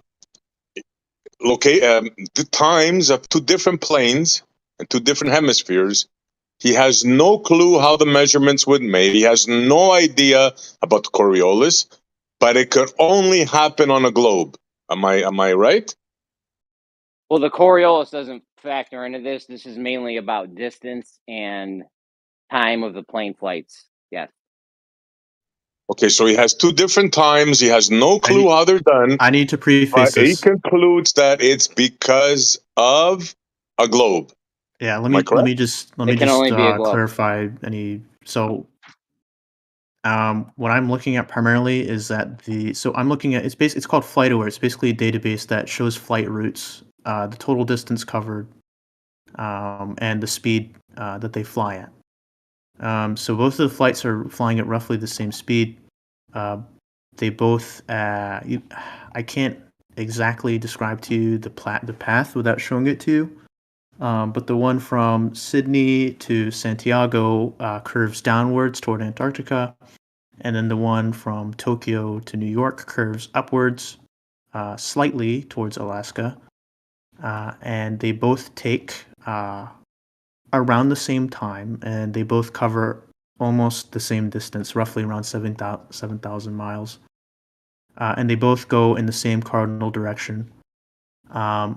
And to me, and this is all assuming, right now I am assuming that the database information is true. Obviously we can just say it's wrong, and then I can't make any argument at all. But I'm coming into here clarifying that I don't know how they got the information. If we want to criticize that fact, there's no point, because I can't defend that point. But I'm saying, let's assume that is true, and then see why this effect is happening. Because to me, these distances being covered only make sense on a globe Earth. How can you say but that? why can't the distances? What logic leads you to that assumption? Well, you can look at the image that Matthew Lawrence posted in the text chat. And on a flat Earth, it is necessarily true that the Sydney to Santiago flight is longer than the one from Tokyo to New York, unless the one from Tokyo to New York is taking all these twists and turns, which according to the flight path, it's not. So you're assuming the picture that Matthew has there is correct. This is where you think you're at. It's not exactly that. That's just a representation of it. I'm assuming that the database I'm looking at is correct, which shows something similar to what he's showing, but a round Earth version of it.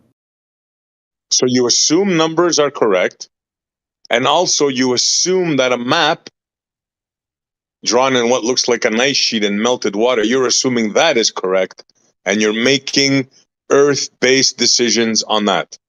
Am I correct? 99% of my decision making is based off of the database that I'm looking at right now. And I just want to say, I don't want to argue whether or not the information is true. I just want to see why this is coming out the way to be from a flat Earth explanation. If you want to tell me that the information is wrong and I don't know how it's gotten, that's fine. But I won't like engage with that because I can't. I'm just here to see if there's an alternative explanation. Yeah, an alternative explanation is this. The planes fly the way they do, and the Earth is not what you see right there. That's just something put in your head.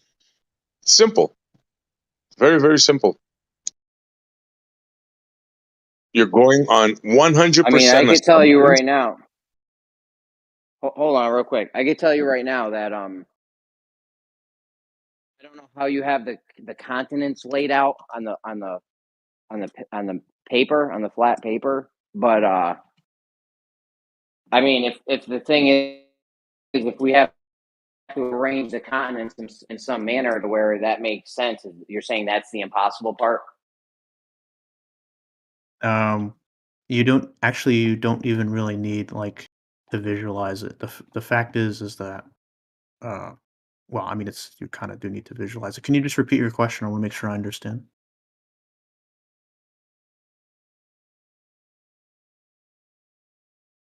Yeah, if we could arrange the continents out on a flat piece of paper to where those two locations are the same distance apart, then what? You're saying that's the impossible part? No. So if that's not the impossible part, then just do that, and there you go. You're all set. Okay, that doesn't really answer my question though. Well, I thought your whole thing was it was impossible on a flat plane. Well, all you have to do is arrange the continents in some manner so that those two locations are the same distance apart, and problem solved, right? Yeah, you could rearrange them, but arranging them would be false. Right? That wouldn't answer my question because you're changing the presupposed facts. See, he thinks it's a fact. Yeah, He dude. thinks If you what he come into sees this, there. hold on, Essie, hold on. If you come into this thinking that all the information you've been given is true, then I guess there's nothing to really talk about. I don't know. Okay. I mean, maybe someone else has got something for you. I don't know. I don't. What this is making a model fit the facts. This is what you're doing here now. Yeah, I posted an example of the distances between 4 different cities, and that's an example of something that if the distances are correct, then they wouldn't fit on any flat map.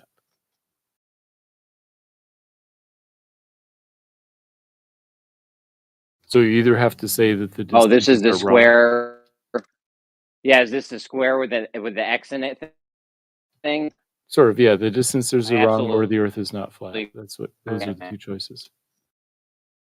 Yeah, no, I absolutely agree with that. If you had an X with if you had a square with an X in it, and you knew all the locations in between the X and the edge of the square, then yes, you could absolutely tell if it was flat or curved. No question. Yeah. It turns out that flight times happen to match up with the curved explanation, so that's what he's saying. Yeah, but flight times are not distance times. They aren't, but they There's jet correlate to it streams. somewhat, right? There's jet streams. The pilot can change it without any jet streams. Like there's a lot of factors that could happen. You don't even Flight need to time, include the so times. We can completely toss that out and just take into account distances, and it still wouldn't make sense on a flat Earth. That's true. Yeah, the distances. well, yeah. If you take all the distances they gave you, sure. Yeah. If you want to So just I believe mean, that, I think my answer is that's being questioned here, according from like your What's your guys' point of confirmation of the view. distances, though? That's the question. Sorry, What's your confirmation of the distances? I don't know how they yielded the values. I'm assuming the values are correct. Okay, well then that's your problem. There is the base assumption, right? Because if you actually want to understand, then maybe you should check those distances. If you're just using flight times, airplanes are not measurement devices. They also fly waypoints, so there can be deviations in flight times based on what path they're taking. They don't just take a straight line path. It's not how it works all the time. But I There's can different see the waypoints. path. But I can see the So, path. what do you mean you can see the path? The database I'm looking at shows the path taken by the plane on a map. Cool. And after they get 500 miles offshore, right, because most of these are going to go over water, their position is an estimate. I guess, yeah, you could say that. Yeah, it's not exacted, right? So if you actually wanted to understand and know what the distances are, I would suggest using something that's better than an airplane as a measurement device. Because if you just want to go distance based on time traveled, that's not going to necessarily be your best friend. So, I mean, the thing is in my mind is that if the measurement taken by the airplane is somehow ending up The being airplane these ways doesn't take a because, measurement. well, in this What's case the it is, measuring right? device on an In this airplane? case, the plane is being used as a measurement tool. You're Although, using like it you that said, way. it might Nobody not else be accurate. does. No, Why the are you databases, using an airplane as a measurement device? the databases, right? It just says there the distance covered, and it shows the path. So the thing is if the distance supposedly in the northern hemisphere is roughly the same as the one in the southern hemisphere, looking at the two paths here. So let me ask you a That question. means the one. So Hold on, the let me finish. database is saying that The they're one in using an the airplane as a measurement device. So I take flights from 2 specific cities consistently, and the flight times aren't always the same. So is there a contraction and an expansion of the distance between those 2 cities based on my flight travel? no, but the explanation I assume is some other like external variable like jet streams, winds, or because the fact is that they never take that much different time. It's usually due to some sort of weather variable. Now, So then what is your assumption on the speed of travel of the plane? Is that ground speed? Is that airspeed? What is the jet stream in which they're yeah, so it traveling? shows the What is the speed of the elevation? planes, and they're roughly the same. The speed in miles per hour of one of the flights is 562 miles per hour, and the other one is 579 miles per hour. Ground speed or airspeed? I don't know, but miles per hour, I thought it was the same no matter where it is, just miles per Maybe hour. you should look into these kinds of things before just making wild assumptions. All right, listen, I'm not trying to annoy anybody.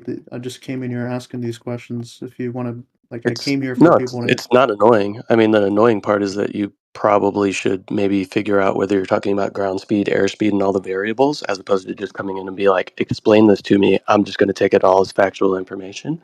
And what I'm being told is truth. So tell me it's not truth. That's kind of annoying.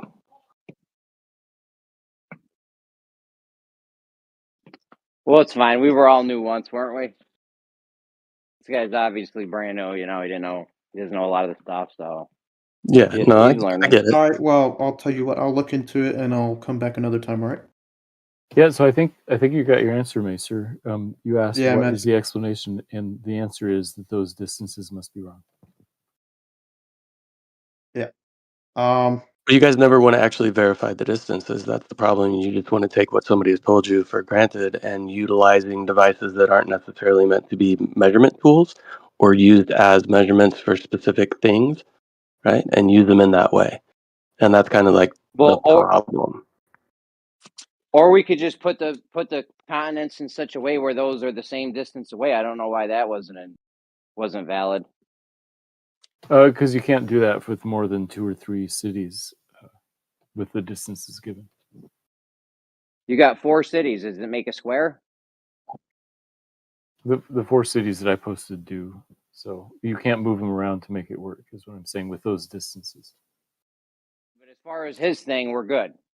Yeah, Your his thing's thing another you can move it thing, around. sort of. But you'd have to make a new map for every flight. But I don't know you why guys you would always need do to. this with the 4 cities, and then you do measurements, and then you claim that there's flight paths that are making those exact straight lines that you're putting over the map, but those don't actually take place. And then you put an X through the middle of it, but you're not actually measuring any of these things physically in reality. You're measuring to your model is what you're doing. And you use airplanes as measurement devices. You guys also use theodolites for measuring over long distances, sometimes hundreds of miles, which those aren't designed to do that. So it's just an improper use of the tools. Yeah, that's fine, but that's just another way of saying that you are claiming that the distances are wrong, right?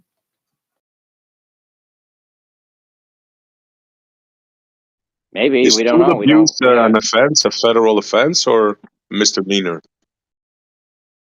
Is what? Tool abuse. Neither. Was a joke? Jeez, we're all serious tonight. So is my neither was a joke too.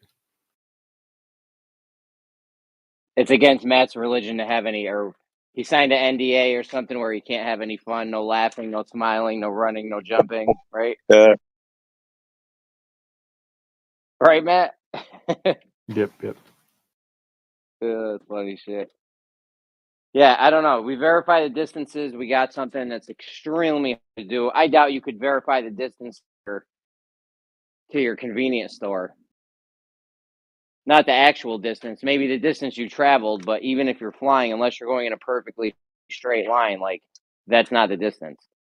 As the crow flies, that's like a that's just a saying. That's not like even the crow doesn't fly that actual distance. The crow's going up, down, left, right. You know what I'm saying? Like you're in a plane, you're going up, down, left, right. I mean, if those distances are accurate, I'll give it to you. The square with the X in it, you'd have as dead to rights.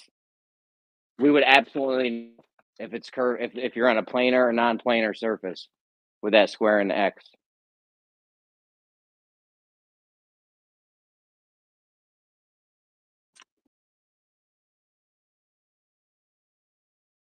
You guys hear me?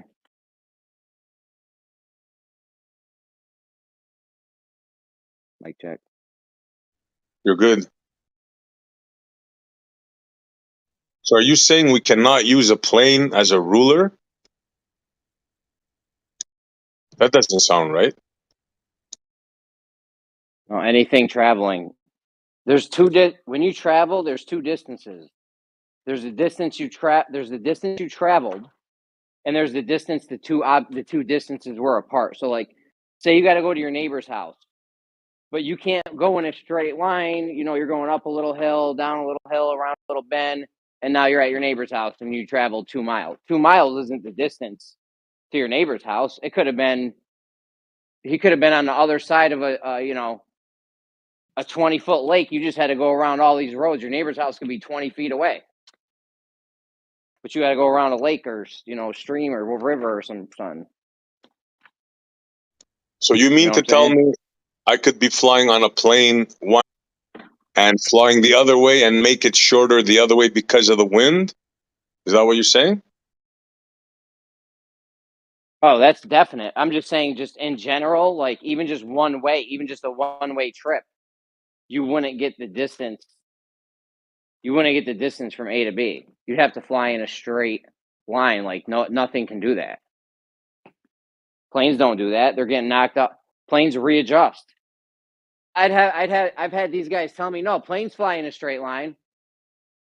What happens when they get ahead? What happens when they get hit with a wind or a side wind or a headwind or something?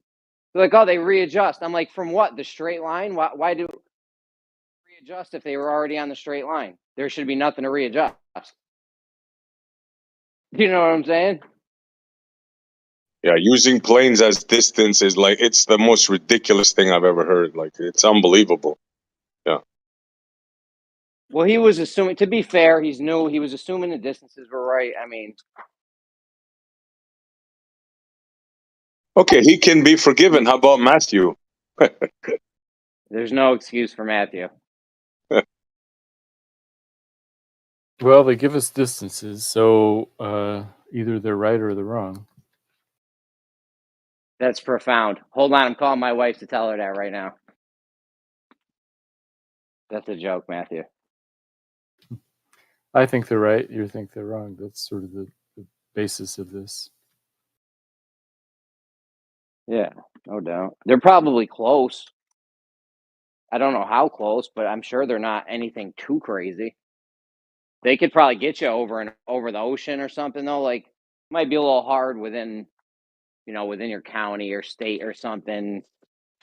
Maybe even country. I don't know, but they're probably relatively close, I would have to assume.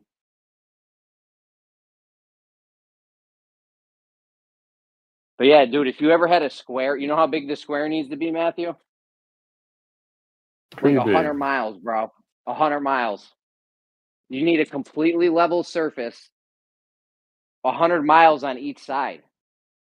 That's 100 square miles or something. Yeah, 1,000 square miles. But yeah, you'd need a pretty big square to 1,000 tell square the miles. That's what I meant. 100 miles on each side of the square, bro. That's crazy. 1,000 square miles. Should have got my math guy on that one. No, it's pretty good. That's a lot of land, bro. And you have to make the whole square and the X level. Like, you gotta get self-leveling concrete. Definitely not rocky. You gotta get somebody that can actually make it level, and then we could, put a tape measure or something to it. I don't know.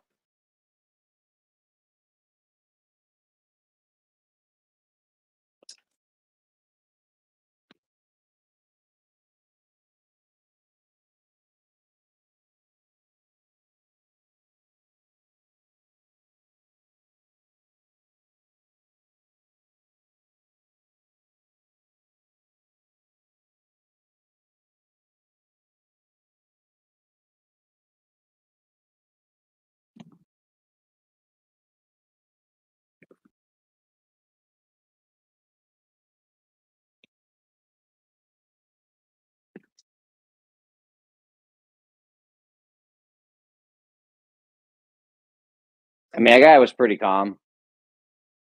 He definitely sounded like brand new. Is he still here, Mace? Are you here still? No, he left. He must have left.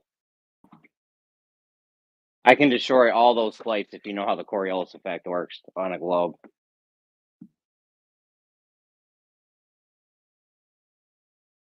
Well, on a rotating. Yeah, I hear you. He was talking. Coriolis depends on something moving in time. And I think his argument was more just the distances. Yeah, it didn't have nothing to. Yeah, his thing didn't have anything to do with Coriolis. I agree. But like I said, if you wanted to like get into like the great, that's why I asked him what routes are they flying. A great circle route. Okay, well that's an issue over a rotating globe because they claim they're flying the shortest distance. So that would be the shortest distance if it wasn't rotating. That's the shortest distance on the sphere, a great circle route. When you're moving above a rotating body, though, that changes everything.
It's actually a good I almost called it an experiment. That's actually a good thing to do at a measurement or whatever.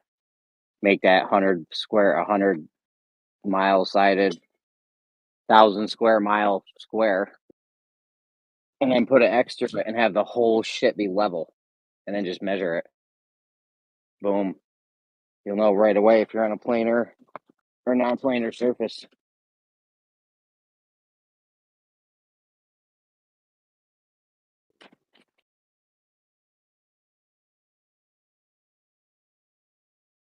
We just need 1,000 square miles.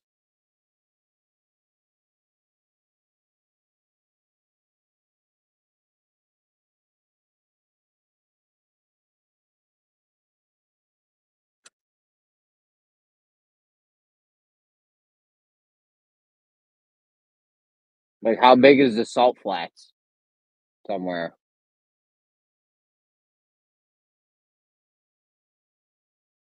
You're going to want somewhere fairly level for that.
It was good though, guys. How we doing?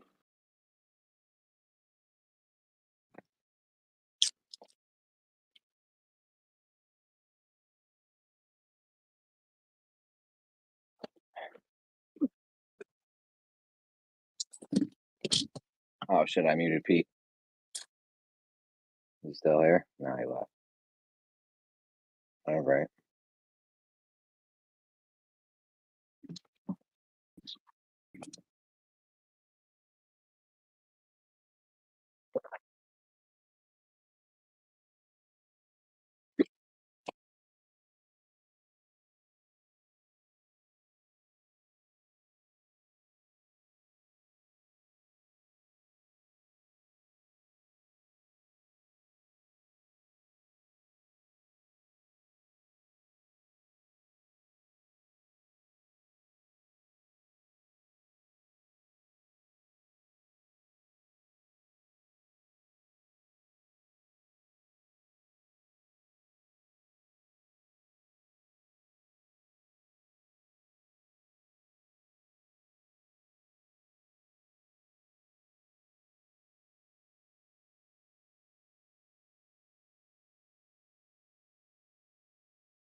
No one's got anything else? You want to talk about this East thing? Because I'm still disturbed by this whole East thing.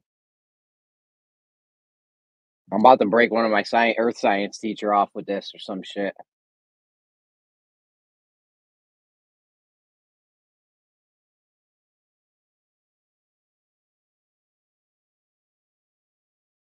Like, how can I put a rock down on the ground somewhere and you're like, all right, that's East. We all agree that's East. And you put a rock down somewhere, like that rock is east of you right now. You're standing there and it rock's east. How can you say you go east and not get closer to the rock? Did you go east? You didn't get closer to the rock. That's crazy, bro. That's crazy. Because You if guys you are want to killing me. say due east at any one position is a straight line 90 degrees from north. But if you move, because of the way the magnetic system works with the North Pole, the minute you take one step in any direction, you have a new east. You have a new due east based on the magnetic center. So you can never actually go east. Well, you can. Well, you could go due east if you're going to like start at one point and then you right at that point you do a 90 degrees to north. You could then just keep going that direction. But if you move, then the compass is going to change. The minute you move, the compass changes, and then your east direction changes. So that's why if you want to like stay at a latitude and keep going around the North Pole, you have to keep, have a compass that continually keeps pointing north as you move. So then, yeah, your east is going to keep changing, and then you keep readjusting as you go, and then you would go around the North Pole. Am I going to look crazy if I go at my earth science teacher with this? Well, I don't really think there is anything. I mean, what's the confliction, or what's the issue then, or what's the thing that you would even ask her or him or her? I would do the thing I just said. If I put a rock on the ground and tell you that's the direction, we need to go in that direction to go east. And then you go east, but you don't get closer to the rock. Like there's a problem there in my mind. Like how can you go east and not get closer to the rock when east was that direction? I realize it changes when you move. I understand that. Yeah, so your direction of east changes. I guess it's just like the difference between due east or magnetic east, perhaps, if you want to use those terms. Like magnetic east would be like to continually trying to readjust to be going 90 degrees from north as the compass adjusts. That would be like magnetic east, basically. And then like due east would be from one position, just a direct line, basically, going off of the 90 from the north. Maybe I'll hit him with my Coriolis thing instead.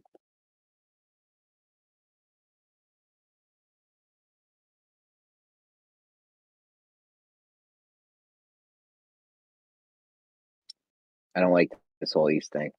Fucking me up.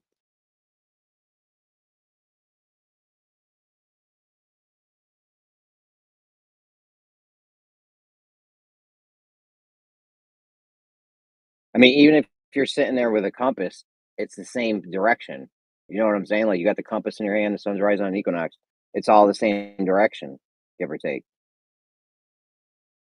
So if you're going to go in that direction, like you can't go in that direction and actually go east. I don't know. It's weird. You can go east from a point. You can go due east from a point. From that point, it's that point's east. Every point has a different east because you're moving around the magnetic center. Every point has a different due east, I should say. But if you want to follow like a latitude line, that's not really east technically. It's like a constantly readjusting circle east around the center. It's not due east, I guess. Maybe you could call it like magnetic east or some other term. This is what wasn't there that thing with Fight the Flat Earth where he was all confused about this, and then Jeranism like called him out, and then he actually admitted he was wrong, and then all of his other globe people were like, "Oh wow, yeah, we never realized that." But it's like Jaren was kind of ripping on him because he didn't know the most basic thing about his model. Like he didn't Yeah, understand. Jaren did this like this is like 4 years old. Jaren did. I remember this a long time ago. Jaren did a Yeah, whole because video on this. basically, I think it was that the Fight the Flat Earth guy didn't really understand that if you're even on a globe, if you're north of the equator and you try staying at a latitude and staying at, let's say, whatever 30 degrees north latitude, it's not a straight line on a globe or on a planar surface Earth. You have to keep readjusting. And apparently he didn't even know that. He thought it was a straight line.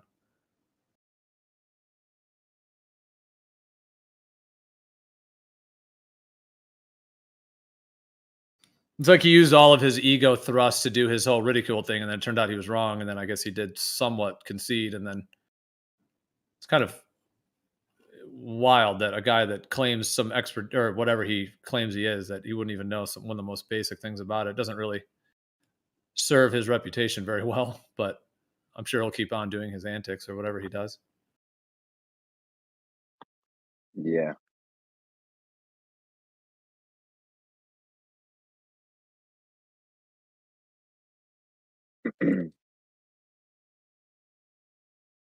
I mean, technically, if you were to go at like 30 degrees north latitude and you were to make like 1,000 points on that, like you were going to be at 30 degrees latitude, then you're going to go a mile to the east or whatever, and then you do it, and then another mile to the east, another mile to the east.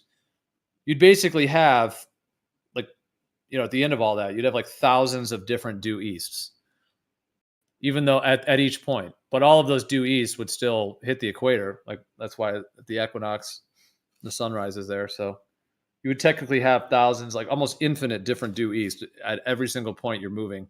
Even if you move 2 inches, you have a different due east. Yeah. Because the compass changes. The Yeah. compass moves as you move. That's why, ultimately.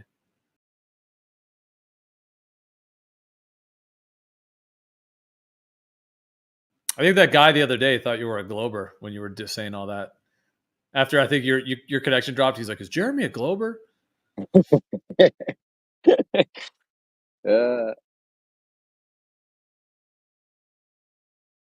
I think it was that flat man B guy who I guess he's kind of new to things, so he didn't know who you were.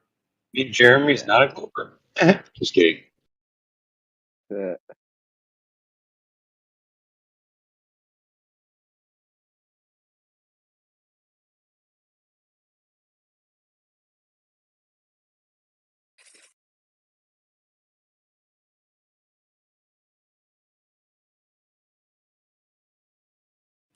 Well, I think you seem to do a thing where you kind of like semi like steel man the globe position, and then it just seems like you want to hash all those things out, which I think is good because it gets into all those different facets of it. And I guess you're not willing, like you're like the opposite of like a flat earth zealot person, like you're like the opposite of that. Like you're willing, instead of being a zealot and just that whole vibe, you're actually the opposite. You're like, well, let's question every single thing, to the point where you're like steel manning the globe, to a point where I think it's like to a point where people joke that you're a glober because of it. Yeah. No, yeah, I know.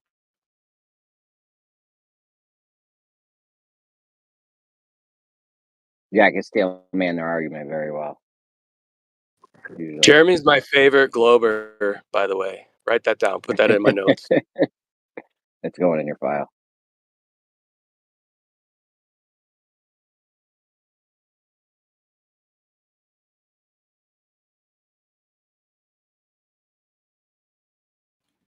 Has he surpassed Kosho in glober ranks? Kosho's fallen off. Everyone surpassed Kosho. Bro, Kosho's not even on the radar anymore, man.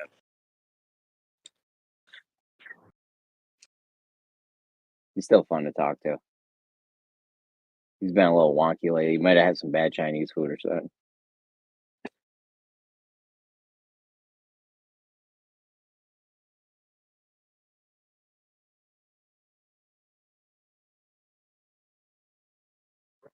No, I like Kosho.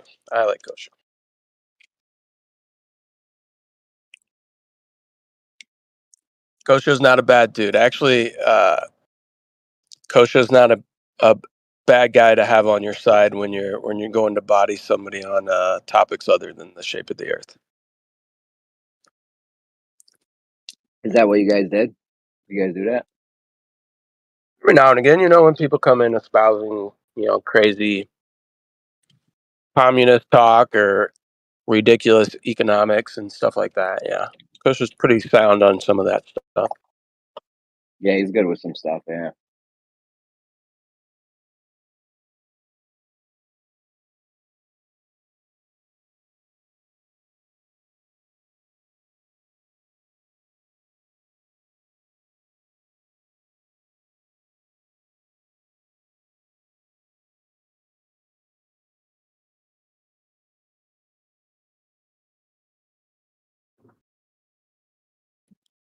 But yeah, I just wish more people on the globe side would correct their peoples when their peoples are wrong.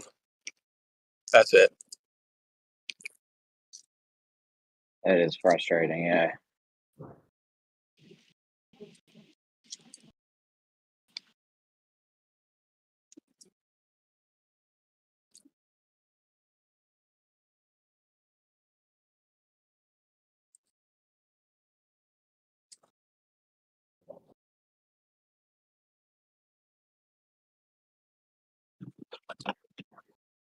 So I'm wondering on these southern flight routes, couldn't we just talk about how many degrees per hour the sun is traveling in those specific locations to justify the movement of the plane itself, and then we can just draw it all back to it all makes perfect sense?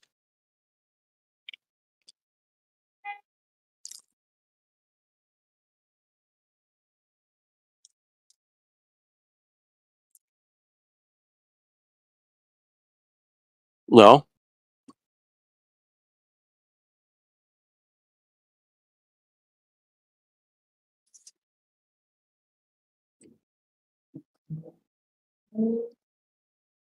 I missed that. Could you say it again? Can't we just equate the plane's movement to the movement of the sun and use the sun for the timing apparatus and its movement across the sky, and then everything should just work out all copacetic, even on an AE map, because those even though those latitude lines are getting wider as you go towards the outskirts, the sun is still traveling the same distance between all of those lines. So thus the timing mechanism is still working perfectly to give you what you need. Does that make sense? But you're saying like if you're saying like you're talking about an airplane or like the Earth being a plane that's moving when you said a plane. Airplane. That was the last discussion with a guy that came in here and just said, hey, they gave me all these distances and I'm assuming everything's correct. This doesn't work on a flat Earth because here's an azimuthal equidistant map and these distances don't work out in the southern hemisphere.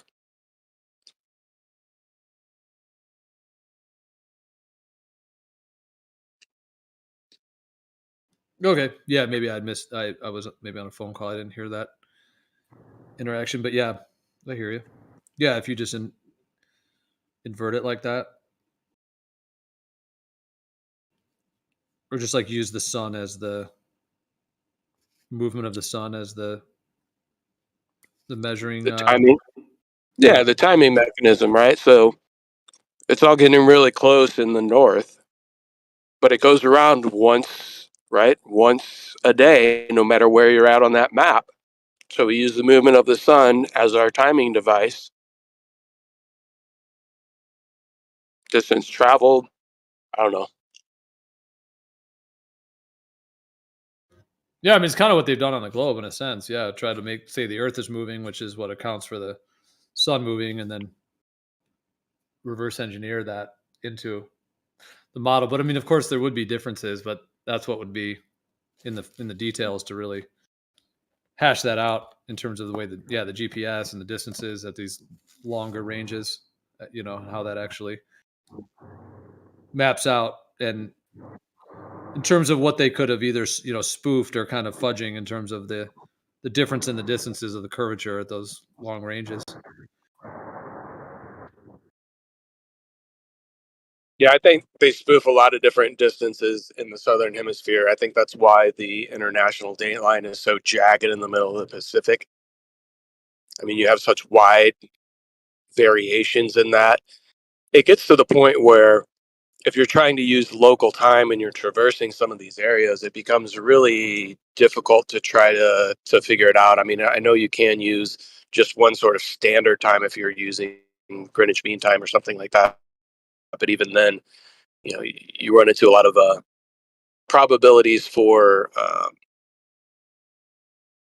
fudging distances, especially when you start to incorporate magnetic declination, or what we've been told is the map for magnetic declination that you need to use.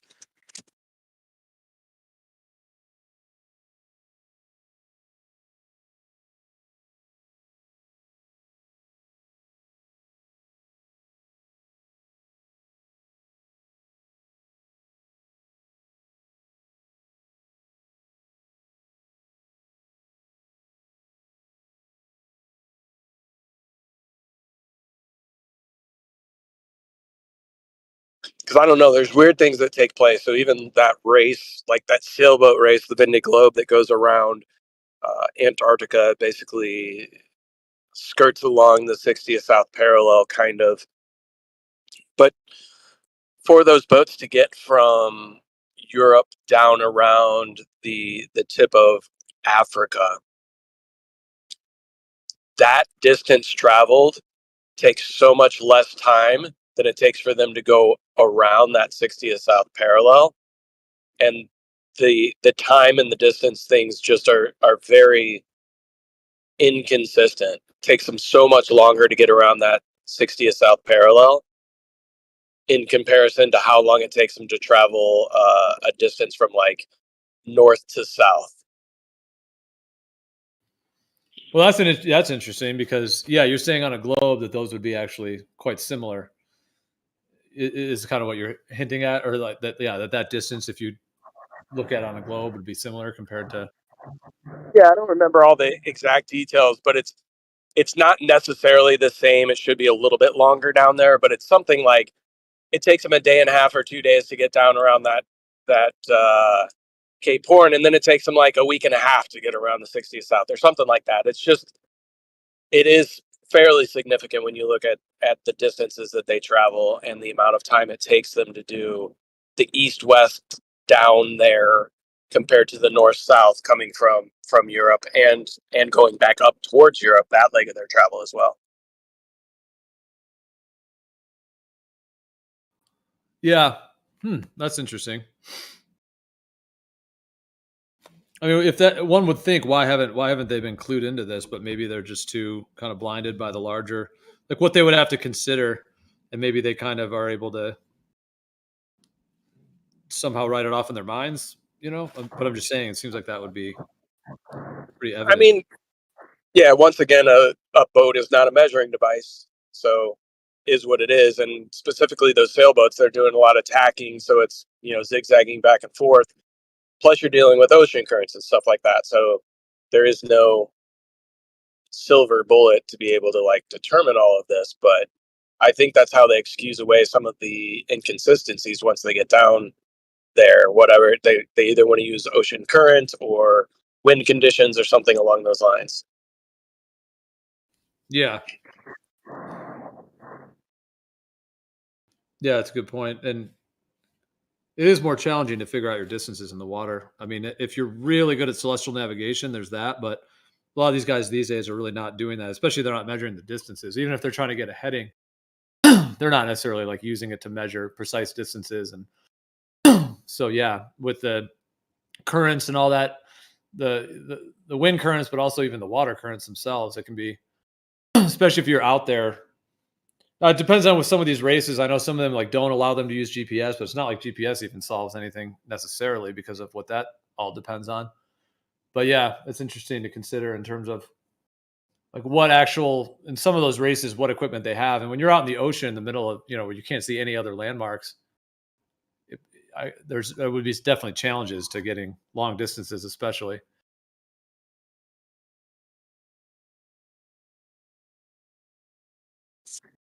Yeah, exactly. I mean, oceans are the perfect desert to be able to hide things, especially if you're wanting to hide distances on a map for sure.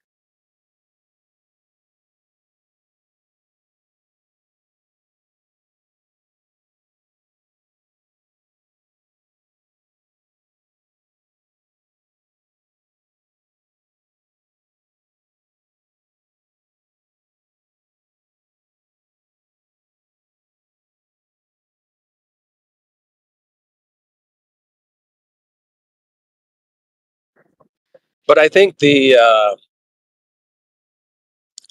always a little truth hidden in plain sight, and I think Neil deGrasse Tyson was somebody that alluded to one of those truths in plain sight, whether he knew he was doing it or not, or whether he knows for sure what's 100% going on. But when he said, you know, it's a little chubbier in the south, it's a little bigger. You know, they try to excuse that away with some sort of equatorial bulge, but then no, equatorial bulge doesn't account for a pear shape, and it doesn't account for something being chubbier at the quote unquote bottom. So what is he alluding to there?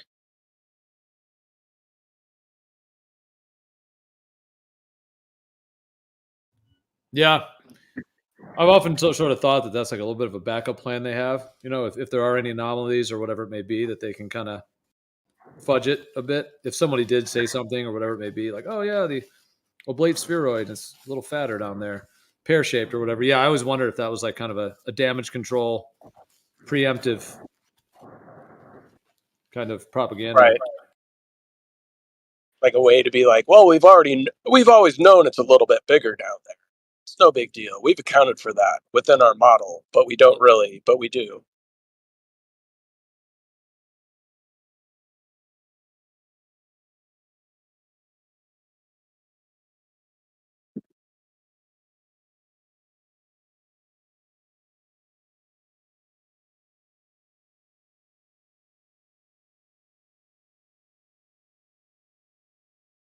And if it is a larger circumference around the southern hemisphere. What would be an explanation for that?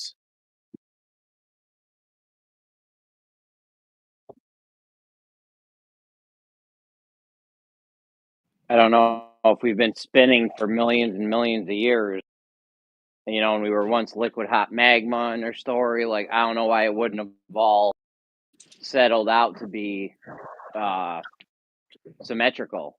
You know what I'm saying? Every time the globe should have some kind of symmetry, it's never there. The symmetry's never there.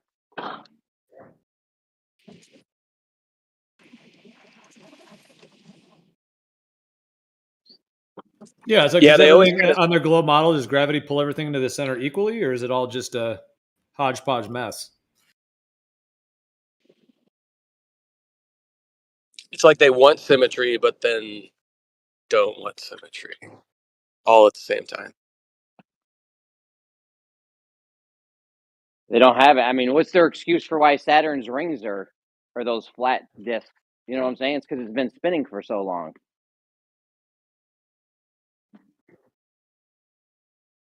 And that's just fine dust particles that just happen to look like a disk. Okay.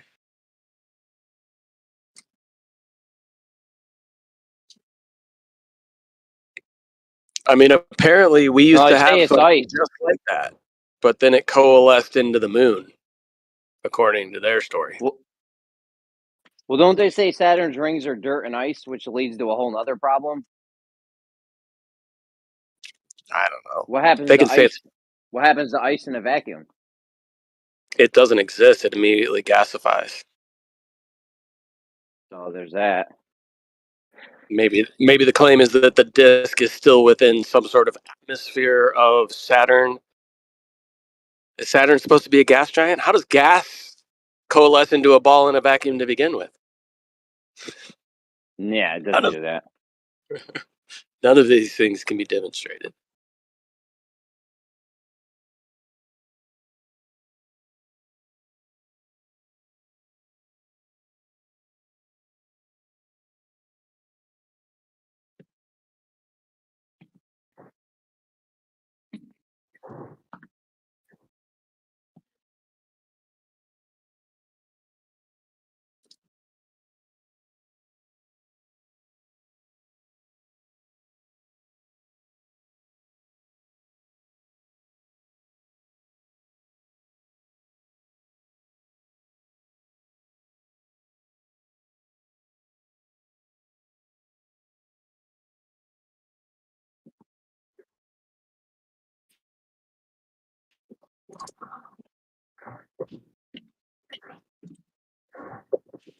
So do you guys have any speculation on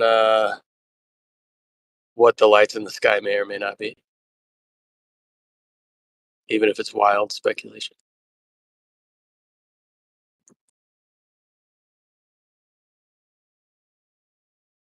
Sonoluminescence. Some kind of holographic technology thing. I don't know.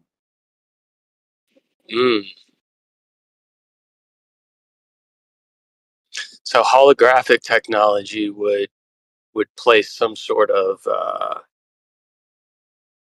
entity in creating this technology that's then projecting the hologram. Is that kind of what you're saying, or some sort of natural holographic thing that's taking place? I mean, yeah, I don't know. It could be a non-natural or a natural thing. I don't know. I have weird things of where we may be. Like, one of my scenarios is that we're in a petri dish in a warehouse filled with petri dishes, and there's just scientists walking around studying all the little different, you know, universes or whatever they made. So, or it could be natural from some sort of creator who. Either way, there's a creator involved. So.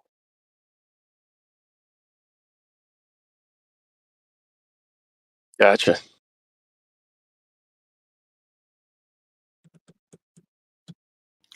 Well, like when I think about like the neurons in our brain, you know, they talk about like the electrical impulses and all of the things that happen. Like, what's the cause of that?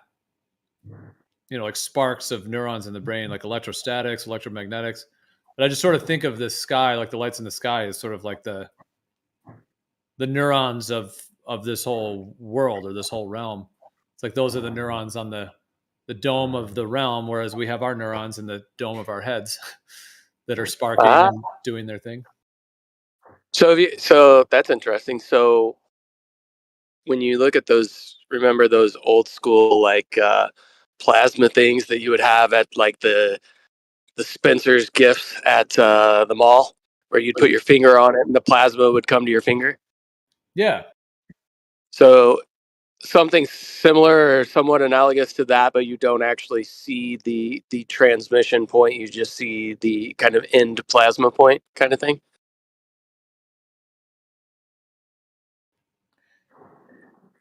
Yeah, I actually have a GIF. I have it in my folder here. I'll post it. Yeah, these little plasma balls. So wait, let's say that last thing again. Yeah, because right when you touch it, it's like they all focus. But it's kind of interesting how like this plasma thing is all like. I mean, I don't know how deep this analogy can go, but if you have like the center of it, which is like the source, and then it's like projecting all of these little dots on the outside of this sphere, it's kind of interesting to think of that as like a celestial sphere. And then kind of like you said, the last thing you said there, it's like you only see it at a point. Like if you couldn't see the inside of those actual lines coming from the center, like, and you could only see the outside, then you would just see like a light on a sphere basically, or like a, and then, yeah, when you put your finger on it, it kind of like, it all focuses there, the way those little things work. Yeah, that's cool. That's interesting. Or it's like some inverse of that, where the source is on the outside as opposed to the inside. Well, don't they say when they map like Yeah. a galaxy? Oh, go ahead. Oh, go ahead. I was just saying, yeah. When they map like a galaxy and then your brain or something, like it looks like a fractal of it or something. I don't know.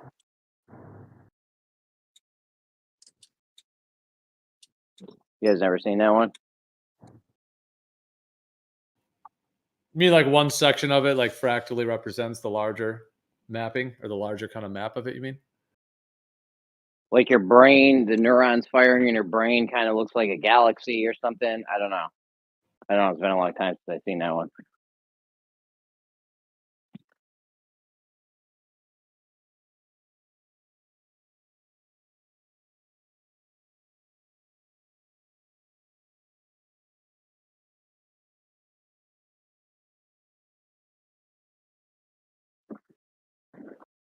So yeah, that's interesting if it's something like that, right? And then those plasmoids or whatever have some sort of energetic effect down here on the surface, and then when they get in certain orientations or whatever, you have effects that may be felt in certain subtle ways within our realm, right? Like the ideas of astrology and things like that, where you have different energies and different vibes and different archetypes that can kind of control what's going on in a similar way that if you have some sort of disconnect and a rerouting of the synapses in your brain, you're not necessarily going to be functioning in the exact way that you were before.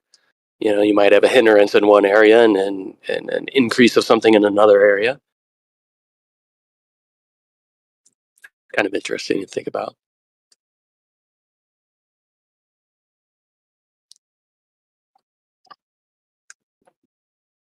So I wonder. Yeah, that's an interesting way you said that there. Yeah, like that the luminaries and how they're kind of connected to like the overall like the synchronicity system, basically like the infinite synchronicities, and how like those positions kind of are in some way creating like almost like energetic routes. I kind of think of it as that because in terms of these luminaries, when they're aligning, like if you have two of them that are 180 degrees from each other, or two of them that are 90 degrees, then there's like a conductive, almost like a conduit, in a sense, made between those archetypal sort of forces or entities, in a sense, to where when they're aligning, then there's like this pathway for that. So it just makes me think too of like the plasmoid ball. When you stick your finger on it, it's like all of the pathway goes to your finger. But it was cool how you were saying that. Yeah, how that could be related to just like the larger kind of field above us and how those synapses are kind of aligning, and then that correlation with like our brain synapses, like you said, if you have like a difference in the way your brain is functioning, either from like toxins or from trauma or whatever it may be, then it can like dramatically change the functioning of the overall system. Yeah, like I have somebody close to me that had a stroke a couple of years ago or a few years back, and can't really function properly in many different ways. And I sometimes wonder, like, is everything going,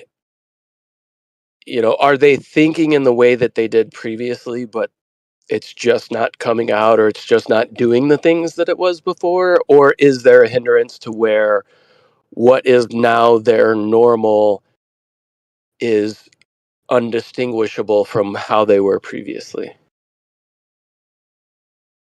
So it's weird when things take place within the brain and certain pathways get blocked, and the things that can do to somebody.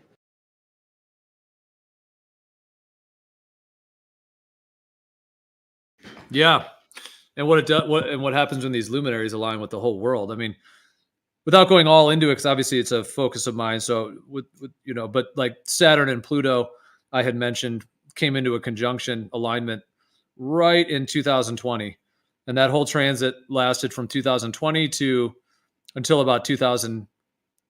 Okay, from 2020 until 2023. Almost sounded like I said 2022, but for about those 2-3 years, Saturn and Pluto was in an exact conjunction. And like I said, without going into all of like what Saturn and Pluto archetypally represent, and then other Saturn Pluto cycles, and then why that correlates with what we went down, or what we went through. But I mean, all those themes of the lockdown and the fear and just the palpable everything that went through that time. So it just made me think of like, it's like the synapses come in and then boom, the whole world changes basically.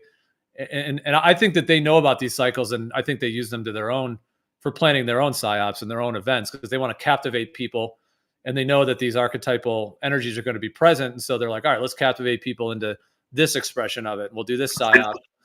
But yeah, it just makes me think of that. It's like the synapses, or like when someone has a stroke and then, like you said, things change. Or I even think foods can change, like bacterias, foods, parasites, funguses, molds. There's a whole bunch of things that can, on that level, like the brain, and like you were saying, are like different functioning, especially with something like a stroke, or if there's like actual trauma, like physical trauma, like a car accident or something that can cause that. But as we're just making these kind of, yeah, it's like in the realm of sort of speculation and kind of just thinking about this, but it's just interesting. Yeah, just like seeing those, how like when these two, like the synapses align in the sky, and then all of a sudden now there's like this whole new thing happening on Earth or whatever, where there's all these different themes going on, and then how that could kind of relate to the idea of synapses in the brain. Yeah, it's an interesting thing to think about. I definitely think that there's energies that influence us here within those bodies above, and to me it makes more sense that those things are much closer and much more relatable to us and this experience that we're having than we're being led to believe. But that's just me personally. But hey, I gotta run. I gotta go play some sports ball. I'll be back on in between sports ball and sports flattened ball that I play later. So Yeah, sounds good, Napalm. Yeah, cheers, I, man. yeah. Hope it goes well. Cheers.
So does that mean everybody else just doesn't want to talk anymore, or what?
Okay, everybody?